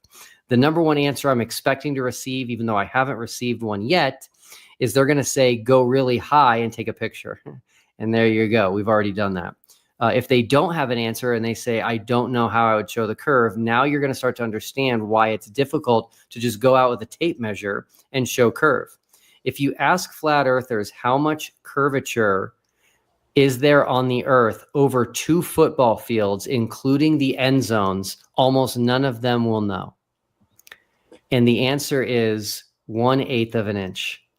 So over 2 football fields, there's only 1/8 of an inch, which is a sliver of curvature. And so asking to measure this is difficult. But we did measure the earth, and we proved that lines of longitude converge in the south. They don't diverge like you guys say they do on a flat earth. On a flat earth, lines of longitude get further apart the further south you go. On a globe, they get closer together. We measured the lines of longitude both in Chile and in Antarctica. They completely confirm the globe. So this idea of measuring the curve has been done. Nathan, are you going to change your mind? Yeah, I'd like to answer that also, because I do have a friend who's a land surveyor, and I did ask him that question. And so they absolutely can measure. They have calculations to correct for the curve of the earth. And so if you have if you live in a town and there's a road called baseline, if you follow that road, it's probably going to lead up to like a mountain or a high point. And so when they land surveyed the whole United States, that's typically what that baseline would be. It would be a land surveyor's mark. And so as you survey the United States or any part on the globe, you're going to have to make corrections over these broad distances. So yeah, we have measured the curvature of the earth, and it is documented, and anyone could take a class in land surveying if they want. And they could do that themselves. Very good. You guys know your stuff on this. Nathan's follow-up is measure it over a lake, measure an icy lake, take a photograph of something far away over water, etc. So this has all been done. The photograph of something far away over water, your own photographs, Nathan, meaning the flat earth community's own photographs, which you are claiming things can be seen too far away, are always missing the bottom. The bottom of the mountain is missing. The bottom of the boat is missing. The bottom of the building is missing. That is your curvature. Yeah, I live by the ocean, and I can take very powerful binoculars, and I can look out, and you're not going to be able to go very far. You can take a telescope and look at the moon. That's pretty far away. But if you point it at the horizon, it's going to fall off. Maybe they have an answer for that. Maybe it's a conspiracy. I don't know. Well, I don't know, because they haven't had any answers to, and usually they'll have some kind of rescue device, a very weak rescue device, but we're almost seeing nothing in regards to an answer to the final experiment, other than like a few things dealing with a physical model from Hanvey, is that his name, that you've dealt with. And so One God is now here, $5 super chat. Appreciate the support, brother. Nathan reached out to me to see a real curvature measurement over water. Props to him. Do you think, and you did say this earlier, but seeing all the people that are converting and changing their minds, and it must feel like such a relief to get out of that bondage of flat earthism, and now they can go focus on more important things. So do you anticipate, Will, that more and more people, as we spread the message, which is why we got to get you on Joe Rogan as well, you're going to see more and more people coming out of flat earthism? Yeah, I really do. The fact that other flat earthers have had the courage to admit, hey, we were wrong, the evidence does not line up with what we said it is, everything matches the globe, they're really the ones that are paving the way. You can lead a horse to water, but you can't make them drink. And so we submitted the evidence, and the fact that flat earthers have the courage to do this is going to encourage other flat earthers to do it. But also, the flat earth community is so volatile that they're immediately turned upon by their friends. They're immediately turned upon by the flat earth community for just saying, hey guys, I can't make sense of this. The globe makes sense to me. They're immediately called liars, shills. They were paid off, and they're being, unfriended for this. And it's all just very, very immature and sad. Relationships are the most important thing that we have, that God has given us on this earth. And so that is also going to continue to fuel the exodus out of flat earth, because we're seeing actions that are more cult-like than what you would see in other areas of life. And so I think the eyes are being opened, and the light is really being shined on the reality of the situation. I was going to say that exact same thing you did, asking you, isn't that kind of like a cult-like mindset, where you can't even question the data? And when you do, for very good reason, the final experiment, very good reasons to question the data, this should encourage scientific discussion. They're just called shills or fakes, or for anybody who converts, they're now just a fake, or even the popular ones, which is mind-boggling to me. CK just commented that no real flat earthers would convert back. And so again, this is the kind of insanity we have in the flat earth community, where you're going to call people who have been flat earthers for 10 years saying that they're not a real flat earther when it's just false. And so someone like CK is going to have a very hard time, maybe an impossible time, telling us who a real flat earther is other than himself. Because then what if that flat earther says he was wrong? And so this type of mentality really comes down to, they think they're the only true flat earther in the world. And it is very sad. Yeah, that's a good point. Didn't Nathan Thompson say in your debate, I can't remember the exact quote, I think it was, if you go flat earth, you never globe back. And then I put the timestamp in the comment section. You pointed out, I don't know, 3, 4, maybe 5 flat earthers that did globe back. And then you challenged him to take back his statement and admit that he's wrong, because he clearly was, and he wouldn't do it. Yeah, 2 of them are his good friends. He literally knows them. I've seen pictures of them together. They've known each other for years. That's another flat earth talking point that's just simply not true. They act like once you go flat earth, you'll never convert back. And that's happening right now with a lot of people. That's wild. Well, I think this program has been fruitful, because we just got a $10 super chat here from Dimitri. Appreciate the support. Praise the Lord. He says, Will, thank you for doing this. I agree. Thanks so much for your time, Will. I know how busy you are. I originally rolled my eyes at the flat earth experiment, to be honest, but you've made me reconsider how I view science and evidence as a Christian. Thank you for proving me wrong. Wow. Praise the Lord. That's awesome. Yeah, Dimitri's a great guy. Appreciate you saying that and being part of this discussion tonight. Amen.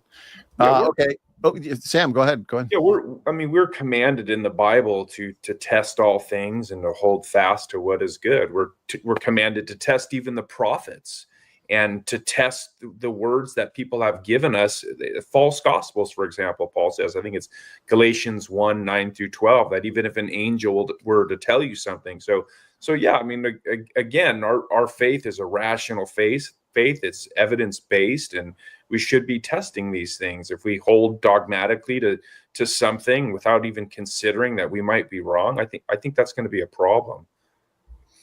Yeah, agreed.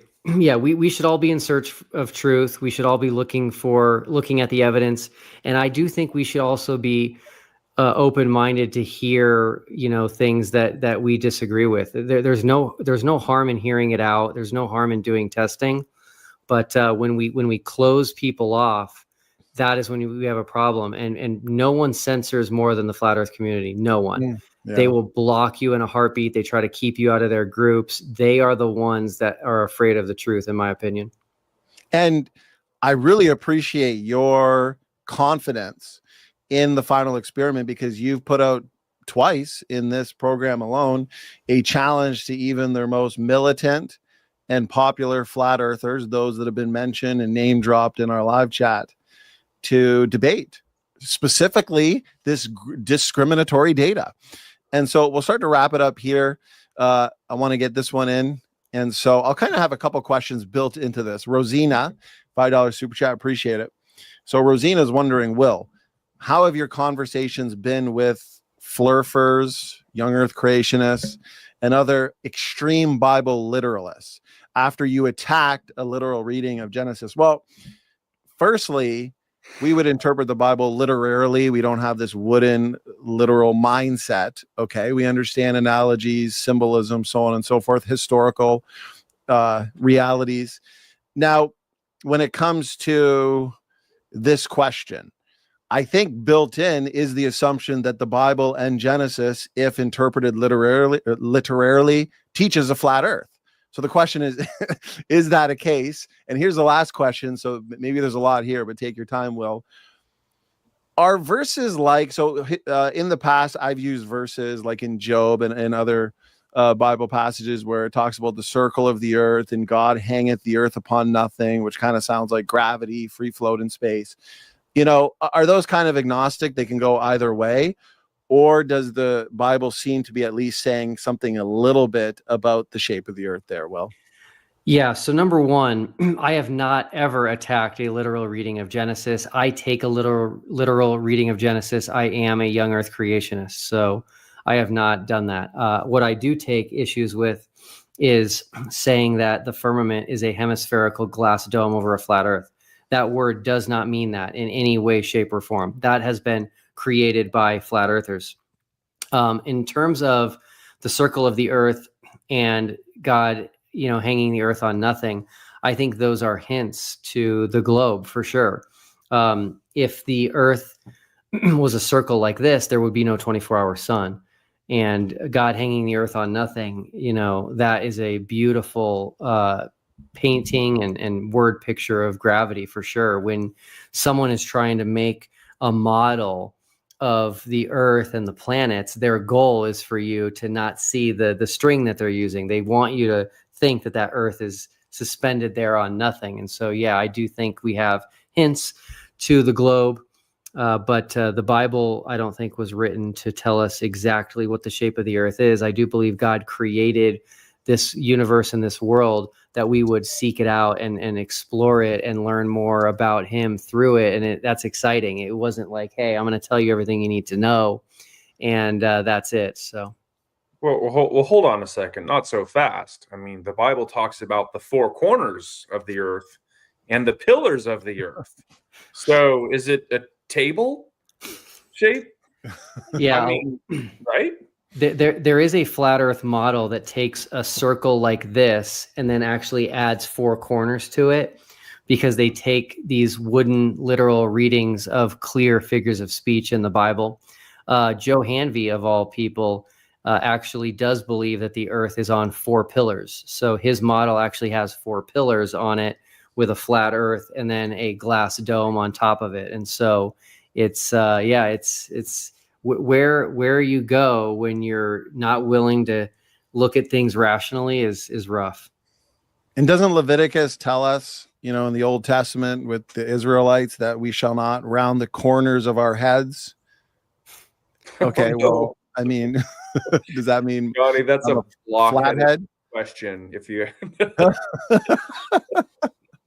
and I want, is there any significance to, like, for example, when the Bible says that as far as the east is from the west, so far hath he removed our transgressions from us? Wouldn't that kind of make more sense on the model we would hold to? Yeah, it would, because the east from the west is really infinite on the globe. Yeah.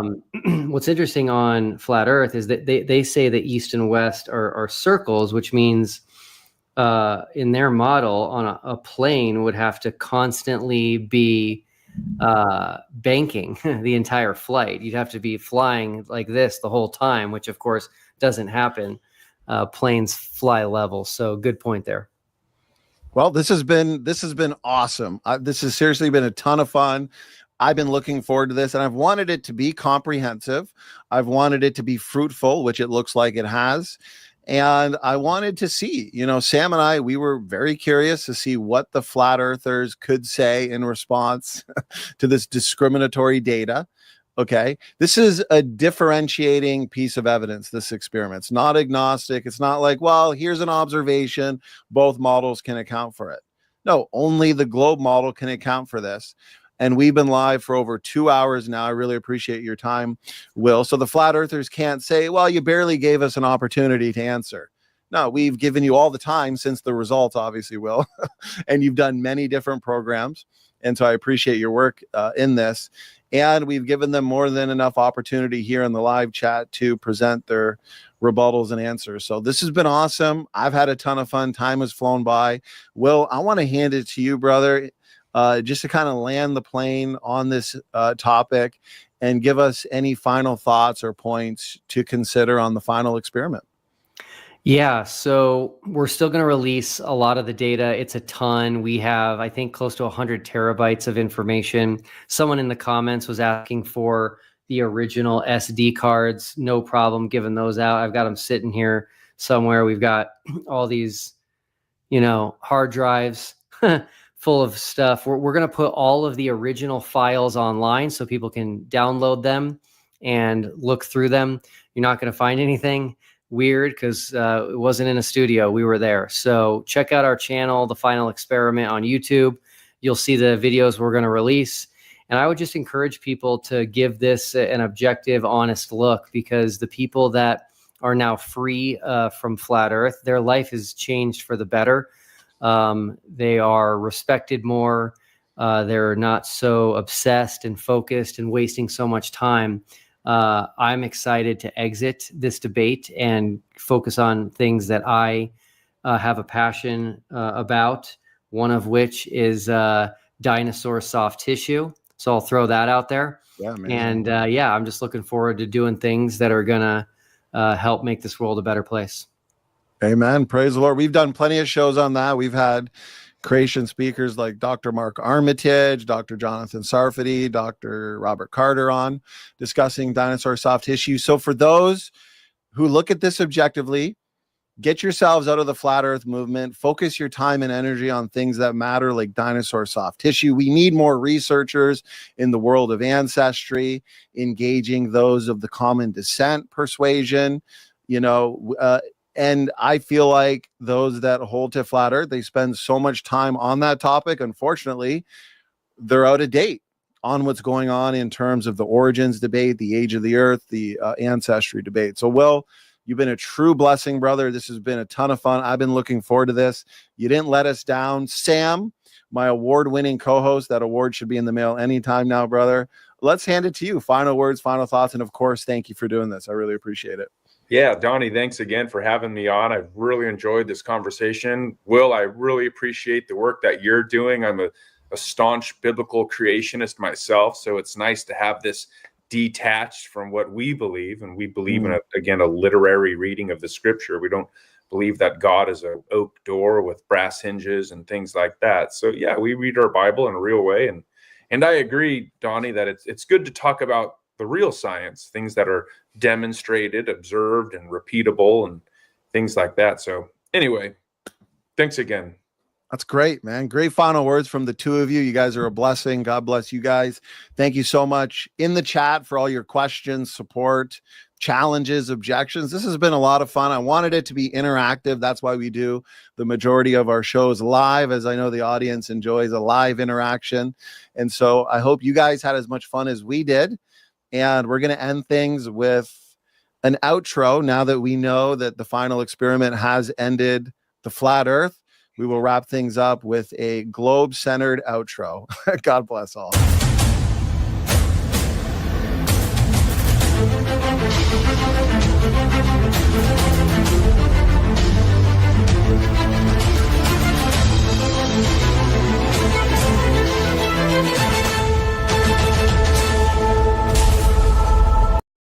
Ladies and gentlemen, every few decades, the understanding of the human race takes a giant leap forward. In 1969, man landed on the moon. In 1990, the World Wide Web was invented. And in 2020, our understanding took another huge, great leap forward when flat earthers asked this question. Could clouds be made of salt? Now, ladies and gentlemen, while I can't answer that question myself, I am very, very grateful that there are flat earth pioneers out there bringing up these important topics for us. But as you might imagine, not everybody is cut out to be a flat earther. And here's why. Now, at one time, I thought for sure that there was no 24-hour sun in the south. This is Jeranism. He was, and we'll get to the word was in a minute, one of the biggest flat earthers on YouTube. He was convinced there was no 24-hour sun visible in Antarctica. And he had to be convinced of that because if there was a 24-hour sun in Antarctica, the Earth would have to look something like this. Now, obviously, that would be absolutely ridiculous. And that model is a far cry from this one, which obviously has absolutely no noticeable and obvious flaws whatsoever. But unfortunately for Jeranism, he went to Antarctica and witnessed the 24-hour sun for himself. His entire worldview fell apart, and here he is, beginning to realize that. All right, guys. Sometimes you are wrong in life, and I thought that there was no 24-hour sun. In fact, I was pretty sure of it. The sun does circle you in the south. Now, you might notice a little bit of funky piano music going on over that, and a lot of people do criticize me for playing the piano music when he is admitting he is wrong. I didn't intentionally do it this time. It's just that the only clip I've got of him speaking is the one with the piano music on. So there we go. I don't find that bit particularly funny. I do, however, find this quite funny. I'm pregnant. Well, it is 2025 after all. Now, I would like to say at this point, if you are not subscribed to my channel, it's probably because you don't like me or you don't like my videos. And my response to that is, you know, I don't care. Just subscribe anyway. Anyway, back to Jeranism. Jeranism is no longer a flat earther, but he's got a problem. A problem in that his subscriber base has been trained over the years by him and other flat earthers to simply handwave dismiss any scientific observations that go against their belief, and also to call people who provide personal testimony, such as astronauts or people who've actually witnessed a 24-hour sun, just to call them liars. Here he was trying to cope with the fact that when we look at buildings and cities over large bodies of water, we can't see the bottom of those buildings because they're hidden by the curve of the Earth. Now, at the time, Jaren's way of handwave dismissing this important observation was to show people pictures and videos of people moving objects while being filmed through a glass convex lens, and then somehow insinuating that the atmosphere must therefore be a glass convex lens. It was a very, very cheap, low-level handwave dismissal. As you see here, he drew a boat. This table that it's about to move across is very, very flat and level. Watch. That's a trip. Well, what's happening there? With the boat's going behind the curve. Oh, I see it. This curve, this table is a sphere. I get it. And at the time, Jaren's subscribers were over the moon because it meant that they didn't have to think for themselves. They could just assume that Jeren was a master of the topic, delivering great presentations. And I've often been critical of flat earthers for training their subscriber base and dragging them down into rabbit holes by producing content like that. So imagine my surprise and delight when in a recent live stream, I heard Jeren say this. And I understand that I'm mainly responsible for a lot of this. I know that people that watch me believed it because I did, or believed it because I said that I believed it. I get it. So I'm here to tell you that if you believe in this flat earth because of me, you shouldn't. And he didn't stop there. He made his thoughts on flat earth and the flat earth community very, very clear. I've snipped together a lot of the highlights from that stream, and you're going to hear them now. And I've overlaid on top the comments that the flat earthers in the community were leaving Jeran while he was making these comments. It's a pretty interesting listen. If you are a flat earther or in the flat earth or following flat earthers, I'm just telling you, I've been in this for 10 years. It's going nowhere. Again, if you want to remain here for 10 years and get nowhere, you're in the right spot. Just be a flat earther. You will get nowhere. You will accomplish nothing. You'll lose more friends. You'll lose more family. The stupidity of flat earthers is astounding. Nobody believes anything. You don't have to believe anything when you're in flat earth. You don't have to believe anything because you don't have a model. We don't have a map. You just kind of just go through it, and if something comes up that doesn't match our worldview, we just kind of say it was fake and move on to the next thing and say, water lies flat. I cannot associate myself with these people or consider them smart ever again. I don't want to be called a flat earther. I don't want to be associated with people who can't see reality in front of them. Every single person that I used to think was a good researcher, from Level Earth Observer to Plain Truth to Don't Sphere the Truth to Eric Dubé to you name it, they all turned out to be trash. Now, I'm not quite sure what he's trying to say there. I think it's something along the lines of he's probably not a fan of flat earth anymore. And predictably, with him having said that, his subscriber base didn't take it very well, with, again, predictable results. I have been threatened by former friends. I've been threatened by flat earthers. I've been gaslit. There's just video after video coming out about me. It's kind of hilarious. It really is very, very, very strange. Now, I'm sure you'll agree that when you've got something as mighty as the entire combined intellect of the flat earth community out to get you, you probably shouldn't be very worried at all, should you? And Jeran isn't. He's not letting it hold him back, and he's continuing with his transformation. Because I'm going to go through and slowly as fast as I can, kind of eliminate a lot of my old videos that I no longer feel are pertinent or are correct or no longer in line with my current thoughts. And that's not just an empty promise. When we look at his Social Blade stats, we can see thousands of views have been removed from his channel just over the past week alone. But what about Jeran's subscribers? Where are they going to go now Jeran is leaving Flat Earth? Who are they going to hang their hopes on? Who are they going to look at so they don't have to think for themselves? Well, there's always this man, Joe Hanvey. He's featured on the channel before. He's created a flat earth model that's almost impossible to debunk. And when I say it's impossible to debunk, that's not because it's sophisticated and clever. It's because nobody has a clue what the hell he's trying to show with it. North, west, south, east. Now you see how right here the sun looks lowest below the it looks low below the superfluid and it looks high above the superfluid. This is actually when it would be at its highest point, when you're looking up from the ground. So this would be when it's in the north for the people in Antarctica. What? It didn't affect my brain.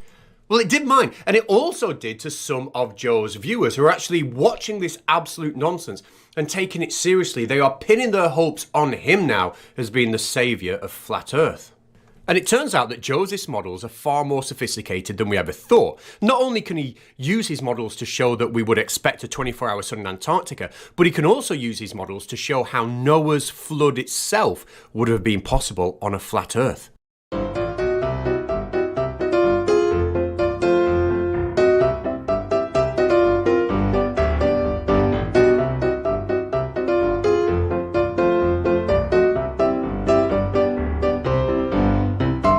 Now, I am no Joe Hanvey, but I was inspired to see if I could create a model myself that would also predict how Noah's flood might have worked. I don't know, maybe compare them and tell me which you think is best. So here we have my flat earth model. We can see this is me, my house again, up here, Gallifrey. This is my friend PhD Tony, he lives in Australia. We said that before. I hope he doesn't mind me giving his address out. So during the daytime, this is what it looks like. Night time, okay? And then when it comes to the flood, Dead easy. Now, as stunningly difficult as it is to believe, not everybody is a firm advocate of Joe Hamby's flat earth models. One critic is Will Duffy, the organiser of the trip to Antarctica to see the 24-hour sun. Now, Joe Hamby and Will Duffy don't seem to get on, and here's a clip of them having a little bit of a debate which ended quite tragically. Here, Joe Hamby decides he's going to try and rage quit the debate, after giving Will both barrels, verbally, of course. And when I say try and rage quit the debate, I think what I mean, though, will become obvious when you see this. I don't care what you think anymore, Will. I don't care what all the Globe zealots think. Go ahead, debunk the model, say you debunked it all you want. I'm going to keep doing me as Jesus tells me to do me, but you're going to be exposed. I don't know when it's going to happen, but you're going to be exposed by the Father because you are falsely representing him and you're falsely representing his word. So we're done here. I'm out. Goodbye. Thanks, Joe.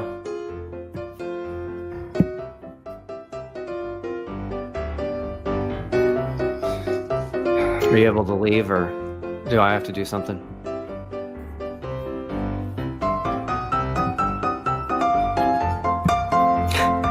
But by the way, okay.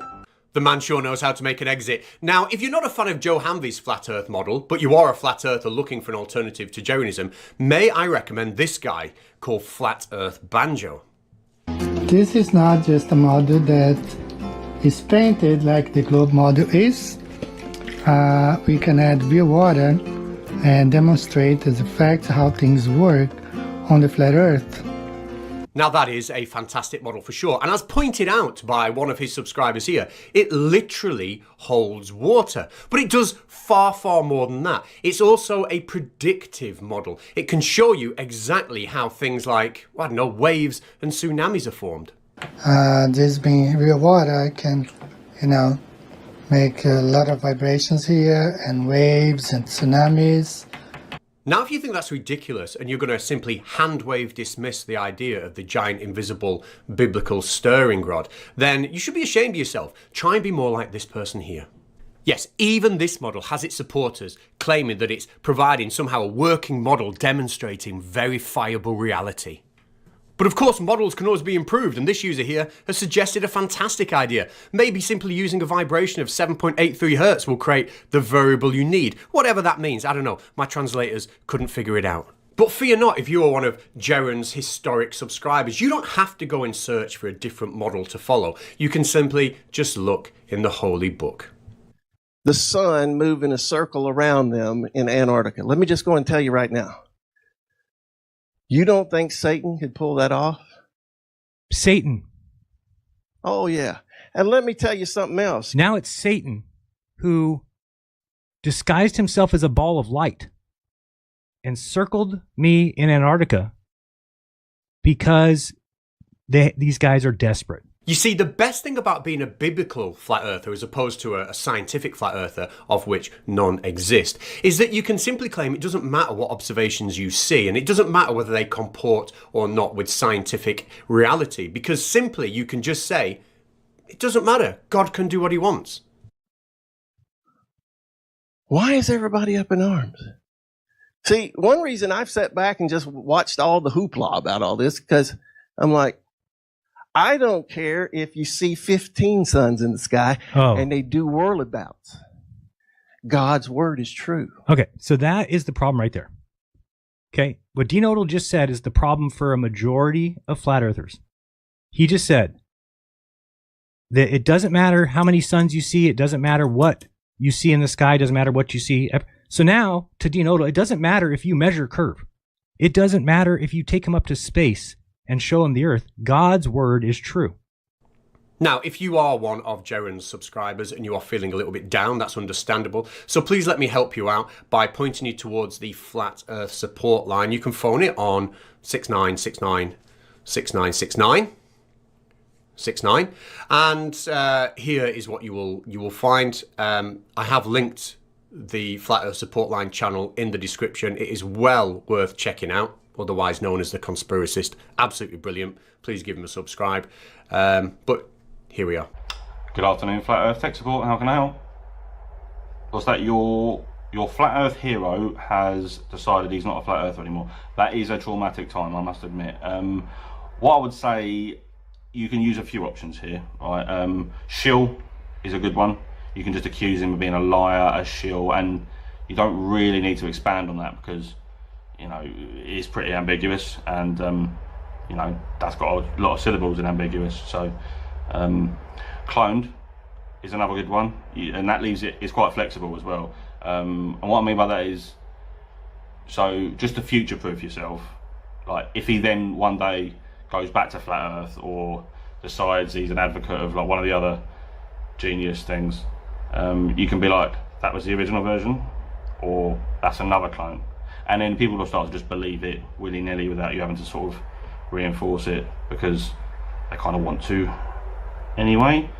A good one, and it's pretty foolproof, is that you've always had your suspicions. That way you can maintain some sort of dignity and be like, oh yeah, I was just sort of playing him anyway, it was a fraud, and then that way it sort of covers any past indiscretions as well.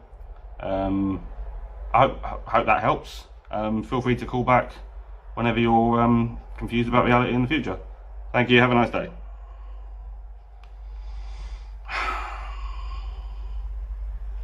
It's just so nice knowing I can help people. So again, that channel is linked in the description. Please check it out. It is well worth it.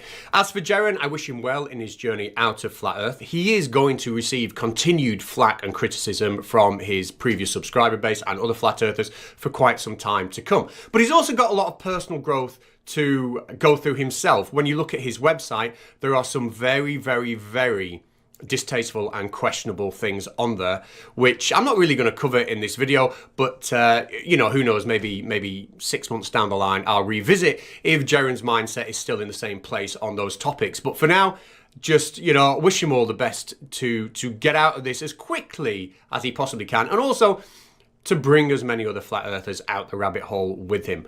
Having said that, I'm off. Goodbye. Is the earth flat or not? What does the Bible teach us about the shape of the earth? In this video, I want to present some common sense arguments, as well as scientific evidence and biblical references that support that the earth is not flat. And then at the end, I'll share my encouragement and also a little bit of a warning. Number one is the common sense arguments that the earth is not flat. Well, we have pictures of the earth from space. You can also sit on the beach and watch a ship go up over the horizon. You can watch the sun go down, even though we know the sun doesn't rise and go down, but you can see them quickly climb on the tree and watch it go down again. Take a picture of the stars at night from the foot of the mountain, and then climb on the mountain and take another picture of the stars, and you will see more stars from the top of the mountain. Travel to Australia if you're in America, or come to America if you're in Australia, and look at the night sky, and you will see different constellations of stars. Shadows of two same-size sticks placed in different places on Earth are different lengths. Test this by calling a friend in a different city and having them measure the shadow of a stick that you have sent to them. New York and London have different times, which you can check by calling your friend in London or Sydney or Beijing. This is because the sun is shining on one part of the earth and the other part is in darkness. The earth is round. The second reason why I believe the earth is not flat is because of scientific evidence. Gravity is a force that pulls everything towards the center. Because of this, the earth and other planets naturally form into round shapes like balls. This is easier to understand than forming them into flat shapes. Physics laws, which are the same everywhere in the universe, make the planets round, not flat. It's like how water forms into drops.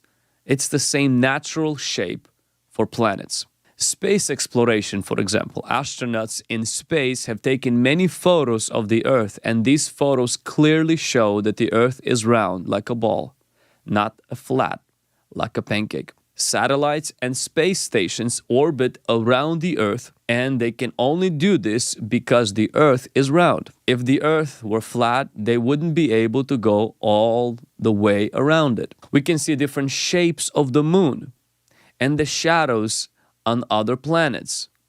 These are cues that they are round and the earth is the same. Thirdly, what about biblical references about the earth not being flat? The Bible doesn't set out to teach anything about science. The Bible is not a science book.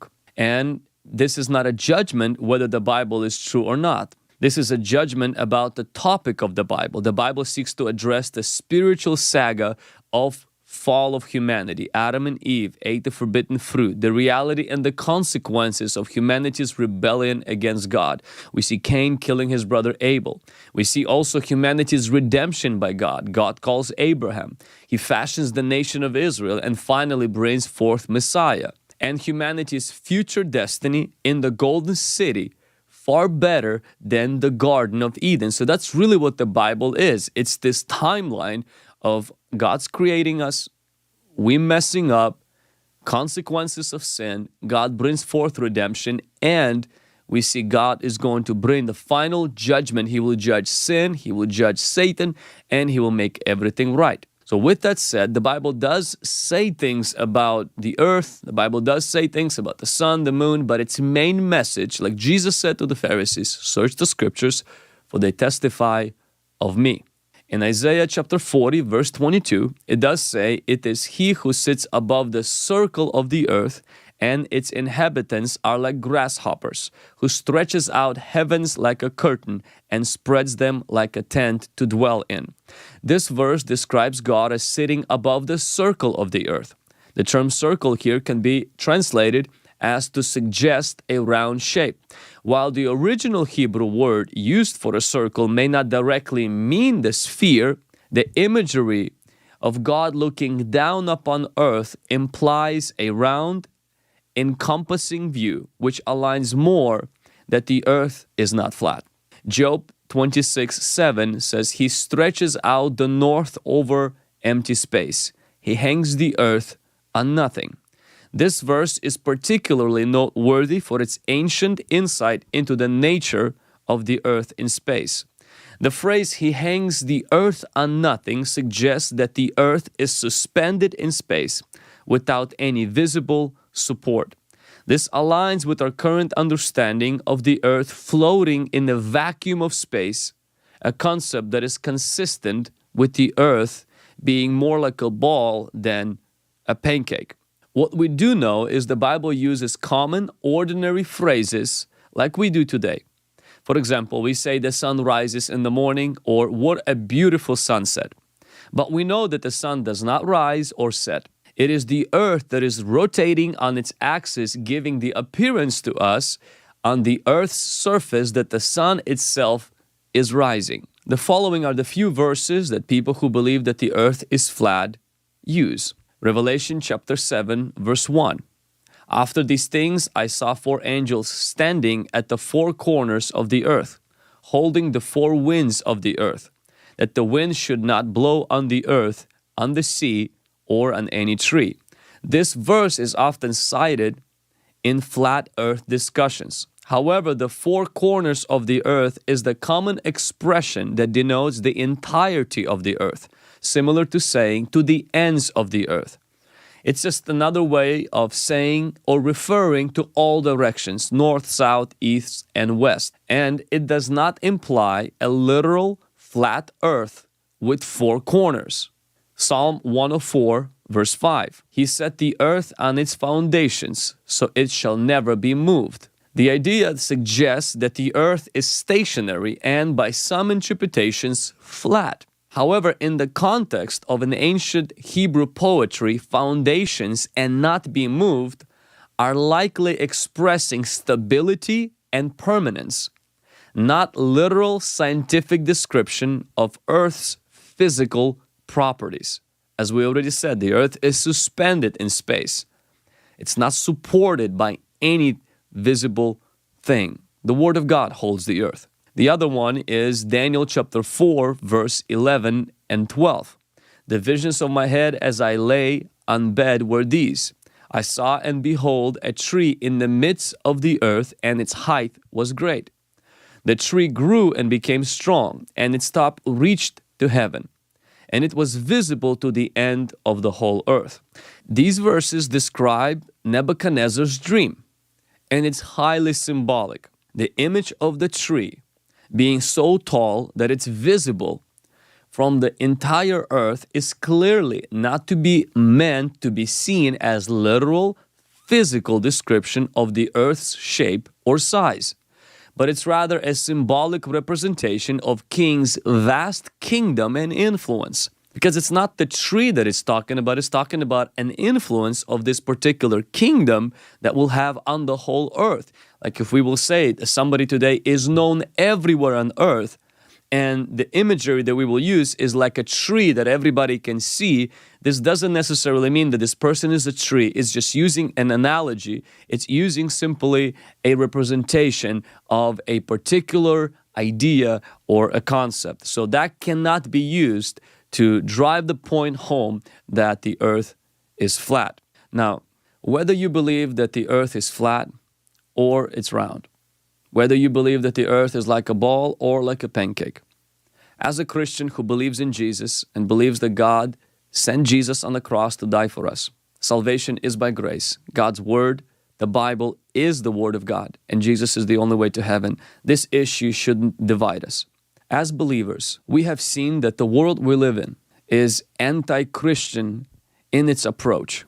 A lot of scientists politically align themselves against biblical worldview. We also have experienced, when we went through COVID, a lot of experts cannot be trusted. We've seen that media has its agenda, and it's easy to kind of fall into this trap that everything is controlled by Illuminati, that everything cannot be trusted. The Bible does say everyone lies to his neighbor. The Bible does say everything lies under the sway of the wicked one. But there are still good scientists, there are still good experts, and as Christians, we must have some common sense.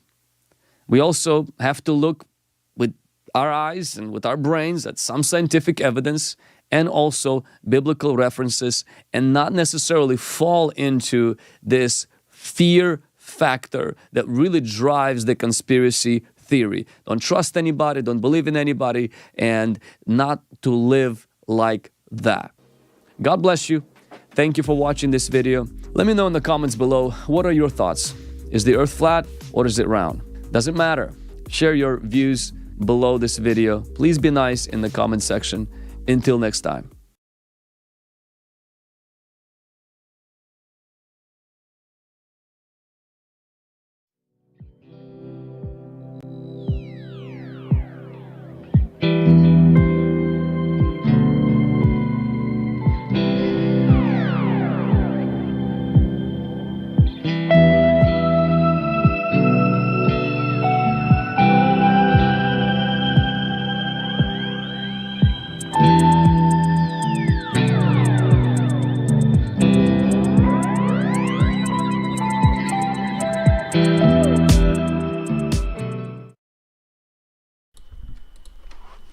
Good day, everybody, and welcome to Modern Day Debate. I'm your host, Ryan. Today, we're going to be debating flat versus globe, Will Duffy versus Flatzoid. So thank you so much for being here, Will. We're going to hand the floor over to you for your up to 6-minute introduction.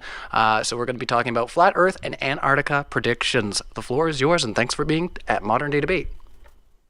Awesome. Yeah, thanks for having me. I've been really looking forward to this. Just so everyone knows, if you don't, I created the final experiment about a year ago now, and we're going to be going to Antarctica in about a week, and that's the one place that flat earthers have said for years would tell us definitively if we live on a globe or if we live on a flat earth. And the main thing we're going to be doing in Antarctica is seeing whether or not there is a 24-hour sun.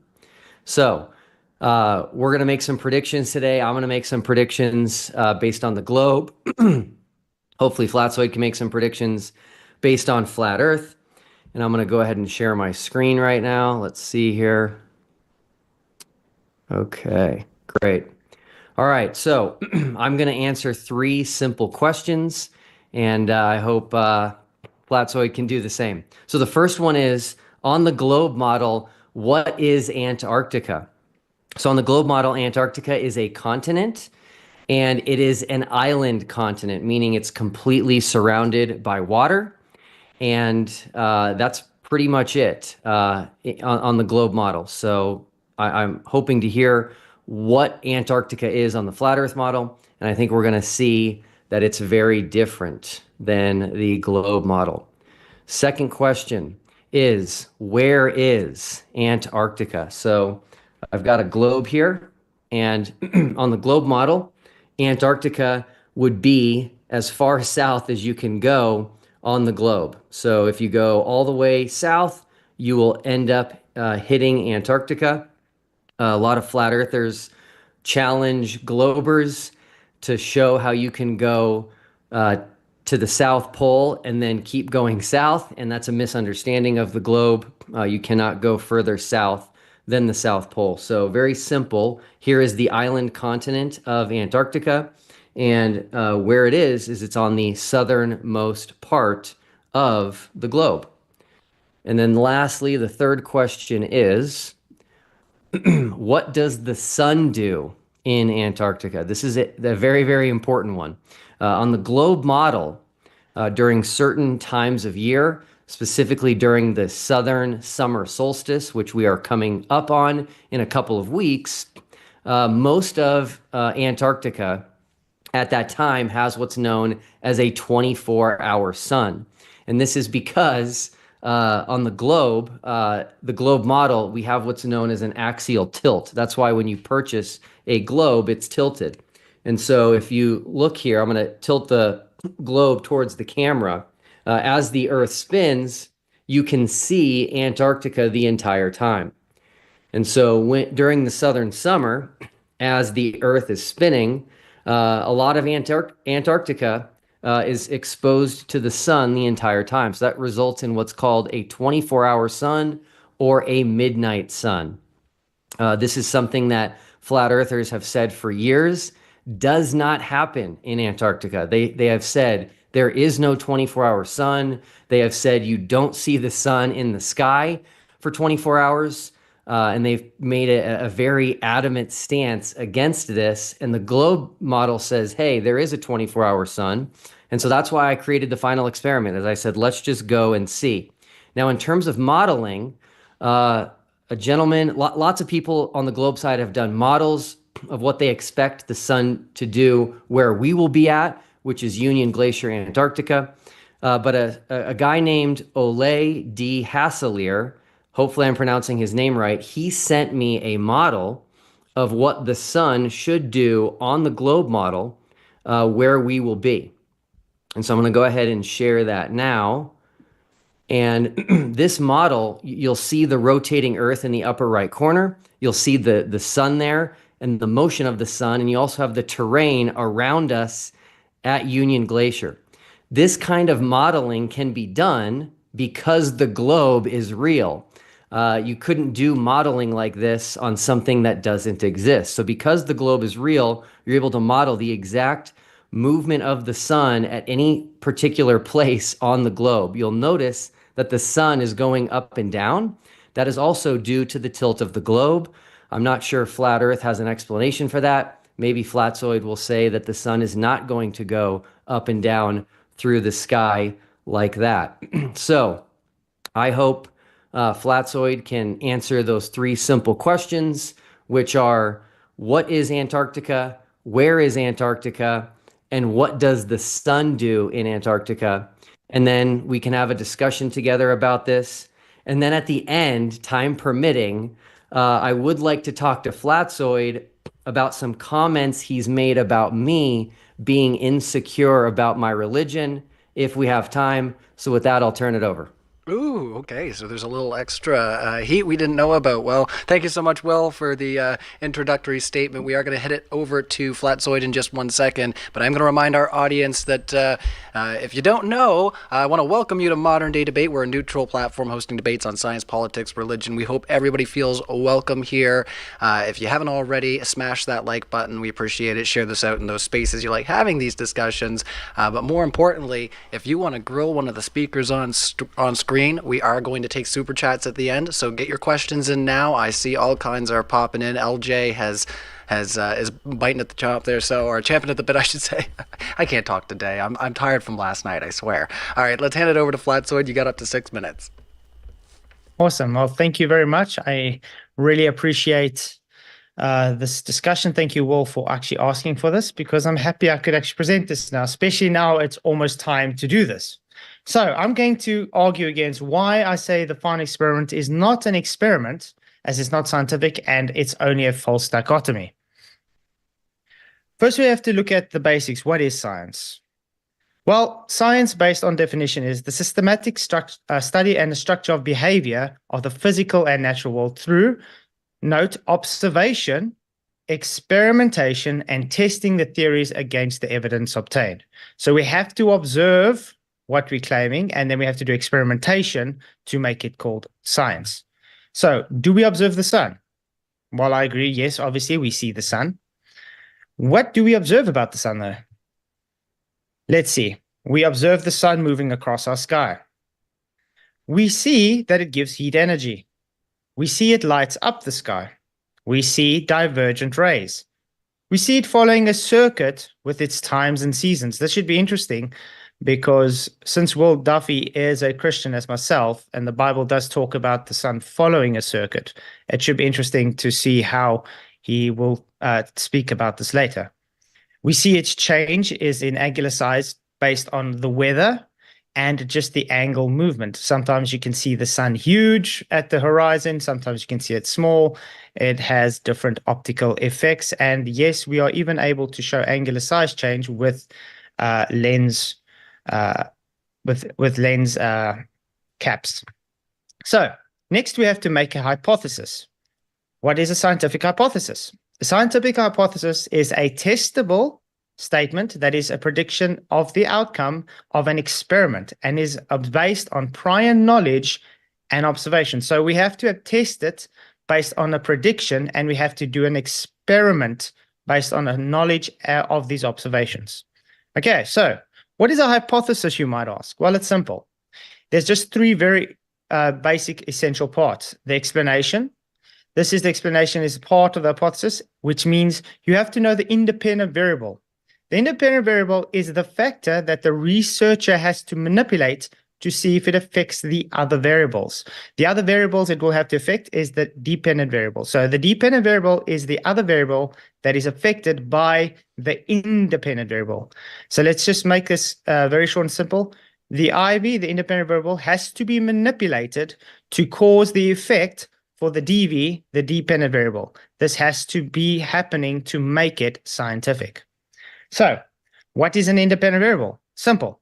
It is the independent variable are the directly manipulated by the researcher, while the dependent variables are not. They are dependent because they are affected by the independent variable in their experiment. Notice that this is in the experiment done, not just due to observation. Observation is not an experiment. The hypothesis requires an IV and a DV, and the IV has to be manipulated because that is the presumed cause for the effect. So, can we manipulate the cause in the final experiment? No. So, not science. No, it's not an experiment. So, therefore, we can't claim the final experiment as an experiment because it's not scientific. Now, why is the final experiment a false dichotomy? Well, it's very simple. A false dichotomy is a logical fallacy that presents a situation as having only two options, usually extreme opposites, when in reality there are more possibilities. Yes, this is what the final experiment pushes, either globe or either flat because of sun. Therefore, it's a false dichotomy. What is the argument for the final experiment? Well, simple. If we see a 24-hour sun in Antarctica, then that means a globe Earth. And if we see it setting sun, then it's the flat Earth.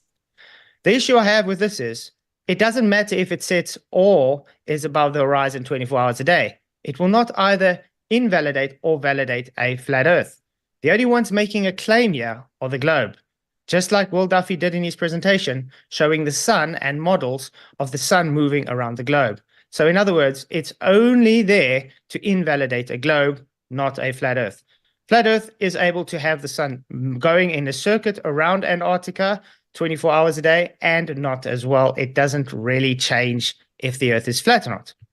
So, why do we look at the sun and ignoring all the huge glaring issues? Why do we not observe physical curve? Everything we observe is optical. This can be demonstrated and shown to be so. Why don't we observe earth movement? Well, it's simple. We know the stars are moving like the Bible describes it as well. Why don't we observe gravity? Well, the claim is gravity is real, although there is no science for gravity. It's based on pseudoscience and false attribution to things falling. So, 30 seconds. Just a whole bunch of claims with pseudoscience backing as masquerading as science.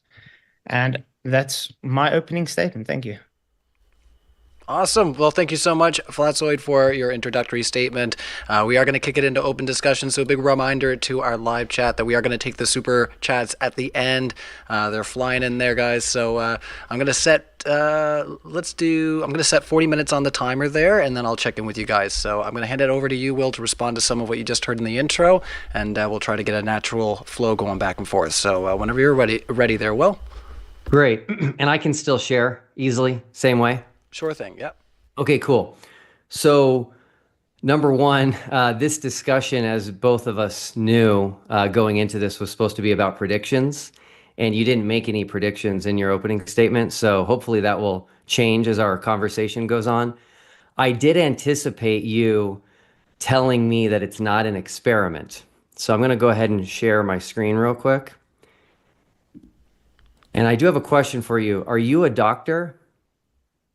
No, that was a joke. Okay, cool. So I'm going to tell you something fun here. If you don't like the name, which I happen to like, you can just call it something else, like maybe the Final Expedition.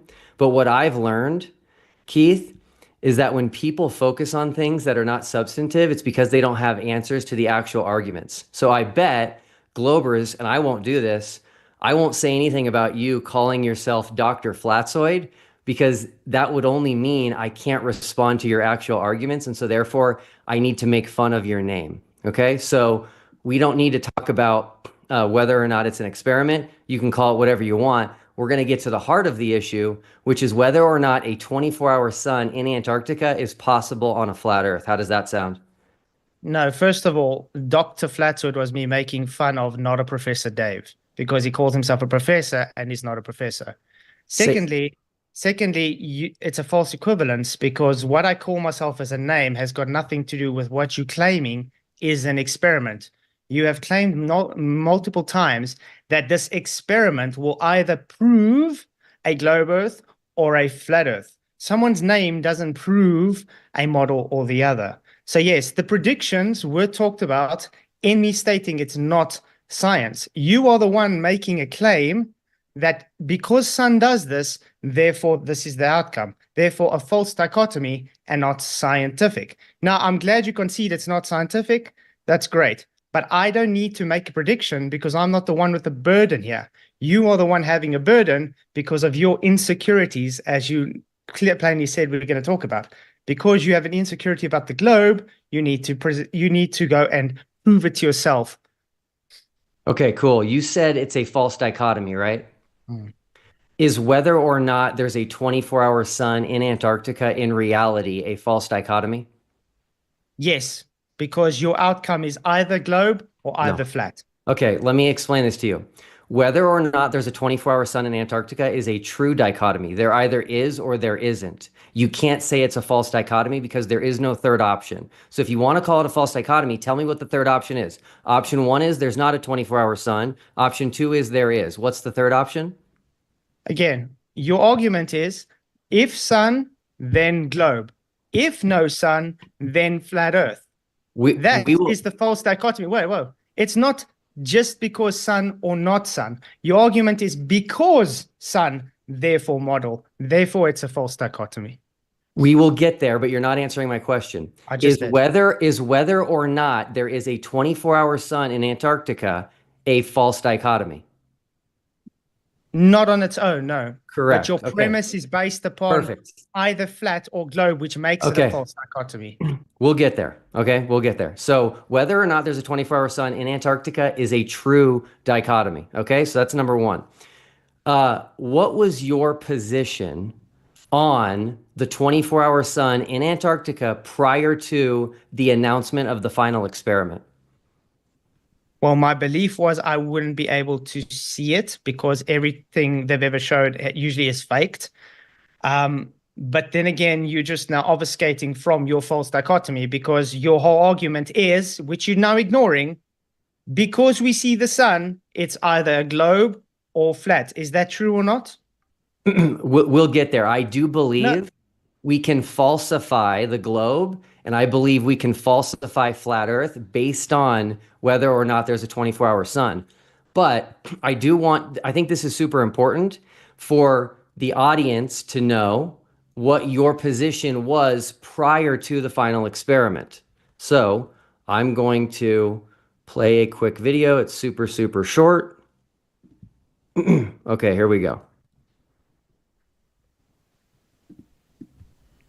And that's why you get the borders confused with the 24-hour sunlight in Antarctica. As they see the sun's there 24, but it's not the sun, it's just the sunlight. Yeah. You don't even see the sun.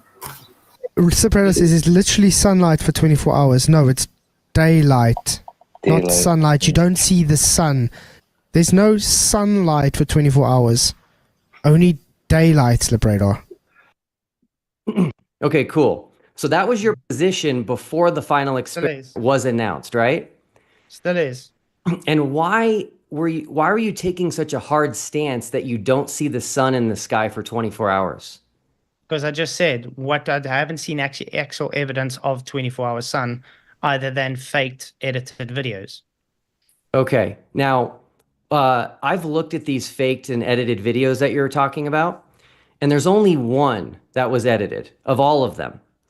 And I looked at it very carefully, and there's only 11 frames missing from that edited video. What's the big deal?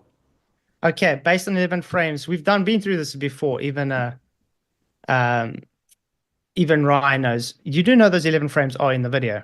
And because you're bringing it up, is showing you just dishonest. And by the way, if you guys have been realizing, his whole tactic is try and attack my character. So we're going to go back to the actual argument of, is the final experiment scientific and a true dichotomy? No, it's not scientific, and it's a false dichotomy because Will Duffy has an insecurity about his own belief system. Now, I'm going to say this again. Does this TFE debunk a flat Earth or a globe? No, it does not disprove or prove a flat Earth in the least. The only one it can invalidate is a globe because the invalidation is based on a claim made by the globe. So the burden is on the globe side, not with the flat Earth side. Okay, so a couple things here.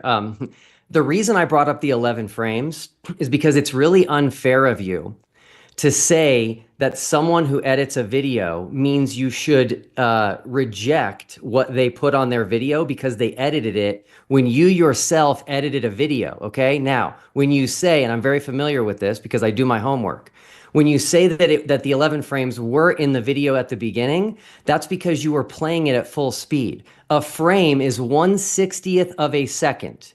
So at full speed, no one was going to notice it. But at the end of the video, when you were going in slow motion, frame by frame, where people would actually notice that it went behind the horizon, that's when you remove the 11 frames to get rid of curvature or evidence of curvature. That's the truth. First of all, a guy's edited video to say, look, 24-hour sun, and he's literally edited to make it look like a 24-hour sun, has not comparison to what I showed.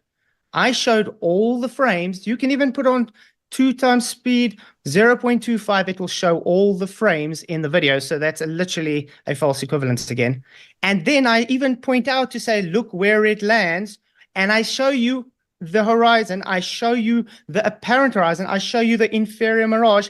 And I show you me taking away the inferior mirage after I showed all the frames. So that is totally not the same as someone making a video and saying, look, a 24-hour sun, and it's faked and edited. And by the way, that model you pointed with the sun going up and down, a lot of the videos we see doesn't do that. How does that comport to the model that was presented? That's because you don't understand the globe.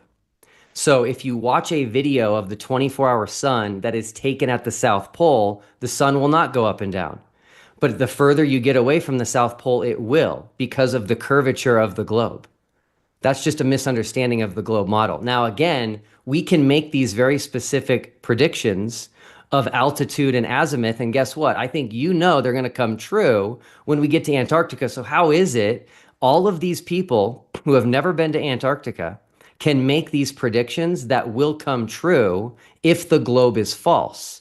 Explain that to me. Explain to me how we can have dozens of predictions of what the sun will do in Antarctica. You claim there's no videos of it, and you claim that the only videos that exist are faked. So how is it that these people can make an accurate prediction of what the sun will do in Antarctica? Okay, first of all, I said the videos I've seen are faked. I'm not saying all videos are faked.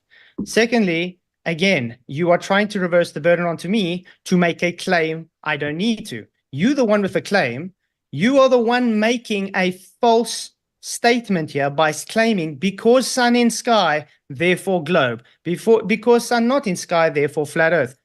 It doesn't disprove or prove anything. It's literally a waste of money and a waste of people's time because you're pushing something that is a false dichotomy.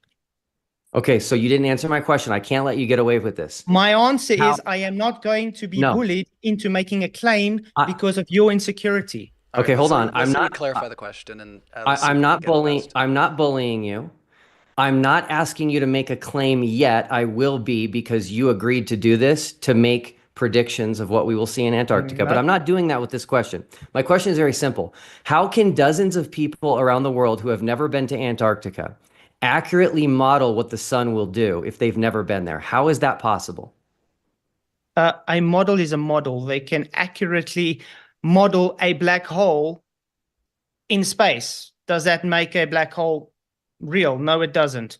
A model is just a model. You can put data in, you can make it. You can make a model of a donkey Earth and get the same results. That doesn't make it reality. A model that you're claiming is reality is a reification fallacy. Now, again, you are trying to push me to make a prediction and me to make a claim which I've never made. And no, I never agreed to make predictions. The whole thing was you came and asked, will I have a discussion with you about this, the TFE? I said, perfect, that'll be great. Because the whole reason I wanted to do this was to show it's not an experiment and to show it's a false dichotomy. And it's very telling, guys, that this guy's trying to be dishonest and trying to character assassinate me and trying to bully me to make a claim that is his.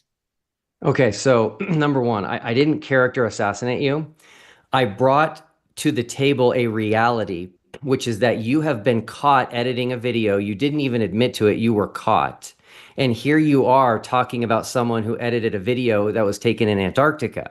And so there just seems to be a bit of a double standard. Now, let's let the record show you have not explained how it is that dozens of people who have never been to Antarctica can accurately predict the sun's movement through the sky, including altitude and azimuth angles, and where the sun will be based on the mountains at Union Glacier. You haven't said how they can accurately predict that if they've never been to Antarctica. So maybe maybe you don't understand this. It's not my burden. I don't need to make a claim of it. I'm not asking you to make a claim. You are. You're saying, how are they doing this? Because you want me to make a prediction. I don't need to. Secondly, a model is just a model again. Like I said, anybody can create a model, and that doesn't make it reality. Again, the 24-hour sun works on a flat earth too, just like it works on your globe. It doesn't disprove or prove the other. Now, you claiming it doesn't because of your ignorance and saying, EMAP strawman model doesn't make it false. You are trying to reverse the burden onto me because I showed everybody that the final experiment is nothing but a waste of money and time. Let's, like I say, if we're gonna keep circling on this one, not maybe pun intended, I'm not sure, but if we want to keep circling this is fine. As long as you feel there's more to unpack, but it might also be useful to go into some of what you presented in your intro there, Will. So, questions I've got about more. Antarctica, so we can let's try to go down that one for a little bit, if you guys don't mind. Okay, cool. Hey Keith. Did you change your position after I announced the final experiment? No. I just said I got exactly the same position. Which is what again? I don't believe there is a 24-hour sun because I haven't seen any evidence for a 24-hour sun. But again, that doesn't make it a flat or globe Earth. It has nothing to do with, do I know if there's a 24-hour sun or not? The reason I don't believe there's a 24-hour sun is because all I've seen is edited footage. Now, if there's a 24-hour sun, the only thing that will change is, I see now there's a 24-hour sun. But does that make it a globe Earth? Heck no. Okay, so let me think this through for a second. How many videos have you seen of the 24-hour sun in Antarctica? Quite a lot. Okay, so I'm struggling because there's only one that's edited. I've contacted According the to men. you. No. Yes. According to reality and evidence. No, according to you, there's only one edited. Can you describe these edits you saw in the videos? Yeah, just like the one you usually see, overlaid clouds, lights. That's the only one that has an edit. What other ones have you seen? There's one with a watch, there's one without a watch, there's one with a smokestack, there's one without a smokestack. Which one are you talking about? None of those have edits. None of them have edits. Why? See, that's your claim. Well, no. You're actually making the positive claim this time that they have edits. You're so claiming they're not edited. Oh my word. Yeah, Okay. you just claimed they're not edited. So can you please? Okay, so I want everybody to see here. This is a tactic of flat earthers. He made a positive claim, which was that a video that was presented as real was edited, and he can't show where it's edited, and so he's going to turn it on me and say that I'm the one making the claim. But that's okay. I'm going to share a video with everybody really quick here because I do believe, Keith, you have changed your position since we announced the final experiment. This video is only a little over a minute long, but it's going to be pretty important to see because, again, I don't understand why people are changing their positions before we even go. So here we go. Sorry, they're going your camera off there. to Antarctica. Well, they're apparently going, and they're just going to say, "Ooh, I see sunlight. Therefore, the sun's up in the sky." Yeah, that's what's going to happen because they're not going to see the sun 24 hours a day because they don't understand the difference between sunlight and daylight. Exactly. All right, we've got Flatsuit. Are you willing to publicly admit you were wrong about flat Earth if we see a 24-hour sun in Antarctica this December? Yeah. Sorry to break it to you guys. You're not going to see the sun 24 hours even if you wanted to. All right, we've got Flatsuit. Are you willing to publicly admit you were wrong about flat Earth if we see a 24-hour sun in Antarctica this December? Yeah. Now we're saying you'll see daylight for 24 hours. You won't see sunlight for 24 hours. All right, we've got Flatsuit. Are you willing to publicly admit you were wrong about flat Earth if we see a 24-hour sun in Antarctica this December? Yeah. And that is seeing the sun for 24 hours in the sky, which you won't. Because many people we have spoken to that worked in Antarctica never saw a 24-hour sun. Yes, there was sunlight, but they never saw a 24-hour sun. All right, we've got Flatsuit. Are you willing to publicly admit you were wrong about flat Earth if we see a 24-hour sun in Antarctica this December? Yeah. Let's let Flatsoid respond. We can. Thank you. Sorry. Yeah. No, I'm happy because this is showing all he has is trying to misrepresent what I was saying there.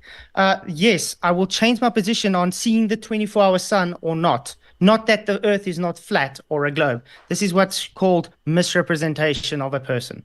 Thank you very much again, Will Duffy, for showing more dishonesty. So can we get to the actual conversation now on the shape of the Earth based on your not final experiment? So since you made a claim that it either proves a globe or a flat Earth, can you show us how does it actually show this? Because like I showed everybody, it's not scientific and it's a false dichotomy. It doesn't prove anything other than it might just show your claim wrong.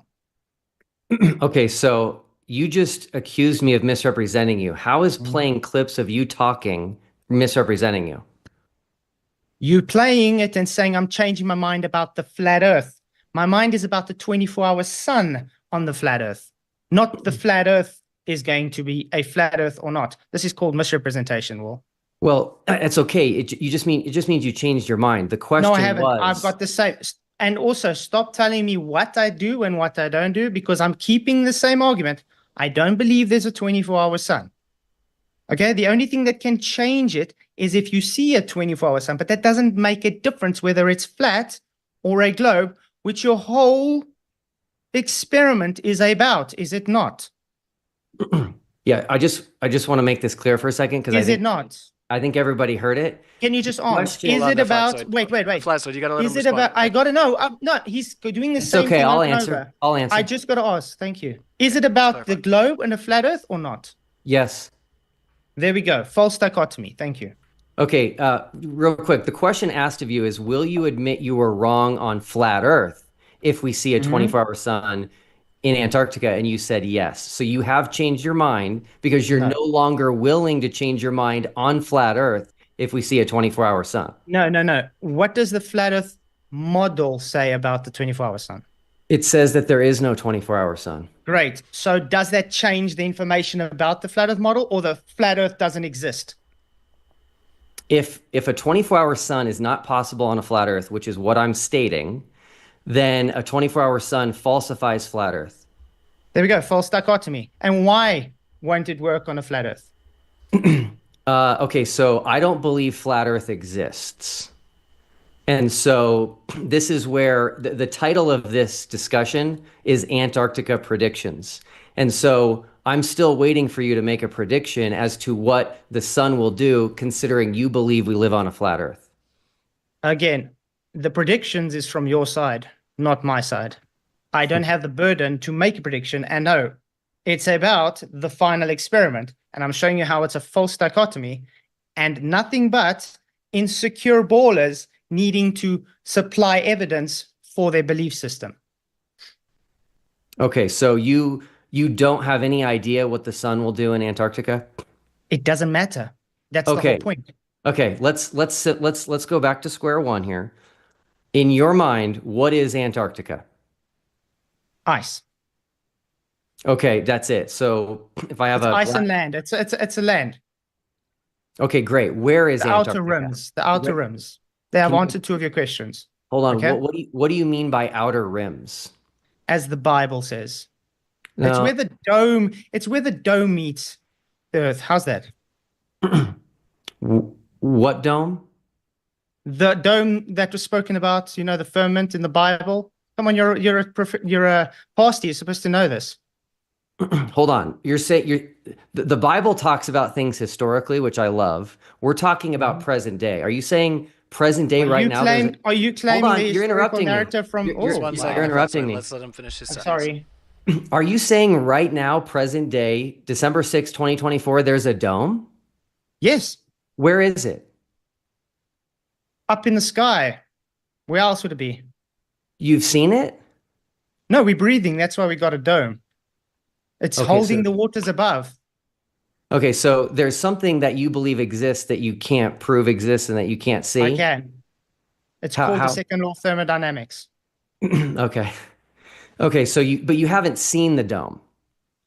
Well, do you see the Eiffel Tower from your home? No. So does the Eiffel Tower exist? Yes.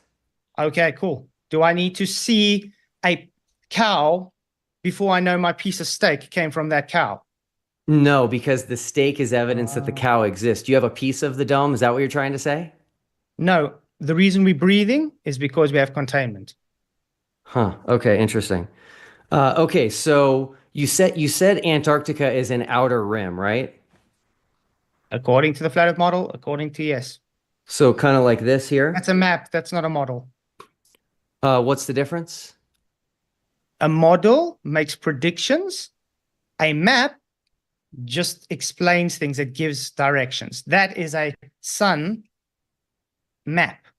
So it's giving the directions of where the sun moves and time. That's what it says on the top there. Read what it says. Is this an accurate map? That's what it says according to the sun. I'm just Read asking what it you. says. We're trying to talk about Antarctica here, right? Is this an accurate map of where Antarctica is? That's just a map about sun movement, not about Antarctica. I know, but you're not answering my question. Is this an accurate? That is my answer. You got different maps for different things. This one is specifically about the sun's movement over the earth, not about Antarctica. Okay, but is this a good representation of Antarctica? Probably because it's on the outer rims, as you would say.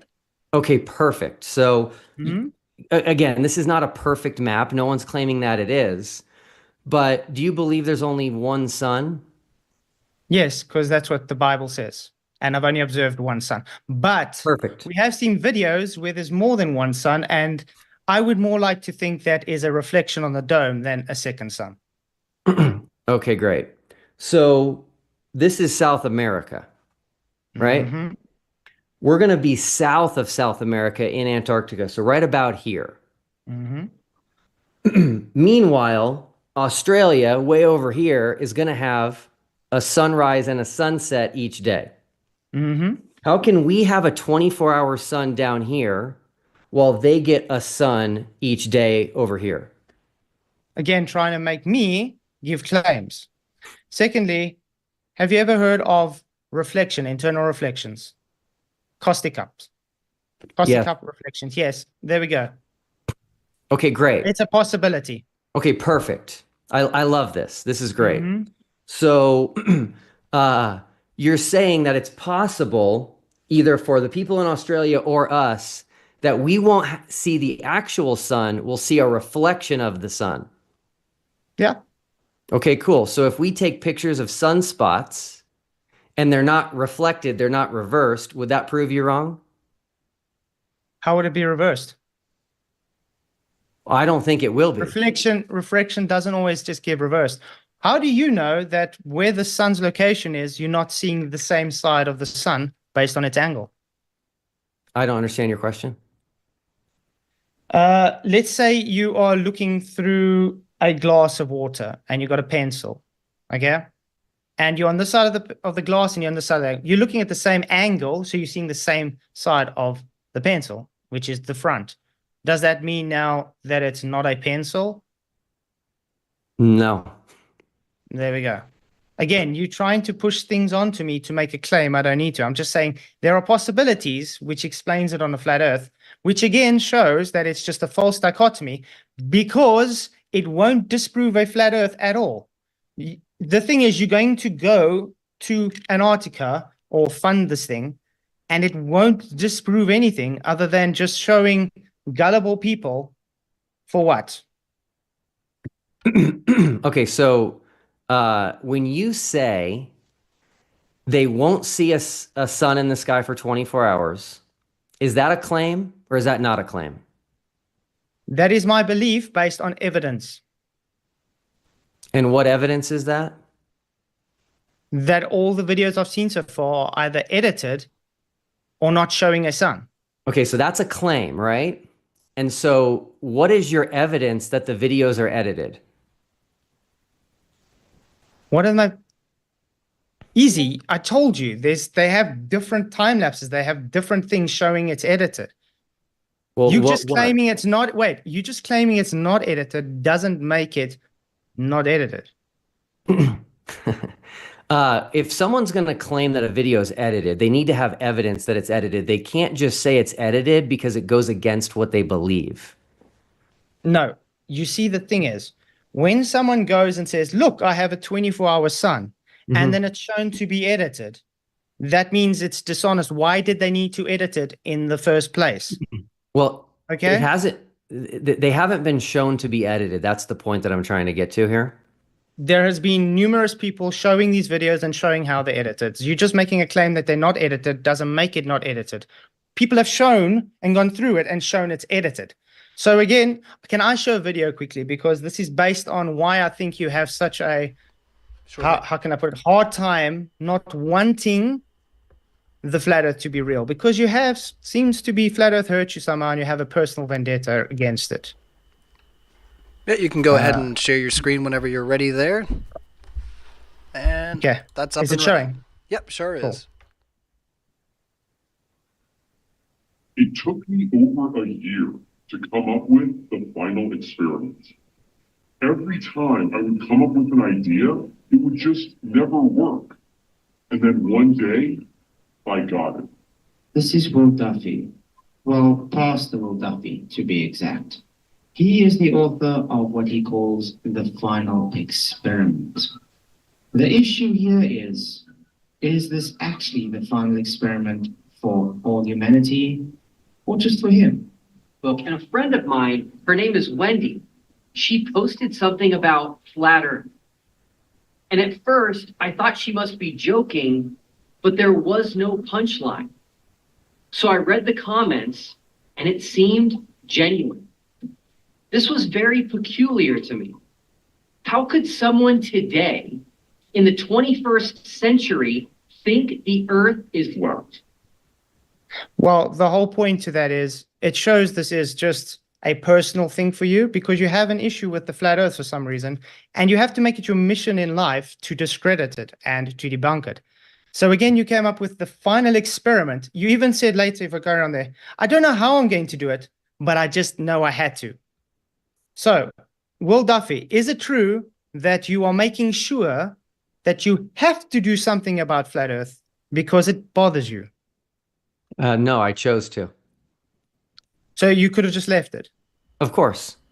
I don't know what I'm going to do, but I just have to. Doesn't that make it seem very personal? No. But by the way, that video was edited. That was my documentary I made, yes. And you edited my voice. Yes, because of copyright issues. It's okay, called fair use. But by the way, I'm completely fine that you edited. Does the fact that you edited my voice make that video fake?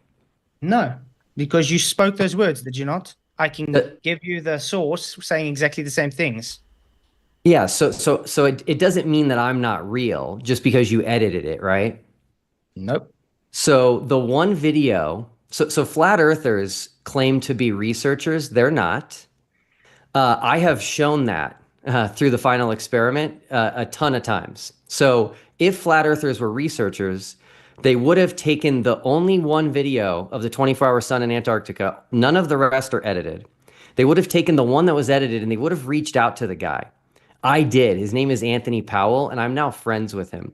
And I said, hey, man, just curious why you made an edit. He explained it to me. He explained to me the whole thing, and then he gave me a link to the unedited video. See that? And so I'm not going to sit here and be like, oh, that's not me. I didn't say that because it's edited. I'm going to say the truth, which is, of course, we know it was edited. We know why, and we know that it's still real. So you claiming that you don't believe there's a 24-hour sun in Antarctica because you think all the videos are faked is not a good argument. No, not because all the videos are fake, because I don't see evidence for it. There's a difference. You either don't have evidence for something, or because videos are fake is part of the evidence. Again, you trying to say we don't research things is just, again, another jab at flat earthers and showing you are just a bigot, unfortunately. But I have a personal question for you, because since you are a pastor and you don't believe what the Bible says about the firmament, and you do think Jesus is coming from the crust, apparently, because you think the firmament's the crust, how did you cut up with that? My previous pastor, who has since passed away, who was way smarter than me, wrote a detailed article based on the Hebrew word and based on Moses in Genesis 1 adding a qualifier to the word firmament, calling a different firmament a firmament of the heavens. And he argued that rakia might actually be referring to the crust of the earth. It sounds plausible to me. I'm not a Hebrew expert. And yeah, that's where I came up with that position. Okay, I can quickly explain it to you. Rakia comes from the root word raka, which means to beat out firm. In Genesis, it's talking about God created rakia, the firmament, to separate the waters above from the waters below. So that's not below. Already you got up and down wrong. When it comes to the heavens, you're talking about Shamahim, which means the sky. There's more than one firmament or heaven in the Bible. So no, it can't be the crust, because what happens when Jesus comes down from heaven? Does he come down or does he come from the crust? The firmament of the heavens is not the crust of the earth. Just to jump in quick, somebody in our live chat said rakia means archway to the sky, or archway. No, it doesn't. I just was throwing that in there. It means solid expanse, solid firmament, vault of the sky. So, so I've never said that the firmament of the heavens is the crust. So, Okay, so what firmament is the crust then? That doesn't make sense because there's nowhere in the Bible where it talks about the crust being the firmament at all. It does in the beginning of Genesis 1. No, it before doesn't. Adds it's fine. It's okay. It's okay. I don't want to talk about the past. I want to talk about the reality of our present world. Like, just so you know, theoretically, there could be a spherical firmament around a globe. Like, the idea of a firmament doesn't tell us one way or the other if the earth is flat or a globe. Oh, yes, it does. Because the Okay. globe, does the globe have a firmament? Theoretically, it could. Where? Oh, my word. Do you remember how you were making the positive claim that there's a dome, but you can't prove it? No, you made a claim that the firmament is a crust, and now you're making another firmament, a claim that there could be a dome or a firmament around the globe. Then how do they, where would it be? Because you guys claim people go to space, don't you? I'm just telling you it could be theoretically possible. It could. You're ready for this? How about this? What if there was one in the past and there's not one now? Wanting to focus on what happened in the past is the exact opposite of what I'm going for with the final experiment, which is what is happening on the world today. And what's happening on the world today still keeps with how God created the earth. Yeah. Not necessarily. Why? When does it say God changed the earth? God does things, right? His word is the same today, tomorrow, and forever, correct? Yeah. Is the earth flooded right now? No, because why would it be flooded right now? Exactly. The oceans So proceeded in Noah's time, as the Bible said. Exactly. So God can do things in the past that change the world that he created. And did he say anything about him not having a firmament anymore? Yeah. If you interpret the windows of heaven breaking open for the flood, you claim there's waters above the firmament, so maybe it all broke, and that's where the water came for the flood. Do you see how easy this is to make? No, this is. Hold on. It's easy. Don't interrupt, please. You see how easy this is to make the Bible say whatever we want it to? I do The want. only difference is. I do want to interrupt right quick and just say that I don't think the final experiment is going to change either of your theological outlooks. So if we can get back into the subject at hand, we could definitely visit, a debate, if that's something you're interested in, and having a debate versus each other regarding that subject, and we can really unpack at that time. But yeah, for the audience that's coming in for this debate, let's try to focus back on the Antarctica or the 24-hour sun. So. Either one of you, just Great, yeah. But can I just give a statement about that quickly then? Then you just have to look at Revelations where God says he's going to pull the firmament up like a scroll. That means the firmament's still there. But anyway, back to the final experiment. Okay, the final experiment, again, you haven't shown how it's going to either disprove a flat earth or prove a globe. Okay, let me ask you a question. Is a 24-hour sun in Antarctica evidence for the globe? That's a claim of the model, so it's just evidence for it, yes? I'm asking you, do you believe that a 24-hour sun is evidence for the globe? Based on its model, yes, because it's the claim made. Okay, great. So if we see a 24-hour sun, that's evidence we live on a globe. One evidence. Great. So what does that got to do with flat earth now? How does that disprove flat earth? Well, hold on. If we prove the globe, that inherently... Hold on. If we prove the globe, that would inherently refute flat earth. But you haven't proved the globe. Evidence, one evidence doesn't make it a globe. Again, 24-hour sun can work on a flat earth too. It doesn't make it a globe. Okay, you just made a positive claim. You said a 24-hour sun can work on a flat earth too. How? Reflection, internal reflection, one of the issues, one of the ideas you could say. Remember, we as flat earthers don't claim to know what the sun is or where it really is, but there are models out there which people have made to show you, and I'm sure you've seen it, internal reflections to give a 24-hour sun in Antarctica. Okay. So this comes back. Sorry. So this comes back to you saying proving the globe. But remember my opening, I said, you haven't shown anything else, which is the glaring issue of the globe claims. You claiming so many things which show against the globe, but now you're saying because something that can work on both models means globe. Don't you think that's Okay. a bit illogical? Let me ask you this. What would prove the globe? Everything. Show me gas pressure without containment. Show the Earth actually spinning. Show gravity actually doing anything. What is gravity? No one even knows. There's no science for gravity because it's not even a scientific hypothesis and scientific experiment for gravity.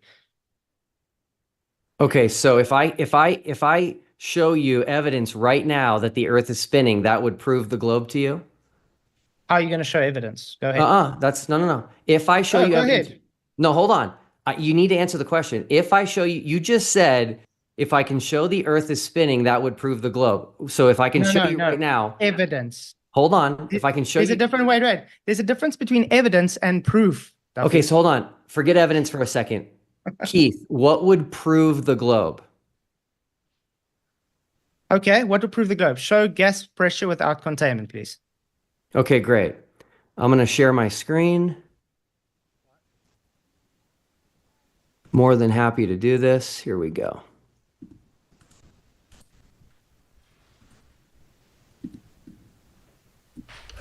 All right, you're up and running. Okay. Can you see that? No. We can now, yes. That's not Okay. showing gas pressure without a globe, without containment. Sure it is. No, that's showing a picture claimed to take from a place that violates natural law. So can you please show me where Hold you on. have gas pressure without containment? This is a picture of gas pressure without containment. No, it's not. What is this?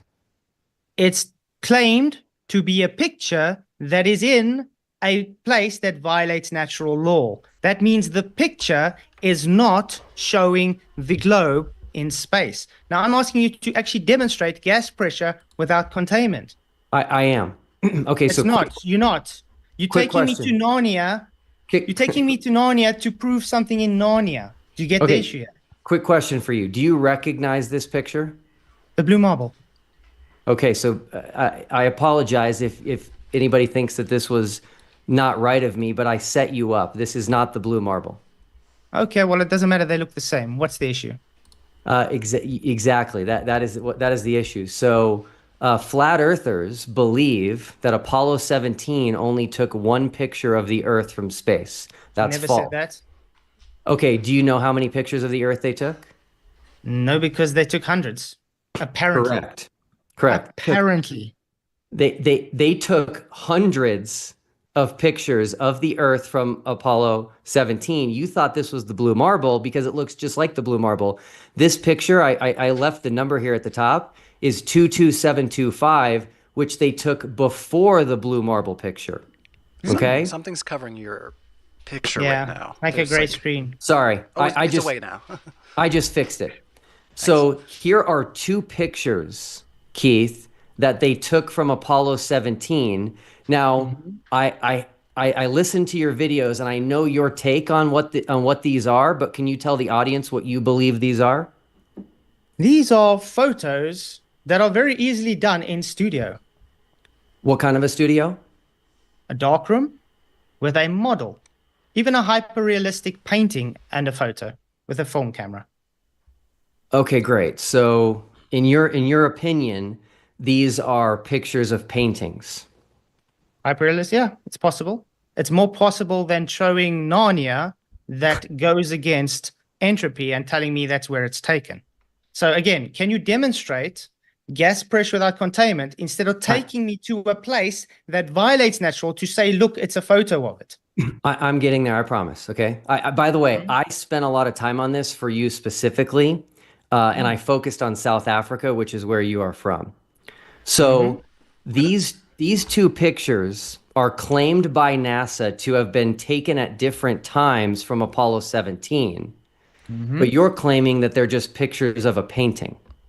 I just set a 5-minute timer for going into Q&A just to let you know. Okay. So we'll do 5 more and then we'll start doing Great. questions. So Keith, then that means these pictures should be the same if they just took a No. picture of a painting. No, I said could be hyper-realistic paintings. It could also be a model. Can you make a spherical model? You tell me, I don't know. Yes, the answer is yes. That looks like this? Yes. Have you ever seen NASA's model division? Have you ever seen the models they made? They made hyper-realistic painted models. I haven't seen any of those from 1972, but here's what I did. I zoomed in to South Africa for you. Mm-hmm. And these pictures, when I zoom in, still look the same. Wow. So it's the same model taken with the same camera? But then I zoomed in a little bit more, and if you look, they're different. The clouds have changed ever so slightly. Can they have more than one model? It's a claim you're making without evidence, but I just want people to realize. You are claiming they can go to a place that violates natural law, and stating your argument is, look, they took this in the place that violates natural law, so therefore it doesn't. I want you to demonstrate, not in Narnia, where gas pressure does not need containment, please. What I'm saying is that they took hundreds of pictures on Apollo 17, and every single one of them is different. And so your argument that they're taking pictures of a painting or a model is completely invalid. Since we're running out of time, and I said this at the beginning, you have criticized me for being insecure about my religion. And I wanted to ask you a question. Are you insecure about your religion? Definitely not. Are you a Jehovah's Witness? Definitely not. Okay, so you believe that Jehovah's Witnesses, JWs, are completely wrong because they state that we live on a globe. Yes. Okay, great. I appreciate that.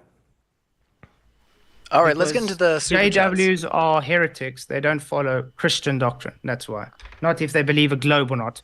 Heck, I don't call people not Christians just because they believe in a globe.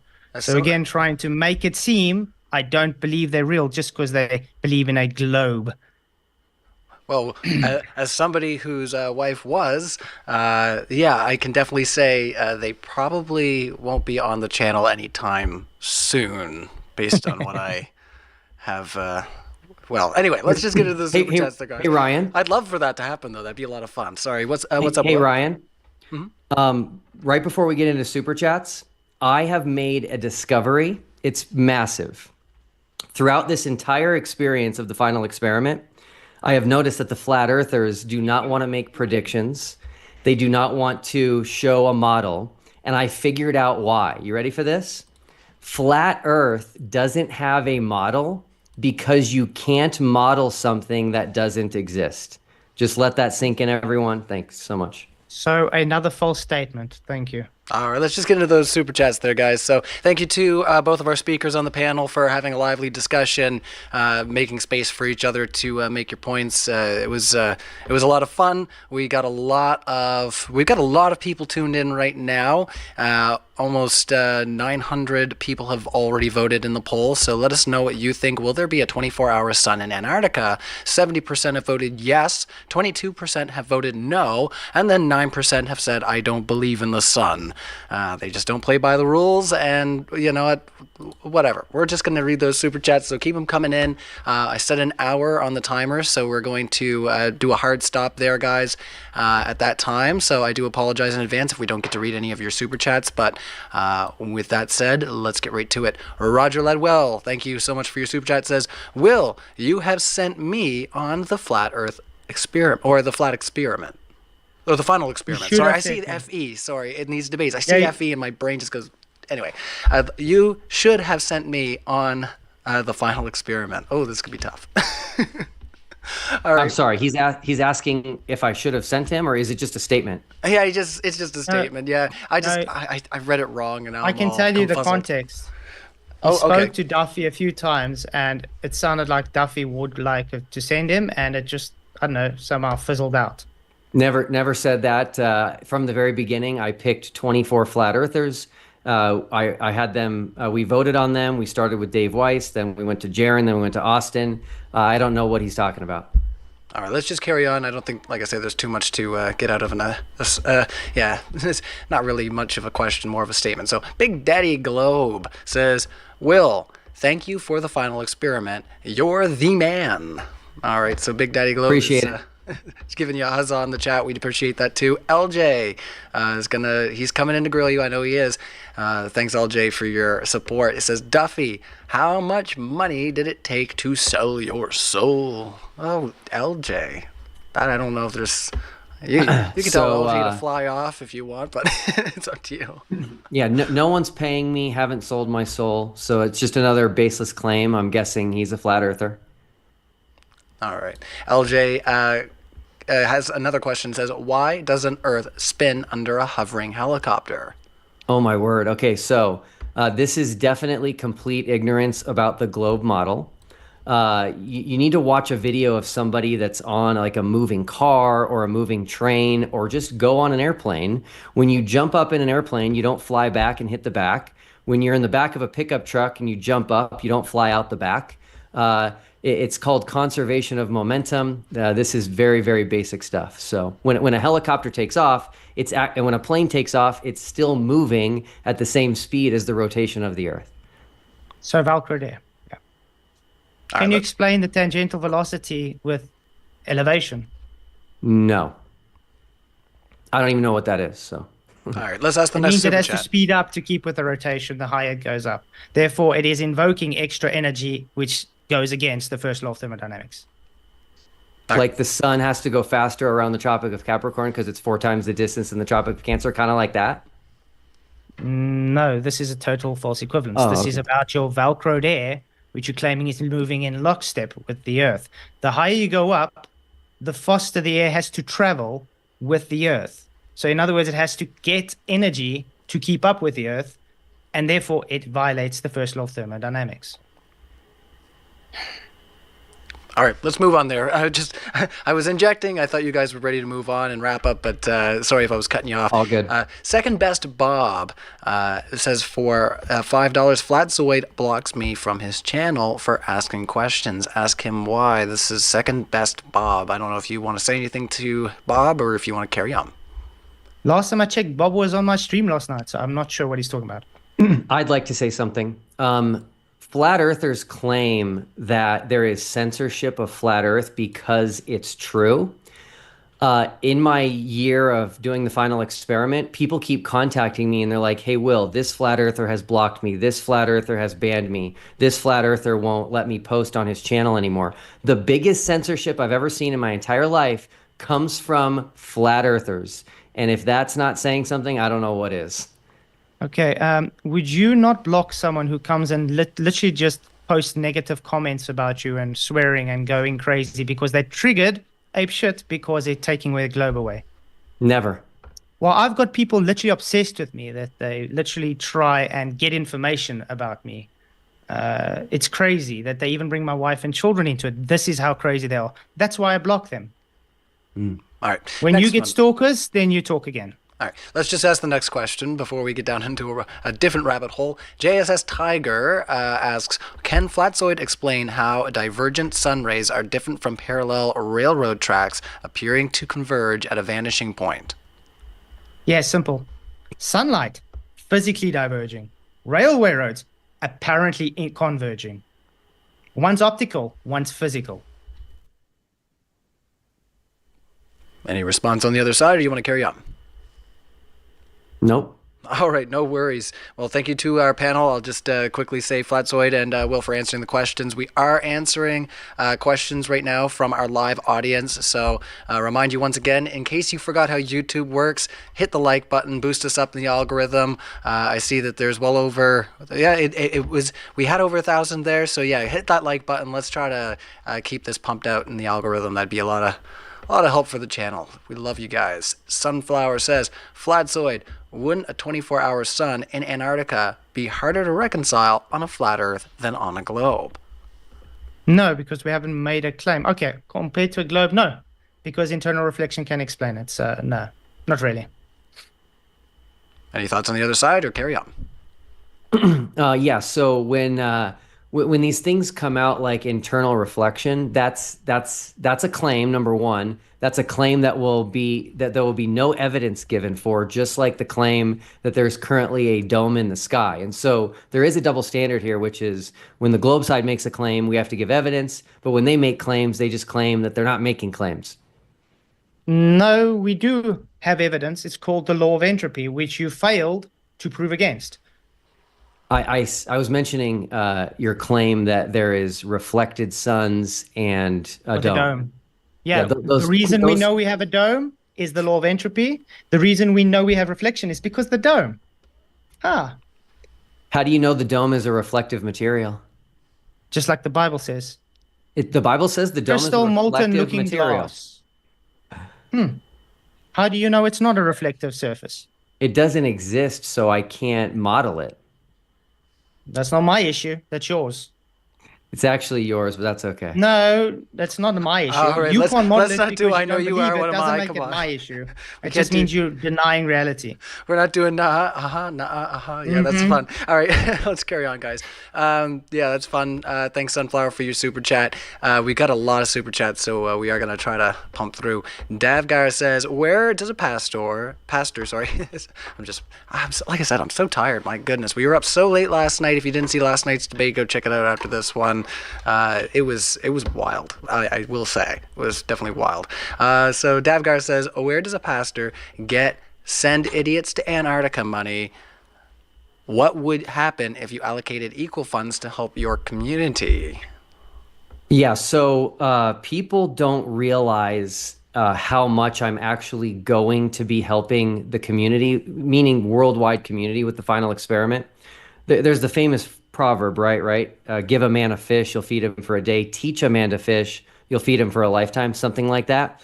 I am doing the equivalent of that. People don't see that yet, but they will. There's been a common theme that I've seen throughout the final experiment, which I never saw coming. And that is flat earthers have told me literally dozens of times that they're broke and that they don't have money. It's weird. They've volunteered that to me in the context of not being able to join us or not being able to afford to go to Antarctica on their own. And so I think it's possible that wasting time on flat earth, becoming obsessed with flat earth and making it your life actually makes you broke. And so I'm hoping to free flat earthers from that through the final experiment. Can I just say something? First of all, that's a very bigoted statement to make. Because flat earth, therefore poor. Dude, that is so wrong. How many people are poor globers? Does that now make them poor because they're a glober? The irony. All I'm saying is I never saw this coming. I never would have thought of it, but it was volunteered to me, and it's just an interesting insight that I've made. And I started thinking about it. When I look at flat earthers' content, it's hours and hours and hours and hours and hours long. And I'm like, okay, this does make sense. They're obsessed and they're wasting their life on it. And so if I can free them from that, that's a good thing. All right, I think we've answered that one. I think making sustainable jobs will actually feed them, but okay. Well, let's. I think we've answered Dadgar's question there, and yeah, don't worry about too much censorship. I know Flatzoid's good for a chat. he's had some pretty hot takes from the live audience in the past, so he takes it with grace. LJ says, "Why can't I purchase a ticket to watch a rocket land?" Is that question for me? I would imagine from LJ, it is probably for you. Why? So I have no idea what he's talking about. I'm pretty sure you can watch rockets land for free. I will say that the video that Red's Rhetoric made, that again, Keith took 11 frames out of, does show something landing into the ocean, and it shows it actually going behind the curve of the Earth. I have a question for you. Since I took an inferior mirage away, and once I took the inferior mirage away, it looked... Well, before I took it away, it looked like it went behind the curve. Is the question, the inferior mirage, is that the curve, or is the curve the curve? There actually isn't an inferior mirage because the splash would have been hidden by the mirage as well, but it wasn't. It goes through the entire thing. Because I removed the inferior mirage. Well done. So in other words, guys, he just conceded the Earth curve is not physical. It's an inferior mirage. Well done. All right, let's just carry on there, guys. We got lots of questions. Dusty Circuit says, if the Earth is flat, how do you account for satellites? Anyone can test this with a simple $20 SDR and a directional antenna. Nice. We have what we call satelloons. There's definitely geocentric satellites and things floating up in the sky, but are they in the place that violates natural law? No. So there's definitely satellites. They're just not in space, in a space vacuum. Any thoughts on the other side? Do you want to carry on? I've seen Starlink travel across the sky at night, and those are definitely not balloons. I agree. I never said they were. I said we do have balloons, not they are balloons. What is Starlink? Satellites, as you put it, but they're not in space. Where are they? By the way, Starlink sucks because I know a lot of flat earthers that have Starlink and they suck with their reception when they're streaming. If they're not in space, though, where are they? That felt so genuine. In the sky. Flatsoid. And what's keeping them in the sky 24/7? Anything can keep it in the sky. How do we know? There's a lot of technology that's not actually available to the public. What about you can have electropropulsion, electromagnetic propulsion? How do you know it's not just linked to the dome? Whatever, it doesn't really matter. It could be quantum locked for all we care. I'm not making a claim what it's doing. All I know is I see stuff in the sky and I don't need to make a claim on what it is or where it's coming from. All I do know is it can't violate natural law, so therefore it's not in space.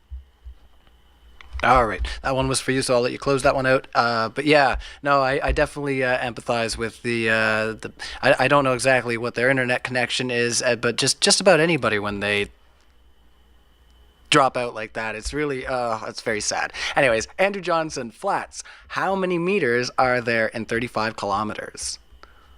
3,500.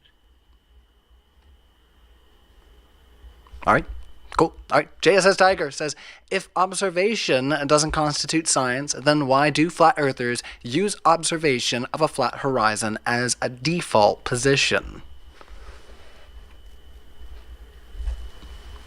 Is that for Duffy? No, it says, if observation doesn't constitute science, then why do flat earthers use observation of a flat horizon as a default position? Because a flat horizon is a default position. Because everything you measure off is a flat Earth. Even the globe they base off comes off of a horizontal plane. So by definition, it's literally flat. A horizon as well is a plane circle. Any thoughts on the other side? Do you want to carry on? Yeah, the horizon on a globe is a circle as well. All right, let's just carry on. The grumpy old mechanic says, Flatzoid, what is your evidence that the Roald Amundsen expedition's meticulous observations of the 24-hour sun at the South Pole were faked? Sorry, say again? Some of these aren't worded so well, but maybe it was just me. Flatzoid, what is your evidence that the Roald Amundsen expedition's meticulous observations of the 24-hour sun at the South Pole were faked? I don't know. I've got to look at it. Has anybody got a link for that? Then I can look at it. Maybe I've seen it. Maybe I don't. I don't know. All right. But again, it doesn't mean it's faked. Like I said, it just doesn't prove if Earth is globe or flat. You're having some trouble there. I'm doing what I can to. And the funny thing is, it's 12:20 at night, and my children are awake. But that's because it's 35 degrees Celsius at the moment, and we're dying of heat. Oh my. Yeah, not up here. It snowed here in Nova Scotia this morning, my G. All right, let's see. Vipe says, Flatzoid, which encyclopedia details the impenetrable barrier south of 80 degrees that aircraft keeps crashing into? Encyclopedia of 1958 talks about the dome, and then the impenetrable barrier was made by explorers like Richard Byrd. Hold on, are you saying that airplanes have crashed into a dome at 80 degrees south? That was apparent testimonials of this, yes. Huh. I wonder how our plane is going to land at 80 degrees south. Depends on how high you are. So hopefully we'll see the dome then. Hopefully. I think that'll be more of a truthful thing. Go and search for the dome instead of look at the sky and determine what's happening on the ground and ignore all the other evidence that it's not a globe. There's a guy crossing Antarctica right now alone. He'll tell us, but I don't think he's going to run into any domes. Yeah, it doesn't help that they always, when they get to the South Pole, they make a hard right or left. He comes out south of New Zealand, and he started south of South America. That doesn't work on any Which flat follows Earth. the flat Earth map going across, yes. No, it doesn't. Yes. Everybody that's tried to circumnavigate that way, New Zealand seems to go to the south, and they... Why? Because it follows your globe. Where's the South Pole on here? away from north. No, where's the South Pole? You just said everyone that goes to Antarctica geographic goes the to the geographic? South Pole and then veers. Where is it? Geographic or the magnetic? Whichever you want. Well, they go to the South Pole wherever they placed the South Pole in the south. Great. The one that they placed, where is it on the map? In the ice. So you don't know. It's fine. Not on that map. I can't show you like that pinpointed, but it's based on latitude and longitude, which is a coordinate system based on the flat Earth topography. Thank you. All right. Well, hopefully when this is all over, we'll figure out whose dome is indeed an impenetrable barrier. Let's see. Big Daddy Globe says, you can make a model of a donkey Earth and make it work. I think this debate is over. Keep up the good work, Will. Oh my goodness, where's the bag of bread? Let's do it up, guys. All right, let's close out that poll and we'll let you answer the silly chat. What's a donkey Earth? Earth that's shaped like a donkey. Real arse of a planet. No, so go ahead. And so does that exist? No, because the point is you can make a model of anything and make it work. It doesn't make the model reality. In other words, it's called a reification fallacy, and that's what your globe's based upon.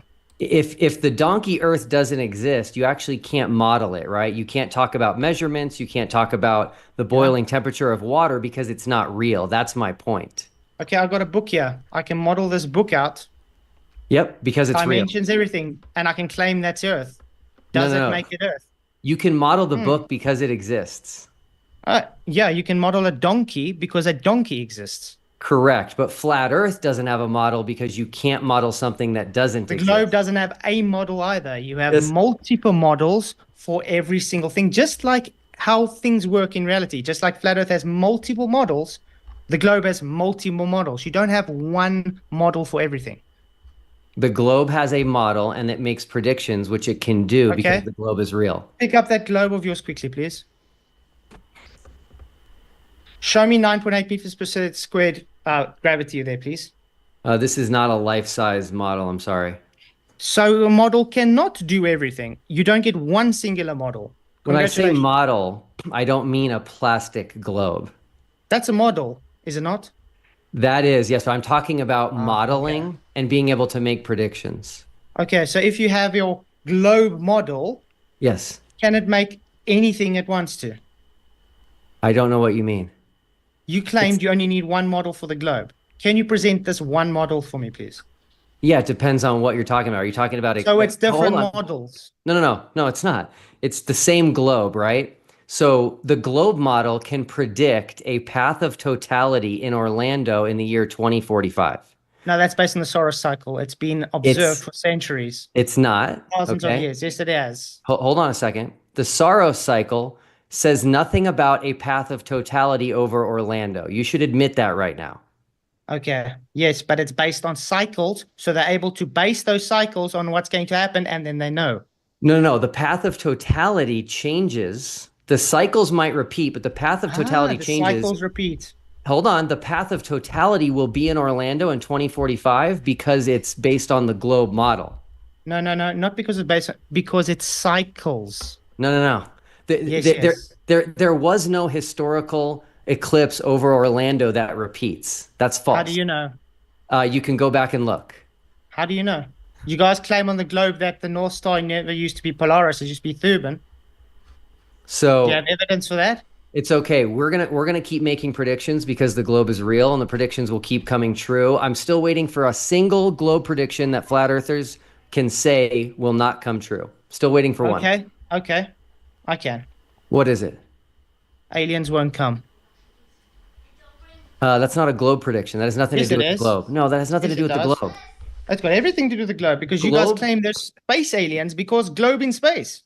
Globe predictions have dates and times and geographic locations attached to them. That's a globe prediction. Okay, can you show how the globe works with God stopping the sun and the moon in the sky in Joshua 10? That's not a prediction. Yes, it's actually shown to have happened. There's a missing day. There's literally a missing day in history. It's okay. I think you just proved that you can't name a single globe prediction that won't come true. I just did. All right. What? Your globe cannot account for a day missing in history. That's not a prediction. I'm talking about the future. That shows your globe to be false because it cannot predict why it was not shown. Okay, it's not a prediction, but that's okay. Yes, it is. Can you predict using your globe on why the day's missing? That's a past event. I'm talking about future events that the globe predicts, like the eclipse path of totality in 2045. It's a cycle. What No, more it's can I not. tell you? There is no Yes, it cycle is. that says there's always going to be a path of totality in Orlando. That's false. You should just admit this and just be honest about this. Does it follow a cycle or not? The day is a cycle. The path of totality is not. Just please don't misrepresent the globe path, model. and wait. The path is following a cycle as it's moving along as well, correct? Only on the globe. No, not only on a globe. A cycle repeats itself with a pattern. So that pattern of the path of totality is moving in cycling. No, the path of totality has no pattern whatsoever. Keep telling yourself that. Okay, next Okay, one. make a video showing us the path of totality pattern, and I will publicly admit I'm wrong, but you can't because there is no pattern. All right. 1 year here, next year here, the next year there. There we go. It's following a pattern and moving across the plane. No, it's not. Okay. All next, right, let's Ryan, move because on. this guy's just And going in circles. I do want to close out our poll here. So with over 1,000 votes, I'm closing it out. We have, will there be a 24-hour sun in Antarctica? 71% of our audience voted yes, so that will win that poll there. 20% voted no, and then 9% said that they don't believe in the sun. So we're going to put up my classic poll, which is it flat? Is it a globe or is it a loaf of bread? So stay tuned for that. But I'm going to ask that next question. Cue the our speakers up, and then I'll get that up for you, our live audience. So thank you to our live audience because they're digging this, guys. Like there's so many questions. Yeah, lots of curiosity. What's going on here? It's a flat loaf of bread, to let you know. Flat loaf of bread. Oh boy, no unleavened bread. Okay, yeah, no yeast, right? Yeah, no, it's all good. All right, let's see. JSS Tiger, Flatsoid. If you don't feel any burden, you may as well sit and watch Flat Earth flounder. Are you okay with that? I'm not sure what that there's is. no flat earth founding. You see, the issue is if someone makes a claim and they're not able to back it up, and then they want to reverse the burden onto the person pointing out that they can't back it up, doesn't make me wrong. It just means they aren't able to back their claim up. And that's what flat earth's about, actually. Showing the globe claims a lot of things, which goes against reality, which shows it's not a globe. All right. Let's just try to keep pushing forward here. We got a lot of questions. We still have 35 minutes on our clock. So the boy Lambert says, Flatsoid, please demonstrate how a 24-hour sun would prove a flat earth. It doesn't prove a flat earth or a globe. That's what's a false dichotomy. All right, next one, But Jay you says, oh, sorry. But you Go did ahead. say it's evidence for a globe. I want to make sure the record is clear here. Keith said that a 24-hour sun in Antarctica is evidence that we live on a Yes. globe. I'm Yes, very and happy. it would I'm be- very and happy evidence- with that. And evidence for a flat earth. So therefore, No. it doesn't matter. It's a false dichotomy. It doesn't matter if there's a 24-hour sun or not, because it doesn't disprove one or the other. The only thing that can be disproven is a globe. It's not evidence for a flat earth because the flat earth doesn't predict it. How? How is it not evidence for a flat earth? Tell me. You still haven't told me how it's not evidence for a flat earth if we see a 24-hour sun there.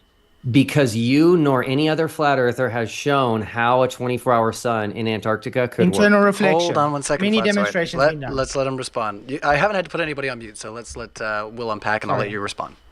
Yeah, that's okay. Yeah, no one has shown how a 24-hour sun in Antarctica would work on a flat earth. And just to prepare you, because you're making some pretty bold statements, which I love, is we already have a way to test if the sun we're seeing is a reflection or not. And so if you're confident that it could work as a reflection, you should admit that if we prove it's not a reflection, that flat earth is wrong and that you're wrong.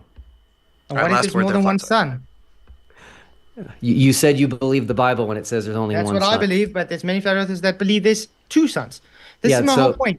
Not all flat earthers have the same belief of We the will flat be- earth. But we will we be do share the same belief in that the globe has been shown false. We will be taking pictures of sunspots around the entire world, so we'll be able to show that there's not a second sun as well. All right, let's carry on. JSS Tiger says, Flatsoid, you originally said there isn't a 24-hour sun. Now you say you don't believe it. So I think we just clarified a little bit about your statement just now. So hopefully that answers your question, JSS Tiger. We got so many questions. I want to carry on. Bitter Truth, Doctor, how fast sun is orbiting Earth? Where is the... Doctor, how fast is the sun orbiting Earth? Okay, let's. That's probably Duffy clean it up. because we don't have orbiting. No, that's your model. No, we don't have orbiting. Orbiting requires falling at a He's parabolic asking, rate. okay, all he means is how fast does the sun move in your model? 15 degrees an hour. There we go. So it changes speed because it has to cover different distances? Like I said, how do you know where the sun is? How do you know what the sun is? All right, let's carry on. Flat Earth Dave Interviews 2 says, the video with the watch starts with no snow on the mountain, and then there's snow 2 seconds later. Provably edited. I think False. That's for you. That's false. The video that has no sun on the mountain was taken by Anthony Powell at Scott Base. And he filmed the 24-hour sun, which flat earthers don't understand how hard it is. Go try to film something, anything for 24 hours. Especially in Antarctica, it's extremely hard. So he did the 24-hour sun film, which he's released unedited. Flat earthers will not acknowledge this. Keith, would you play the unedited footage from Anthony Powell of the 24-hour sun on your channel, yes or no? Yes, I will. Okay, I'm going to send it to you. Thank you so much for doing that. 100%. So he's released the unedited footage. When they were making the documentary, they said, Anthony, we need you to tell us what we're looking at and what this is. And it was a different part of the season. So he went back on the roof and said, hey guys, I'm filming the 24-hour sun. It's midnight here. That's why there was a difference in the background. If flat earthers were true researchers, they would reach out to guys like Anthony Powell, who are very friendly and will explain things to you, which I did. All right, let's carry on. The Grumpy Old Mechanic says, Flatsoid, why are you afraid to take 500 from me for a couple hours of reading abstracts? Now you know why I block trolls, because this guy gets the same answer, says the same thing over and over. I'm not even going to answer the guy anymore. I'll take $500, Grumpy Old Mechanic. You can read I told to him me I'll anytime. take it. The guy just ignores it, and then the next day he says the same thing again. All right. I can't say, yes, I'll do it every single day. So this is why guys like that is not worth my time. All right, let's just carry on. Phoenix Rising 86 says, the illusion is over. You all failed God. And death, a lot of babies? I don't know what's going on with your guys' super Sounds more chat. like a statement. The miracle of the life in the womb turned graveyard Duffy. I'll see you later personally. From God. Okay, so thanks for that. That's great. Big Daddy Globe says, Flatsoid, stop with the false dichotomy bullcrap. You explicitly said there's no 24-hour sun. You've been exposed and are now grasping at anything. All right, anything to say to Big Daddy Globe? Okay, again, it's a false dichotomy because it doesn't prove or disprove anything. Therefore, false dichotomy. I still stick with, I don't think there's a 24-hour sun. The only thing I would do would change my mind is if they do see a 24-hour sun, is that it shows a 24-hour sun. Does it disprove a flat earth? No. All right, let's just carry on. I'm just checking out the live chat, making sure everybody's behaving themselves. But yeah, let's ask the next question. So, Phoenix Rising says, Big Daddy Globe Boy, grow up, projecting poop emoji. Okay, well, another objective super chat. Thanks for that. You got your couple seconds there of fame. That one random says, can you have Professor Dave on again versus Flatsoid? Yay! I think that'd be fun. I haven't actually gotten to host Professor Dave or even interact, so I think that'd be a lot of fun. I've met most of the people in the sphere, but that's always in the back pocket. Hopefully we can arrange something down the road. Apparently my channel's too small, so you guys are going to have to help me to get a bigger channel so you can debate me. A1. Well, I will say, actually, it just reminded me, I will remind our audience that if you like what you're hearing from either of our speakers, we are going to tag their links in the description of this debate. And if you're also listening on podcast forum, there'll be all the tags will be in the description there as well. But if you do want to catch them live, if you're listening on podcast right now, you do have to subscribe to the Modern Day Debate YouTube channel. That way you can ask questions and interact with the speakers on screen. This is where we do the live. All right. So Daniel Garuk says, so Flats, according to your answers, we expect to see reflections, not the actual sun. I said it's a possibility. All right, let's carry on. Cody Payne says, Flatzoid, if the sun is reflected off the dome, but the actual sun is too far away to see, why isn't it too small to see the reflection? Say it again. All right, so if the sun is reflected off the dome, but the actual sun is too far away to see, why isn't it too small to see the reflection? Internal reflection. I don't know if you guys watched a video recently by Veritas, where he took a glass sphere, and he pointed a laser at it to try and show rainbows working. The angle will show why you see it the way you do. Did you want to respond there or carry on? No. All right, we'll just carry on with the super chats. Thank you to our live audience. We're about halfway down now. So Wesley Grandillard says, Grandillard? Oh, I'm so sorry. I just butchered your name. I totally know it. Will, please read the text in the bottom right of your Gleason's map regarding the December solstice. Flats, do you agree with what Will reads? So, yeah, if you have that handy, if you want to read that out. I do. Flatsoid, do you know what's in the bottom right of the Gleason's map? I'm curious. Read it. Well, no, before I read it, are you aware of what it says in the bottom right corner? I know in the top it says scientifically and accurate. And the bottom right, you're talking about the scale bar. No, the bottom right where it says December solstice. Oh, yeah, what about it? Yeah, the Gleason's map actually says there's no 24-hour sun. It says on December 21st, the sun moves around the Tropic of Capricorn and during the day lights up the southern portion of the Earth from the Arctic Circle to some portion of Antarctic ice. Here's the key line. There is no sunlight beyond 80 degrees south, but only unknown regions of ice. Nice. No sunlight.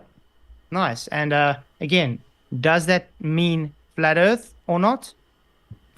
No, but what it means is that the guy who created this map, the actual creator of this map, Gleason, Alexander Gleason, he knows that a 24-hour sun is not possible on this map. And so if we see a 24-hour sun in Antarctica, we should all throw this map away. Did he ever look into internal reflections with this?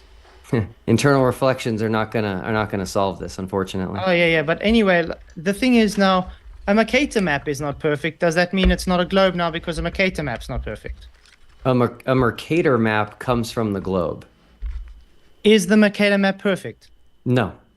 There you go. So not a globe then. I think we've entertained this one long enough. Let's carry on. Shovelhead Steve says, make dumbass prove editing of videos. Not sure. You guys can go and search it. There's many people that have looked through a lot of these videos and showed them edited. So if you want to, just go and search. Any thoughts on the other side, or do we want to just push?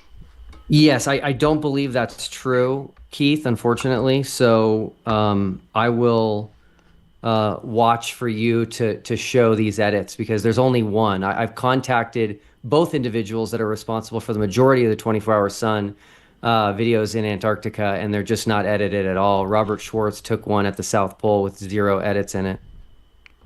All right, Frode Nays says, Flatzoid, do you not answer questions because you know that you will be wrong and will not make prediction because you know they will not hold water? That's from Frode Nays. No. I do answer. I don't make claims because it's not my burden to prove. The point is the claims coming from the globe side. I'm just pointing out how it's not true. The claim I do make is we are on a flat Earth.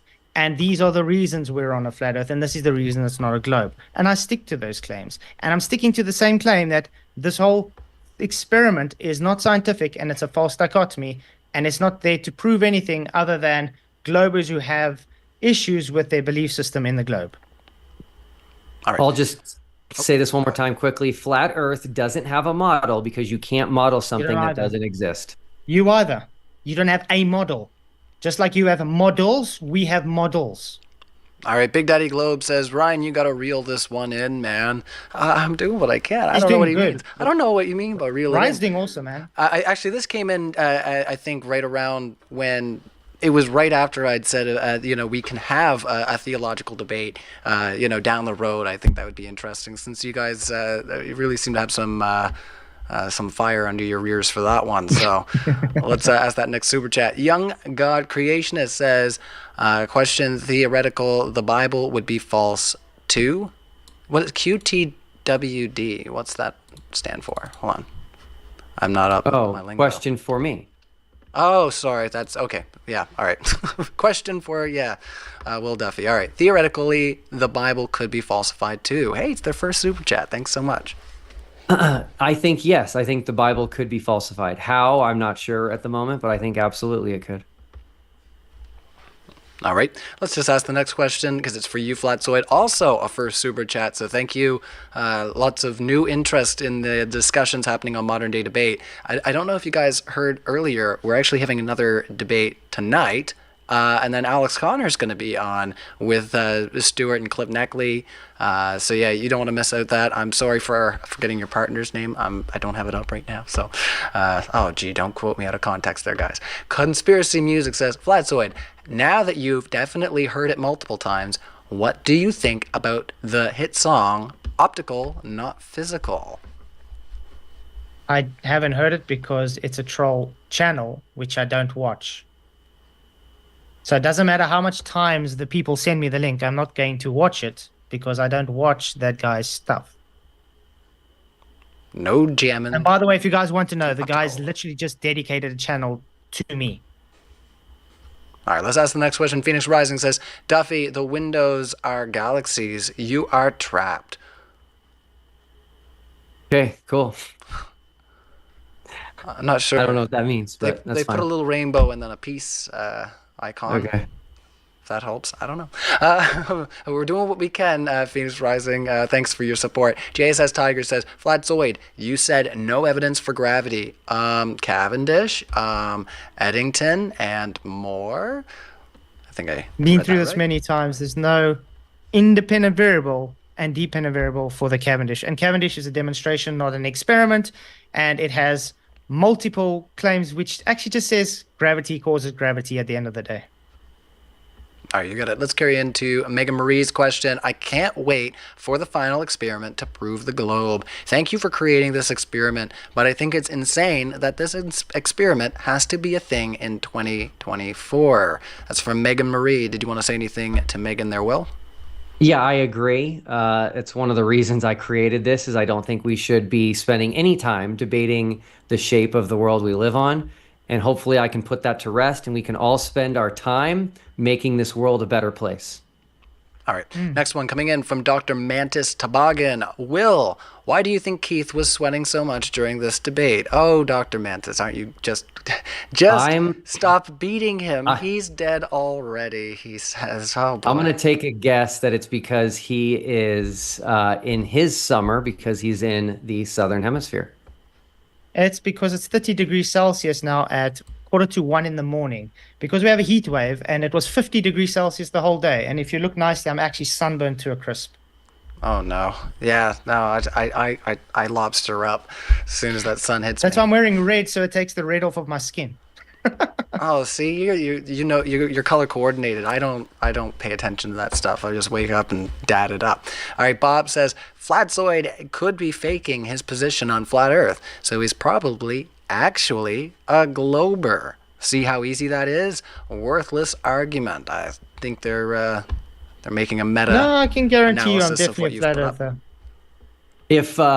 If Flatzoid was the one offered a free trip to Antarctica and he accepted it, then all flat earthers would have turned against him and called him a shill. That's what we've seen.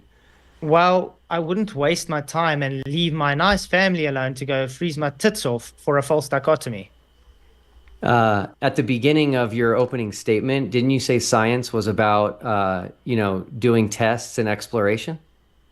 Can we quickly go through that for 5 minutes, if you don't mind? Can you Well, tell me no, what's the scientific hypothesis for it then, please?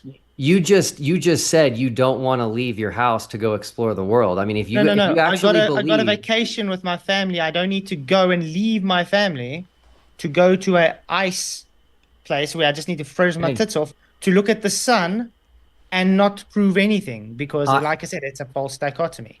If I believed in a dome, which I don't, and if I believed in this dome and there was zero evidence for it, man, I would really want to get to Antarctica to try to find it. But hey, that's just me. Are you allowed to go and see how far you can go to look at this dome in Antarctica? I'm saying if I believed in a dome, I would want to go find it, but you guys don't want to. You guys don't want to get cold. Experiment. You don't want to get cold.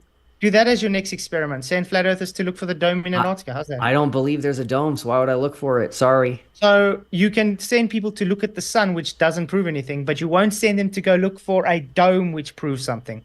Okay.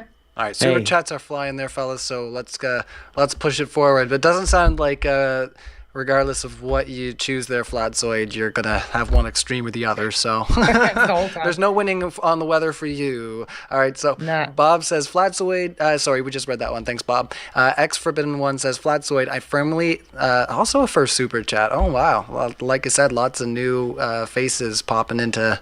Like I say, grill the person on screen. Every time I say that, another 3 pop in. I gotta behave myself. We'll be here all day. I firmly believe you are not Christian based on your pathological lying and constant burden of proof reversal fallacies. You have the burden from both claiming it's flat and going against the census. Fail more. First of all, these people keep saying I'm lying, which they still haven't shown me lying, which is weird. I stick to what I say. And yes, I'm definitely a Christian. Jesus died for my sins. I accept him for my sins. To die for my sins, and I have here by grace, and I do follow what the Bible says. So that makes me a Christian, as far as I know. And as for these unfounded claims of lies and grifting and stuff, have you noticed that's all they ever say without providing evidence for it? Well, I'm no gatekeeper, so I'm not. We're going to move on from there. You guys behave in the old live chat there, all right? But thanks for your support.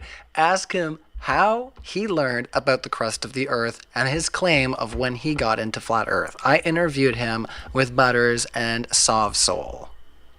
Who is this? Ironwork. Oh, cool. Yeah, I remember our interview.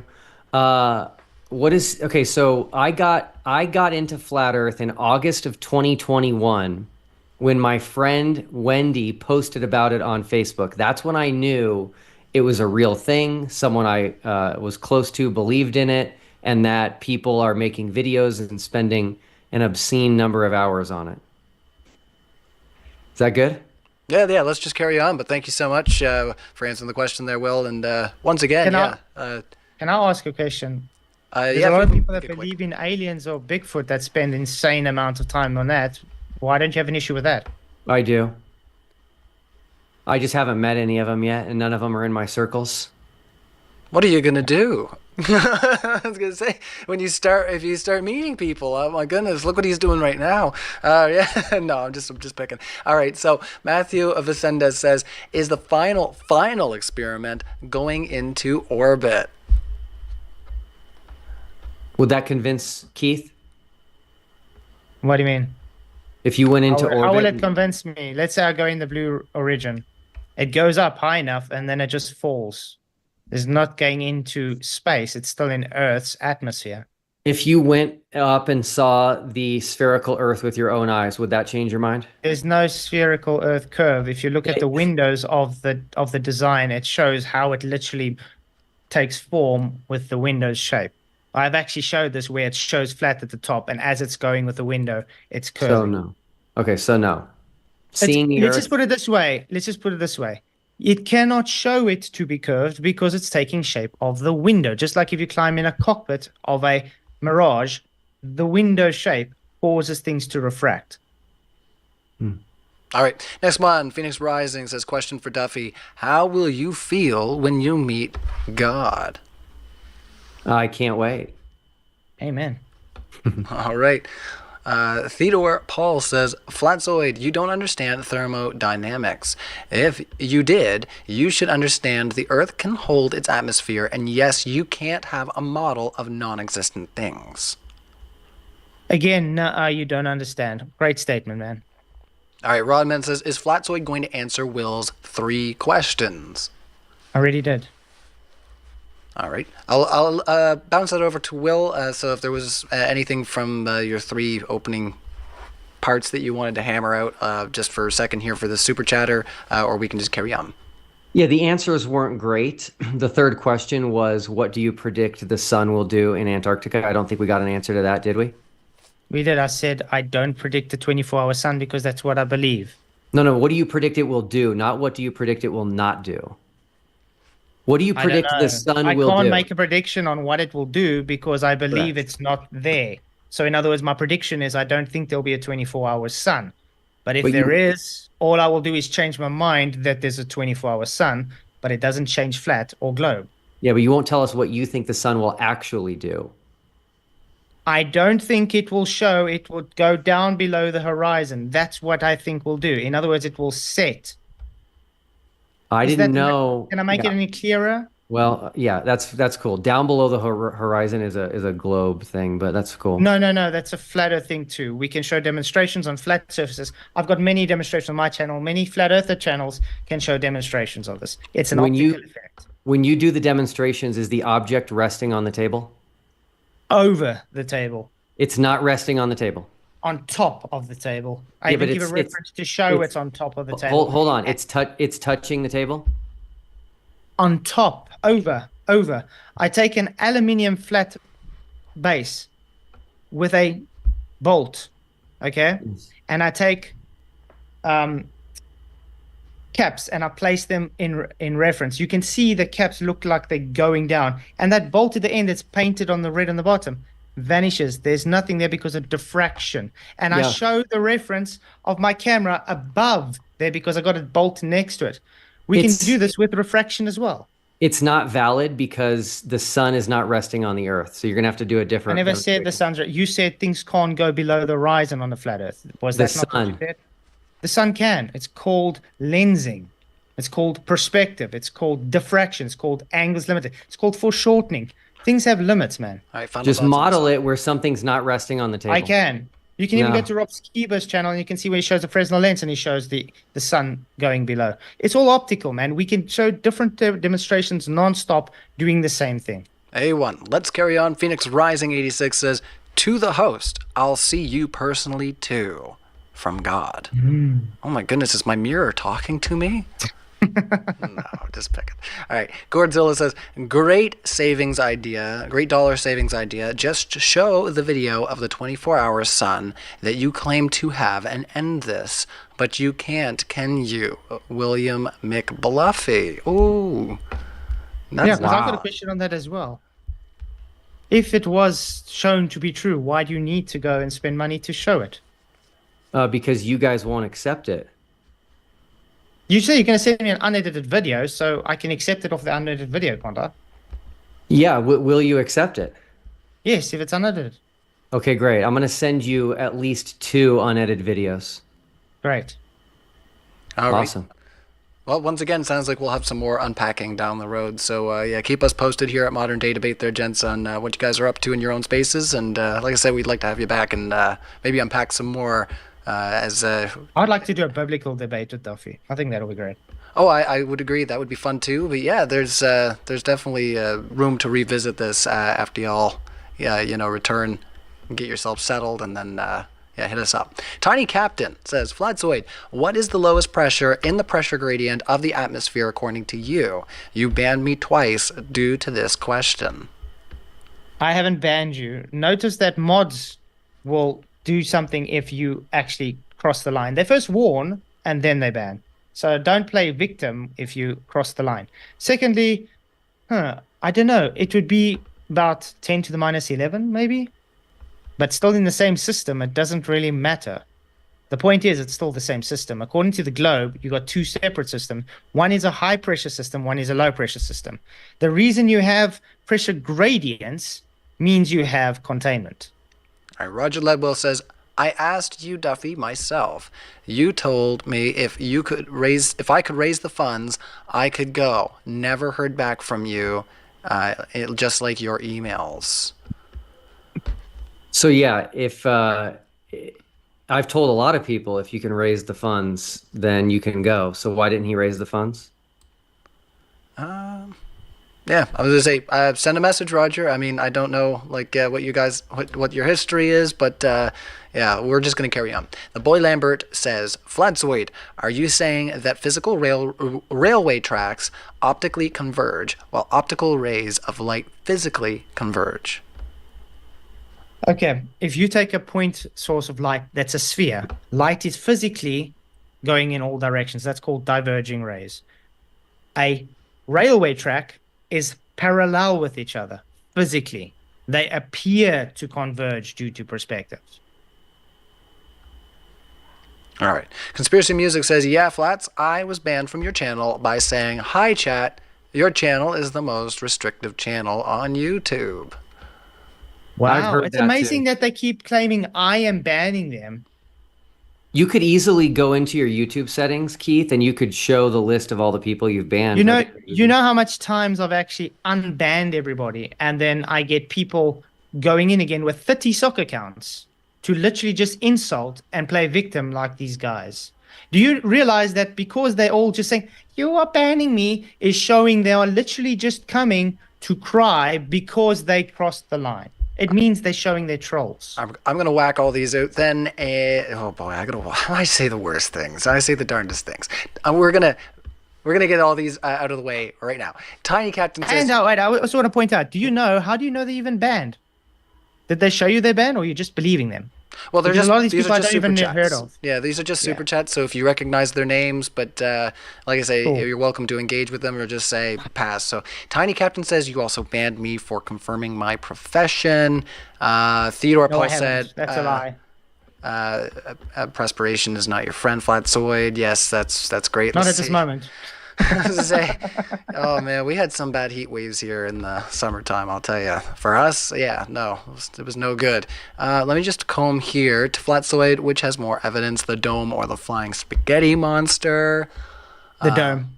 All right, we'll just bang a few more out quick. Flatsoid, how many meters are in 35 kilometers again? 350,000. I think I misspoke. I think both of those are wrong, by the way. You said 3,500 and then you said 350,000. I think it's actually 35,000. 35,000. Oh, 35,000, yeah.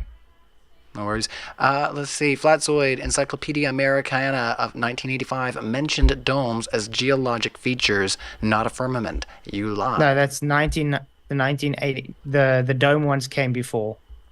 1958. All right. Other strange ones. Danny Diesel says, "Are you pooping in diapers while in tents?" What is going on with this? I don't think so. They got a toilet, dude. I don't understand. Come what on. is going on, Danny Diesel? I just don't understand. You know what else is intense, though? Camping. All right. Let's see. The grumpy old mechanic. Atmospheric pressure decreases with altitude. At what altitude does it stop decreasing?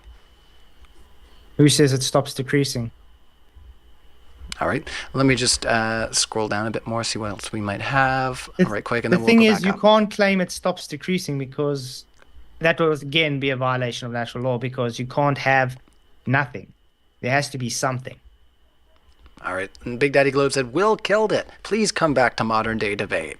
Well, we extend the invitation out if you're interested in debating any other people on Modern Day Debate. You know some of the names we have. So I will be back.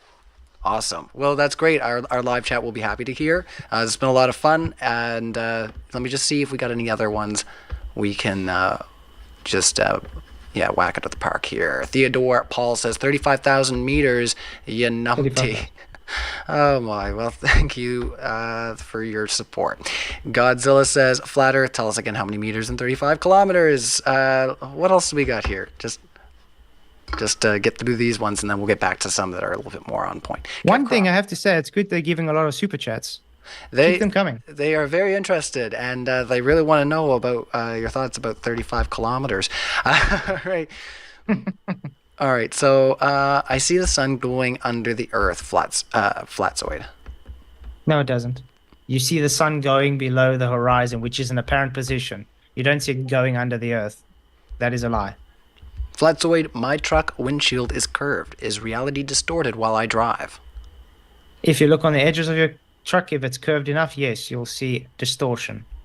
This is how lenses work, refraction works. Refraction works with light rays meeting at an incident angle, which gives a refracted angle. All right, let's just scroll back up. Let's see, Ryan also said, Will D be back on Modern Day Debate? Enjoyed this so far. So hopefully you're still enjoying it, my fellow Ryan, out there making your way. It's tough out there for Ryans these days. All right, let's see.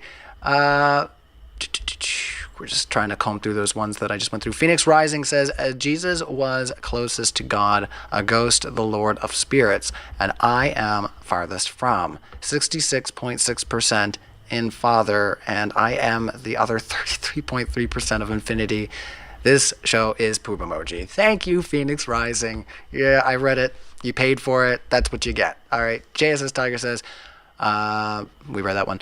Laddie Whido says, Flatzoid, another one for 35 kilometers. My G, and that's a first super chat. 35,000. There we go. I misspoke. Thank you very much. Oh, Thank you all for correcting me. You got that. All right, JSS Tiger. Thank you for your super chat. We actually managed to comb through quite a few of them there. The Grumpy Old Mechanic says, atmospheric pressure decreases with altitude. At what altitude does it stop decreasing? I might have read that one already. Mm-hmm. Okay, cool. MTuck. Some of these are similar too. You know, I've posted quite a few of these, like maybe 2 or 3. So sometimes these seem similar. MTuck, Flatzoid, God bless you, brother. But when you stand before God, good luck explaining how you wasted your time and sowed division among believers and non-believers alike over a nonsensical subject. So, would you like to defend yourself against MTuck? First of all, it doesn't sound like he's a Christian because he wouldn't make that declaration. Second of all, no, I don't sow discourse. Do I say you're not a Christian because you're global believer? No. It's the other way around, though, which is really odd. All right, couple other on-point ones, if you will, sense my sarcasm. Blako says, a Flurf thinks the model is like a toy car model. That's their third super chat on stream. I don't know what's going on with you guys. You're all having fun too. No, that's good. They're having fun, right? Mm-hmm. All right, No, I was just making a point with the model, that's all. No worries. Phoenix Rising 86 says, I'm glad for the afterlife where Weasel become our toys. Devil emoji. Okay. Your guess is as good as mine, people. I don't know what's going on here. Flatzoid, you need to retire after this. Yikes. Astro Kate Sathack says, thanks, Will. I know several people who have been to space. Flurfs call them liars and deceivers. I love my friends, and I appreciate your honesty. So, just somebody giving you a huzzah in the chat. We appreciate those too. It's always nice just to have support for the speakers on screen. Once again, they are linked in our live description. I've only got a minute left on the timer and just a few more questions, if you guys don't mind humoring these for just 1 second. So, Electric Eye, great Judas Priest song, says, Flatzoid, if you won't make predictions, refuse to answer simple questions, have no model, and you won't commit to any of your own concepts or ideas, why are you even here? You have nothing to offer in this conversation. Weird, because I did answer things and I did make a prediction. Just because it's not what they like, therefore I didn't answer and didn't make a prediction. That's called that statement's a lie then. All right, Godzilla says, Flatzoid, are there any flat earth scientists working on a flat earth model where we can replicate what happens in reality? All scientists work on things, but the problem with the globe is it's based on pseudoscience. There's no science for the globe because it's not testable. All right, M-Tuck, thanks for your second super chat there. Flatzoid, honestly, how does it ultimately matter? Flat versus globe. Surely Christ's words and actions are what matter most. Doesn't matter. Shouldn't we focus on following him? Where did I say it matters? Again, I haven't said it matters, did I? All right. Heaven Stalking says, let's compare. Globe can predict 24-hour sun. Flurfs have to invoke a second sun. Which sounds more plausible? Don't have to evoke. Reflection. There's so many different ways you can have it. What is the sun? Where is the sun? We don't know. But there is a model that does make a claim, and that's the only one that can be disproven. All right. Iron Work has another comment to you there, Will. So he says, Duffy doesn't address that based off of a rigid body. NASA never models a curved moving Earth. Duffy got ate alive by Sov and Butters on my channel. So again, man, I hate this, but the flat earth side is actually not familiar with NASA. They're not familiar with the globe model. They make, false statements all the time. NASA does model a curved moving Earth. Look into JPL Ephemeris.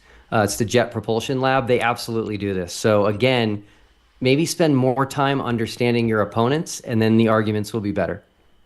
All right, so Flurf Herder put in a $5 super chat, but there was no question attached, so thank you for the support, Flurf Herder. All right. Free speech but if it's round or a globe, then I think you all should go from South America to Australia via South Pole. Globers believe in fake moon landings too. You do know you can go to the South Pole too from Cape Town. A lot of people take the trips down to Antarctica from Cape Town too. Doesn't really matter where you're going. They're just going from Argentina. Okay, so that just disproved this model. That's why, Keith, I was asking you where the South Pole is because people go from South America to the South Pole, they go from New Zealand and Australia to the South Pole, and they go from South Africa to the South Pole. On a flat Earth, that's going south, the opposite of north. They're going in different directions, and they all end up in the exact same place.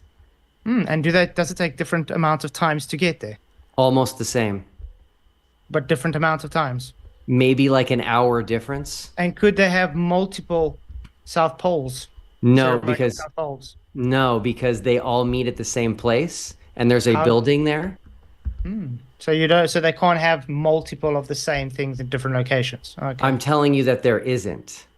You just making a claim again. All right, Jay says Just saying something doesn't make it true. That's my whole point. There's so many things that can show it's not true, but just because you say it is, it doesn't make it so. All right, let's get into the next one. JSS Tiger follows up and says, my truck windshield is curved. Is reality distorted while I drive? It's always distorted. It's called refraction. Reality is never distorted. That's the right answer to that question. All right. Sensual Goat says, subscribe to Nathan Oakley 1980 to keep up to date with Flat Earth debates, a place where Will's lies and fallacies are displayed. Do you want to defend yourself there, or do you want to carry on there, Will?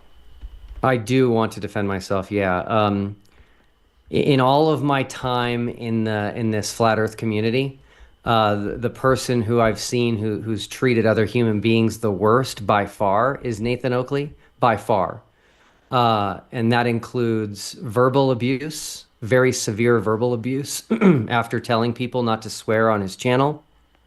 And it also involves physical abuse of a child, which was caught on camera. A little girl was slapped on camera on Nathan Oakley's show.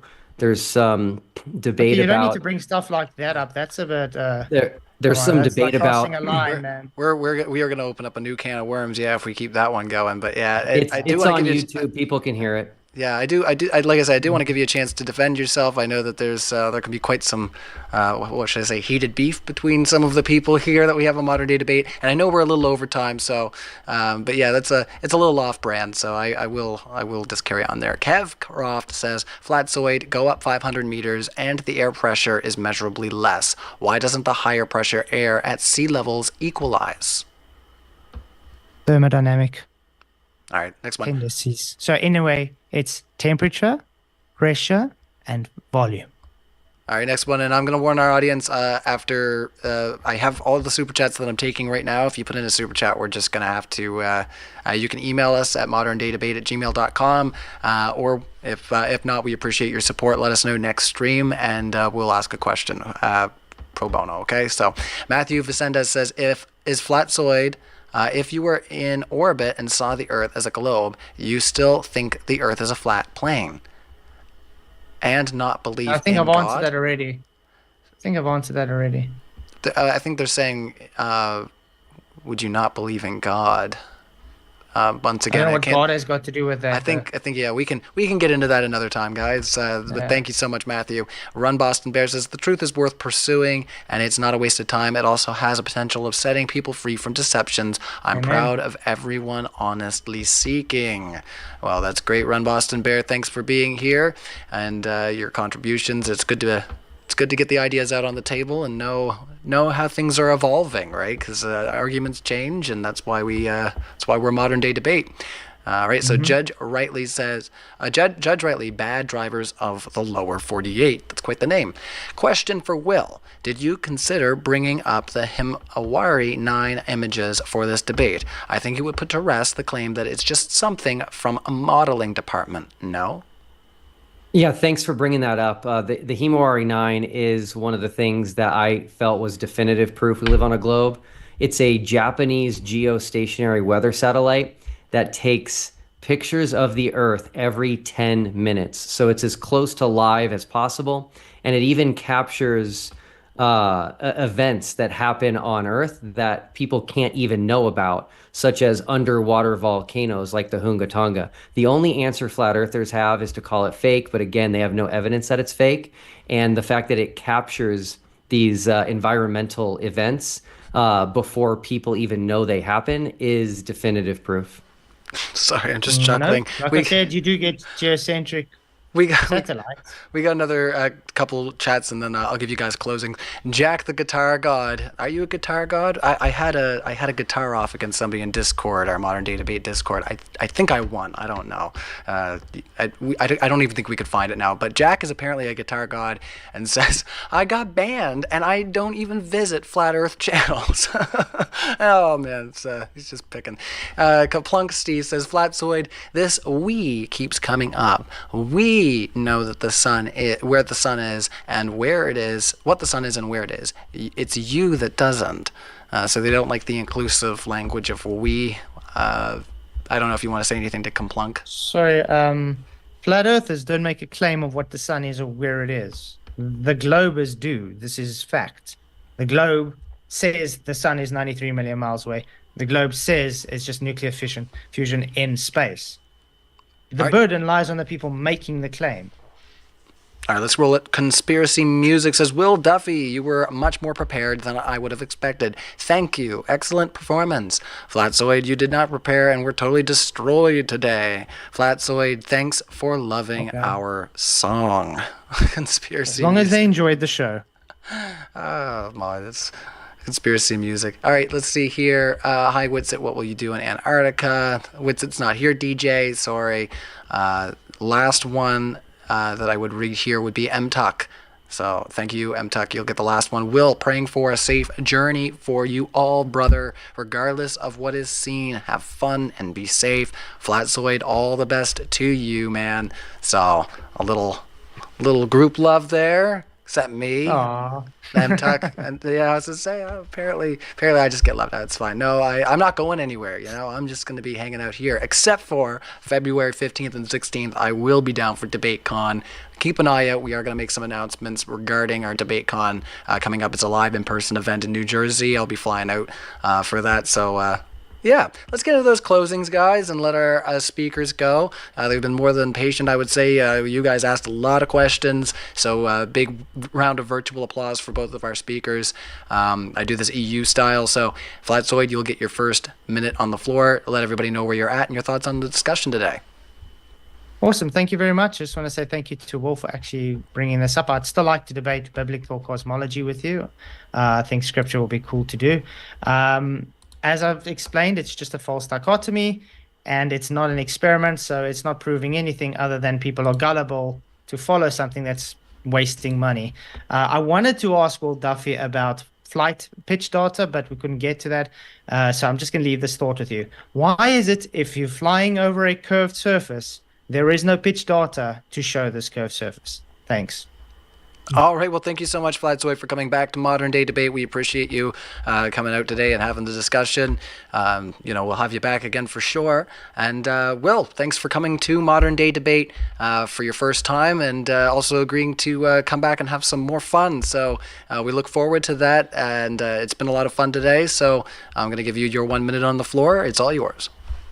Yeah, awesome. Thanks for having us and modding there. It's not an easy job. So again, the biggest thing I've discovered throughout this entire final experiment thing, which we haven't even gone to Antarctica yet, is I've discovered that flat Earth doesn't have a model because you can't model something that doesn't exist. This is big. I want people, Globers, to start repeating this because the flat Earthers try to avoid having a model. They try to avoid having a map.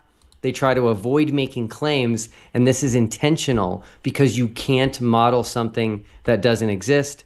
And while flights, Keith, are not on topic, you're in luck because my grandfather worked for Delta Airlines for his entire career. And so if you want to understand pitch data, you need to speak to a pilot. Flat earthers like to talk about pitch data without speaking to pilots. And I'm going to show you something right now that's crazy. You ready for this? When a plane lands, it goes nose up. Wow. When it lands, when it's going down, it goes nose up. That should tell you everything you need to know.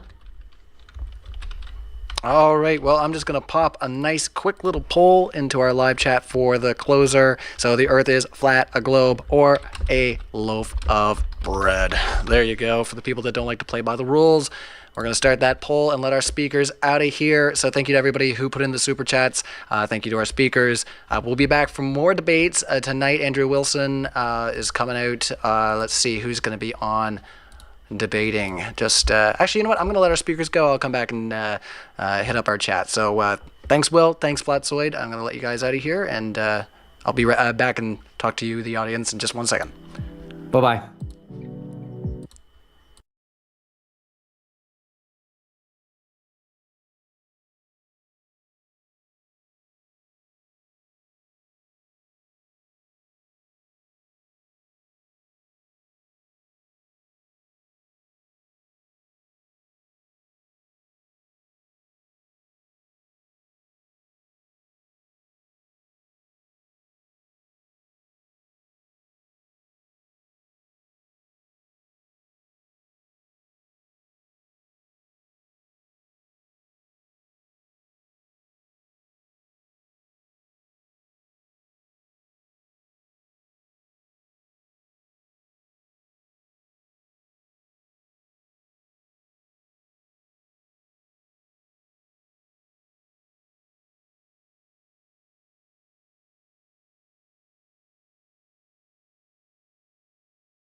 All right, that was a lot of fun. The speakers are out, and that's great.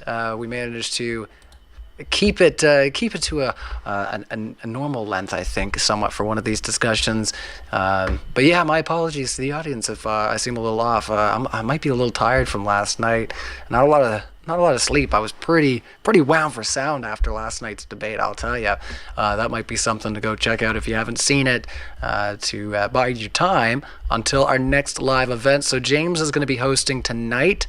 As far as I know, all right, things can always change last minute, but as far as I know, James is going to be here tonight hosting Our Trans Women. That's going to be Andrew Wilson and Josh Seiter versus Classy, Neurotic, and LSP. Make sure you go and hit the notification bell so you don't miss out on that live event. That's going to be a hot one. I've seen a few debates, like I said earlier, like 2 or 3 at least. I think this one's going to be pretty hot, so you definitely won't want to miss it. Let's see. I don't want to forget partners as well, right? So I see the faces, I know the names, and then there's partners hidden in there, and I don't want to do anybody dirty and forget about anybody. So yeah, if you're clicking along and you got me in the little box at the bottom of your YouTube and you're looking at our live upcoming events, you're going to see that we have Stuart and Cliff coming out. So as Stuart and Cliff Neckley, the father-son duo, are going up against Cosmic Skeptic and Phil Halper. So that's going to be a lot of fun. If you're more interested in the atheist versus Christian debate, that's going to be happening in 5 days, December 12th. So that's going to be a lot of fun. That's going to be a debut for Alex, and also a long time since we've seen the Neckleys, I should say, both of them here. So yeah, hopefully you're psyched for that too, jazzed up. I will be back tomorrow though, and that's going to be tomorrow evening.